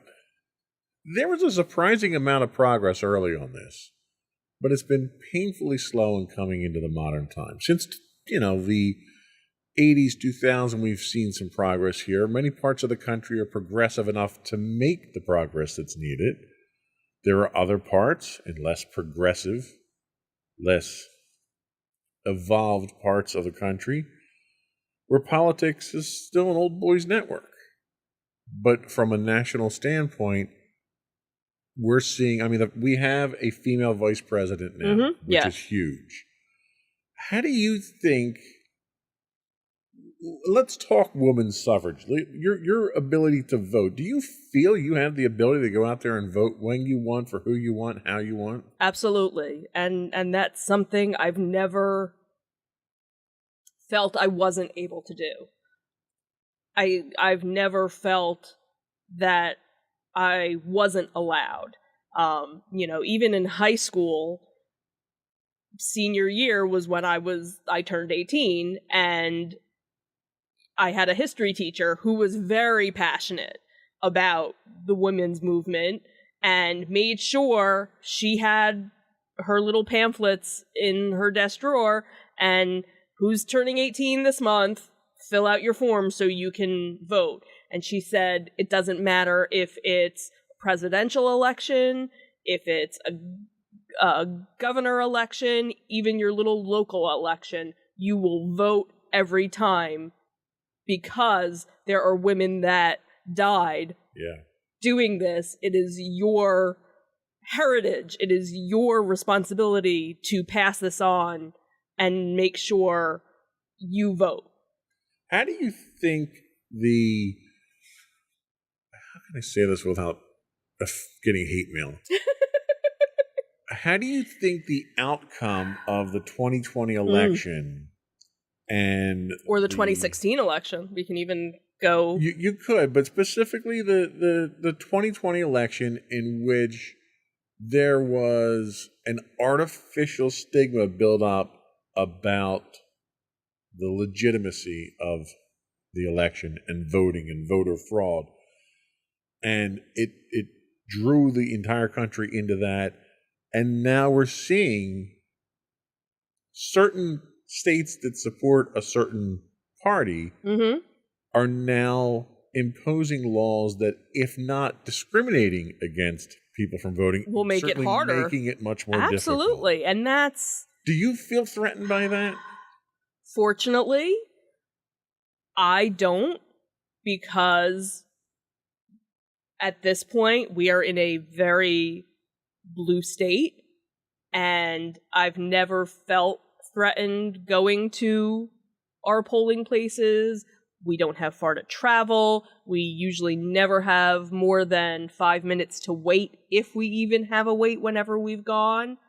And I know that's not the case for states right next to ours, where people will wait in line hours to cast their vote, or have to travel, an hour to get to their polling place. And I would probably feel intimidated if I had to go through all those measures, and almost jump through hoops to fulfill my civic duty. Right.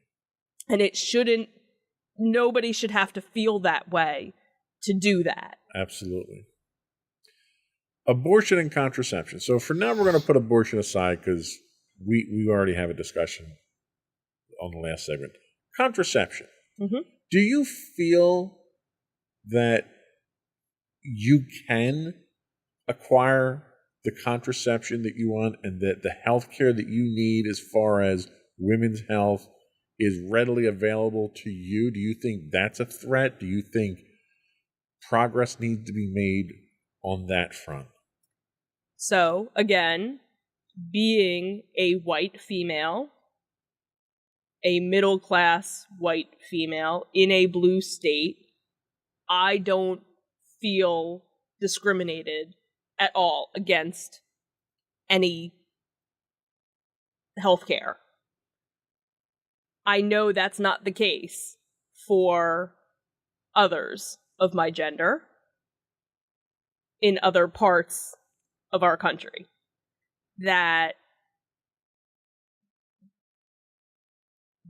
now that is something that there are rumors about being taken away.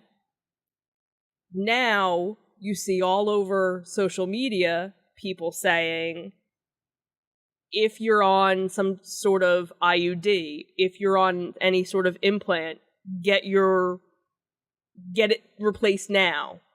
Anything that, has a couple of years, because we don't know what's coming down the pike. The fact that some male can make a decision what I do with my body absolutely blows my mind. And that, whether or not I'm a married woman or a single woman should have nothing to do with it either. And that if I want to have a child, it should be by choice. Right. I should not be forced. I am still of age where I could have a child. I am not at a point where I would want to begin that process all over again. And I need to have that body autonomy. That's my right to decide that, and nobody else should decide it. I don't make a decision for anybody if they want to be on Viagra or not, or if they want to get reconstructive surgery or some. I don't make that decision for anybody else.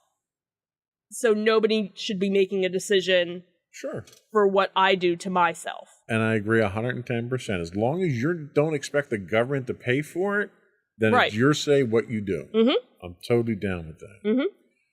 Employment and pay. Where do we stand with this? Do you think there's sufficient progress? Do you think you're compensated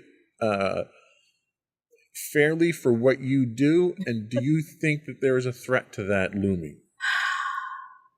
I don't know. It's one of those things because, of course, at most places of employment, one of the rules is you don't talk about how much you make. So, you don't find out how much somebody else is making. So that's a really hard, I know, or I shouldn't say I assume within the company that I work in, there are people that work in the North Jersey facility that make much more money than the people in the South Jersey facility. And that's unusual because of geographics. Right, absolutely. But again, it shouldn't matter where I'm physically located because I'm doing just as much work as well, there's certain somebody factors like cost of living and stuff like that. Absolutely. That you have to factor in the Totally. salary. I totally. But compensation-wise, on a 1-to-1 ratio, are you being fairly compensated?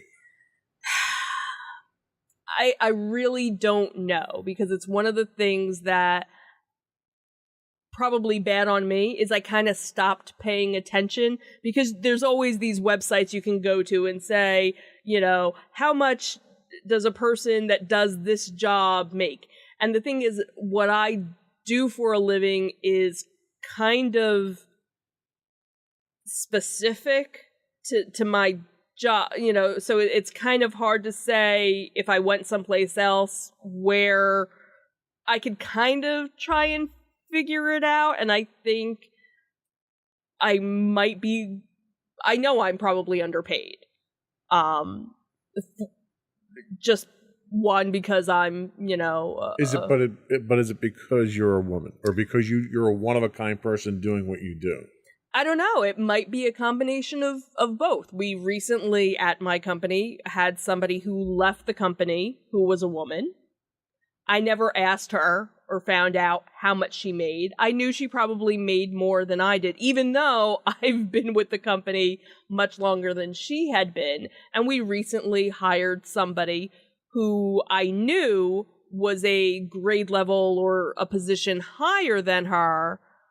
And I have a feeling probably started out making more than she did. Okay. So that's another, So clearly we're not where we need to be.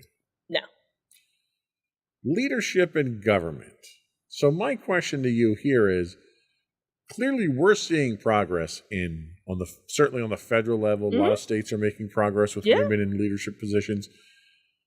You personally, do you think the door is open for you if you wanted to get into, say, local politics? Do you think you'd have any obstacles with that? Do you think you'd be discriminated against because of your gender? I don't know.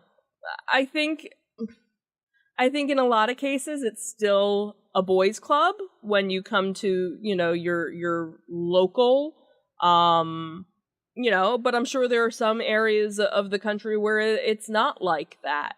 I've never been interested in wanting to run for a government position, so it was never something that I thought about, but I could see where I wouldn't, again, where we live, where we are. I'm sure if it was something where I started volunteering or doing things, I could, eventually see something. What's interesting is of the 4 fundamental rights that we talked about, 3 of these you attributed to some level of political influence on how it impacts you. Mm-hmm. That's disturbing. That women's rights are a matter of politics. And they shouldn't be. No, they shouldn't. And I think that is a highlight of where we are today. And it astounds me, and we're not going to pull any punches here.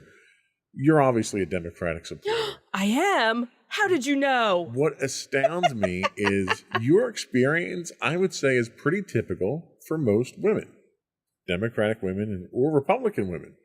But there are so many staunch Republican women that support a party that has, for over a century, had policies that were contrary to women's interests. Mm-hmm.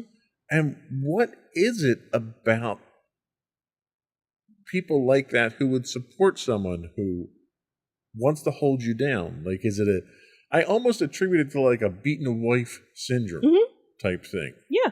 Where they just accept their place as a lesser citizen in society. And you have to kind of think that, there are still women that are young girls, women that are raised today to your only job in life is to raise the family and support your husband. And that's it. And I'm not knocking anyone that's what they want to do in their life. If that's what you aspire to do, knock your socks off. Right. But don't hold other people back. Exactly. In the process. But don't tell me that I can't do more. Absolutely. Or tell my daughter that she can't be more. Yeah, that's my hang up about this whole thing. As much as I hate seeing how you are treated, it irks me to think that she's going to face some of these same prejudices. And it really pisses me off. Mm-hmm. And I want to do everything I can to make sure that she's got every opportunity. And I'm so proud of what she stands for and what she believes in. And yes, a lot of it has to do with us, but there's a lot that, is her own, and I'm so glad that we raised her and are still raising her to be so open-minded to things. And she, in so many cases, is more open-minded than we will ever be. And that gives me hope that, she's also surrounded, she surrounds herself with people that feel that way too, and that generation will hopefully make a difference and bring about so much that more than we could ever hope for. I'm also very fortunate that she's patient enough to help educate, carry me along in that journey. Yes. I've learned a lot. Mm-hmm. I've learned a lot from her that I never thought I would learn. Mm-hmm. Let's take another break. And when we come back, we're going to take a look at what some of the obstacles and threats are to these rights. We'll be right back.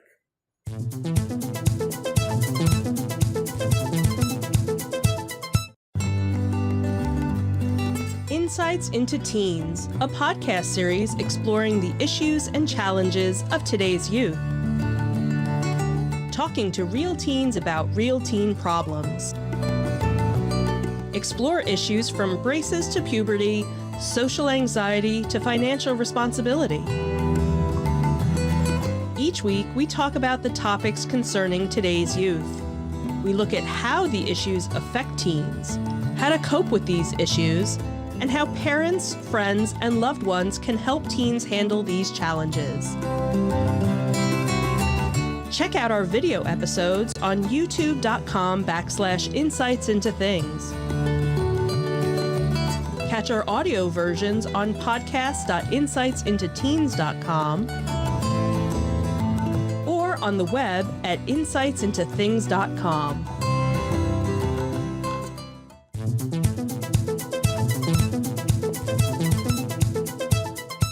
So, threats and obstacles to women's rights in America. And, we'll attack these rights as we've been doing in order. So the first one we're going to talk about is women's suffrage. So in the wake of the toxic 2020 elections, there's been a wholesale attack on voting rights. These attacks aren't targeted specifically at women and are designed to make it harder for people in general to vote. Not too much in general, but there's specific segments of the population that are targeted at. So some of the obstacles. 17 states have enacted 28 new laws that restrict access to voting by targeting citizens with disabilities. The fact that they're not including accessibility, common accessibility options to get into voting places that make it difficult for people with disabilities to vote. Mm-hmm. They're attacking absentee voting. After the 2020 election, when when absentee voting was done, because we were in the middle of a pandemic, a pandemic that the sitting president ignored for the first 4 months and downplayed it and pretended it didn't exist and created the crisis in the first place. Right. They're attacking provisional ballots. They're requiring voter ID, which there's nothing. Take a drink here. I'm joking to death. This is how much I hate these rules. There's nothing in the Constitution that says voter ID is required to cast your vote. Nowhere. So I don't know where they're coming up with that one. They're targeting voter registration. They're making it harder to register. Mm-hmm. They're requiring different requirements to now register. They're instituting registration purging. So normally with registration purging, if you don't vote in so many elections, they purge you from the voter registration roll. Well, that number of elections is usually like 4, 5, something like that, presidential elections. Now they're saying if you don't vote in the last one, you're not registered anymore. Oh, see, You need to register again to vote. They're restricting student voting, making it difficult for students, because before they would make it accessible to students to vote during student hours and stuff like that at colleges. They're restricting that. And they're limiting polling places to make it harder to vote. So people who are, again, disabled, infirmed, aged, people that don't drive, they're making them travel hours to get to a voting place to cast a vote, knowing that they won't vote because they're the people that they don't want voting because they're going to vote for the opposition. Right. So that's some of what we're looking at here. Not specifically against women, but affecting everybody. Right. And you figure it's the lower income, more likely the people of color. Yep. That's the areas that they're really targeting. Absolutely. So what's your next one? Abortion. Somehow, after nearly 50 years, this is still a matter of debate. Instead of being an ideological discussion, anything to do with abortions has turned into a political discussion, which generally means that all logic is out the window with it. There is a real threat to women's reproductive rights with the recent leaked draft of the opinion by the Supreme Court that now wasn't just a leak, because now it has come to fruition that they have now overturned Roe v. Wade. More on that later. Later on. Deep cleansing breaths. Deep cleansing breaths. Okay. Let's go back to employment and pay. So on average, women earn 82 cents for every dollar that a man earns. And in comparing salaries over 350 jobs, women actually earn less in nearly all jobs. Women earn less than their same race and ethnicity, their counterparts at entry-level positions, of education attained as well. So the pandemic is estimated to have set the women's labor force back more than 30 years. So there's that progress that we're losing. That astonishes me that during the pandemic that even, happened. Finally, leadership in government. Again, we now finally have a woman vice president. How many years did that take? And then you even look back, how far was when the first vice president, female vice president, was in the 80s, late 80s, and then Geraldine Ferraro. Geraldine Ferraro. Nomination, never elected. And then you even had Sarah Palin, the second, never elected. Right. So it took 3 women, but how many years, obviously, to get to that position? Another interesting thing, for the first time in our history as a government, there will be 2 female signatures posted on currency in our country, because we will have the treasurer has Secretary of the Treasurer, and what's the other signature that's on the bill? I can't think of what it is, but that was something that came out in the news because of a newly appointed position. Top 2 women in money. Right.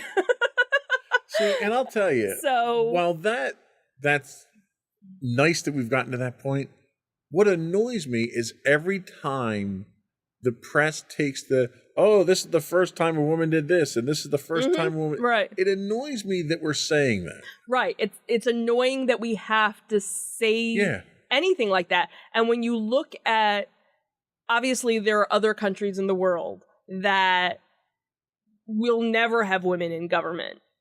But then there are other countries that have had women in leadership and had women in politics so much longer, and they kind of look at us and go, how backwards are you? And these women were incredibly strong, competent women who overshadowed their previous male counterparts by a long shot, right, in most cases. So it just baffles me, with as progressive as we say we are as a country, we're so backwards than so much more.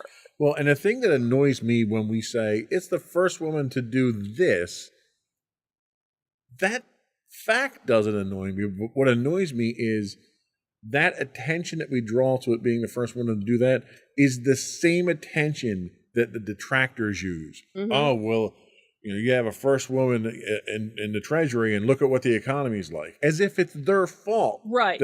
And they use that fact that they're a woman, right, as justification for how things are and the state of, and right. It annoys me that they do that. Right, and the other thing too is how many women had to do so many other things to get that person, to lift that woman up. Absolutely. To do that. That's the thing. Standing on the shoulders of giants. Absolutely. And women like Kamala Harris was extremely complimentary and appreciative of all the women that came before her that gave her the opportunity that she has today. Yeah, absolutely. So a lot of obstacles out there that we need to we've come far, but we haven't come far enough. Right. And it's almost like the old boys network. Their attitude's almost like, all right, well, we threw you a bone. Now shut up and go away for a while. Okay. You're fine.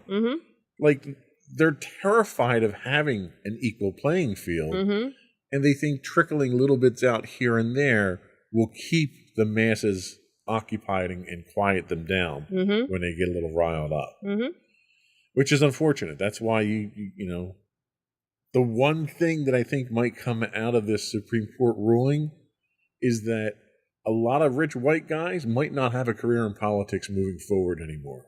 Let's hope and pray. We'll talk about prayers that. And thoughts. We're going to take our last break, and we'll talk about that when we come back.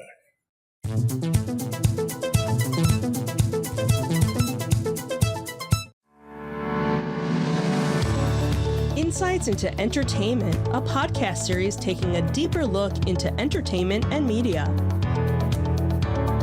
Our husband and wife team of pop culture fanatics are exploring all things from music and movies to television and fandom. We'll look at the interesting and obscure entertainment news of the week. We'll talk about theme park and pop culture news. We'll give you the latest and greatest on pop culture conventions. We'll give you a deep dive into Disney, Star Wars, and much more.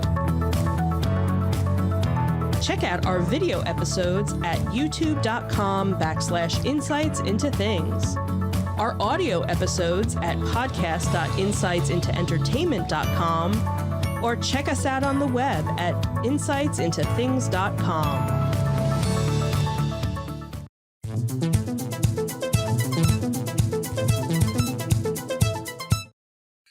So, women's rights are human rights. Damn Skippy. And as of yesterday, I think we've seen a significant encroachment upon women's rights. You think?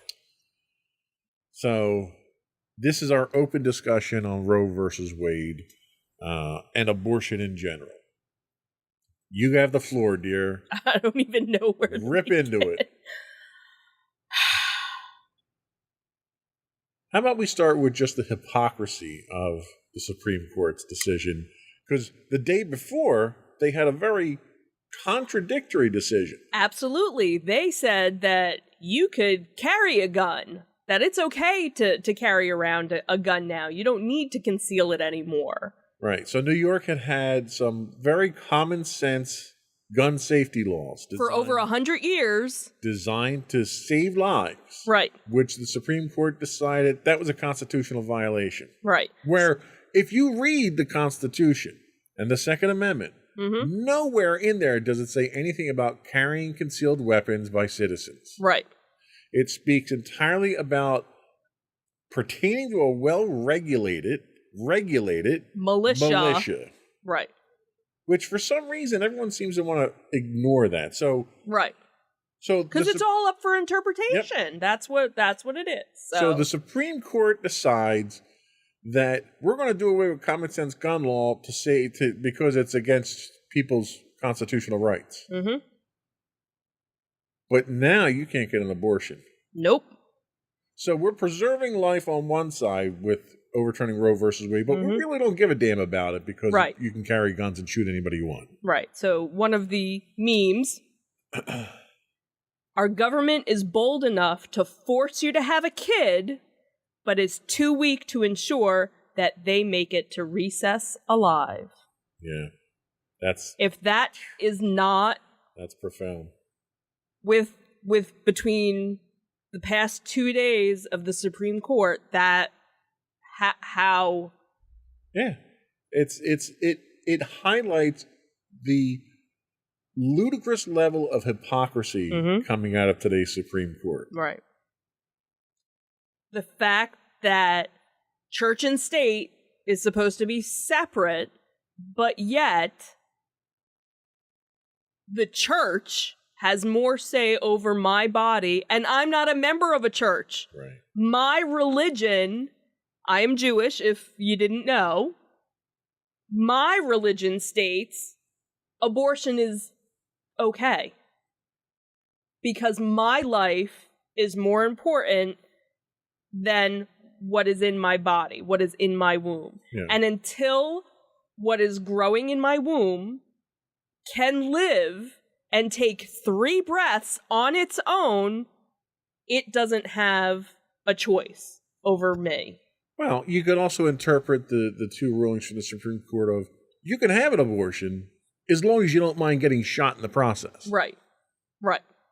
And unfortunately, there has been violence that has happened at clinics that aren't even performing abortions, because that's the other thing, is that everybody goes after Planned Parenthood. Oh, they're doing all these abortions and da-da-da-da.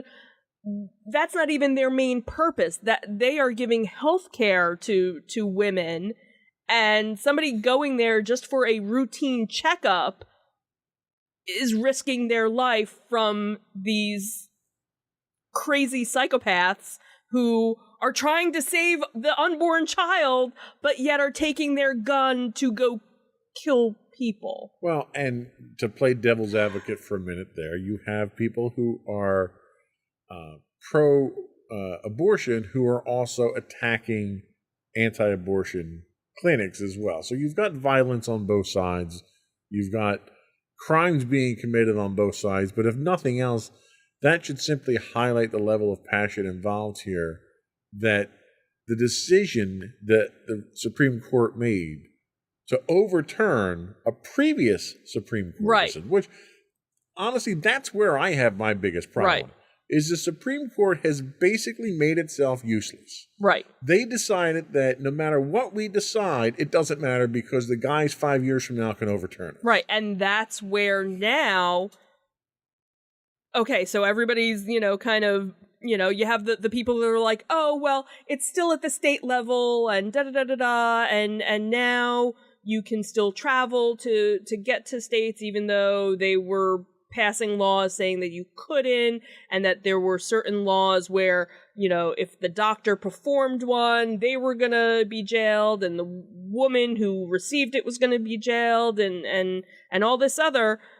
But this isn't where it's going to stop. Right. That's the thing that most people aren't looking at, is now that you've taken this away, now all these other rights of, gay and lesbian couples, you're seeing that there are people out there that are, get a hold of a lawyer, make sure everything is written and that you have legal documentation. If you have children, make sure there is legal documentation. Make sure you have copies of your birth certificates and everything, that both parents are listed. If you got married in a state that is in danger of overturning your marriage decision, I have various clergy friends that are now offering free to remarry you in a state that is protecting you. And the contraception, that's another thing that now, oh, thank God for Clarence Thomas, for everything. But you know what law he's not going to overturn is Loving, because that affects him, because he's married to a lovely white woman who... But all the recent things he's picking in, oh, well, I can't do that one, but I can do this one. And this is the problem that I have, is that our current Supreme Court has turned into an activist court. Mm-hmm. And their job is to rule on the constitutionality of laws and situations. Right. It's not to make new laws. It's not to overturn laws. The Supreme Court should never be able to overturn a Supreme Court decision. Right. Because the Supreme Court is the Supreme Court. Right. It's the law of the land. Right. if they can overturn their own decisions, where do you go from there? Right, exactly. And that's the thing, is now what else is on the books that you can overturn? Right. The only way a Supreme Court decision should be overturned is with a constitutional amendment. That's the only thing that should overturn. Right. So a couple of things that come out of this. One, you're going to see an assault on other freedoms that the right-wing nut jobs in the Supreme Court don't agree with. That's the number one concern. Number two, you're going to push decisions like this down to the state. So you're going to have 50 different laws in 50 different states covering all these different things. We're basically becoming 50 different countries at this point. Yep. The other problem that I have is now, because you're going to see the Supreme Court overturning Supreme Court precedent, the only way to defend against that is a constitutional amendment. And to think of our politics today and who's, how that razor sharp edge that we're on right now between Republican and Democrat, to think that these idiots would contemplate doing amendments to the Constitution terrifies me. Yeah. I mean, we thought we were ripping the Constitution apart with the 2020 election. These people are just itching to rewrite it in their favor. And that's what scares me more than anything else. Yes, the whole abortion thing is probably never should have gotten to the Supreme Court, because really it's not, and at least it shouldn't have gotten there in the form that it did, because abortion is not a constitutionally protected right. Your health is, your personal well-being is, and that's how it should have been presented to the Supreme Court, and then you couldn't overturn it at that point. Right. But things that go to the Supreme Court now don't matter. Right. Because after a couple of years and you get a couple of justices retire, whoever happens to be president at the time, they're going to switch it their way. There's a real threat that Joe Biden might pack the Supreme Court now because of the situation that's going on. So then, so 5 years down the line, when we have a new president out there, what's going to happen there? Are we going to wind up with 50 Supreme Court justices because every time a new president comes in, they want to make sure that the court's tilted in their favor?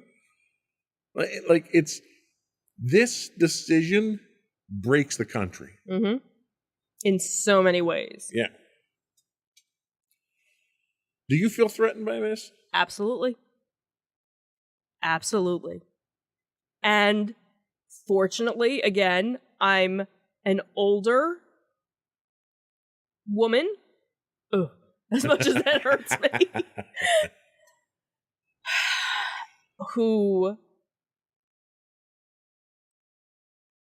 I know, if, again, something were to happen, I have the means, I have the ability to get the help that I would need, no matter what, because again, we live in a state where it is still legal and will probably always remain legal.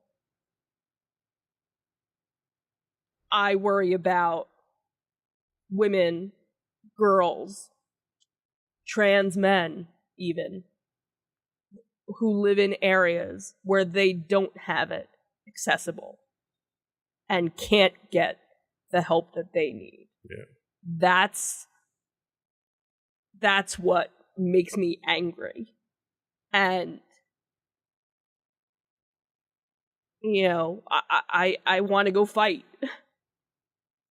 What do you think needs to happen to set this right? What does the government, the president, the Supreme Court, citizens, what do we have to do to fix this and have it stay fixed? Because we thought it was fixed. Right. And that's the thing, is there are certain states where it is fixed. No matter what the law of the land is, it's, it was voted in.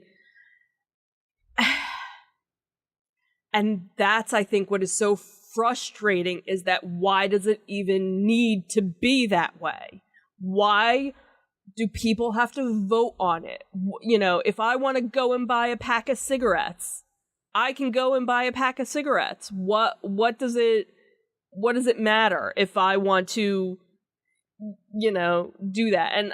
And I've never been a smoker, and I would never want to smoke, but yet you can go and that's what's just so. Your point there being it's your body, you can do what you want to do. Right. And granted, I got into a discussion, a little bit of a debate with a friend of mine that from high school where, again, my body, my choice, and she's anti-vax and, but very liberal in certain respects and conservative in, she's kind of like all over the board. Like she would never get a vaccine because she just doesn't trust the government.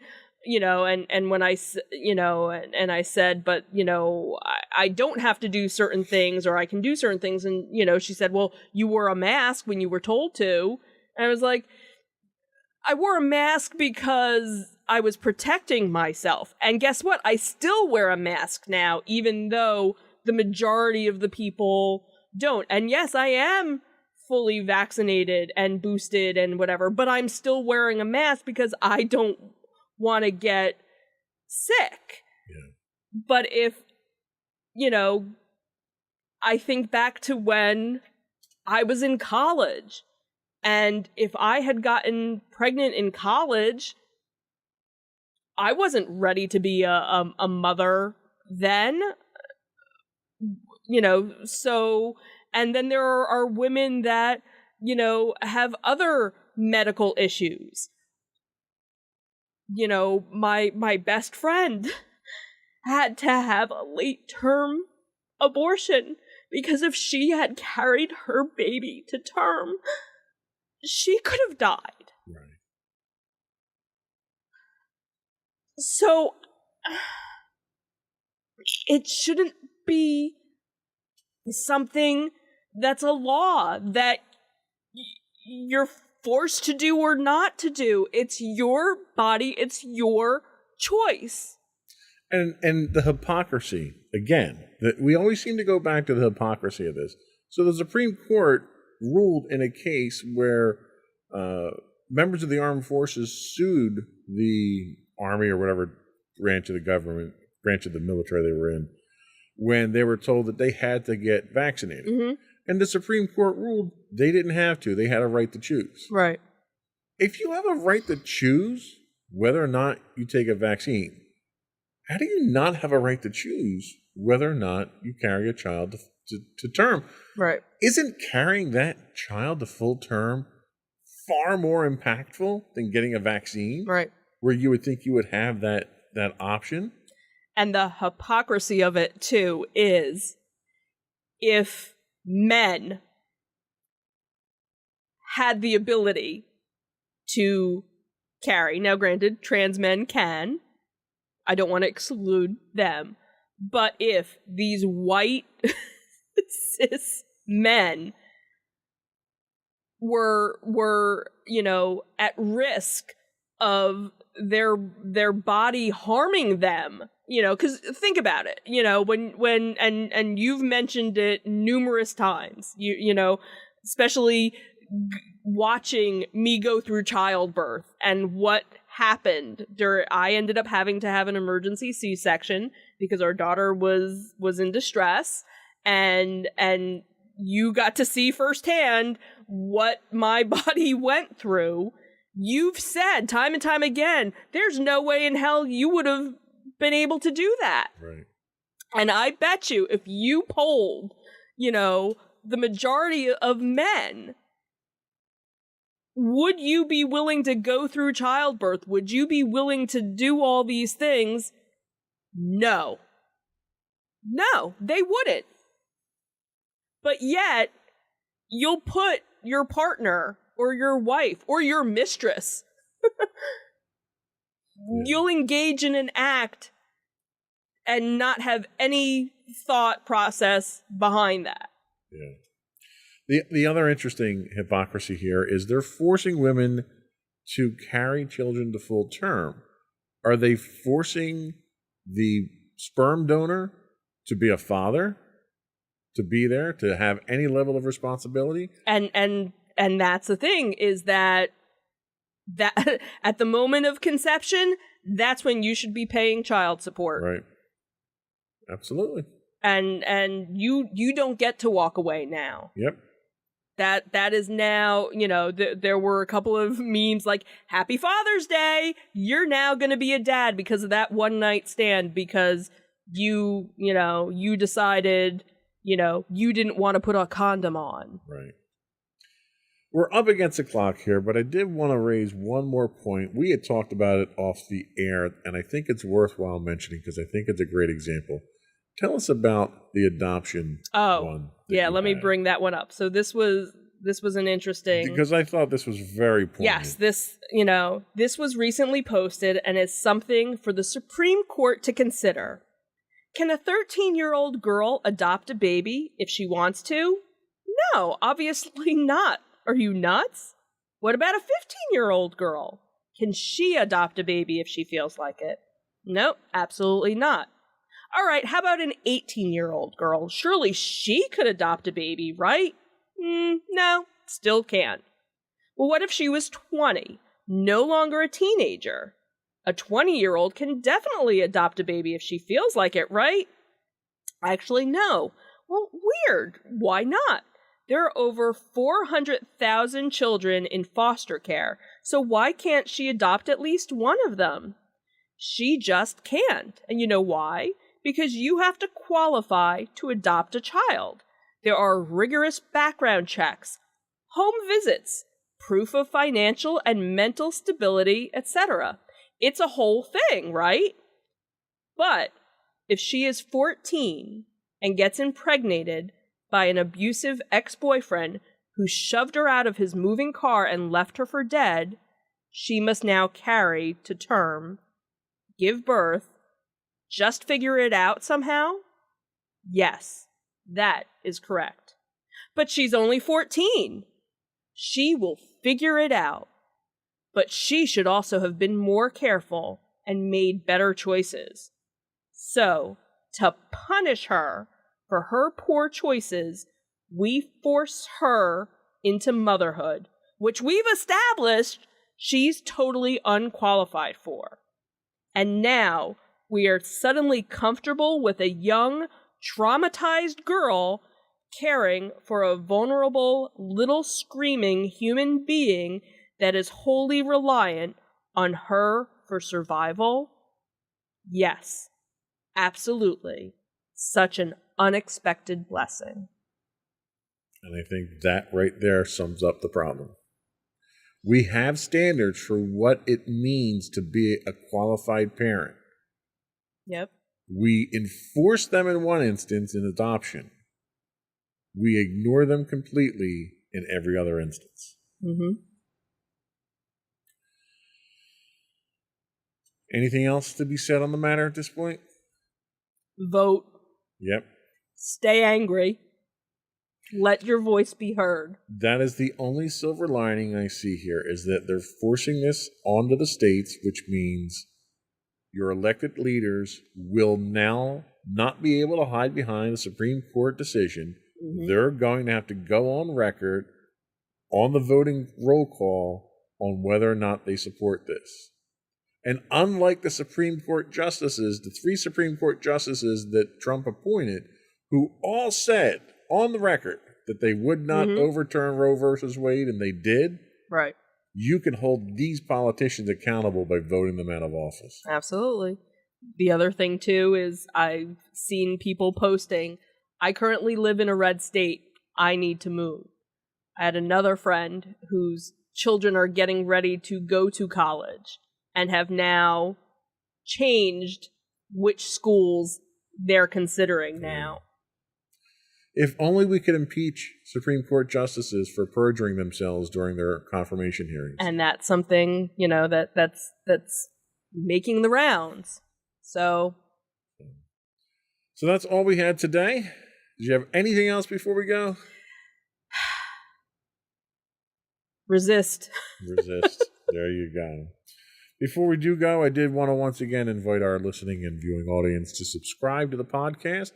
You can find audio versions of this podcast listed as Insights into Tomorrow. Video and audio of all the network's podcasts can be found listed as Insights into Things. We're available on Apple, Spotify, Google, Stitcher, anywhere you can get a podcast. We would also ask you to write in, give us your feedback, tell us how we're doing, give us your topics you'd like us to discuss. You can email us at comments@insightsintothings.com. You can find us on Twitter at twitter.com/insights_things. We do stream 5 days a week on Twitch at twitch.tv/insightsintothings. You can find us on Facebook at facebook.com/insightsintothingspodcast. You can find high resolutions of all of our video on YouTube at youtube.com/insightsintothings. You can find us on Instagram at instagram.com/insightsintothings. Or you can find links to all this and more on our official website at www.insightsintothings.com. That's it. Another one in the books. Have a good week, everyone. Bye. Bye.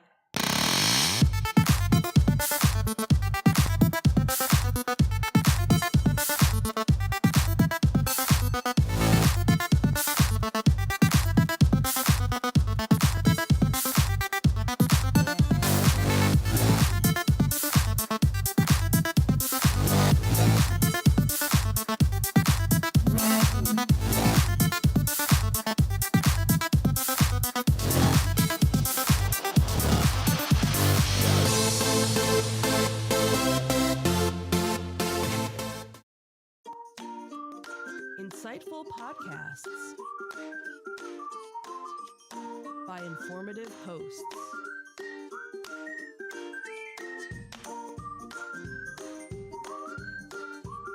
Insights into Things, a podcast network.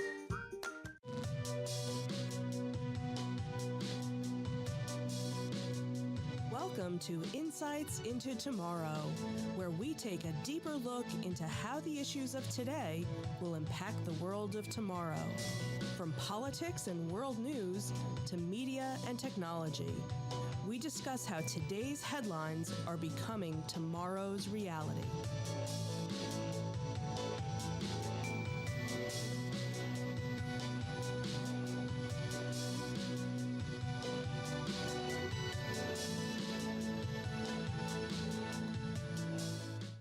Welcome to Insights into Tomorrow. This is episode 18, Artificial Intelligence. I'm your host, Joseph Whalen, and my co-host, Sam Whalen. Hey, everybody. You believe we've done 18 of these? 18, wow. We're on a roll. Wow. We'll get to 100 in no time. Yeah, we kind of have fallen off of our cadence of monthly podcasts on this, haven't we? There's just nothing to talk about. Yeah. Well, that's what happens when you steer away from all the controversial topics. Exactly. So this week we're going to talk about a nice, safe topic, and that is artificial intelligence. Mm-hmm. No dire implications with that. So you know how this one's going to end. Folks. Uh-huh. So is the future of AI more like HAL 9000, Skynet, and The Matrix?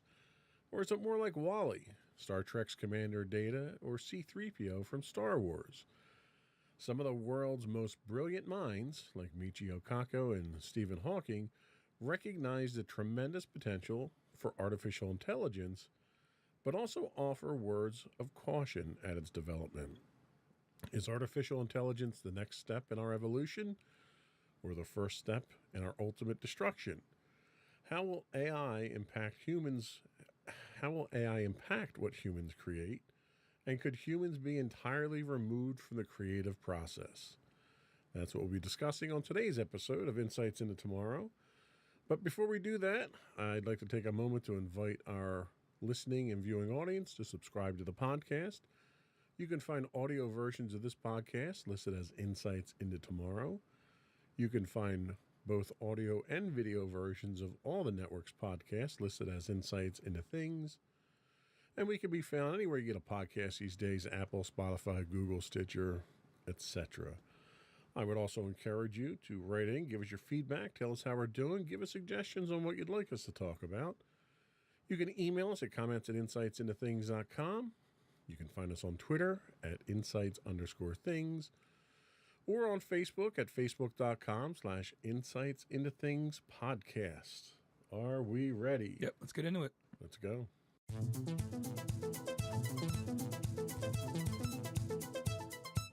So what is artificial intelligence? So John McCarthy, head of computer science department at Stanford University in 2007, defined artificial intelligence as the science and engineering of making intelligent machines, especially intelligent computer programs. It's related to the similar task of using computers to understand human intelligence, but AI does not have to confine itself to methods that are biologically observable. Like a brain. Exactly. And this is kind of a different approach to artificial intelligence than what has traditionally been the measure of artificial intelligence. And that was really something called the Turing test that was created by Alan Turing back in the 1950s. So the Turing test basically said if it's observable and convincing enough to be a human, the test basically was two people having a conversation, a third party watching that conversation, and if the third party watching that conversation, it's all text-based, can't distinguish the AI for the human, then it's passed the Turing test. So kind of a loose definition of what AI was back at the time there. So it was basically how well it could emulate a human being. But I think AI has changed significantly in that time, don't you think? Yeah, definitely. I mean, we have to, change what we define it as well. It's not just text based. It can do way more than that now. It's expanded, pretty exponentially since then. So what is a modern take on artificial intelligence? So we have some information here from Stuart Russell, professor of computer science at the University of California, Berkeley, and Peter Norvig. I apologize, Peter, if I mispronounced your name there. He's the director of research for Google, published Artificial Intelligence, A Modern Approach. It became one of the leading textbooks, I believe this is Norvig's book, in the study of AI. In it, they delve into 4 potential goals or definitions of AI, which differentiates computer systems on the basis of rationality and thinking versus acting. So we have the human approach, systems that think like humans, systems that act like humans as well, and the ideal approach, systems that think rationally, and then systems that act rationally. Turing's definition would have fallen under the category of systems that act like humans. And there's a little bit more here that I'm going to keep reading. I didn't realize that was part of it. At its simplest form, artificial intelligence is a field which combines computer science and robust data sets to enable problem solving. Basically, we're making these things as a sort of extra brain to help us out. It also encompasses subfields of machine learning and deep learning, which are frequently mentioned in conjunction with artificial intelligence. These disciplines are comprised of AI algorithms, which seek to create expert systems which make predictions or classifications based on that input data. So AI right now, some of the biggest things in AI right now probably are algorithms. You have the famed Google algorithm for searches, and they apply it to YouTube. And is the algorithm itself that basically looks at usage patterns and what you're doing online and then determines what else you would like? Is that considered a form of artificial intelligence?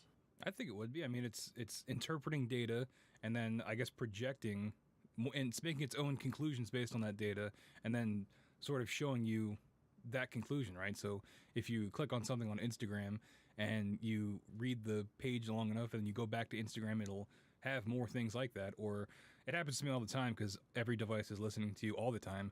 You mention a product and then 5 seconds later an ad for it pops up on your Instagram, or you text somebody about it and the same thing. So it's definitely always watching and always learning. Yeah, no, and I agree. And I think we've run into that in the house here because I've got a whole boatload of Amazon A products. I don't want to say the name because I don't want to actually activating. But that's the same sort of thing. That and Siri and what's the Android version of voice Bixby? assist? Bixby, is that it? So all of these assistants are some type of artificial intelligence as well. But how intelligent are they really? Not very. Yeah, that's kind of like none of them are thinking on their own. They all require some level of input. They all require some source of data that they go out and get. Like if you ask the Amazon devices for information on something, they'll come back and tell you a Google contributor added this. So they don't even seem to compile their own set of knowledge. So it's almost like it's more of an interface to the web than it is really an artificial intelligence. It might be an intelligent way to interface with it, but we're not talking HAL 9000. Right. It's not learning and adapting necessarily. Right. And it can't take its own actions or anything like that. You know, when we get into stuff like that, we might be looking at something like a Tesla or a self-driving car, where it takes input from outside sensors and has the ability to make decisions on its own at that point in time. Right. That's where we tend to get a little bit more down the rabbit hole of how dangerous things could be. Yeah, once you start getting into the territory, we transition out of this into our next segment of more developed intelligence, of where that could possibly go once something starts thinking for itself. Right. So let's take a quick break. We'll come back and we'll dig a little bit deeper into the types of artificial intelligence that are out there. We'll be right back.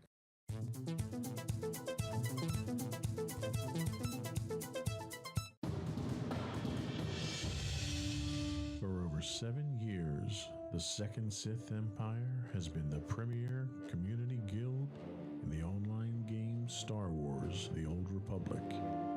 With hundreds of friendly and helpful active members, a weekly schedule of nightly events, annual guild meet and greets, and an active community both on the web and on Discord. The Second Sith Empire is more than your typical gaming group. We're family. Join us on the Starforge server for nightly events such as operations, flashpoints, world boss hunts, Star Wars trivia, guild lottery, and much more. Visit us on the web today at www.thesecondsithempire.com.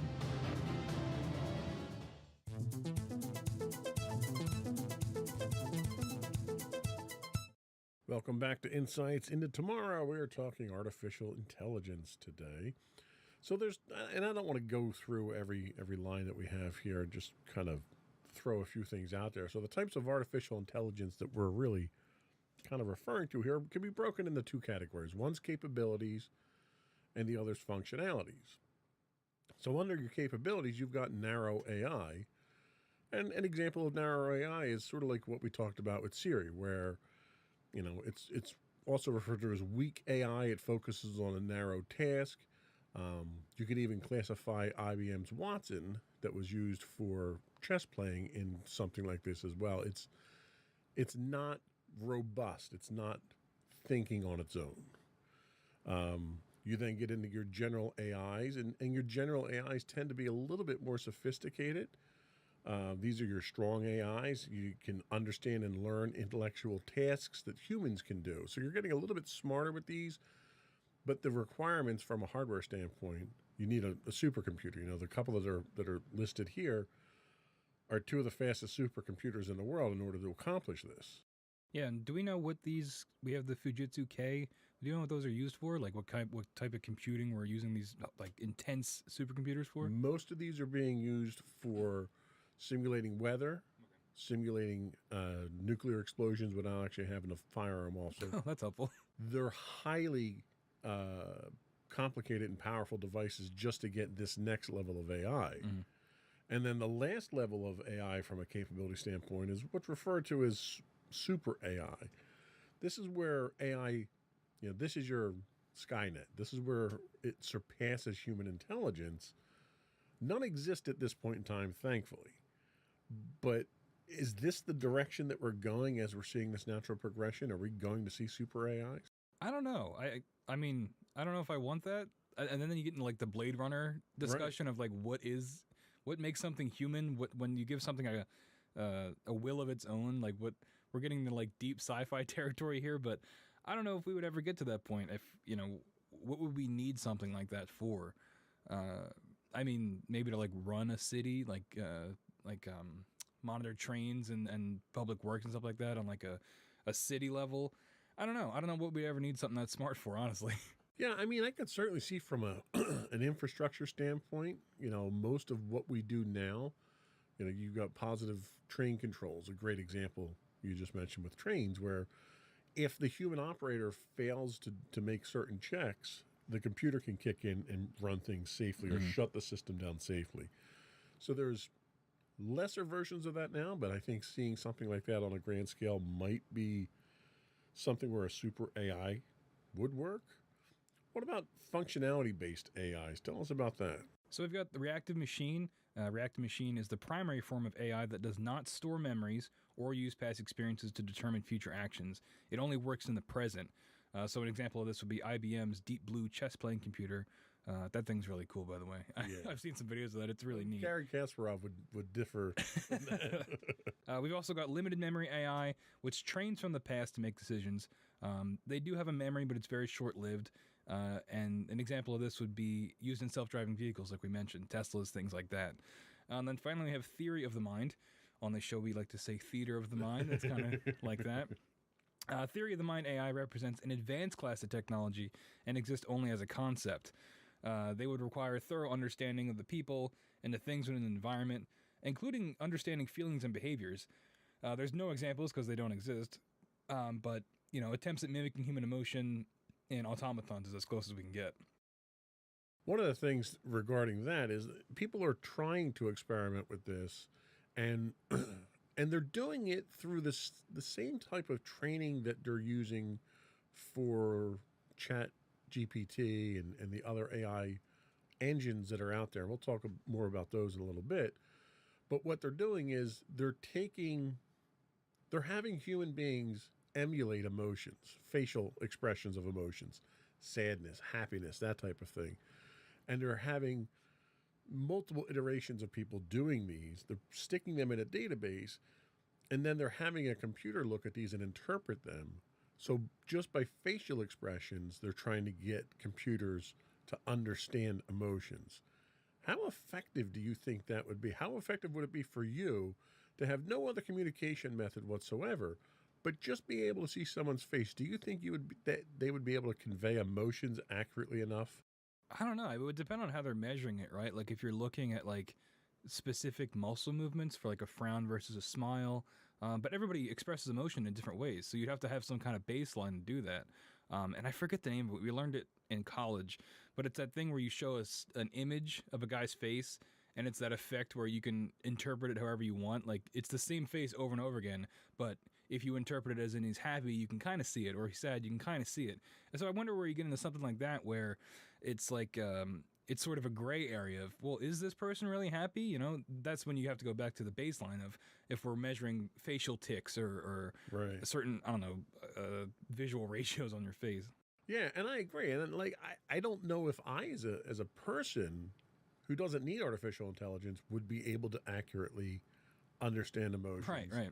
And then I look at the technology that we've had with facial recognition already and some of the challenges we've had where you had, for instance, Microsoft's camera technology that they had on their Xbox series.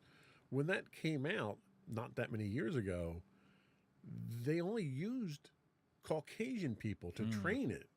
And as people with darker skin, Asians, African Americans, and so forth, started using it, the technology didn't hold up. Right. And it was because of the way that the technology itself was developed and trained and The foundation of it. exactly. So it's like, if you can't get that right, then I have a very difficult time thinking you're going to get emotions. Yeah, that's the thing, right? You get into like user error at that point. If you're trying to emulate human behavior, but you don't account for the whole world, how are we going to apply this in any Right. practical sense? Right. And that's why you'd almost have to think you need multiple forms of input, voice inflection, body movement, the micro tics that people have. I could certainly see you coming up with enough data points that you could infer what emotions are, but you need to have those data points there, and it has to be more sensors than just trying to read someone's face. Yeah, and do we need this? Why would we need this? Right. And that's another point. One of the implementations that people have talked about with this is customer service.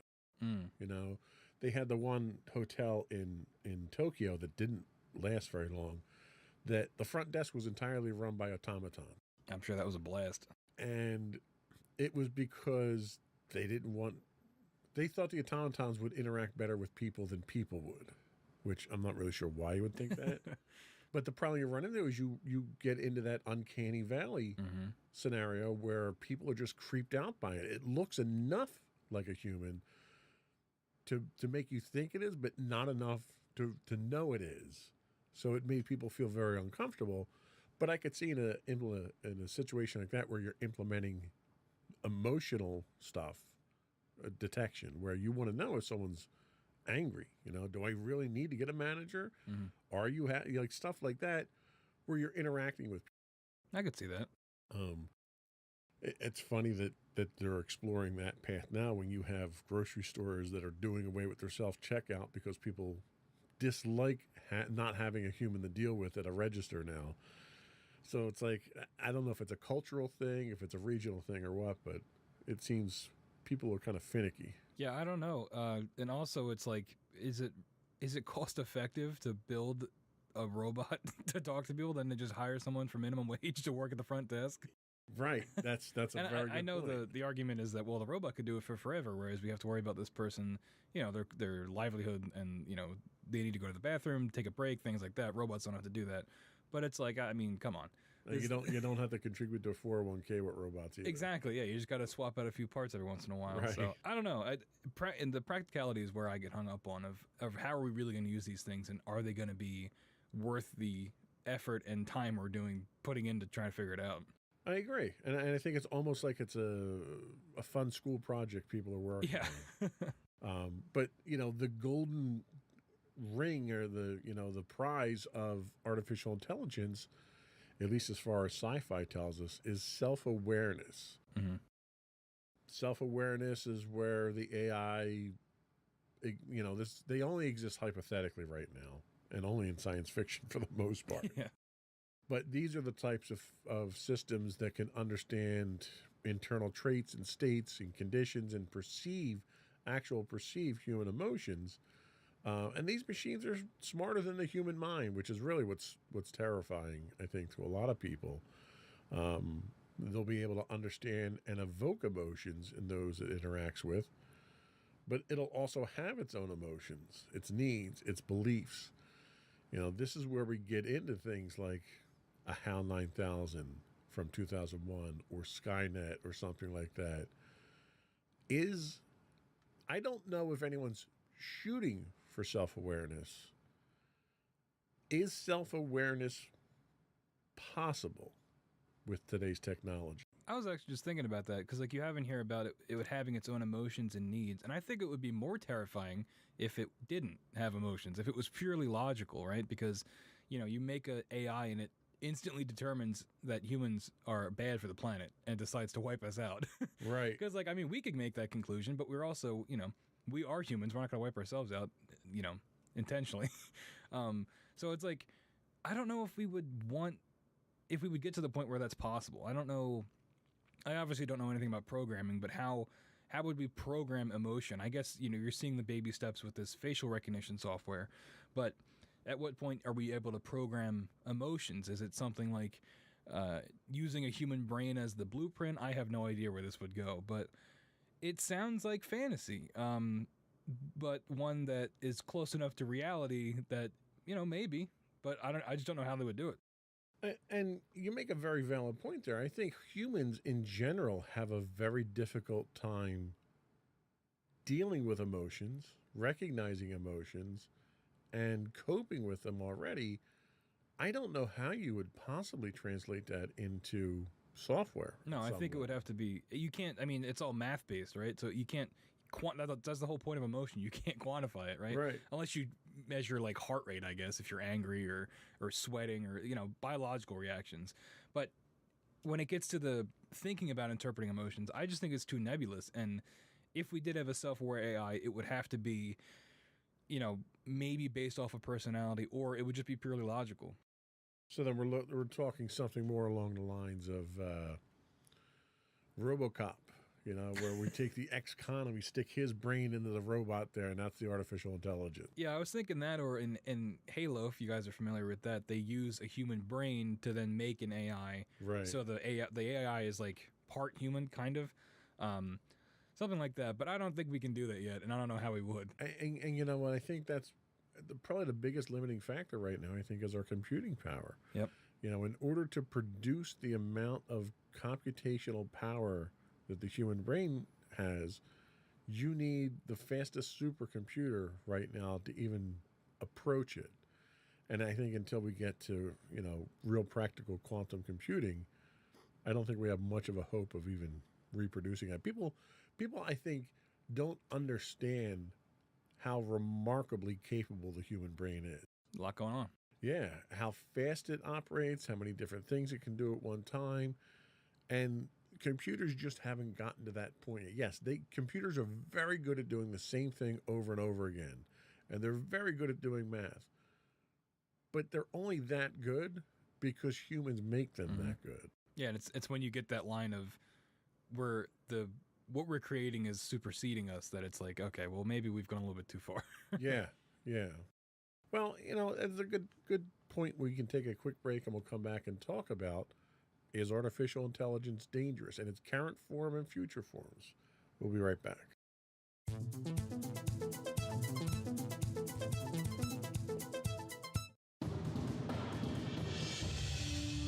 For over 7 years, the Second Sith Empire has been the premier community guild in the online game Star Wars: The Old Republic.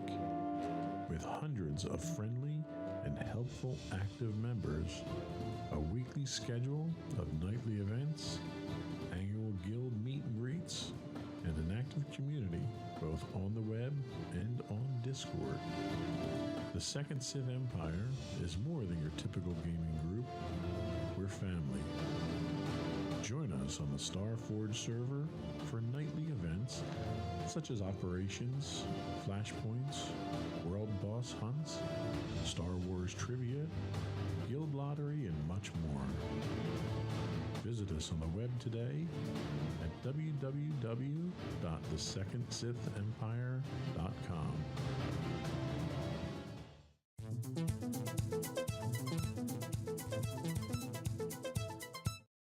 So Elon Musk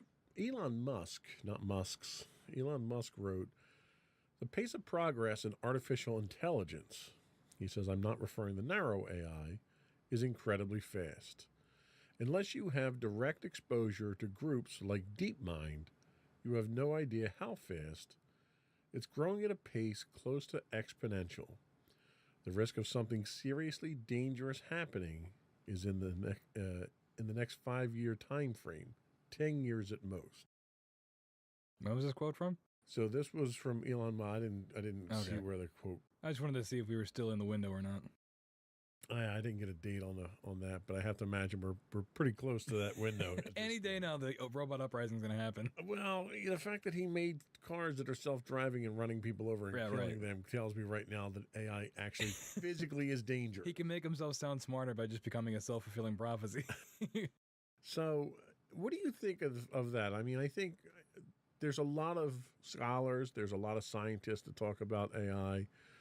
Elon Musk is a guy who's neck deep in it. You know, he's building them. He's releasing them. You see what we do. You know, SpaceX has rockets that fly back to Earth and land themselves. Tesla has cars that can drive themselves and park themselves and stuff. So that's real practical AI that's in the world now. How serious do you think you take this kind of warning from Elon Musk? Not that seriously. Just because I don't see any like real world application of this idea, right? I also don't know what DeepMind is, but it sounds very scary. But I just don't think. I don't know. I feel like we would be seeing more examples of it, other than the Teslas running people over and causing traffic. But that's just faulty hardware. That's not necessarily, the AI thinking for itself and choosing to kill all humans. That's a functionality issue, right? So I don't know.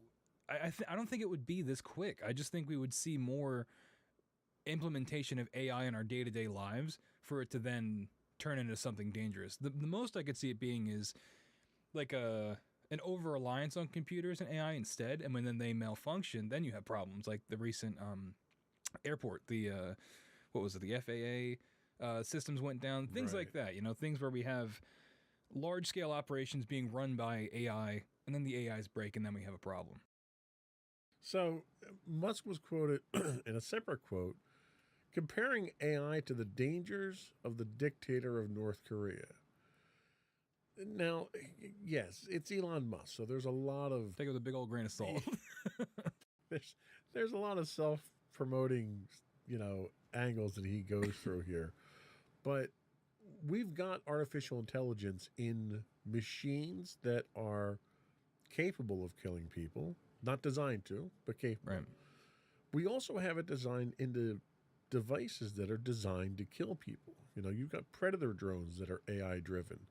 You've got Tomahawk cruise missiles that are AI driven. You've got Phalanx Sea Whiz close-in war weapon systems on ships that are AI driven. These are machines that are built already to kill and are powered by AI. Are those potentially dangerous, or do you think we have enough control over those?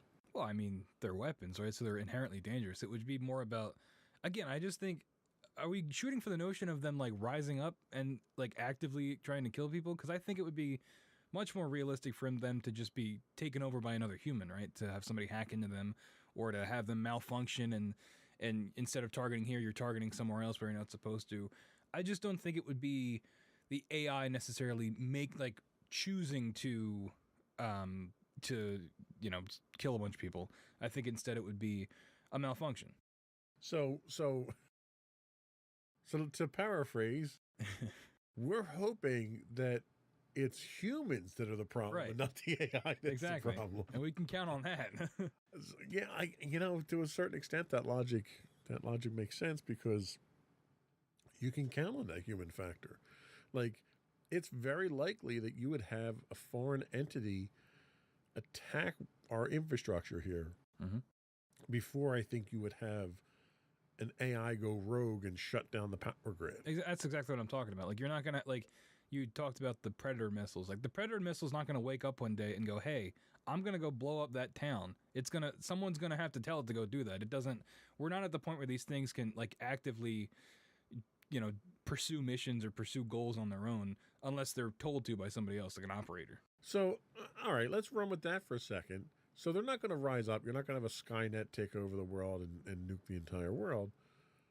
But you have machines that are trusted to go do a job that may involve violence. Mm-hmm.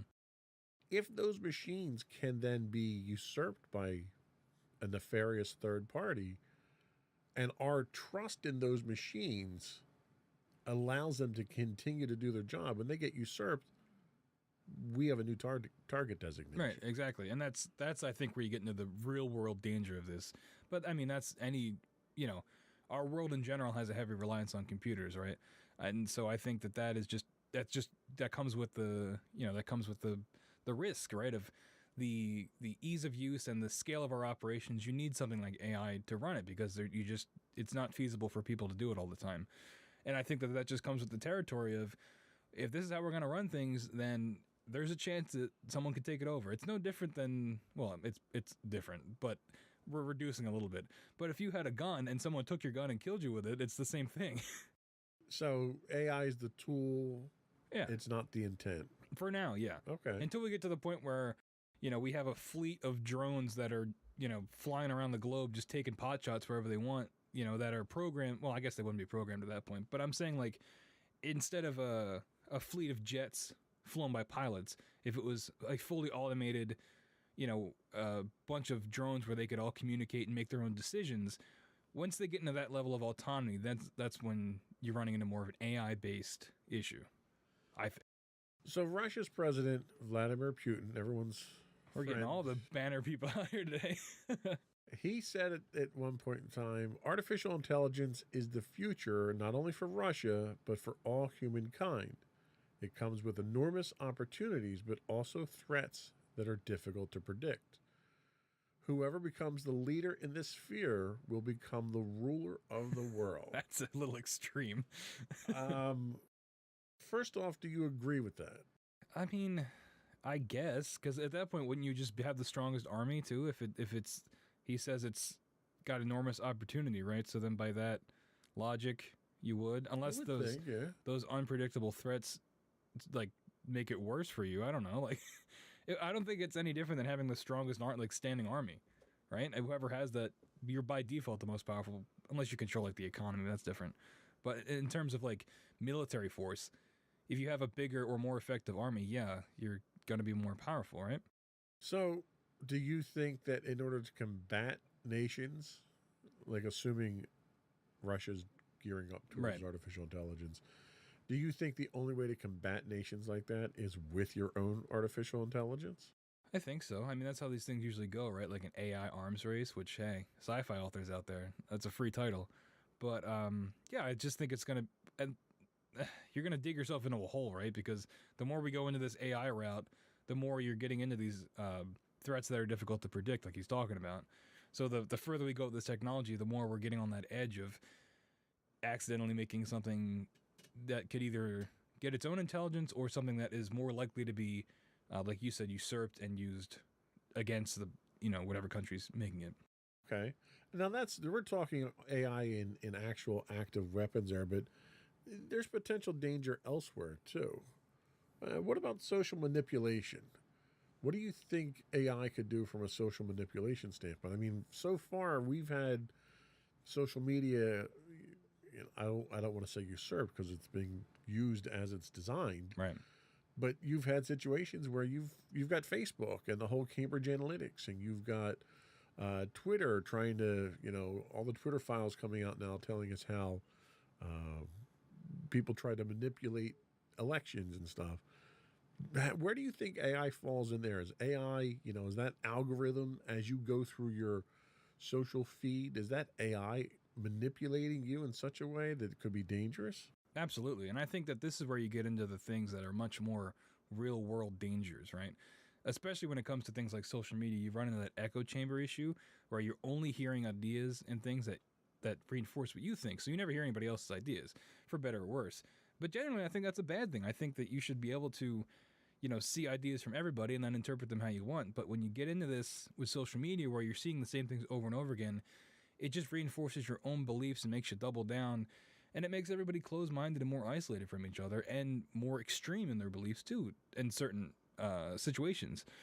So I think when you're getting into things like that, and like you said, the Cambridge Analytica thing where it's straight-up manipulation of people, I think when those have real-world consequences, which they did and still do, I think that's much more dangerous than worrying about a drone going rogue or something like that. Well, surely manipulating the mindset of common citizens isn't something that's unique to AI. I mean, you had the Nazi Germany had an entire propaganda ministry that was designed to do that. You've had this type of thing that was driven by humans for hundreds of years now. What does AI bring to the plate that makes it any more dangerous than just humans doing this type of activity? I think it's the scale and the pace of it, right? So AI is very good at learning. That's what it does, or at least whatever. I'm talking about the algorithm in social media. Right. It's good at learning what you do, what you look at, and I think it can do it at a pace and with an effectiveness that humans just can't do, or can't do as fast, or on such a big of a scale. I mean, a human could look at what you do on Twitter, what you click on, what you like, but it would take them much longer to figure out, okay, well, what should I serve them next in their timeline that they'll click on, versus an AI looking at it and figuring it out like that. So I think it just makes it more effective and efficient, honestly. That's a very good point. So the other one that they talk about is invasion of privacy and social grading. I don't know if we've never really talked about social grading in the past here. It's being done in some Asian countries already, where depending on what your reputation in social media is how you're treated in society. But I've seen this in sci-fi as well, where it's extremely emphasized in how people treat you. But from an invasion of privacy, you brought up a very good point of, well, everything's listening, and if I say something, I start getting advertisements. Is that a bad thing that you get targeted advertising? I think it depends on how you look at it. I know people that feel like they're being manipulated. They'd rather it be not targeted and just give me what I want. That's what targeted advertising is they give you what they think you want, without targeted advertising, you're just going to get a bunch of crap thrown at you there. I mean, is that really a bad thing that you get targeted advertising? I think when you, like, the people that have issues with it, I think they see it as of being manipulated, that even if it's something I want. Well, advertising is manipulative. It's true, which is why it's That's so effective. the definition of advertising. I know. I just think it's like, I think people have an issue with it because it's that invasion of privacy of, even in my own home, I'm being sampled for data and it's being regurgitated back at me so I can become a better consumer. You know, like it eventually it just feels like it's all boiling down to you just pumping money into you know the economy. Okay, I'll buy that. It is effective though if you're a business owner. Absolutely. From a capitalist standpoint, it's great. Yeah, exactly. One of the other ones they talk about is misalignment between our goals and the machines. And this one, I don't know how much of a problem this was. The great example they give is you get into a self-driving cab and you say, get me to the airport as quickly as possible. Okay. But if the machine itself is doing what it thinks you've asked it to do, that could involve exceeding the speed limit. It could involve dangerous driving. It could involve driving into the river that's between you and the airport to try to get you there. I think this is kind of a silly example of, you know, I mean, this is no different than people following their GPSs off the road, you know. Is this something we need to worry about, where if we're putting our lives in the hands of these machines at some point in time, and you know, they're already talking about having air taxis to the airport and stuff like that. So you're ramping up the level of complexity and the level of danger associated with the reliance on these machines. Is it possible that somebody misses a line of code that says stop at stop signs?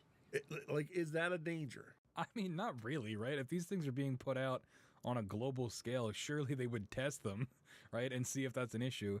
You've had some issues with this with self-driving cars where they have malfunctions, where they'll, you know, I saw one the other day where a Tesla was in like a tunnel and just stopped, and I don't know why, and then like 8 cars hit it. So things like that will happen, but I think if you're talking about like the foundation of the code getting out there, that's something's wrong with it, I don't really think you have to worry about that. I feel like it would be extremely irresponsible of whatever company is making it to put it out there, not having it be fully vetted, especially when you're getting into like transportation and things like that. There was one example of a Tesla that was driving on a highway at high speed, which they supposedly excel at. They're very good at that because that's how the sensors work best and the computer works best and everything. Going fast? On a highway situation where they're not doing stop and go traffic a lot. And what happened was there was a vehicle that was in the left lane that this thing was driving in, and it wasn't expecting a vehicle. It wasn't expecting a stationary target. And because they use LiDAR and they use radar, and they'll gauge the distance between themselves and the next machine. And the assumption is that machine's going to be moving so he can make calculations based on timing. And what happened was this vehicle was stopped in the left-hand lane. The device, the smart car, saw that the machine was there. But because it wasn't moving, it assumed that it was a glitch in the sensor, never tried to hit the brakes, and literally accelerated right through the vehicle. And it did everything it was supposed to do based on the rules that it had. And someone had missed a rule that said, hey, there's a chance that something could be stopped in your lane. You have to stop for it. Yep. And that got out there after all this extensive testing. That still got out there into production. So there's a chance that you can get code that's broken out there. That's true. How do you deal with that? Who's liable at that point in time? I mean, probably the company still, right? I mean, it's still their self-driving car that rammed into it. I think the onus is still on them. Even if it's something that they could never predict, then don't make the technology. If there's a chance that something like this could happen, then maybe it's just not meant to be. Or we just go through the trial and error of, you know, potentially people losing their lives until we figure it out and put out enough software updates, if you want to look at it in like a morbid sense. But I mean, there's things that could be a high attrition rate. That's what I'm saying. Like, I just think maybe at a certain point, if the body count gets high enough before you get version 4.0, maybe we just don't do it. Maybe we just stick to driving ourselves around, or we limit it to, you know, certain public transportation options instead of every consumer having their own self-driving car. And that's certainly a consideration to solve some of these things. And the last danger I wanted to talk about was discrimination. We had already kind of talked about this to a certain extent with The social grading. And with the malfunction of the Microsoft camera system for minorities. How do you think this would have an impact on society itself from a discrimination standpoint? Either facial recognition AI. We had one situation very recently in our area here where somebody was arrested and held for, I think, 48 hours based on facial recognition that was completely wrong. So it's already happening. Is that a danger that we need to be aware of? Is there checks and balances that can be put in place? Should we not be relying on AI for this type of thing? I mean, yeah, no, we should not be. if this is gonna happen, yeah, I mean, sure, there's mix up with people getting held when they're not supposed to, and that's an issue for another day of the justice system and things like that. But I think that when it comes to things like this, where you're affecting people's lives, you should probably have a double check system or like a backup to be like, okay, well, the robot figured it out, but let's just use our own eyes and see if this is the guy.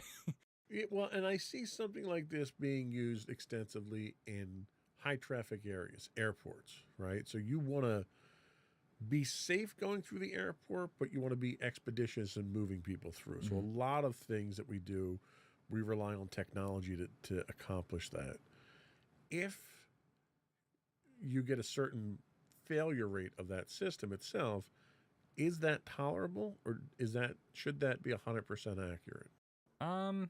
That's a good question. I mean, if you're going to be the 99% effective and you get that 1%, there still needs to be a human element so that person isn't held for 3 days because they got the wrong person. Like, there needs to be, if someone gets pulled up on facial recognition, someone needs to look at it and have that person come and I'm just saying there needs to still be a human element. We can't let it totally be run by the machines if they're not going to be 100% accurate. So you need a path of resolution that is human involved. And I have my own story. There was about 2-3 years ago, I got a ticket at the mail for a vehicle that I didn't even own. And it came back as a red light camera somewhere in North Jersey, which I knew I'd never even been to the town. It's like Amboy or something like that. So they send it with a picture, and you look at the picture, and there's a link to the video for it, and you look at the video, and it had, 5 characters, 6 characters on a license plate? It had all the characters on a license plate that I hadn't had of the vehicle in 20 years. And that plate was originally registered to me, but there was a glitch either on the camera or on the plate. You couldn't read one of the digits in the middle. So the AI just assumed that it was my plate, generates a ticket, and sends the ticket out to me, and I get an order to appear in court. That's AI-driven problems that you have that should have been looked at by a human being, but because of the number of tickets that they produce, you can't. The whole point of having an automated system is because you can't have a human looking at all these things. However, to your point, I was able to call them up, explain to them what it was. They were able to resolve the ticket on the phone, and I didn't have to go for the court appearance. So that system at least had that path to resolution, whereas I think as long as we have that in place, we're safe. But do you want to be that guy that they make that mistake with? No, and that's the territory, right? If we're going to rely on these things, and it's like, it's something similar to getting on a plane or something where you're giving up a amount of control for convenience or for, convenience, honestly. If you're going to give up that element of what you can control, then there's a risk that comes with that, no matter what it is. And I think that this is an example of that. That just sounds like a really poor way of explaining the way airplane crashes. Hey man, you get on the plane, you gotta expect it. All right. We expect the least expected. I bring a parachute every time I travel. All right. I think we've kind of exhausted where we can go wrong with AI at this point from a danger standpoint. Let's take our last break, and we'll come back, and we're going to talk about the impact of AI on our world today and moving forward. We'll be right back.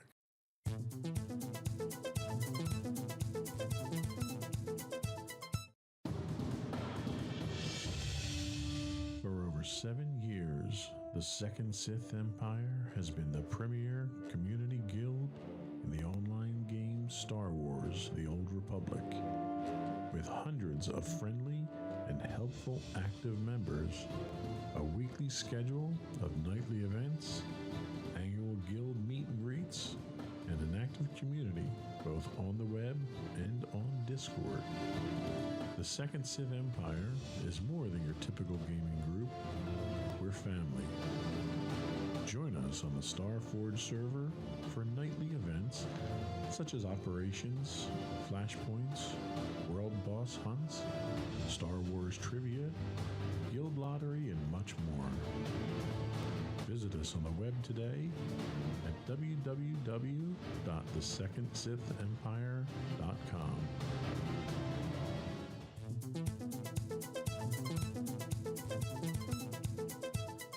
Welcome back to Insights into Tomorrow, and thank you to today's sponsor, the Second Sith Empire. Really paid for all that airtime, huh? They are an awesome guild. I recommend everyone look them up. Anyway, moving right along. Hit it one more time. Anyway, so let's look at what the impact of AI on the world today. So some quick figures I dug up here from simplylearn.com. So the revenue from artificial intelligence software market worldwide is expected to reach $126 billion by 2025. That's significant. Not huge, but significant. Gartner predicts 37% of organizations have implemented AI in some form. I thought they'd be higher. I would have too. The percentage of enterprises employing AI grew 270% over the last 4 years. And according to Servion Global Solutions, by 2025, 95% of customer interactions will be powered by AI. So we got 2 years to figure that out. That's right.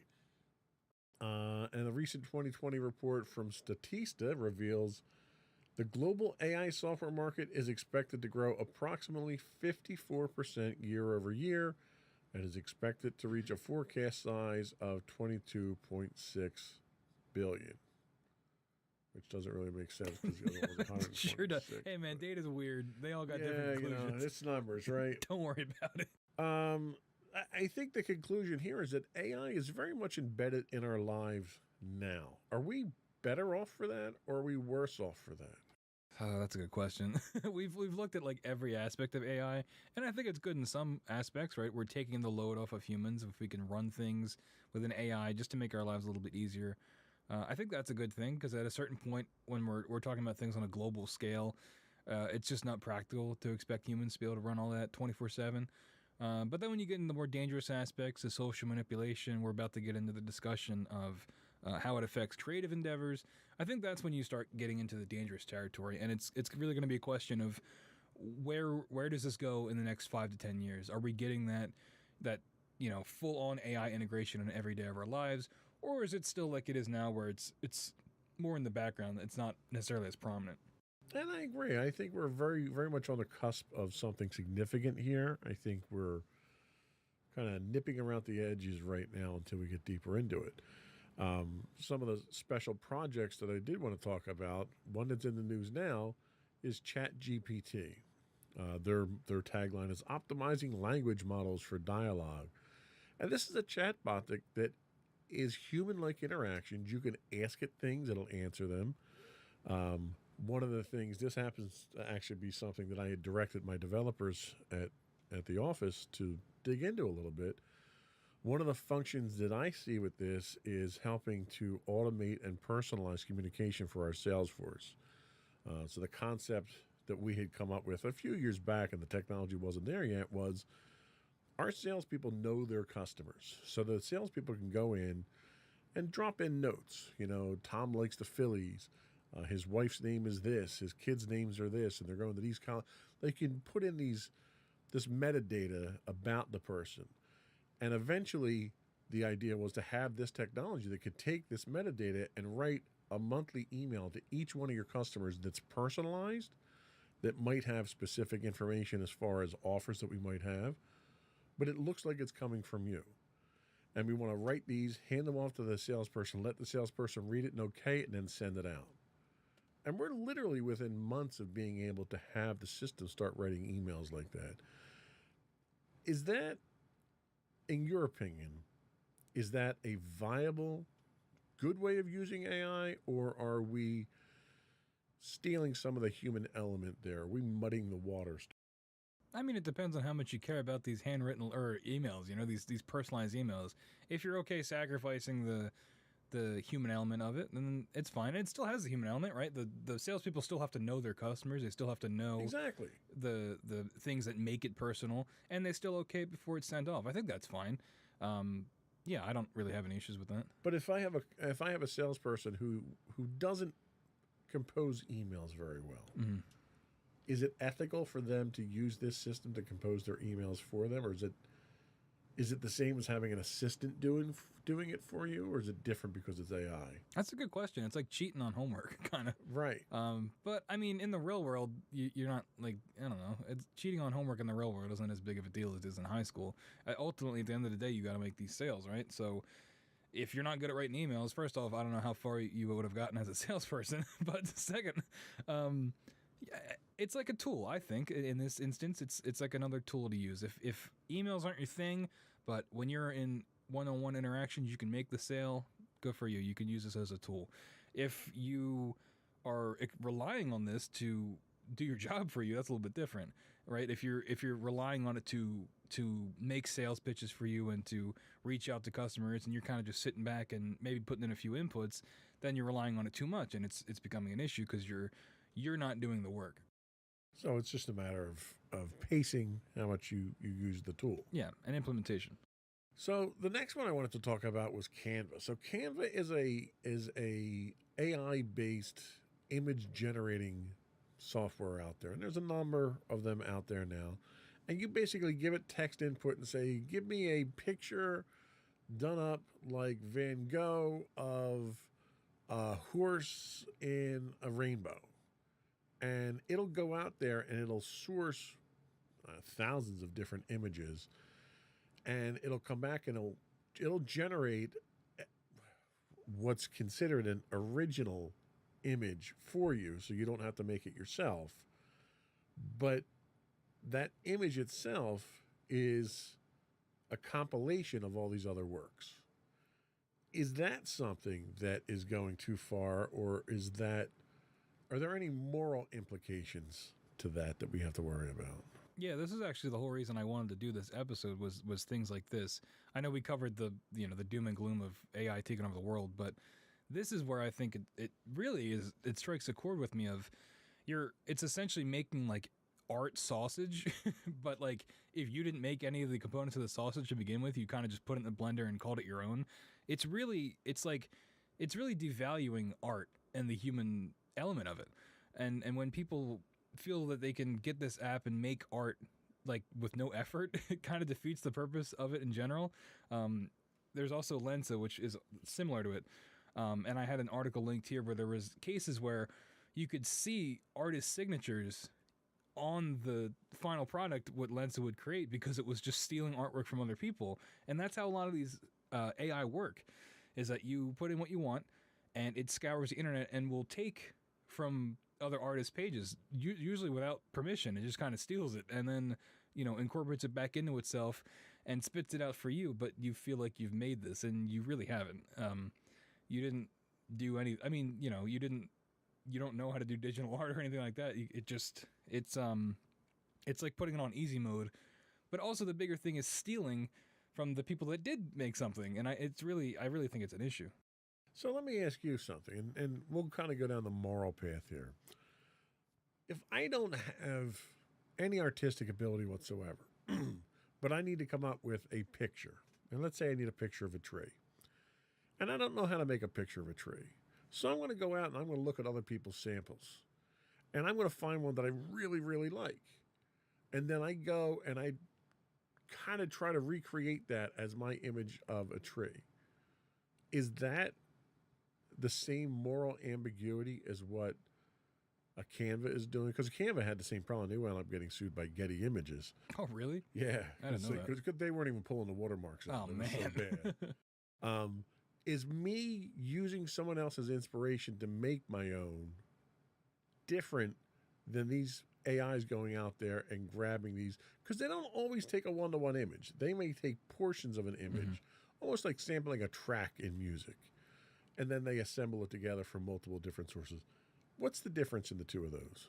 Well, I think, in your example, I'm assuming you're like drawing it yourself. Exactly. Right? Yeah. That's the thing. That's where I think the line is. With the AI generated art, you're just typing in what you want and it just appears, and it's compiled from other images. With the inspiration, you are taking inspiration from that thing that somebody else made and then making your own interpretation of it. Even if it's not very good, you still put in the time and the work to make it something original, even if it's inspired by something else. Like you said, with sampling music, you can take a sample from another song that somebody else made, but then you incorporate that section of it and you make a whole new thing out of it. It's its own thing, even if it's borrowing from something else. And I think that's kind of where the line is drawn. That's a good point. The other thing with Lensa is Lensa has one of the big functions Lensa adds is what they call their magic correction. So you take a picture of someone, you run it through the Lensa filter, and you have the filters with Snapchat and stuff like that can make the googly eyes and all that crazy stuff that you can do. Is the AI that's doing that different, or do you take exception to that from a creator made? Isn't that really the ultimate goal of AI at that point, is to make it indistinguishable